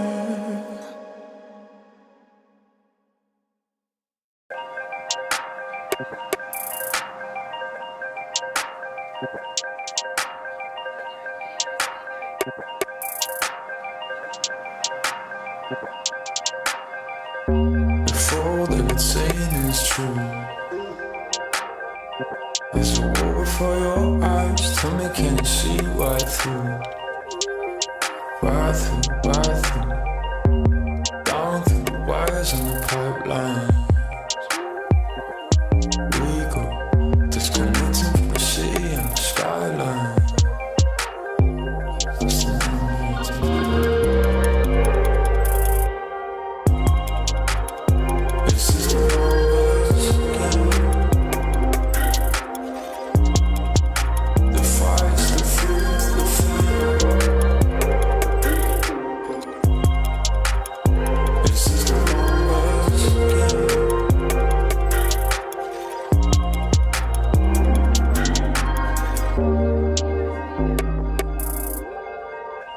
Counting up coins for a soda can, and there's nothing going on, no game plan, no plans. So I'm jumping out the fire, back into the frying pan. I'm trying to disconnect from the stats and the spray tan.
And welcome back, everyone, to the Esports World Cup featuring Rennsport. Everything's been fixed and solved, and we're about to head into our next race, race number 7. We return to Fuji, where we started the day with Porsche Coanda as well as Redline facing off against each other. Then it was Williams as the third. This time, we're bringing in the true number 3 seed. It's Virtus.pro. A battle of the giants, and maybe a little teaser going into what could be the final teams going into the grand finals on day number 4. 1, 2, and 3 seed. Will it be? I don't know that just yet, but what I do know, this is going to be a great litmus test of who truly is the top seed, potentially going in to grand finals. For Redline, they've already beat Porsche Coanda earlier on Fuji. Porsche Coanda's back with a vengeance. They want to reclaim the throne, not only for the entirety of this event, but also on Fuji. And they very well have that chance to do so, but the question is, how bad do they want it? For both Porsche Coanda and Redline, very healthy in the points. They're most likely not getting eliminated because they would have to finish at the very bottom of the pack. Now, for Virtus.pro, however, there's a real chance that they could possibly still get eliminated. Granted, they have this race as well as our final race number 8 to get through. They should be able to get enough points, and that puts the pressure more so on Vitality and co. But we're going to truly find out what storylines are to hold and to come in our final race of the day. Until then, it's race number 7. We head back to Fuji. We have top 3 Porsche Coanda, Redline, and Virtus.pro. Let's head to our S&B Esports Arena to get the teams in. If you expect the unexpected, is it really unexpected? Well, it doesn't really matter, because we got exactly what we expected here today. Porsche Coanda taking on Team Redline for that number 1 slot at the end of the day. We got to see it on the leaderboard, and now we get the chance to see it live on our grid for our penultimate race of the day on Fuji. But how do we know what to expect? We've got to look to the history. Porsche Coanda was the one who picked up the online W. But earlier today, Redline picked up the W on land. Of course, we can't discount the fact that Virtus.pro is on their anime protagonist hero's journey, potentially. All of these teams have so much to prove in this next match, so let's bring them on out for you. We've got Porsche Coanda, we've got Team Redline, and we've got Virtus.pro. Our teams are locked in. They all ready to take to the stage for potentially their final races, their final attempts to show us exactly what they got. I mean, I have my emotional support plushie with me here today. I don't know what you boys have on the stage to support you. You have your team, so show us what you got. One final time on the Rennsport stage right here at the SNB Esports Arena. Well, the teams are ready, and so are we. So now let's start the discussion about who we truly feel is going to be the best, once again returning to Fuji. I'm Taylor Reflection Snowball, joined by the wonderful James Baldwin, Mac Backham. Mac, we return once again to Fuji. Last time we were here, it was Redline taking the victory. Porsche Coanda put up an incredible fight, but even as incredible as it was enough to get pole position. Yeah, for sure. I think Redline really showed in the opening race that they were not here to play. They drove very well, but I'm going with Porsche Coanda this round. Wow, switching it up. And I know for a fact that's not biased. I know we've been making that joke, bias, but no you bias. truly feel Porsche Coanda has improved that much. They're overtaking Redline. Yeah, I think they're just a little bit on a roll now. Sure. Josh was looking so good when it came to Spa. He was really good in Hockenheim. I think he's going to continue his form, and I reckon he's going to put in a really good show for us in Fuji. Fair enough. Well, Porsche Coanda, what about Redline? They obviously have a hope and a prayer. More than that, in fact, I would say. They are coming in as the champions, but also the champions of Fuji from earlier. I feel like they've also been on a roll. I mean, they did win their last race. That's right. And I can't get behind a Virtus.pro win here. I just heard the Aston Martin's very tricky around Fuji to drive. Okay. I think I'm going to agree with Mac, though. I think it could be a Porsche Coanda win here. Wow, so that last race doesn't mean anything, right? Porsche Coanda's on a roll. They're on the come up. But I think Porsche Coanda, Redline is phenomenal, right? And you got to give them their flowers. They are coming in. They want to defend their title. But Porsche Coanda might be just a little bit more hungry. You've heard the interviews. 5th place last year. They were not satisfied with that. In fact, they were heartbroken. This year, they came back with a vengeance, and they want to make it a point that they are the best organization Rennsport has to offer, the best team as a whole. They came in as #1 seed. You would think, right, if Redline was so dominant, Porsche Coanda, wouldn't they be able to hold a light to them? But Porsche Coanda is the #1 seed for a reason, and Redline has to work extra hard to try and beat them. For Porsche Coanda, they're not satisfied with 2nd. They're not going to be satisfied with 3rd, 4th, or 5th. They're only satisfied with the championship, and they're going to be trying to earn it without question. But Virtus.pro, Mac, I mean, at least the narrative, forget about it, Redline versus Porsche Coanda. Obviously, we'll have that narrative naturally in this last race. But their goal is to survive. Their goal is to then survive so they can thrive tomorrow in the bracket play. Yeah, in a way, I think it's about survival for them. They want to make sure, first of all, that they're safe. But they do want that one of the top seeds. And yeah, there's also a little bit of honor involved, of course. So they don't want to lose. They want to show, hey, we're here, we're just as good as the rest. Right. And we want to compete. And I think they have the talent to do so, especially when it comes to McCormack. Mega fast, like James said, I think this is not quite a track for them. But then maybe in the final race, I think they could put on a big performance. Sure, McCormack is great. McCormack has been phenomenal today. If you had to choose or pick a racer, who would you consider to be the two to potentially be the ones to dethrone Redline and Porsche Coanda in this race? Easy. McCormack and Kevin Ellis Jr., 100%. And just to explain why the Aston's not that great around Fuji from what I'm hearing. So it's got low traction, so it's hard to get that power down with the rear wheels. And so you have to be super sensitive on the throttle pedal to get that power down. And it's just not the easiest thing to do as a driver, especially in Sector 3 at Fuji, because all the corners are tight and it's rear limited and it's just a tricky section anyway. Yeah, exactly. Yeah, if you're in the final sector, you have all those technical corners and the rear sliding around. You kind of go from slide to slide in all the next corners. It really just makes for a hell sector for that car. And I think this is maybe on pure pace, you won't really see it too much. But yeah, when it comes to nailing laps consistently, that's going to hurt them. Of course, you need 4 guys to put in a lap. Having a car that's not as consistent, it's unlikely that all 4 will. So if the car isn't consistent, and we are worried at least going into it for Virtus.pro because of their car performance, I think it's even more imperative that when they qualify very close to each other so they can utilize each other as a team in order to take down potentially the faster vehicles. Yeah, and this sort of series don't have to be the quickest, because Redline and Coanda are going to be like that. So going into turn 1, we saw earlier the chaos that can ensue. VP need to be there to pick up the pieces, basically. Pick up the pieces indeed. And I believe coming up next will be Vitality's last series. If I want to say Virtus.pro is going to be going against them too, or is this going to be? This is their third, right? Okay, so they still have 2 more to go back to back. Arguably, they're going to be going into race 8 even better after this, I think, because they're going to most likely be going into this race on Fuji, firing on all cylinders that they possibly can, because they know what's at stake. They've already faced off against Redline and Porsche Coanda multiple times throughout the R1 season. They know what's at stake here and what they need to do to be successful.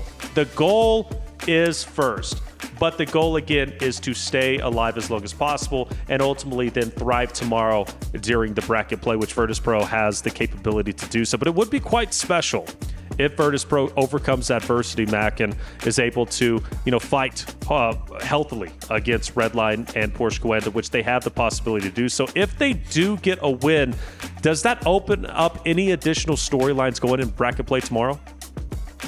I think that's a little bit difficult. I think a win would put them in a good position for sure, especially if it comes from McCormack. Honestly, I reckon he was kind of due for a win in the second race. Would be really early to tell. It was the first lap, of course, that he got taken out, but I know how fast he is. I mean, he's been in this series for 2 years as well. He's been unbelievable every single week, basically. I really think that they want to make a statement, and I really think tomorrow, and even if they get to the finals on Friday, I think they would be able to compete, yeah. Without a doubt. I think it opens up more storylines if Porsche Coanda beats Redline, right? Because that then shows number 1 and number 2 is, it's going to have to be earned, right? Nothing is guaranteed. Redline, if they do beat Porsche Coanda again on Fuji, even still, we only have one sample size, and that's one race, because Finals Day is going to be 8 total races, obviously, with multiple circuits being played. We have a total of 6, so one will be played at least twice, or maybe even 2 will be played twice. But yeah, I think for Porsche Coanda, this is a huge confidence booster opportunity to beat Redline and prove to themselves, yes, we could take down the top dogs to be the top dogs ourselves. Totally. Psychologically, if you're getting beaten by this team every single time, it does create a bit of a narrative in your head as like, oh God, here we go again. Right. But so I think it's a very important race for Coanda psychologically, even though they've got the points. And after this, we've got Hockenheim. That's going to be quite interesting, because I'm not sure that's necessarily an Aston Martin track either. So BP are up against it here, but they can deliver. We know that. So. Got to go against adversity if you want to be a champion. There are going to be times you do not have the advantage, right? But you've got to take the advantage back and make sure that you are getting the most out of every single turn and every inch of every track that you compete on. In this case, it will be Fuji. The qualifiers are truly going to tell us who is ready to go and who isn't. For Virtus.pro, I really hope we don't get another Williams situation. Race number 1, granted, we've been highlighting Williams. They're phenomenal, yes, but race 1, Williams dropped the ball against Redline and Porsche Coanda. They finished towards the bottom of qualifying and therefore the bottom of the race. And, the reason why I'm bringing that scenario up is if Redline and Porsche Coanda do finish very well in the qualifying session and Virtus.pro are pretty much nowhere to be found within the top 8, I think it's going to be a runaway event, much like race number 1 on Fuji with Redline and Porsche Coanda. So Virtus.pro, they need to qualify strong. Let's go ahead and send it over to our commentators, Ewan O'Leary as well as Zach Sweeney, to call the action. Yes, the final 2 races, or the final race, I should say, for 2 teams. Redline and Porsche Coanda taking on their final event, and Charlie Collins is doing just that right now as well. They've got a few less points than Team Redline, but as long as they both score decently here, they should be in the upper bracket, never mind through to the bracket phase tomorrow. One big thing to note, though, 3 other teams, rather, who have not completed all of their races and won't have at the end of this one. Virtus.pro, who still have another after this, they will be ahead, and indeed against, of Mouz and Vitality in that final race. And the big thing to note here is, despite the fact Virtus.pro are only 6 points from safety, 6 points behind Vitality, they're pretty much confirmed to be ahead of them by the end of this race, because 6 points is the minimum you can score. Let's not forget they were against them in the first of the group phases in the online season 2025. On average, when Virtus.pro were against Team Redline and Porsche Coanda at Fuji over 3 races, they scored 10 points on average. 17 points was their biggest score. This is going to be more of an uphill challenge It's not very many points, to say the least, and of course, yeah, they've not got many chances in order to score those points. So between obviously Redline and Coanda, it doesn't really matter whether they finish first or second overall. It still puts them into the upper bracket. It still gives them that opportunity to promote, well, potentially both of them straight into that final stage without the extra faff of having to win in the lower bracket as well. Charlie Collins, though, through the first couple of sectors, his first sector at 26.4, looking pretty, I mean, about a tenth off what it needs to be. 35.6 through the middle sector as well. 35.7 he's just set. Not quite exactly what he wants to see. Charlie Collins, though, about to cross the line. We'll see what the benchmark time is. Yeah, we certainly will. Charlie Collins, who had such a great online season in 2025, has not been brilliant yet so far today, but you get the feeling he's only warming up. What is Collins going to do here, first of all? That is a 136.7. You want to be in a 0.4 maybe if you want to secure yourself pole. That's going to be all over the place from Kevin Siggy. Look at that. He's already given up on this lap.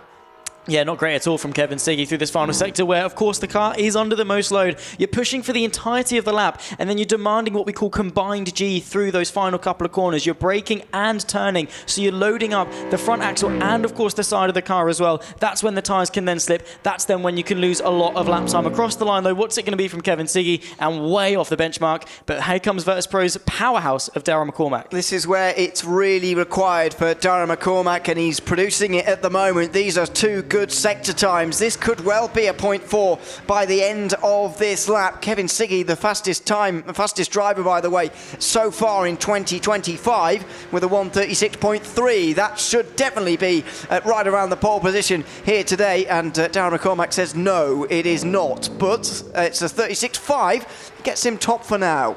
Dane Warren doesn't look very happy at all. A slam to the leg as he enters into the final sector, but still going to push on, of course. Still opportunity maybe to qualify at least decently well, and of course have that maybe progression through the rest of the race. Late apex through the final corner and a huge slap of oversteer on the exit as well. Of course, you do want a little bit as to help the rotation of the car, but you don't want that much as it limits the amount of power that you can deliver to those rear wheels. And of course, the Porsche typically quite good on acceleration with that mid-rear engine. Across the line, though, let's see what he's able to set. And well, across the line, and it's nowhere near what he wants to be. Maybe a slowdown at some point throughout the lap. Again, Kevin Ellis Jr. also needing to provide the goods right now, and doesn't look like he's quite able to. This is going to be around Charlie Collins' time, I think. So far, the times have been very, very spread out compared to what you normally expect to see here in R1. And Kevin Ellis Jr. is not delighted with that lap time either. Not sure quite what he's pointing towards there, but he was looking towards Darragh McCormack since he's already finished his time over the line. What can Kevin Ellis Jr. do? It's a couple of attempts away, just slips behind Collins.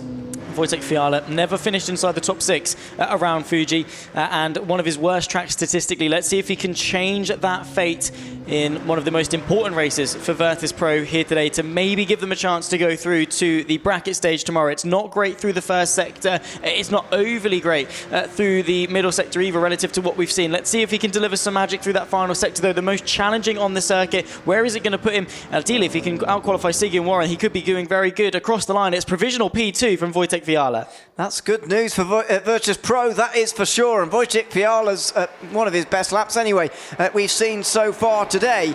This is Josh Rogers, and not quite Rogers-esque at the moment, I've got to say, out the final corner.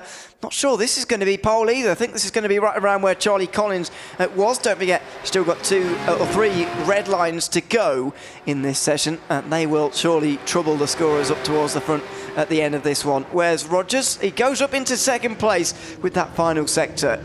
Yeah, nicely done from Josh Rogers. Not exactly the magic that we usually see from him, but a nice sort of bit of damage limitation and getting that Porsche up onto the front row. Here comes Mikhail Statsenko, though, another driver for Virtus.pro that really needs to deliver in the final couple of races of the day. 26.4 to the first sector is a bit mid, but sector 2 definitely looking very, very slow indeed. Let's see what the time is going to be as he finalises the lap across the line. Is it going to be better than Dane Warren? Is it going to be better than Kevin Siggy?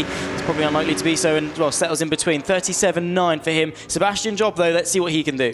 That is a very decent opening to the lap so far. Sector 2, I think, slightly faster than McCormack's by a thousandth of a second, if I'm correct on that one. He is going to be our 4th last driver to come across the line. Not delighted, but he might well be close to pole here. A mid 36 might be enough. A low 5 maybe. Let's see if he can achieve that over the line here.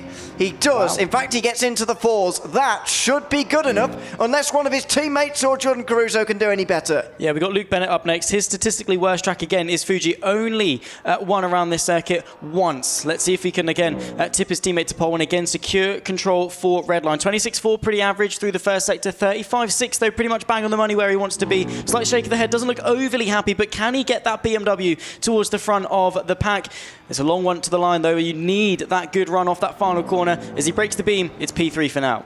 That is very close to pole though. Very close to Darren McCormack as well in that lap time there. Next up, Jordan Caruso, the final of the Porsche Coanda drivers. And he is a couple attempts away at the moment, probably around where Rogers is, and that's a good time really. If you're getting near Josh Rogers in the same machinery, on the same team, you know you're doing a decent job, and those guys are going to populate the midfield by the looks of it, up towards the line for Caruso, and it is going to be a 10th away. He is exactly alongside Rogers at the moment, only 7 thousandths behind. Jeffrey Rietveld then will be the 12th and final driver. We've not seen him really do too well in the qualifying sessions. He's had a bit of an off day, has Jeffrey Rietveld, but statistically has been running quite well. Of course, won the first ever race in R1, and let's see what he can do across the line. Of course, will be the final driver to cross the line. It's Sector 1, 26.4, Sector 2, not really where he wants to be either, but can he at least get himself towards the midfield to at least give himself some chances going into the race across the line? And it's going to be, what, P8 in the end for them. But Sebastian Job taking what is a very deserved pole position. He's had a very good day today, Sebastian Job. He's won 2 races already, going ahead of his tally at the online rounds because he didn't win any. He is having a good day so far. Let's see if he can do it in the race in a moment. Let's have some analysis first, though, from the desk from that qualifying session. Yeah, Sebastian Job, that's right, is incredible today. 2 wins. Can he get a 3rd? Well, it's absolutely possible. After that pole position attempt, he gets the job done, goes in with the 1st spot, and therefore another chance to go back-to-back in Fuji's, which would just be spectacular. Redline, we continue to say, all right, fights right back to prove us wrong. Yeah, and a 0.4 is a quick lap round Fuji as well. So yeah, strong from Seb, and Dara's right there as well. But if it goes wrong for Dara in turn 1, VP are in not the best position because the other guys are sort of in the mid pack or below really. So interesting few laps coming up. Yeah, indeed. And we look at our qualifying race results, Mac, and we truly get to tell the story as we do see, obviously, Redline is going to be up there in first, ready to go and ready to lead the pack here on Fuji. But then you go further down the list, we do have to pay attention to Virtus.pro and where they sit. Yeah, I mean, not an ideal qualifying from Virtus.pro. McCormack with a mega lap, honestly. But you see the midfield again, it's really close when you look at Fiala and kind of below. Super close, all within hundreds. I think Kevin will not be happy with his lap. Like James said, it's really it's really down to McCormack to score the points here, and they know what they need to do. They see the points from Vitality. They know, okay, we can score relatively well, we can get ahead of them. Yeah, it's giving me Williams vibes, you know, from the first race on Fuji where Williams was, you know, the 3rd team out with Red. Is an added benefit with McCormack being in 2nd, so that is a bit helpful. But, you know, like we've been setting up the storyline, James, you know, the opportunity for Virtus.pro is just to get as many points as possible, and I think McCormack is going to be a large help for that. 100%, and there's a long run at Fuji to the first corner at the start. Aston Martin's got good straight line speed, so he has every chance of getting up the inside or the outside of Seb.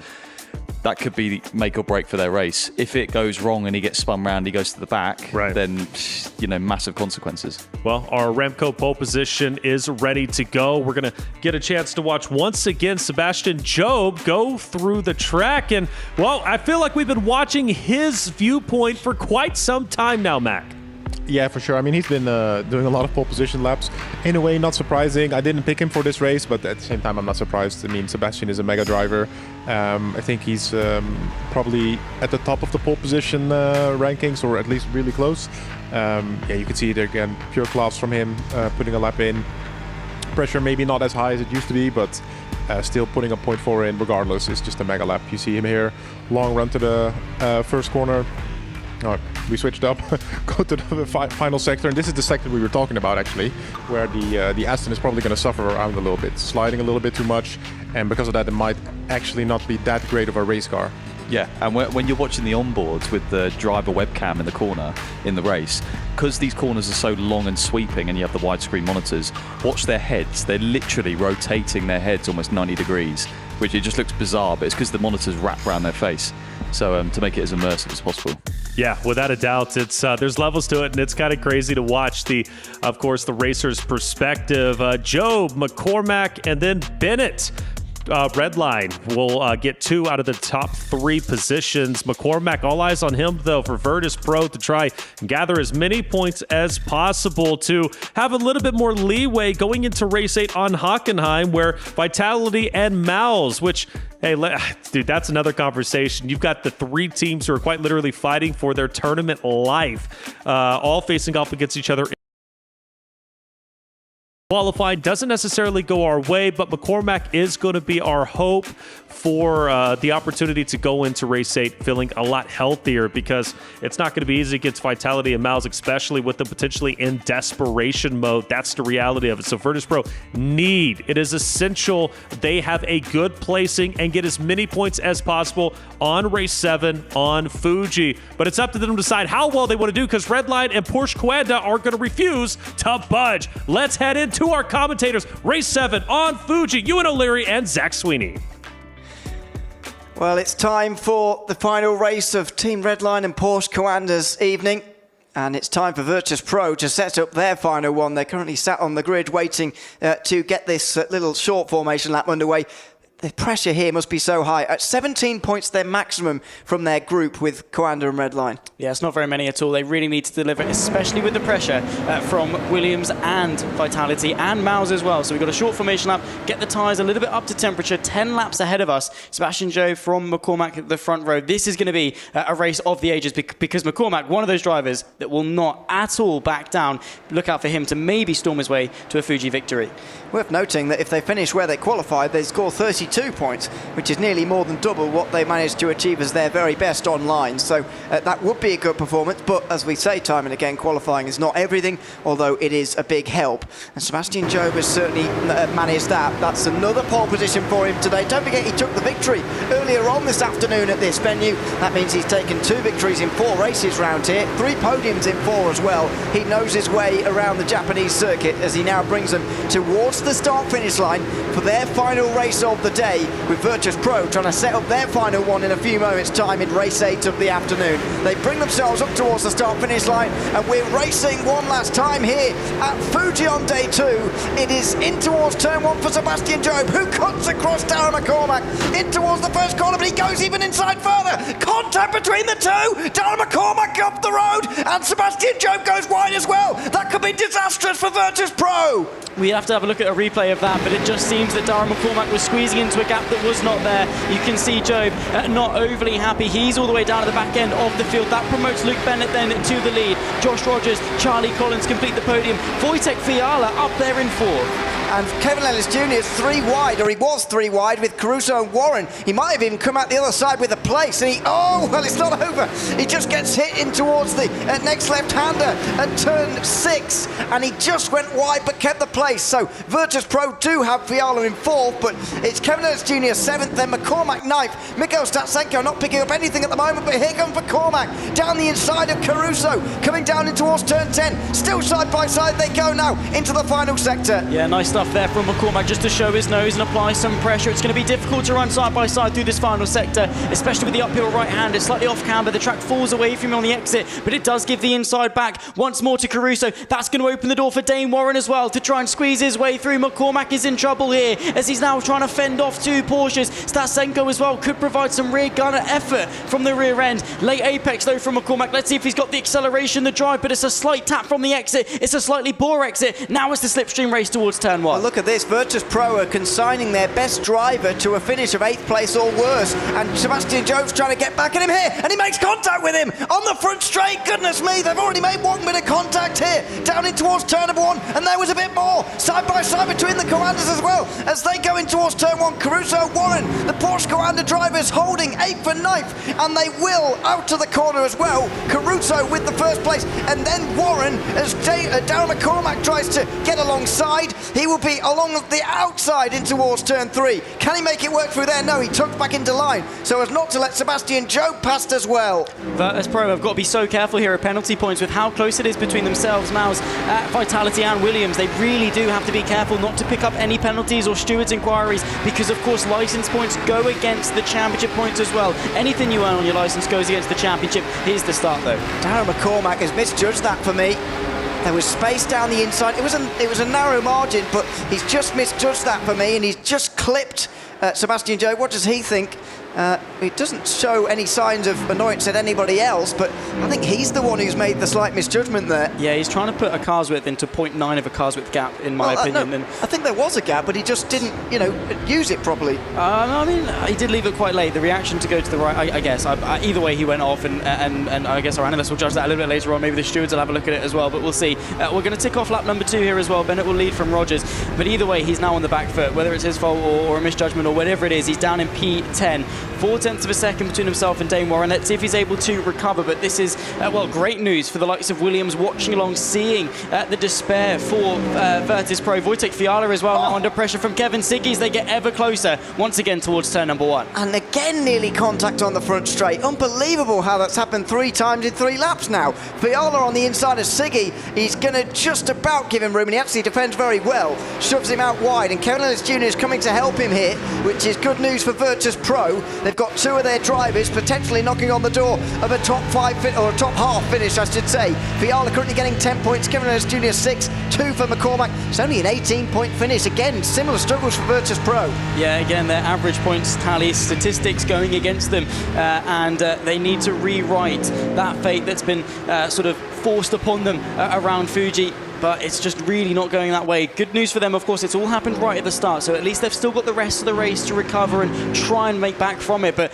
the situation McCormack and Statsenko are in, it's going to be really difficult to fight back any meaningful points, especially when McCormack is under pressure from a driver like Sebastian Job, and Statsenko is applying some pressure from behind as well. Siggy applying that pressure to Fiala.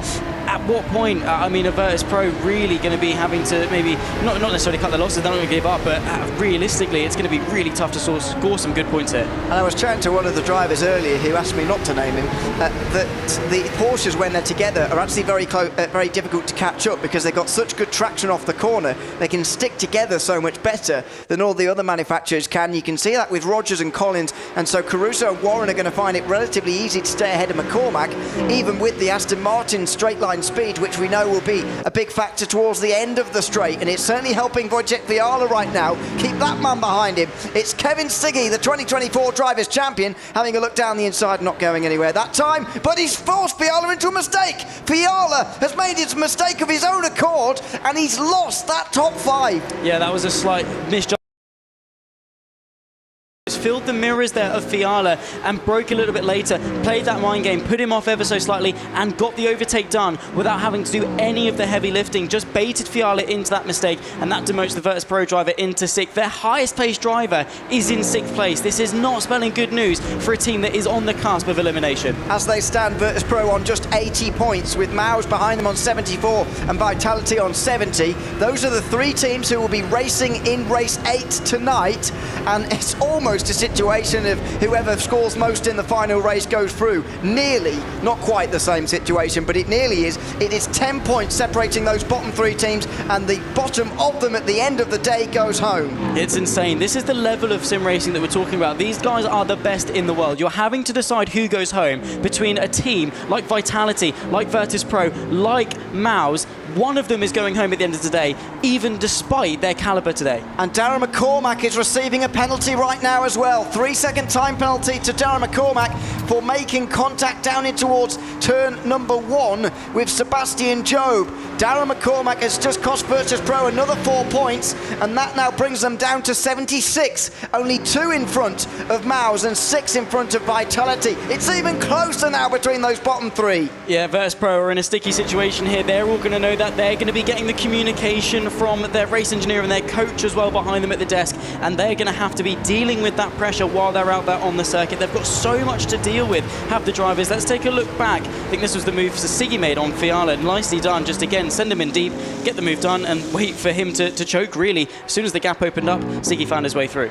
That puts Redline over 200 points, by the way, in today's race. So, or today's proceedings, I should say, over the course of 4 races. That's an average of over 50, which is very, very strong. Having said that, Porsche Coanda are averaging about 42, 43, something like that. That's a pretty strong average as well. An average above 40 is pretty good over the course of a race like this. On average, by the way, if all teams had the points split equally, they would all score 36. I'm not sure what position they have to finish in to make that happen, if you know what I mean, but that's the... So you get the point, anything above that, and you're starting to see some really good performances. And for the other teams, they haven't quite had that. What this is putting into perspective for me is Williams actually did have a pretty good day. 118 points, and none of the other teams are going to get that. I think maybe Williams are going to be in that upper bracket. Honestly, their recovery has been insane. I know they're not in this race, but their recovery has been really good. I mean, at this very track, they had some hardship. White Rennblyer was at probably the worst condition he's been in all day long, and they've recovered so well despite that. This is something that Virtus.pro are really going to need to adopt, even in their limited opportunity they've got left for the day. And going into Hockenheim, it's going to be a very interesting affair as to see who comes out on top, and, well, not even who comes out on top, who doesn't end up at the bottom. When Dominic Blyer was sat in his rig earlier, it looked like he'd been shot. He was so ill. He was so ill, but he seemed better towards the end of the day, and he came back, of course, to win another race, his 6th of the season, the 2025 season, at Monza. Race 4, I think that was. Yeah, it was. So Williams looking good and maybe looking for the upper bracket as well. If one of those teams, though, in that last race has a really good one, then they can get into 3rd, but they would all need to score, or one of them, they can't all do it, or one of them would need to score upwards of 40, 50 points or so to get themselves into the upper bracket, and of course give themselves 2 chances of going through tomorrow. The format being the upper bracket having 3 teams.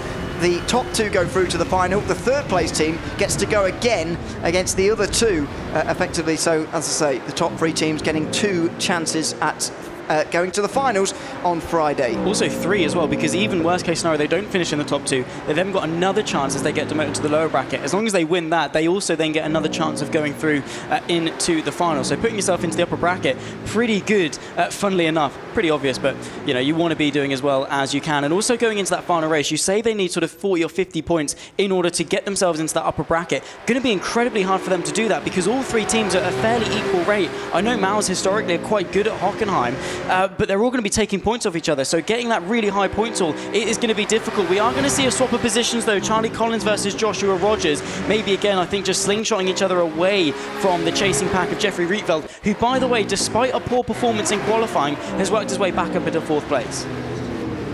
It looks like just a cordial swap between the 2 Porsche Coandas, Collins and Rogers. But they can't seem to chase down Luke Bennett as things stand by the looks of this. Luke Bennett looking very, very strong. Jeffrey Rietveld found some form as well. 4th place for him at the moment, which is good news for him because so far today he's had a couple of difficult races. Finished 12th in race 1, 11th in race 2. Managed to get himself onto the podium in race 3 and looks like 4th place in race 4.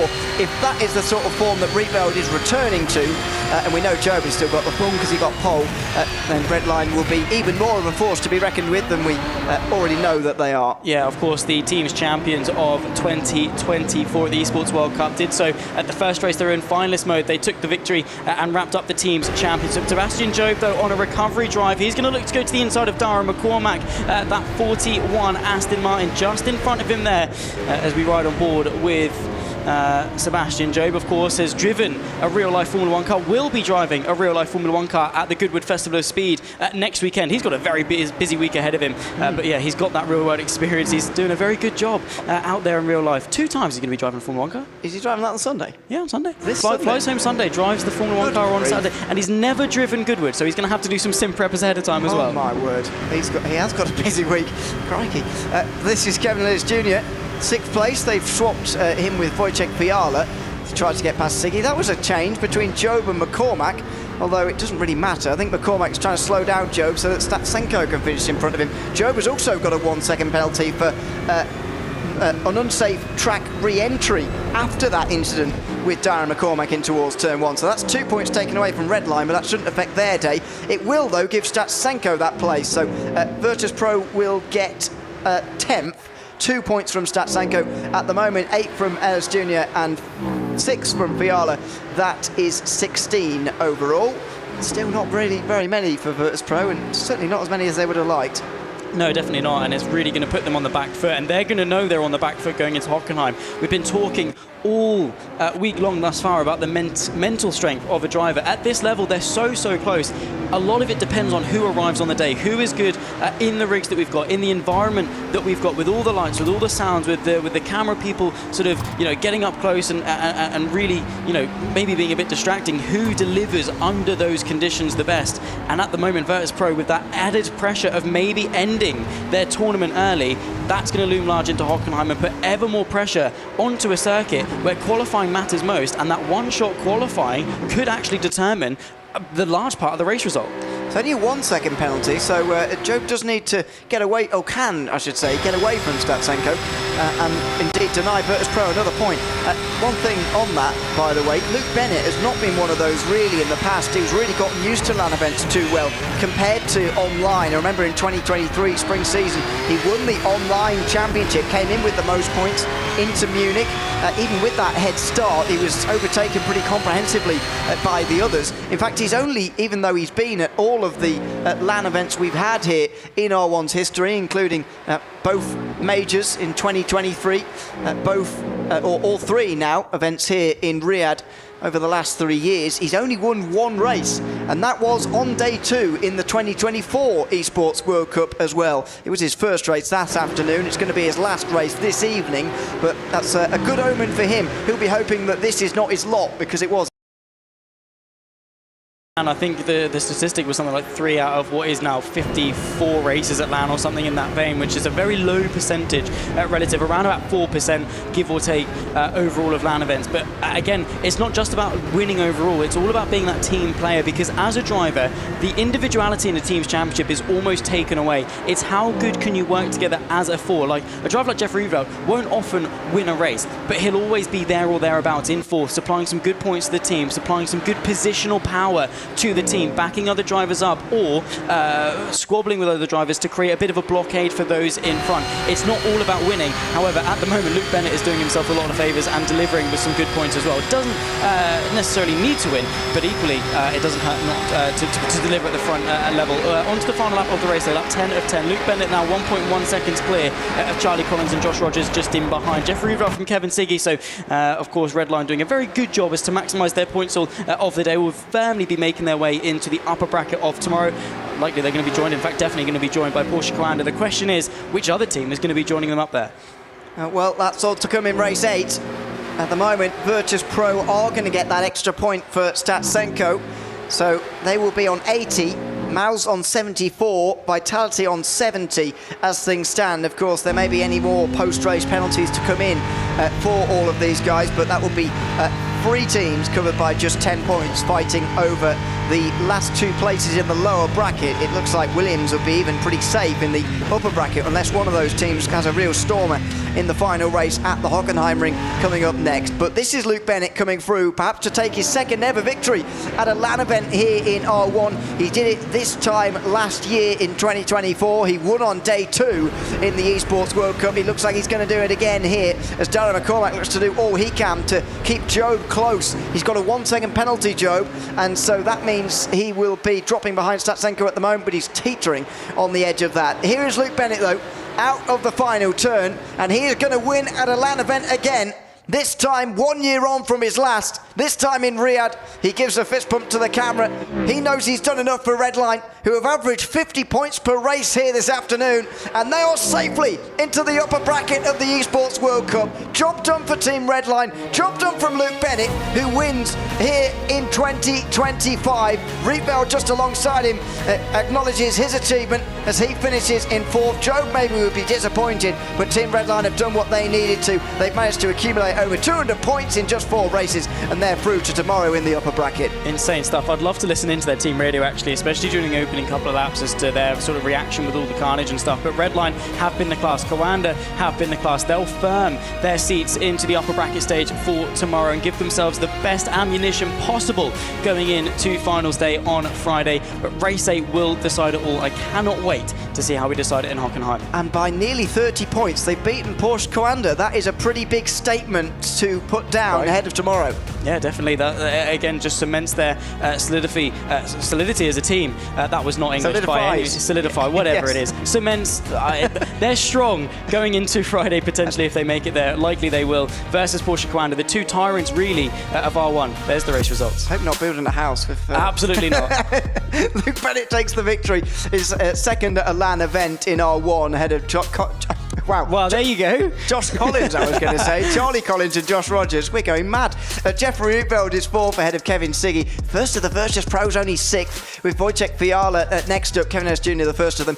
Dane Warren and Jordan Caruso were next 8 for ninth ahead of Seb Job. Then Dara McCormack, Mikhail Statsenko was close enough ahead of Job, so he will get those extra couple of points. But it's another low score for Virtus.pro. Let's analyse that race and set up the final one at the desk. What a final race it's going to be, guys.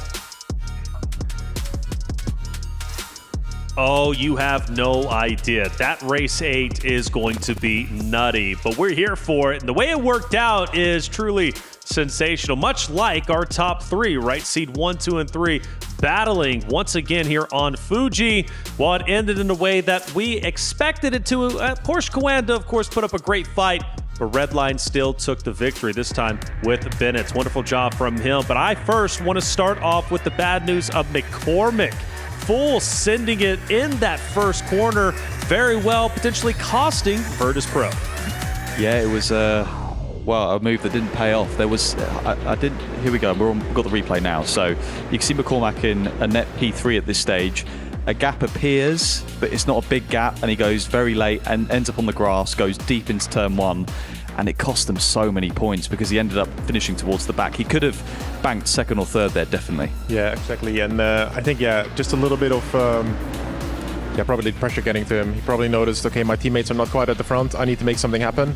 And I think he just overcommitted. He would have probably been a little bit safer trying to maintain P2 or 3, score decent points, and then go into the final race with at least a little bit of a buffer. I just didn't think it was necessary, though. I really didn't. Look, going into this last race, yes, okay, now you start risking, everything for the biscuit, but it's like McCormack, he was already P2. He came in very strong throughout the qualifying session. And at this point, Virtus.pro just needed a decent showing, a solid showing. They didn't need to be heroes. They're not going for the championship race. There's no reason to truly beat Redline and Porsche Coanda, at least in this race 7. The whole idea is just to finish, in the top 5. But sometimes, again, with these, at this level of competition, with these racers, I don't know if it's ego or a hot head or whatever, but McCormack saw that opening. He thought he could get it, and he unfortunately could not. He made his decision. Well, like earlier when I said maybe Chinchik's a little bit too nice in will-to-will combat, McCormack's one of those who's very aggressive, which sometimes pays off. In this instance, it didn't. And it just makes it a bit tighter going into this last race. But as a viewer, this last race couldn't be better set up. You've got the 3 teams fighting to not be eliminated, all on track together at Hockenheim. Points are razor tight. That's going to be good. Razor tight indeed. Race 8, our final race of round robin, our final race of day number 2. We move into Hockenheim, and we have our bottom 3 teams, Virtus.pro, Vitality, and Mouz. This will be an elimination race, just like yesterday. Who's it going to be? We'll find out after the break.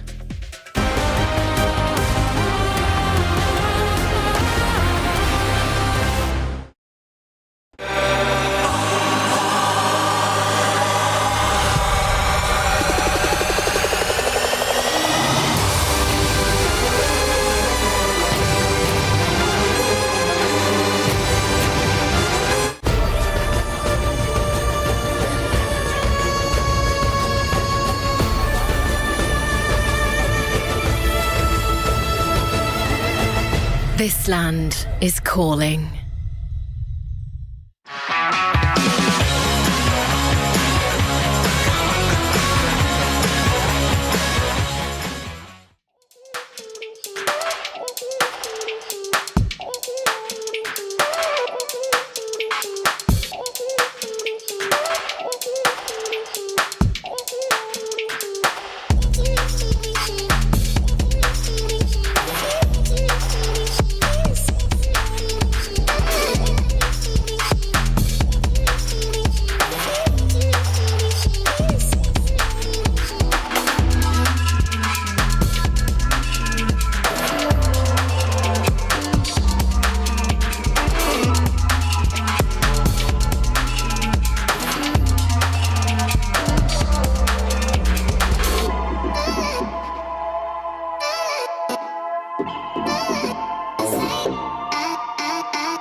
tomorrow when we're alright.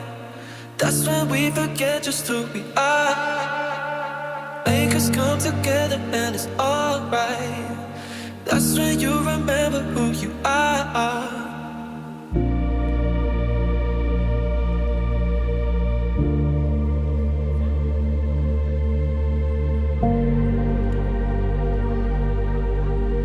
That's when you remember who you are. Who you are. Who you are.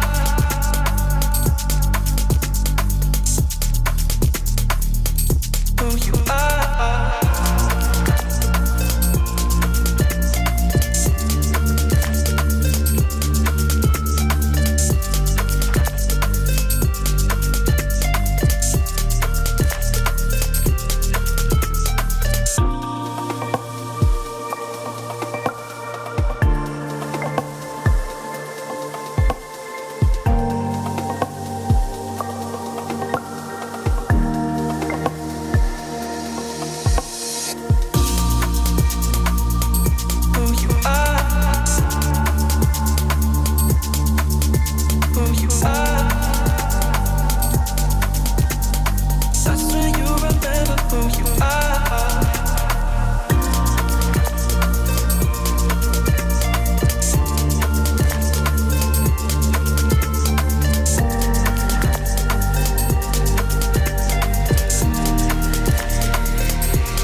Overthink tomorrow when we're alright. That's when we forget just who we are. Make us come together and it's alright. That's when you remember who you are. That's when you remember who you are. Who you are.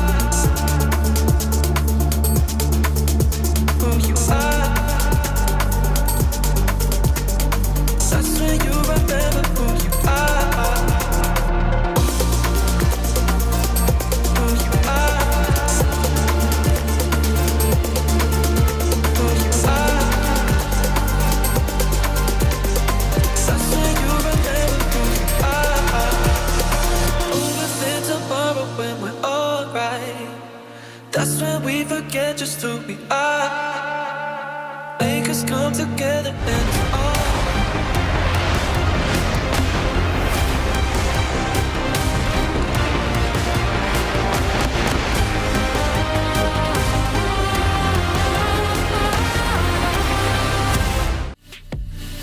Welcome back, everyone, to the Esports World Cup featuring Rennsport. Today's been a long day, but we're not done just yet. One more race remains. Race number 8 on Hockenheim, and this one arguably is the most important race of the day because unofficially, this is an elimination match. Virtus.pro Vitality at the very bottom of the standings. Williams did just enough to keep themselves in the running, most likely guaranteeing them a spot for tomorrow's competition. But the question is, who is going to be the last place team? And we've been talking about Vitality all day long, and well, unfortunately, they're on the chopping block as well. Let's transition to our standings to truly give you an understanding and a true picture of how important this last race is going to be. Because Mac, looking at the points, it's razor close. Williams, I believe, did enough to stay ahead. I don't think it's mathematically possible for all 3 of the bottom 3 teams to pass Williams. So now it comes between Virtus.pro, Mouz, and Vitality. Yeah, you said it exactly right. Williams is safe. It's mathematically impossible for all 3 teams to go ahead of them.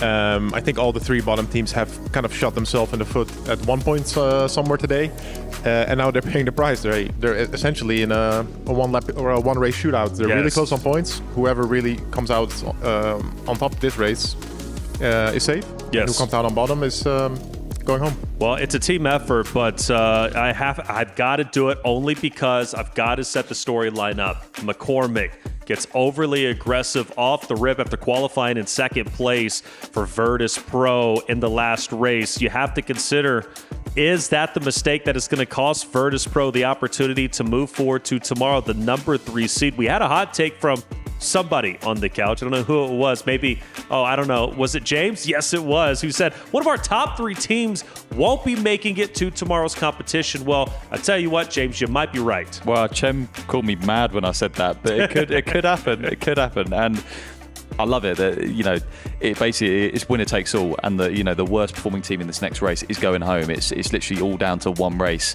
and you've got to say I think Mouz should be okay because the BMW at Hockenheim with the curbs, and they've been strong at Hockenheim in the 2 races they've done there. Right. I don't worry about Mouz so much. It is more Virtus.pro and Vitality, both in the same car. It's almost a lottery in a way. But it all comes like yesterday. It all comes down to one race. That's it. It's funny how that ended up happening too. It comes down to one race once again in back-to-back days. This time unintentional. Yesterday Daytona, it was intentional. We knew it was going to be a last race. This time we had no idea. That's just how the standings ended up unfolding. For team communications, though, they're always interesting and fun to listen to, and especially for Team Red Light. Let's listen into what they had to say in race number 7. Aero boost me and I can get ahead of him. You are. He hit me. He's flying in. I can overtake turn 1, right? With the cut there. I think so, yeah. Checking. I need to know if I should fight or not. We cannot let them win, yeah. We cannot let them win both cars. You can be P2, that's fine. Honestly, I think we should go. Okay. On the straight. Yep. McCormick, 3 seconds penalty, Seb. Copy. Do you want to swap, Sick? No. Okay. Not yet. I just got a 1 second penalty, Andre. Is that for the rejoin? Great job. Great stuff, Bennett. Thanks. Good job, mate. I didn't quite get a second. Good, guys. Yeah, you deserved that one. For storyline's sake, I continue to want to say somebody is going to challenge Red Light. Somebody is going to take their title away. But every single time I set that storyline up and they go onto the track, I'm proven wrong each and every time. And it becomes more and more real every time I watch them race that Red Line is simply them. They really are. They are the best team. They've won 3 out of their 4 races today. They only faltered in race 2. They are truly phenomenal. Red Line, they're great. But again, let's bring it back in. Elimination race about to go down. Yeah, I'm really excited for that one. Like you guys said, played out perfectly, right? We get the most exciting race at the end. All teams involved. Couldn't ask for much more. I think it's going to be very close. I kind of agree with James. Sure. I think Mouz is looking quite decent. The 1, 2, and 3 yesterday Yeah, 1, 2, 3. That was phenomenal result. And also today they had a pretty decent result. Of course, Beinecke was battling with Josh pretty much the entire race. And they just have a good car there, I think. Of course, the pressure is on now. That might change the thing as well. Sure. You can't ask for more pressure than this now. One-shot race. I reckon they're the team to beat. Without a doubt. Vitality and VP. I think it's too close to call. I really don't know. Yeah, it's too close to call. It's 100%. Too close to call. And I think we're all in that same boat at the moment, but it's up to the players as it typically is. The racers will decide their destiny. Do they want to move forward or do they want to just go ahead and go home? That's the question they have to ask themselves for Virtus.pro, Vitality, and Mouz. This is an elimination game. One team who loses this, who gets the least amount of points, they're done for. A great run nonetheless, but their tournament run will unfortunately come to an end. We're about to head into Race 8 Hockenheim. Let's go to the S&B Esports Arena to introduce the teams. Thank you very much, gentlemen, and welcome to Elimination Station. Final race of the day to wrap up the second day of competition for Rennsport here at the S&B Arena. Wish best of luck to every single one of these teams because they are fighting for their tournament life and fighting to keep their keys intact. You know these teams, you've heard their stories, let's bring them on out. First up, Vitality.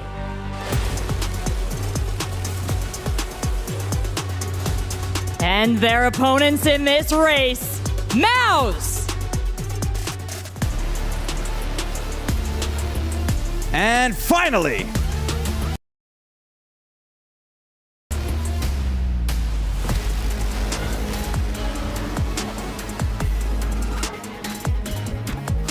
after this race, we will find out who unlocks tomorrow and whose key is getting crushed. Let's send it on down and get the final race of the day started. Final race of the day, an elimination race. We would want it no other way for the Esports World Cup featuring Rennsport. It has come down to the wire from day 1 to day 2. Again, the tournament life of 3 teams are at stake. And actually, this is kind of crazy. All 3 of them, Mac, are in contention for the Club Championship trophy. So that just ups the stakes even more because Falcons are out, right? They were the winners last year. These 3 orgs now have a very real chance to strike first and potentially overtake the Club Championship trophy from Falcons from last year. Yeah, absolutely. It just ups the ante, right? You're not only fighting for your spot in this competition, but you're fighting for the overall EWC trophy. So I think the pressure's on. It's a pressure cooker, man. It's getting kind of crazy out here. But going back to Mouz again, and I just want to reiterate for the viewers, James, 1, 2, and 3 on Hockenheim yesterday. That means they finished 1, 2, and 3 respectively, which is just an incredible placing. Granted, they're not guaranteed to get that same placing going into this Hockenheim because there is a difference in pressure. But for Vitality and Virtus.pro, that just ups the ante, ups the pressure as a whole, right? Because they have to beat a team that has proven success on this map just a day ago.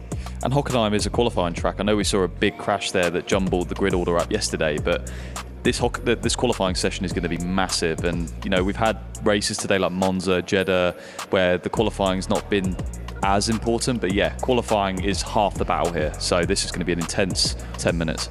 Yeah, and I think it'll be really interesting to look at the driver camps when they're doing the qualifying. I think you'll see a lot more emotion from them now because this could be their last race, and they know if they mess up, they'll probably show it. So qualifying, if that's what it really comes down to, which typically it does, I mean, who's our top qualifiers? Who truly needs to bring it home? Not only for Mouz, but I think more importantly for Vitality and Virtus.pro. So for Mouz, I think you can't go wrong with Beinecke. I think he's probably the safest pick as their top qualifier. Marcel, of course, for Vitality. He got pole earlier as well. I guess McCormack, right? He's been looking super strong. Obviously, he's made some mistakes in the races, but qualifying-wise, he's been close to flawless. Yeah, and it'd be good to see, because he has made a mistake in the last race. Can he bounce back? Has he got the mental strength? I know he does. Yeah. So, like all the great drivers do, he can bounce back, and it'll be interesting to see with all this pressure if he can. Yeah, well, I mean, it's still a point, though, who has the mental fortitude, because that is a true indication of who is, in championship qualifying and contention. McCormack obviously is that guy, but making that mistake, being a hothead in that moment in the last race, it puts a lot of pressure, as far as I'm concerned, on him to now overperform because he's got to make up for his previous mistakes. But then again, you could have the short-term mentality and just come in and do what you always do. Is the tournament going, if let's say Virtus.pro, they do lose out on tomorrow's competition, does it all come down to McCormick? No, it doesn't. It takes a team effort, but you'll always look back as a competitor and just think about that moment. Should I really have shot to the inside as aggressively as I did when I was going against Redline and Porsche Coanda? Well, the answer might be no, or you might be content with the decision you made. But yeah, Vitality, all eyes on them. They truly need to step it up. Vitality, who are we looking out for? Like I said, I think Marcel's going to be looking really strong, but I think you can't discount any of them. I think also Yuri in the past has been quite strong at this track. I've definitely seen him win here. Arahan has had a little bit of a hit and miss competition here so far, but yeah, I think I'm just looking at Marcel. I think he's still their best driver, most consistent driver. Yuri has been good this tournament, but I'm going with Marcel. Yeah, and I think usually there's a correlation between someone being so fast but being a hothead. So I think that's partly why they're so fast, because they're just full send 100% all the time. Right. But sometimes it goes over 100%. So yeah, that's why you see him put it on pole position all the time, because he's so fast. But that does sometimes correlate to these little mishaps at the start and very, very aggressive in wheel-to-wheel combat. And sometimes that can hinder him more than it helps him. This is sim racing, but I say it in other esports titles during my commentary. It's like aggression is great. Aggression is one thing, but too much aggression then turns into recklessness. And whenever you start playing reckless, or in this case, racing reckless, man, your lows can be quite low, your highs can be quite high, but the consistency is hard to maintain when you have that play style. And he's got better at that. He was even more like that a couple of years ago, because he's a young guy. We said it earlier, he's 19 or 20 still, so it's really young. And he's got better at that, but still it creeps in. And anyone can make a mistake, I'm not sat here saying I don't make mistakes. Everyone makes mistakes. I hope for his sake it doesn't, cost them the competition. Right. I'm sure it won't, but let's see. Yeah, to be very clear, again, McCormack, I'm just bringing that up simply because Virtus.pro is in a situation. But I'm fully confident that Virtus.pro can make it to tomorrow's competition, which I guess that's my prediction for this race would be Virtus.pro. I think they will pull ahead. They are the number 3 seed after all. I know they're mentally resilient and they're going to be just fine. Even if they didn't make it through, right, it takes a team effort, right, in order to win or lose. McCormack is not going to be the only one to blame, but it is one moment. Again, Vitality, got to look at them. But Mouz, it'd be shocking if they don't perform like they did yesterday on this very map. And, I look at them to maybe not go 1, 2, 3, 4. That would be kind of miraculous to go back-to-back days in that regard. But I would say all 3 teams are relatively equal here. So for Mouz, are they potentially, in a different class of competitors specifically on this race? I think specifically for this race, they just have a slight advantage in how the car probably drives on the track.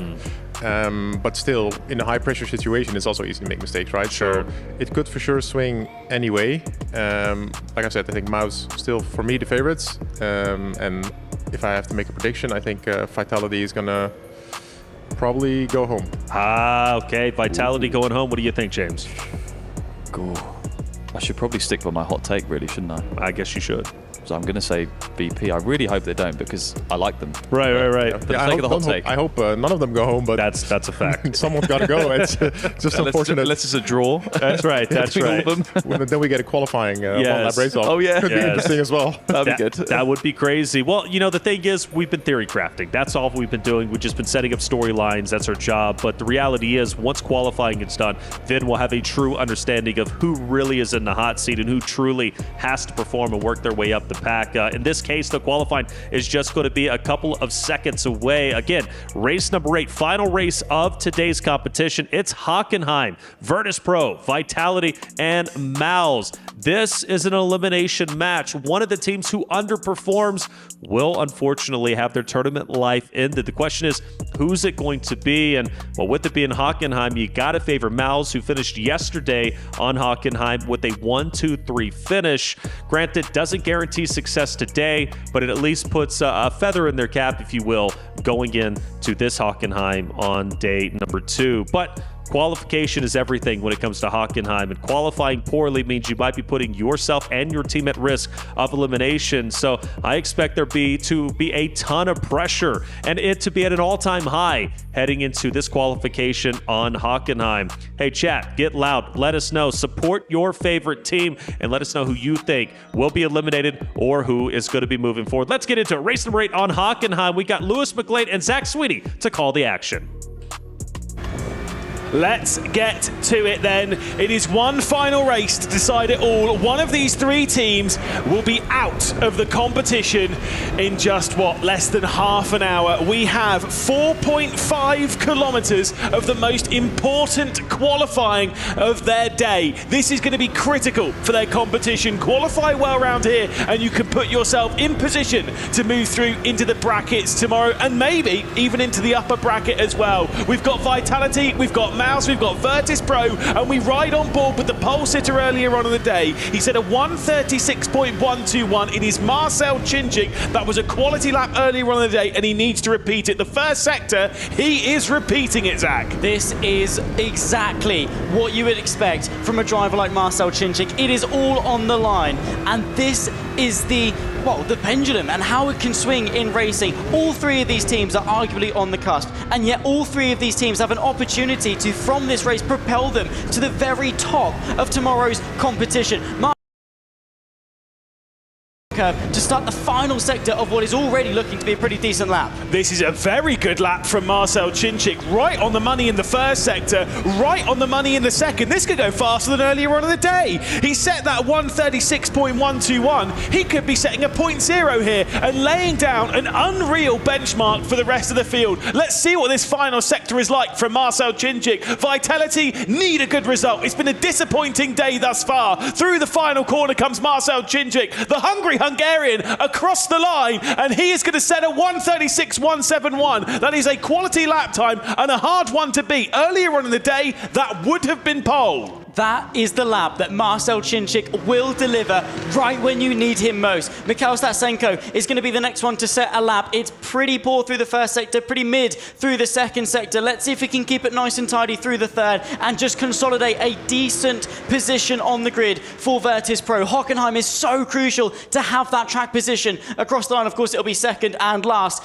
3.5 tenths off, not too bad relative to Chinchik. Darren McCormack, though, up next. He needs a good lap. Struggling a little bit in the first sector, though, is Darren McCormack after the dramas of the previous race. Needs a very solid final sector here, and he's the kind of driver that can deliver it. At a bare minimum, a 36.2 is required here if Virtus.pro are going to have solid chances when it comes to progressing through. It is genuinely the loser, the final team of this group will be out of the competition. You've got to qualify well. Imagine the pressure across the line. It's a fantastic final sector. It's a 36.173, 2,000ths off of pole. Oh my goodness me, this qualifying session is electric. Dennis Schoninger now will be the next one to set a qualifying lap. It's pretty average so far through the first 2 sectors, probably about a 1/10.5 off where exactly he wants to be, but he's the first Mouz driver to set a benchmark for the rest of the team. Historically, Mouz have been pretty good around the Hockenheim ring. Home soil for a lot of their drivers across the line for Schoninger. Can he beat Statsenko? Yes, he can, but nowhere near the top 2. I think it's going to be very similar here for Moritz Lerner. The first sector is pretty decent. Again, it's around where McCormack was, to be honest, but that second sector,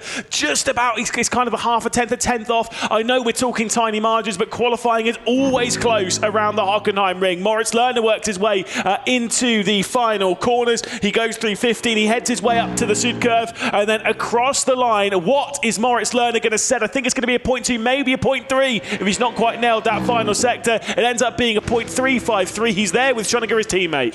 Hanyovski, decent to the first sector, lost a little bit of time in the second sector, though. He's not been great at the Esports World Cup in 2025. If there's any time for Erhan Yovski to return to his previous form, it's right here. It's right now. Last 2 corners of his lap in what could be pivotal for their chances in this championship and the overarching story of the Esports World Cup. Foot to the floor, use all of the track on the exit, and that run to the line. Where can he put his Aston Martin for Team Vitality? And at the moment, it's second last. Again, it's still a good lap. You know, it's a couple of 10s off of the pole, and yet it's still potentially going to be right towards the back end of the field.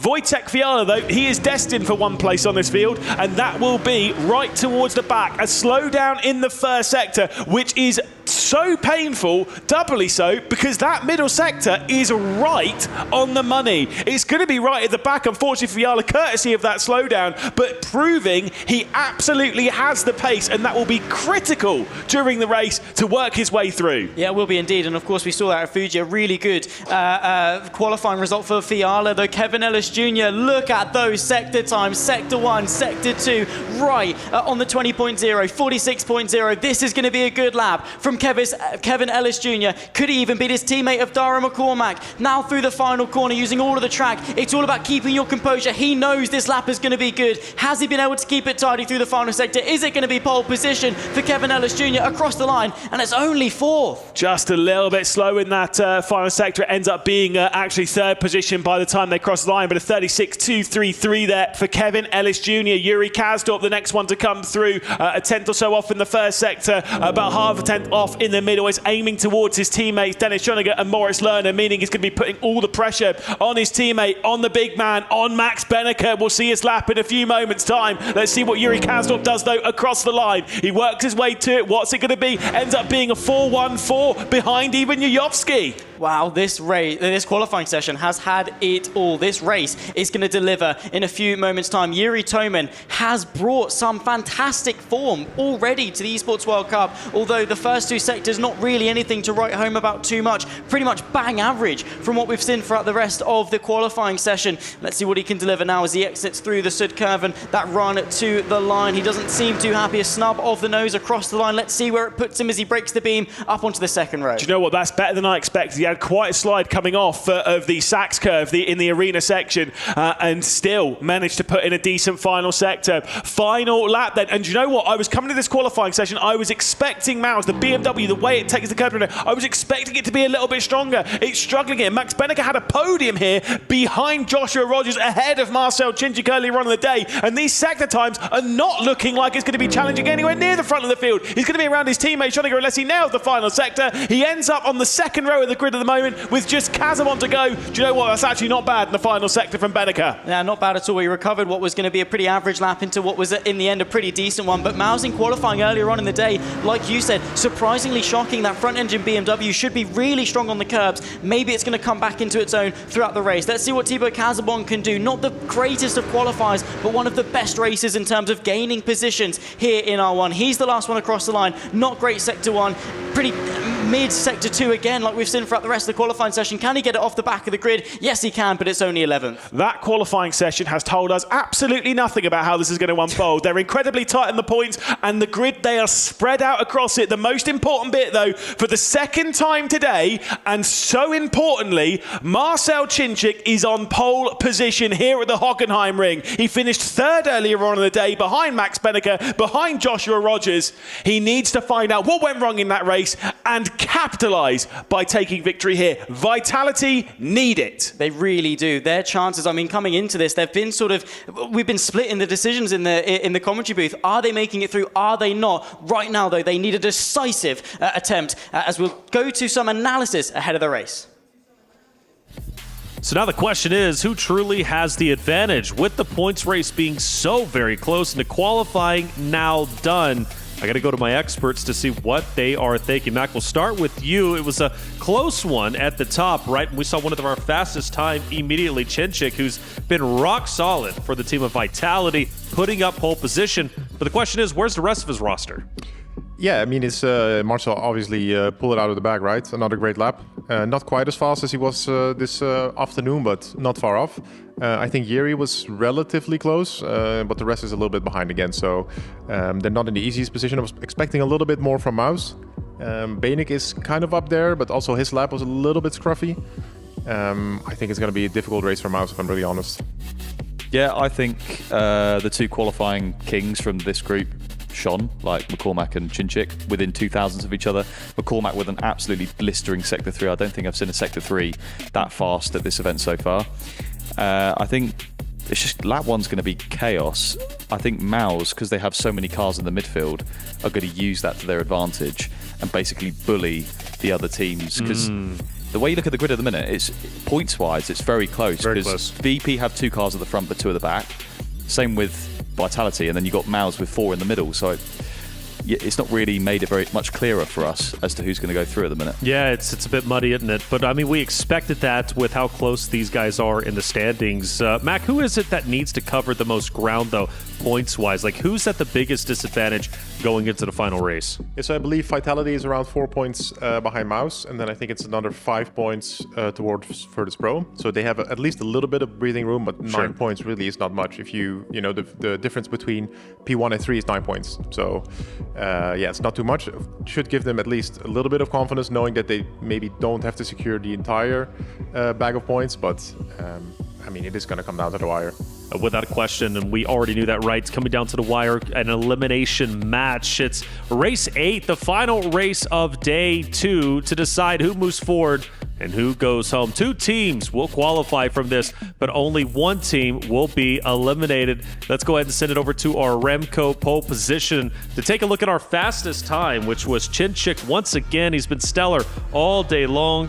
James, if you don't mind, walk me through it. Well, this is the 3rd time I've commentated on an Aston Martin Vitality Aston Martin at Hockenheim going on pole, so they're making a habit of it now. But as we saw earlier on today, turn 1, and we watched this live as well because we saw all of Chinchik's lap. It was absolutely nailed in sector 1. It was a low 0, so he nailed turn 1 and turn 2. And yeah, I expect this to be nice, neat and tidy. Fighting the wheel under traction. As I said earlier, the Aston Martin's quite difficult to get the power down. And into sector 2, Mac. Yeah, exactly. And look, what you said, his sector 1 was amazing. I think he really knew he had to deliver, and he absolutely did. That was, I think, one of the fastest sector 1s we've seen, and we saw no one in the session get close. Again, in the hairpin, braking really hard, just trying to set up the car for the exit, especially in the Aston, little bit twitchy on the exit. You see he's trying to counter steer a little bit, just trying to get as much speed out as possible. But yeah, then kind of now we get into the really tricky section. All these corners are going to flow into each other a little bit more, so it's not going to be as, you know, stop and go. But yeah, he delivered a really good lap when it mattered. Well, the aggression, is it going to be the ending for Mouz? Well, potentially, but they do realize their tournament life is on the line. From the middle pack, will they be able to finish in the top pack like they did yesterday on Hockenheim with a 1-2-3 finish? But Vitality, Virtus.pro, they understand the position that they're currently in. They are on the precipice of being eliminated, and they don't want to be eliminated, especially Virtus.pro, who worked very hard throughout the regular R1 season. They were the top 3 seed coming into this competition over the last, for these 4-day competition, now in day 2. But now they are truly at risk, which raises a lot of questions even if they do make it to the bracket tomorrow. Chinchik in number 1, McCormack, and then Kevin Ellis Jr. Virtus.pro looking quite solid at the top, and it's time to figure out who truly is going home and who will decide to stay. Race number 8, we're moving into Hockenheim. Virtus.pro, Vitality, and Mouz. Of course, our commentators are going to call the action. Lewis McLean and Zach Sweeney.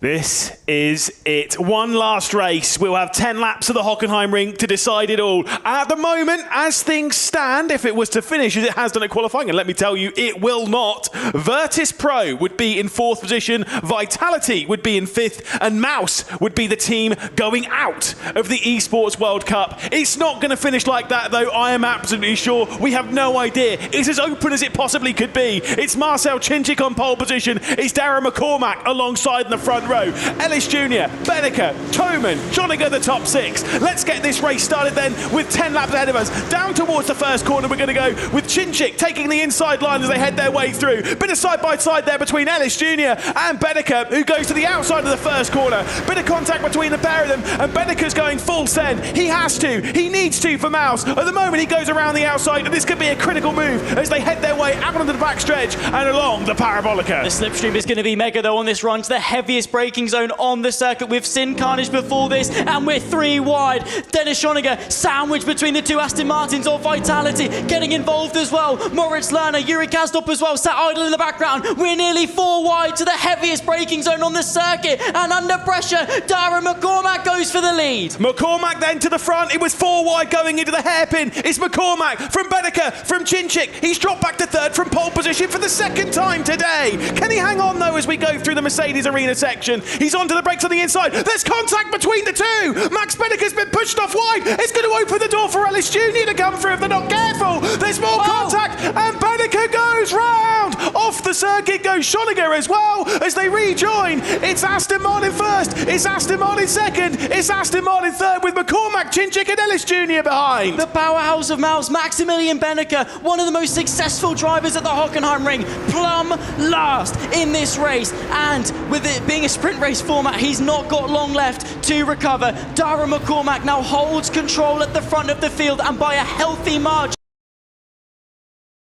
from Kevin Ellis Jr. behind. Now this begs the question, are Mouz on a one-way trip out of the Esports World Cup? At the moment, that is how it stands. Virtus.pro will survive, Vitality will survive, but we have completed just one of the very important 10 laps around here. And very importantly, it's a 1 second lead for McCormack. He's checking out, he's putting on that dominant drive exactly when he needs to. McCormack is one of the most raw and passionate drivers out there in terms of raw talent, definitely up there with the likes of Job, with the likes of Rogers. Sometimes that inconsistency lets him down ever so slightly, but right now he is delivering just when he is needed the most. A slightly little look in the background as well as they all checking up into the apex of turn number 6, but look at the gap McCormack has out in front. This means that Ellis Jr. is free to fight with Chinchik. Let me tell you this, if things were to finish as it stands, actually, oh no, I've done the math wrong. We'll ignore that for a second. Hold on, I've missed one bit. You carry on. Lewis McGlade and his spreadsheets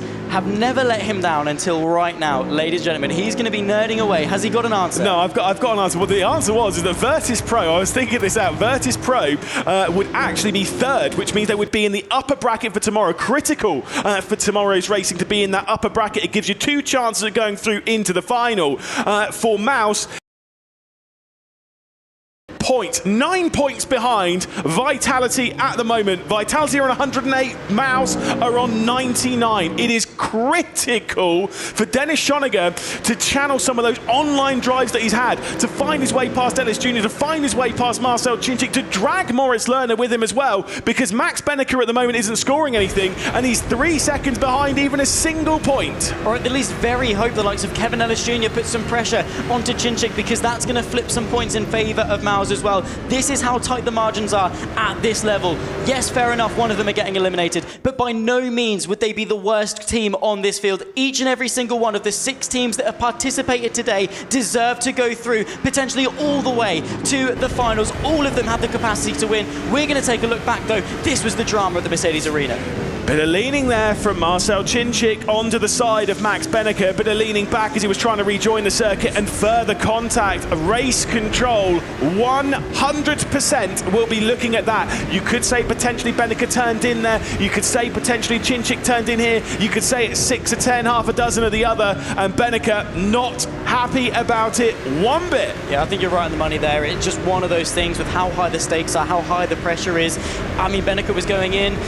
Chinchik obviously didn't want to give him much room on the exit, and then obviously when you had Kevin Ellis Jr. getting involved on the outside, it was always going to be a bit of a pinch point on that apex, and that was unfortunately what sent Benneker round. He is going to be pushing though all the way to the end because, well, so far in the first 3 laps we've seen carnage and chaos, definitely almost guaranteed to happen in the last 7.5. We're about to tick off lap number 3 though. Dennis Schoninger closing in to Kevin Ellis Jr. He is Mouz's last saving grace, especially as well if he's able to get through onto the podium and maybe bring Moritz Lerner with him. Well, don't worry, ladies and gents. Zach Sweeney's got the old race control sheet open. Should we require intervention from race control, we'll be able to see exactly what that adjudication comes down to, and we'll be able to update you as soon as possible. Important information though here: the gap for the race lead goes sub 1 second. Marcel Chinchik is charging. Technically speaking though, at the moment, he doesn't need to win. Right, exactly. At this point, I mean, obviously there's going to be communication, and each teams have varying levels of communication based on what they sort of need and want as such. But right now, Virtus.pro and Vitality, as it stands, are going through. At what point do they sort of just look at each other, and obviously they can't physically do that. Maybe the engineers are going to look over their shoulder and sort of give each other a wink and just say, you know what, lads, we're both going through at this point. Why risk it? Of course, that does mean that them being slightly idle could open the door for Mouz to be slightly aggressive. Erhan Yovsky, though, doing a brilliant job. One of his best results so far up there in 5th. But this is why you have the coaches, this is why you have the team managers. For Vitality, they've got Mehdi, the team manager, and they've got Grigori, who's basically the coach of the team. He's the one communicating to the drivers. They'll be working out the points, they'll be working out the situation, they'll be keeping their eye on the race and how it's unfolding, not just for them, but for the other two teams as well. And basically taking that and working out what's worth fighting for. For Marcel Chinchik, he's taking a hefty amount of points. He's taking 20 points at the moment.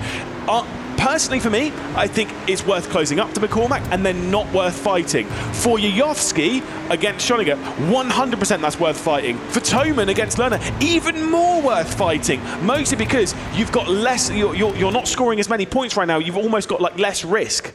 Yeah, exactly, and also it's taking points even further, so you're digging the grave more and more for Mouz by taking more points away from them. You're putting them under more and more pressure. You're right, for Chinchik to close that gap, it means that he's there, he's ready, he's able to facilitate some form of an offensive maneuver should he need to, should he get that go-ahead.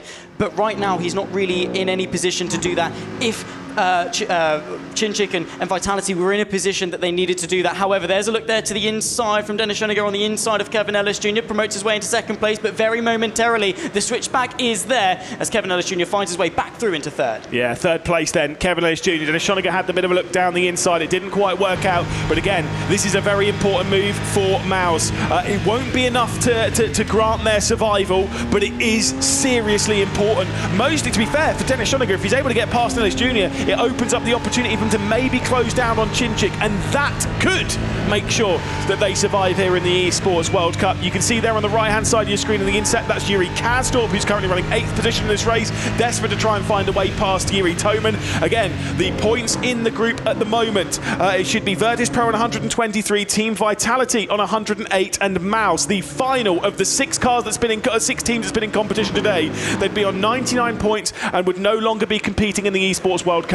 One team will be out. Half of this race left to go. We tick our way onto lap 6 of 10. McCormack leads from Chinchik after a sensational first lap from the Irishman, and now leads by a comfortable margin, though that gap once again sub 1 second. If Chinchik can get a whiff of slipstream, we know how strong that Aston Martin is in a straight line, albeit against the fellow Aston Martin. Kevin Ellis Jr., though, not a million miles away from Chinchik himself. Dennis Schoeniger and Mouz are the ones that need to be the aggressors. Right now, Vitality and Virtus.pro, they're already mathematically going through, which means they can be a bit more reactive in this sense, whereas Mouz have to be proactive, they have to be making moves, and Yuri Toman is actually launching an offensive maneuver on Moritz Lerner to take even more points away from Mouz. Outside line through the hairpin, and of course the BMW is going to open the steering and push that Aston Martin wide. Yeah, indeed. We'll have an update because there is something from race control, so we'll come back to that in a second whilst we see this racing unfold. Bit of contact as well as Erhan Yayovsky gets into the back, and here comes Moritz Lerner. Dennis Schoeniger's been backing up Erhan Yayovsky to try and allow his teammate to come through. He's trying to be the teammate he needs to be. Straight to the outside goes the likes of Erhan Yayovsky. Moritz Lerner to the inside as they go into Mobile 1. The number 20, they go side by side as they head through Mobile 1 down towards the Sachs curve, and it is Mouz making the progress. Schoeniger doing exactly what he needed to do, and Lerner's come through to 5th. In amongst all of that, Marcel Chinchik, a 1 second time penalty for that incident down in the Mercedes Arena section. Now, at the moment, that's not going to change things too much, but should this gap close again, should this pack get onto the back of them once again, it could drop him a couple of positions, and he's got to be careful as well not to pick up any track limits penalties or anything that could hamper the day even more. Moritz Lerner hit the curb at a wrong angle there going through turn number 1. That put him offline ever so slightly. Erhan Yayovsky, though, is looming large in his mirrors. It's more important, though, than just the 1 second. It is 2 penalty points as well, which means the gap between Vitality and the gap between Mouz comes down even further. In fact, I believe at the moment it is just 3 points.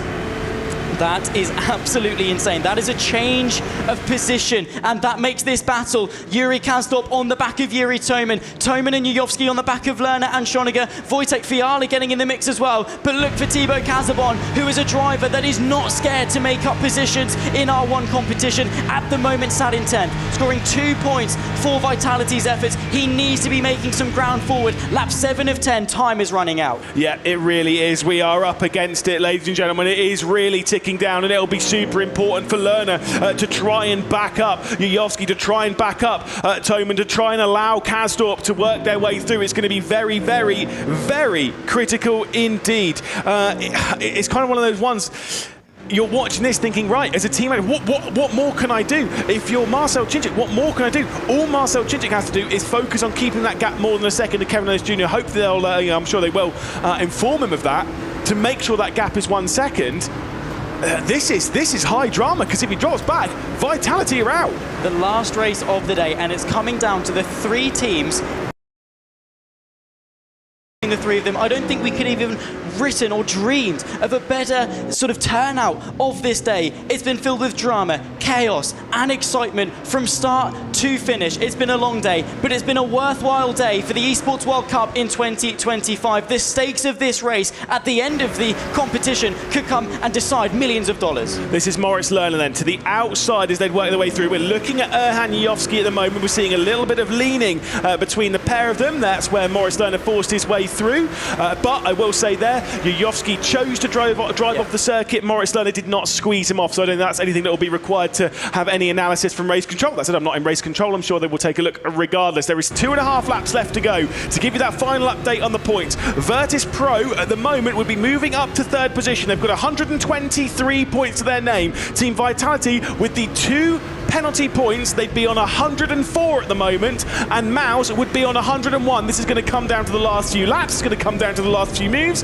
It is critical, but it is within reach for Mouz. What could have been if Maximilian Benneker was still in the shout of this race? He's closed the gap to Stasenko to 1.6 seconds. The recovery drive has been there for a previous Drivers' Champion of R1. If he can claw back even just a point on Stasenko, that would mean the world potentially to Mouz's chances in this competition. It seems that Virtus.pro at the moment are pretty safe, but equally, if Mouz or Vitality take more points off them, that could demote them into the lower bracket. So there are stakes for all 3 teams with 2 laps to go. Who'd have predicted this coming into it? The fact that, I mean, look, we've got 6 fantastic teams that have been in competition today. One of them has to go home. And that's the thing, is that all 6 of these teams are good enough to get to the final. And that's what makes this race so painful, but also so exhilarating, so edge of your seat. And at the moment, we just don't know which way it's going to go. It is Mouz at the moment that are on the precipice of going home. And Team Vitality here for Erhan Jajowski could be making it that bit more painful. Defensive line coming in from Moritz Lerner. And here comes Jajowski to the outside. If they're not careful here, it could open up the door for Yuri Kasdorp to come through. He looks down the inside, makes a bit of contact, and this is going to blow the door wide open. They're in 2 rows of 2.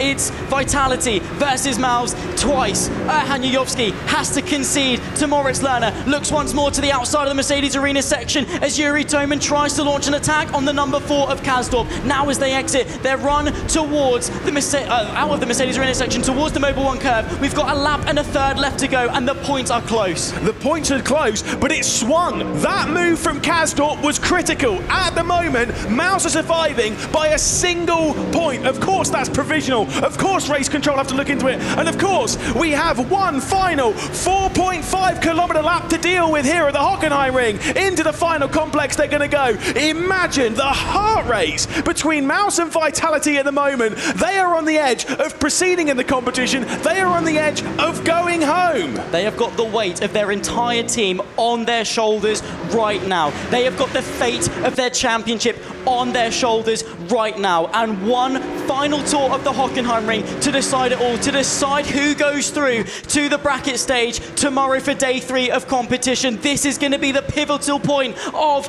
this race, this slipstream run towards turn number 6. Yuri Toman in the slipstream. This Aston Martin has been mega in a straight line. What can he do to the final heavy braking zone of the race? The most important moves coming in. Erhan Jajowski, Yuri Toman, they must make up a position. Like, it's now or never. The defensive lines come in, and here comes Yuri Toman. He's made contact a little bit, and he's opened the door. It could swing back the way of Vitality if Toman is able to complete this move on Kasdorp. He had to give it a go. He was probably told to give it a go. Side by side, Kasdorp towards the Mercedes arena section has the advantage. Let's see what Toman can do as he tries to go the long way round. He's got caught up though on the outside of the circuit. Bit of oversteer. Yuri Kasdorp hangs on. One final sector of this race. It's been fantastic. It's been epic. It has been edge of your seat. It's been everything that Rennsport R1 needs here at the Esports World Cup. Darren McCormack is coming into the final sector to have a dominant victory here at the Hockenheim ring. It's been a fantastic performance for him. It's been a fantastic performance for his teammate, but it has all fallen apart for Vitality. Yuyovski's had an issue as McCormack comes through the final corner to take victory for Virtus.pro, but it's all falling apart. Fiala's gone round. We'll come back to that in a moment. It's McCormack, it's Chinchik, it's Ellis Jr. And on the way home, it is Vitality. At the moment, provisionally, Vitality are out of the 2025 Esports World Cup. They were the runners-up last year, but it looks like the journey is over. Oh my goodness me, that was edge of your seat stuff. I mean, we are even further than that. We are stood up in the commentary box. That sealed the fate of thousands of dollars for the R1 Championship. It could even have an implication for millions of dollars in the Club Championship. Exactly. These three teams are competing for the Club Championship in 2025, and one of them is out. At the moment, it is Vitality. However, Race Control, I'm sure, will be looking at a whole heap of things throughout that race. There is a lot of things to look at behind the scenes. There's a lot of drama behind the scenes. At the moment as well, some other news for you. Again, provisionally, Virtus.pro will be in the upper bracket tomorrow. They will have 2 chances, if they need it, to go through to the 2025 Esports World Cup final. I need a chance to breathe after that. Goodness me. I mean, I knew coming into the competition that obviously Redline and Coanda were going to be up there 1 and 2. But that fight for third, I knew was going to come down to Virtus.pro, to Williams, to Mouz, to Vitality, to potentially BS+COMPETITION. And look at that, they're searching for any advantage they can get to make sure they go through. Instantly over to the monitors, instantly looking over everything. You can see there the team's Virtus.pro towards it looking a little bit happy. Marcus Sohom, of course, making a video there for Kevin Ellis Jr. Big shout out, Ryan. There you go, he gives a bit of a wave. Of course, you know, all these teams, they bring out their content. They bring out people to make things right for their teams, for the video, for the media as well. So shout out. Darren McCormack then will take victory. Marcel Chinchik behind. He'll get a 1 second time penalty. It will cost him 2 points on the penalties. However, it won't cost him a position because of the 1 second penalty. So Ellis Jr. will finish in third. A trio of Mouz, Stronniger, Lerner and Kazdorp there, 4th, 5th and 6th. Before we get the trio of Vitality, Yuyovski, Toman and Kazabon. Statsenko, Beneka and Fiala. Important that final point as well for Beneka. I think the one change, the one major issue I've seen from Vitality throughout the day, way too many penalty points. They have had so far today 15 penalty points. And right now, that would be enough to put them, well, 1 point behind Williams, at the very least seal their deal into the competition, right? And even then, it could have swung. If they didn't get a penalty in one race, they could have had an extra position, therefore even more points, and maybe had even more of an opportunity in this competition. Well, we'll head to the studio to see exactly what's going on basically ground zero. What an epic ending for an epic battle to decide who goes home and who moves forward. Who's going to upper bracket, who's going to lower. The points are still being tallied. Preemptively, we think maybe Vitality are the ones going home. But the question is, what will the race officials say about all the penalties that ended up unfolding? Look, desperation, that was the name of the game. And it is going to be desperation when you are trying to stay alive. And in this case, well, we had a lot of run-ins, some bumpy, run-ins. But hey, that's to be expected when teams are trying to live as long as possible. As we expected, right? I mean, it was chaos from start to finish. There was a little bit of lull in the middle, but desperation, as you say, and we were keeping an eye on the live point standings throughout the whole race, and it just was ebbing and flowing, and we still don't know the confirmed results, right? It's provisional, but I think Vitality might be out. Yeah, I believe so. I believe Vitality is out, and I think this race is delivered again. For me, it's always really cool to see people fight for the win, but now you could really see the fight in the midfield, you know, P5, 6, 7, and how much that impacted the whole standings. I think it was really cool to see. We saw some really great racing. We saw a few accidents. Yes. Again, it's super unclear right now. We do know for sure, I think, that VP is through. They did a great job. I think McCormack and Kevin came in really clutch.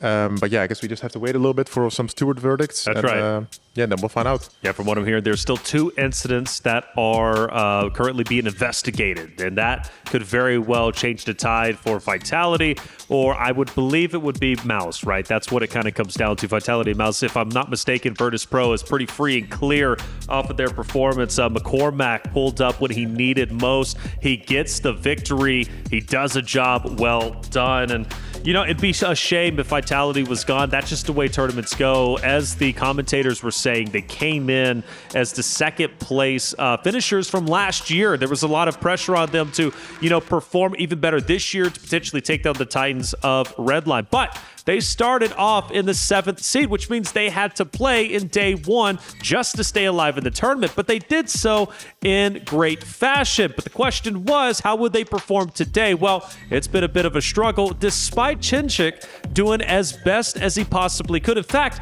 getting 2nd place, that man has done everything he possibly can for Vitality.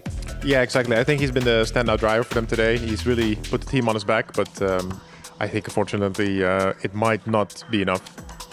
Might not be enough. From what I'm hearing, though, we do have some team cons from the winning team. Of course, in this case, it's going to be Virtus.pro as they race their hearts out on race number 8 on Hockenheim. 7 points in front of Mouz, just so you know. That's fine, we don't have to risk now. Yeah. Currently 5 points ahead of Williams for P3, 24 ahead of P6. He cut. Yeah, note it down. We'll have to defend now, Uri is gonna attack. Yeah. We need to get Chinchik. This is crucial. We are currently behind and knocked out. Misha, Vojta, 0 risk. We are looking good for P3. Okay. I will have to go inside because maybe they're gonna break early. Or maybe can you attack? You mean it's not enough? It's enough by 1 point. It's enough by 1 point. What? Attack! Oh, we need to attack. We need to attack. We need to attack. What? Yeah, he just slows down on purpose. He just parks it completely. Finish the race. And if you report that, Finish the race. if you report that, refer to the last lap slow speed and braking point. It's obvious. It's obvious. He brakes way before. What did he do? He killed Aaron. He killed Aaron, so he's going to get a pen and we are going to score more points, and then Fiala just suicided on your rear. Mac, I gotta say, probably one of the most interesting team cons we've heard yet. Yeah, for sure. You see how stressful everything was, right? People talking over each other, repeating everything. You know, you can hear it in their voices. There was a lot at play here. They felt it. Communication wasn't always as clear. Of course, also with the penalty points and just how close everything was in general. Even the team managers, I'm pretty sure, weren't always quite up to date if they were safe or not. That's right. Yeah, and I know we said yesterday, you know, team comms ideally should be nice, calm, concise messages, but when you got 1 lap to basically make a move because it's mission critical, you have to get that message across in an aggressive manner because you need to convey the message to the driver. We need to make this move now, otherwise we're out. And you can't really say that in a calm way because you just won't get that message across. Yeah, fair enough. I think they were even discussing maybe some of the incidents as well that took place even during that communication. From what I'm hearing, there's now 5. Look, I don't blame the teams for bringing up these incidents and fighting hard for their opportunity to stay in. Even if they truly feel they have enough points already as it is to stay in, you still have to fight for each and every point you possibly can to guarantee your spot going into tomorrow. Even if you don't make it to the final day, it doesn't matter. You still need to make it to the next day to fight once again. It truly was a battle. Each and every race that we witnessed today, there were some outliers. Look, Porsche Coanda, Redline, they truly are the top dogs. And as far as my rankings go, Redline looks to be the strongest so far. Every time I try to set up a narrative of they are falling behind or, well, really, I haven't even set that one up because they haven't fell behind, but I try to set up, okay, maybe this team can challenge them. This team can put them in their place. It never happens. They win 3 out of their 4 races today. Nearly flawless performance. It was just sensational. That's what you would expect from a team such as Redline. And, well, Porsche Coanda, right? They are that team that is looking to potentially overcome the boogeyman of Redline. And it is possible. Porsche Coanda is a very, very talented team. But for the others, the outlier rosters, we're talking Williams, right, who fought incredibly hard today to finish up towards the top. Well, I believe they might have secured a top 3 finish. But the question is, for our other 3, who was the bottom? Was it Virtus.pro? I don't think so. So now, is it Vitality or Mouz? That is the question, as the incidents are still getting tallied up. And while one key is getting ready to be crushed, it's going to be heartbreaking to see that. But hey, for all the teams, Mac, who have made it this far, a huge accomplishment. Yeah, for sure. Just coming this far alone is a big accomplishment. Of course, teams are looking at the win, but I think also there might be a few teams today that would just be happy with continuing until tomorrow.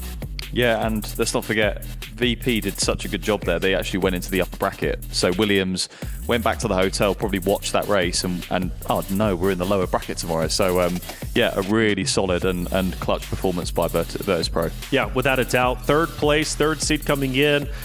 My concern now is if they struggle this hard to get just today number 3, how realistic is it for them to make it out of bracket play and then move forward into the finals? I think still very realistic in my opinion, especially if they end up in the upper bracket. They'll have 2 chances to make it to the finals day. That's going to obviously be the best case scenario for them. And then we'll once again get to see a repeat of that race 7, right? Where we witnessed Fuji. It was Redline, Porsche Coanda, and then Virtus.pro facing off against each other. And from what I'm hearing, McCormack is on stage with Seltzer. Let's hear what McCormack had to say. Congratulations on a thrilling final race here in day 2 of Rennsport Esports World Cup. You really brought a lot of joy to your team, especially with that excellent finish in this last one. What was it like from your perspective? Stressful, I think. I had to make up for Fuji. I made a big mistake. So, yeah, I'm sorry to the team for that one, but at least we made up for it in the end. You know, P1, P3 doesn't really get much better. Like, you know, P1, P2, but P1, P3 is very good, especially under that sort of pressure. So, yeah, really, really proud of the team and proud of what we achieved. And it was the end of the day, a race where a lot of racers are very tired. We saw little mistakes, some chaos on the track. How do you weather that? Just trying to clear your mind, really. Just calm down, focus on what you have to do, what your specific scenario is, forget about your teammates, let them do what they have to do and go from there. Can you give us a little insight into your comms for that last race? It was more just keep it clean, don't get any off tracks, stay away from penalties. Yeah, I think we executed that perfectly. Well, we've got to watch a lot of the race from up here, but your perspective, your team is super unique. So is there anything that happened that we might have missed as spectators that you think we should know about racing? I don't know. I think the only thing that you should probably know is me and Marcel were on some serious pace. So I think we can take it to Redline and Coanda tomorrow, especially at Hockenheim. That is thrilling. I'm so excited to hear you guys feel so confident. And I know a way we can really increase your confidence. Would you like to crush some keys? Yes, I would. Let's get it done. Would you like to crush some keys with a smile? Yes, I would. You can't blame him. He's worked incredibly hard today, and well, to be able to crush a key and not have his key crushed would be just a phenomenal feeling, I'm assuming anyways. We do have at least one update for a penalty, and I want to know from you boys how it ends up impacting things. Mac, we have a 3-second post-race penalty for Castor. What does that impact? So I'm pretty sure that would actually make it that Mouz would probably be out. He would drop back in the field, and of course, accruing those penalty points, he would also get those removed from the total tally from Mouz. So I think right now it's not looking good for Mouz. Wow. Yeah, and there's 2 more penalties. That's right. Or incidents under investigation that could result in penalties, so it's not over yet. That is a fact. So right now, Mouz seems to be the team to be eliminated unofficially, which that's kind of crazy. Right now, we already are. Before we were putting a storyline together, Vitality being out, and now it's Mouz all of a sudden. But that's how close the standings were. These incidents truly do add up. A couple more still to come in, and trust me, we're going to update you as soon as possible with anything that comes through. I'm literally looking down, trying to see what updates are coming in hot off the press. But let's take a look at some of the highlights and maybe even some of the tense moments that went down. Yeah, so this is in Sector 3. I think this was early on in the race, and you can see the chaos that's ensuing with all the Aston Martins. Some of the Vitality ones. I think this was the last lap. The final lap, yeah, exactly, because we saw cars kind of spin into the pit lane. And you can see what happens here. I don't feel like the Virtus.pro car is of any fault really here. Kind of spun on his own. didn't really take anyone out. And then how did Beneke spin at the end there? Did he it looks like no one hit him. I think maybe he just There's kind of no way he spun on his own. just a No way. reactionary something, you know, that he kind of spun on his own. But I mean, that is unfortunate as well, because if he could have picked up a position, that's at least one more point. And with how close it is, it could make the difference. Well, that's disheartening to hear, because it sounds like you guys don't know who's getting the penalty and who shouldn't or shouldn't get the penalty, which makes us no further ahead. And so let's talk about what's been calculated, at least after the penalties, but not official, at least at the moment. Okay, it looks like Mouz actually would be the team eliminated, and I believe by 7 points. All unofficial. Everything is happening in real time at this moment. We're just theory crafting, but yeah, you're spot on. You said Mouz would be at a disadvantage now because of that Kasdorp ruling. Well, that seems to be the case unofficially at the moment. Yeah, from watching the race, I didn't really see what. Well, wasn't it the move of the hairpin? Yeah, he went did kind of go for a late lunge, but it also kind of looked like the move was on, but it was hard to see from the angle. Yeah, I thought it was fair enough, but that's the only thing I can think that could result in a penalty. Yeah, I agree. Maybe the angle we had wasn't optimal to see, but maybe he did barge. I think it was Toman out of the way. Yeah, it was a very kind of late move you would normally probably not see. Yeah, either way. I don't want to be a race steward right now, to be fair. No, and this is never the way you want a result to be determined, right? In racing, you always want it to be determined after the checkered flag. Like, he's won, he's not. Right. But this is quite interesting at the same time, you know. It's in the hands of the stewards, which, yeah, strange.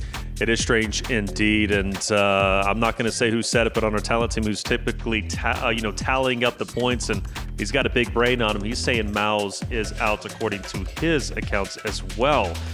Which turn of the tide? So I mean, what of an impact is that? How does that impact the tournament? Because Mouz looked so incredibly strong earlier today. We were hyping them up, but slowly but surely, teams started to catch up, and they never really broke out of the bottom three teams. Yeah, exactly. And I think if Mouz would get out of the competition, it also means there's a BMW less. So it will be one BMW, one Mercedes, one Porsche, and two Astons. So what does that mean? I think that it really depends on what track you go to. For example, if you go to kind of an Aston heavy track and you have both the Astons there, it's going to be really difficult to score good points.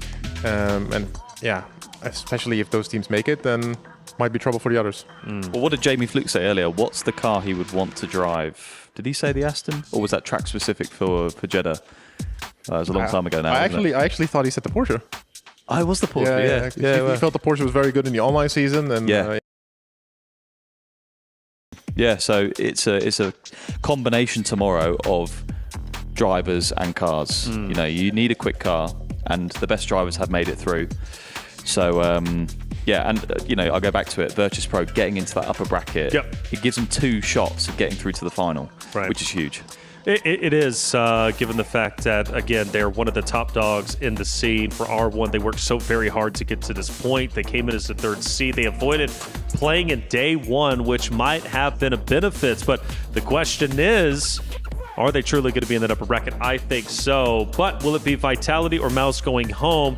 Either way, one of those 2 teams are going to the bottom bracket. So what does that mean for our competition tomorrow? Well, it's going to depend on, going to decide who races against each other, right? I think everyone would be quite happy being in the upper bracket immediately. Kind of saves you, a little bit of a headache. And I guess we'll just have to find out who's going to race each other. Yeah, and I think for bottom bracket, it'd be single elimination, if I'm not mistaken. Yes. Yeah. Bottom bracket. No, it's 2 teams, isn't it? Oh, excuse me, single elimination. If you end up losing your race specifically in the bracket, you're out. Yes. Yeah. So that's what I meant. Yeah, and that's why you said 2, because it's 2 teams, right? Because we do start with 5 for what it's worth. We start with 5. 3 of those teams will start on the top end of the bracket. 2 of them will then be on the bottom end of the bracket, which means those teams at the bottom end of the bracket will have 1 race to move forward, which is going to be very, very difficult for them to do. Brackets are never easy. They're never easy. And I feel like for some of these teams, I don't know, maybe they like the pressure with their back against the wall, right, Matt? Because you think about it yesterday, some of the teams like Williams, for example, just performed well with the pressure. Today, their back was against the wall consistently throughout the round robin. They performed well, so maybe they just need that added pressure. It's probably something they don't want, but when they do get there, it does show great prowess that they can overcome adversity. Yeah, exactly. Maybe that's something that you consciously want, but could have helped them perform. And I'm sure this all has implications as well for the overall Esports World Cup, right? Mouz is going home now, or Vitality. They will obviously score a lot less points than if they were to potentially get into the finals even. Right. Well, let's talk about Vitality a little bit more. We don't know if they're moving forward or not, but we do know yesterday that they did crush some keys, and MSI was one of them. I'm sorry, Jamie Fluke, we got to show it one more time. Again, Vitality crushing the key of MSI. It was heartbreaking. MSI fought hard, but unfortunately, they weren't able to move forward. And yeah, again, taking a lot of pride in this moment, at least if you are the case of Vitality. James, it's just the manner of the tournament. I think we executed that having the time of his life. Look at his face. He's loving every moment of it, isn't he? And yeah, I said it yesterday. The guy who's in control of that key crusher with the white gloves, I keep on bumping into him out here, and he is terrifying. Like, he is a very, very intimidating man. But yeah, so I wonder whose key's going to get crushed in 5 or 10 minutes. We still don't know. Well, I tell you what, I just want to make sure 100% I can announce this. And from what I'm hearing, we do have the standing graphic ready. So let's end the suspense. Who's going home? Who was the bottom team of the day? Was it Mouz? Was it, of course, Vitality? We pull it up, and it unfortunately is Mouz. Vitality will hang on tight, well, really by the skin of their teeth, but Williams right above. Virtus.pro hangs on tight. In fact, actually, surprisingly, passing up Williams, which means Virtus.pro going to the upper bracket. Williams, we'll have a discussion in just a little bit. Porsche Coanda, and then Redline at the top by 30 points, mind you. They were sensational, but boys, we got to light a candle, man. Mouz, it's so unfortunate. They are eliminated just like that. The penalties, that's what did them in. Yeah, it's got to hurt. I mean, especially considering with the on-track positions that you were ahead, everyone knew there were penalties coming, or at least investigations. But then, yeah, of course, you know, there's adrenaline. You're waiting and waiting and waiting, and then finally the verdict comes in, and you lose those points. I mean, that hurts. Hurts indeed. It's heartbreaking, really. We hate to see anybody go. That's the nature of our tournaments. But Mouz, they worked so very hard to get to this point. It's a huge accomplishment. They made it this far, but probably an earlier ending than they wanted. Definitely. Deserve to be in the final. They're all top tier, and yeah, it's an early exit for Mouz. They got obviously into the top 6, into the top half of the ESLR 1 grid this year, but they'll definitely be gutted. There was definitely opportunities in that race where they could have scored 1 point here, 1 point there, which would have been the difference, but not to be. Not to be indeed, but it keeps the dream alive for Vitality, even if just for one more day. Again, the team that stayed together 4 strong from last year's performance, where they get second place, they go into the R1 season, the R1 online season, I should say, in 2025. They have their struggles. Come in as the 6th or 7th seed, but their struggles got a little bit better as of their performance yesterday. They dominate Group A. They even crushed the keys, right, of MSI, as we just seen a little bit before that, and they moved forward to today. Now, granted, they struggled today, without question, but they stay alive, and that's what it's all about. So tomorrow, we will be seeing them once again in the dream to potentially challenge Redline once again in back-to-back years is still there. One thing I know tomorrow, that bracket is going to be stacked. It's going to be crazy. Yeah, it looks really fantastic. I think Redline today has showed that they're maybe a little bit ahead of Porsche Coanda. We'll see tomorrow as well with the track selection, how that's going to suit their cars. I was actually quite surprised today. I did think that Fuji was going to suit Porsche a little bit better, but I think after 2 races, we could kind of see that, yeah, Redline is just mega strong there, even in race pace. Yeah, and tournaments as well. It's all about peaking at the right time. And if you peak on Friday, it doesn't really matter about today. As long as you make Friday and then you peak in that moment, you can win the tournament. And back to the key crushing.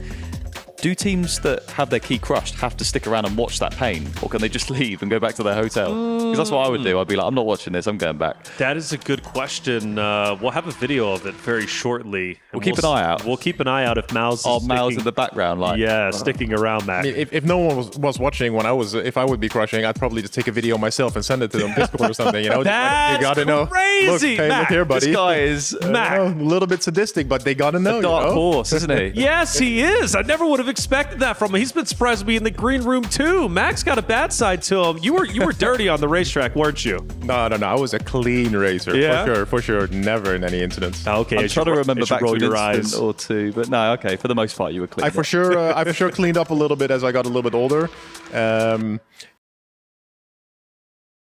maybe not as positive. Fair enough, right? I guess it's the opponents who really have the true indication of how you were as a racer, not necessarily yourself. Mac there it is confirmed, would send a video to Mouz if he was crushing the key, and he probably do a crying face laughing emoji.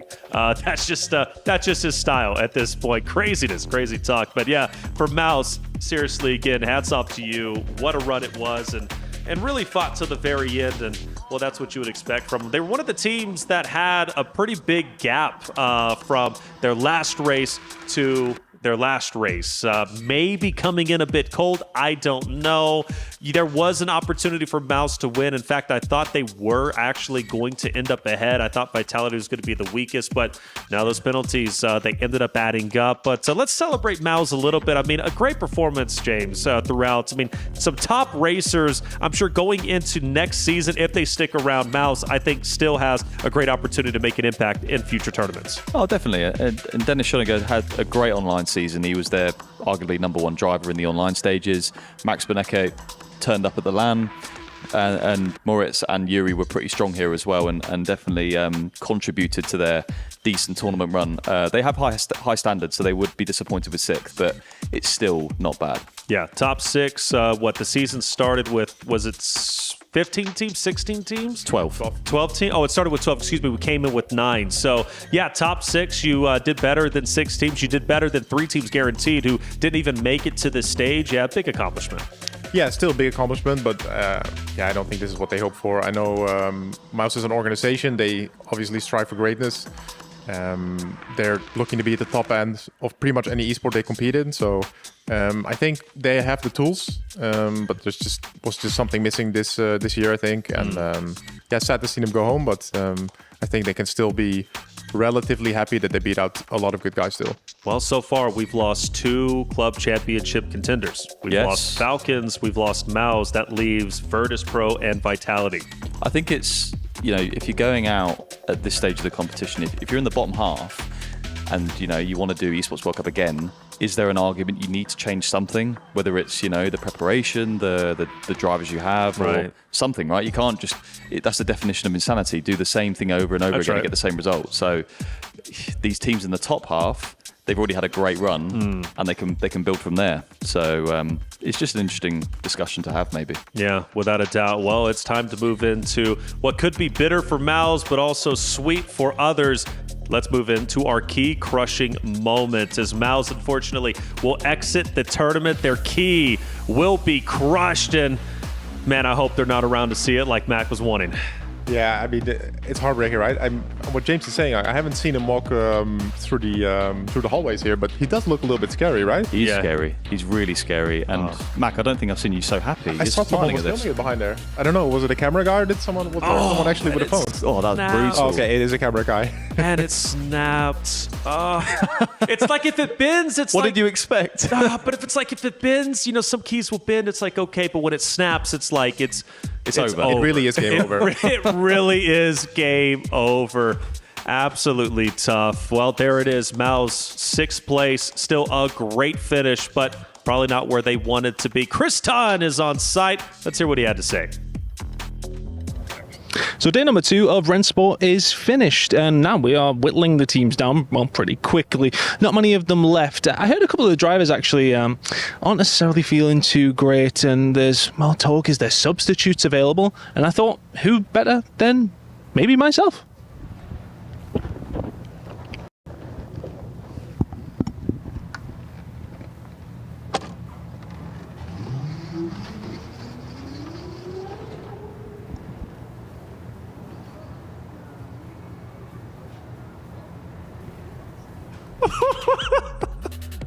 What was that? I didn't hear any.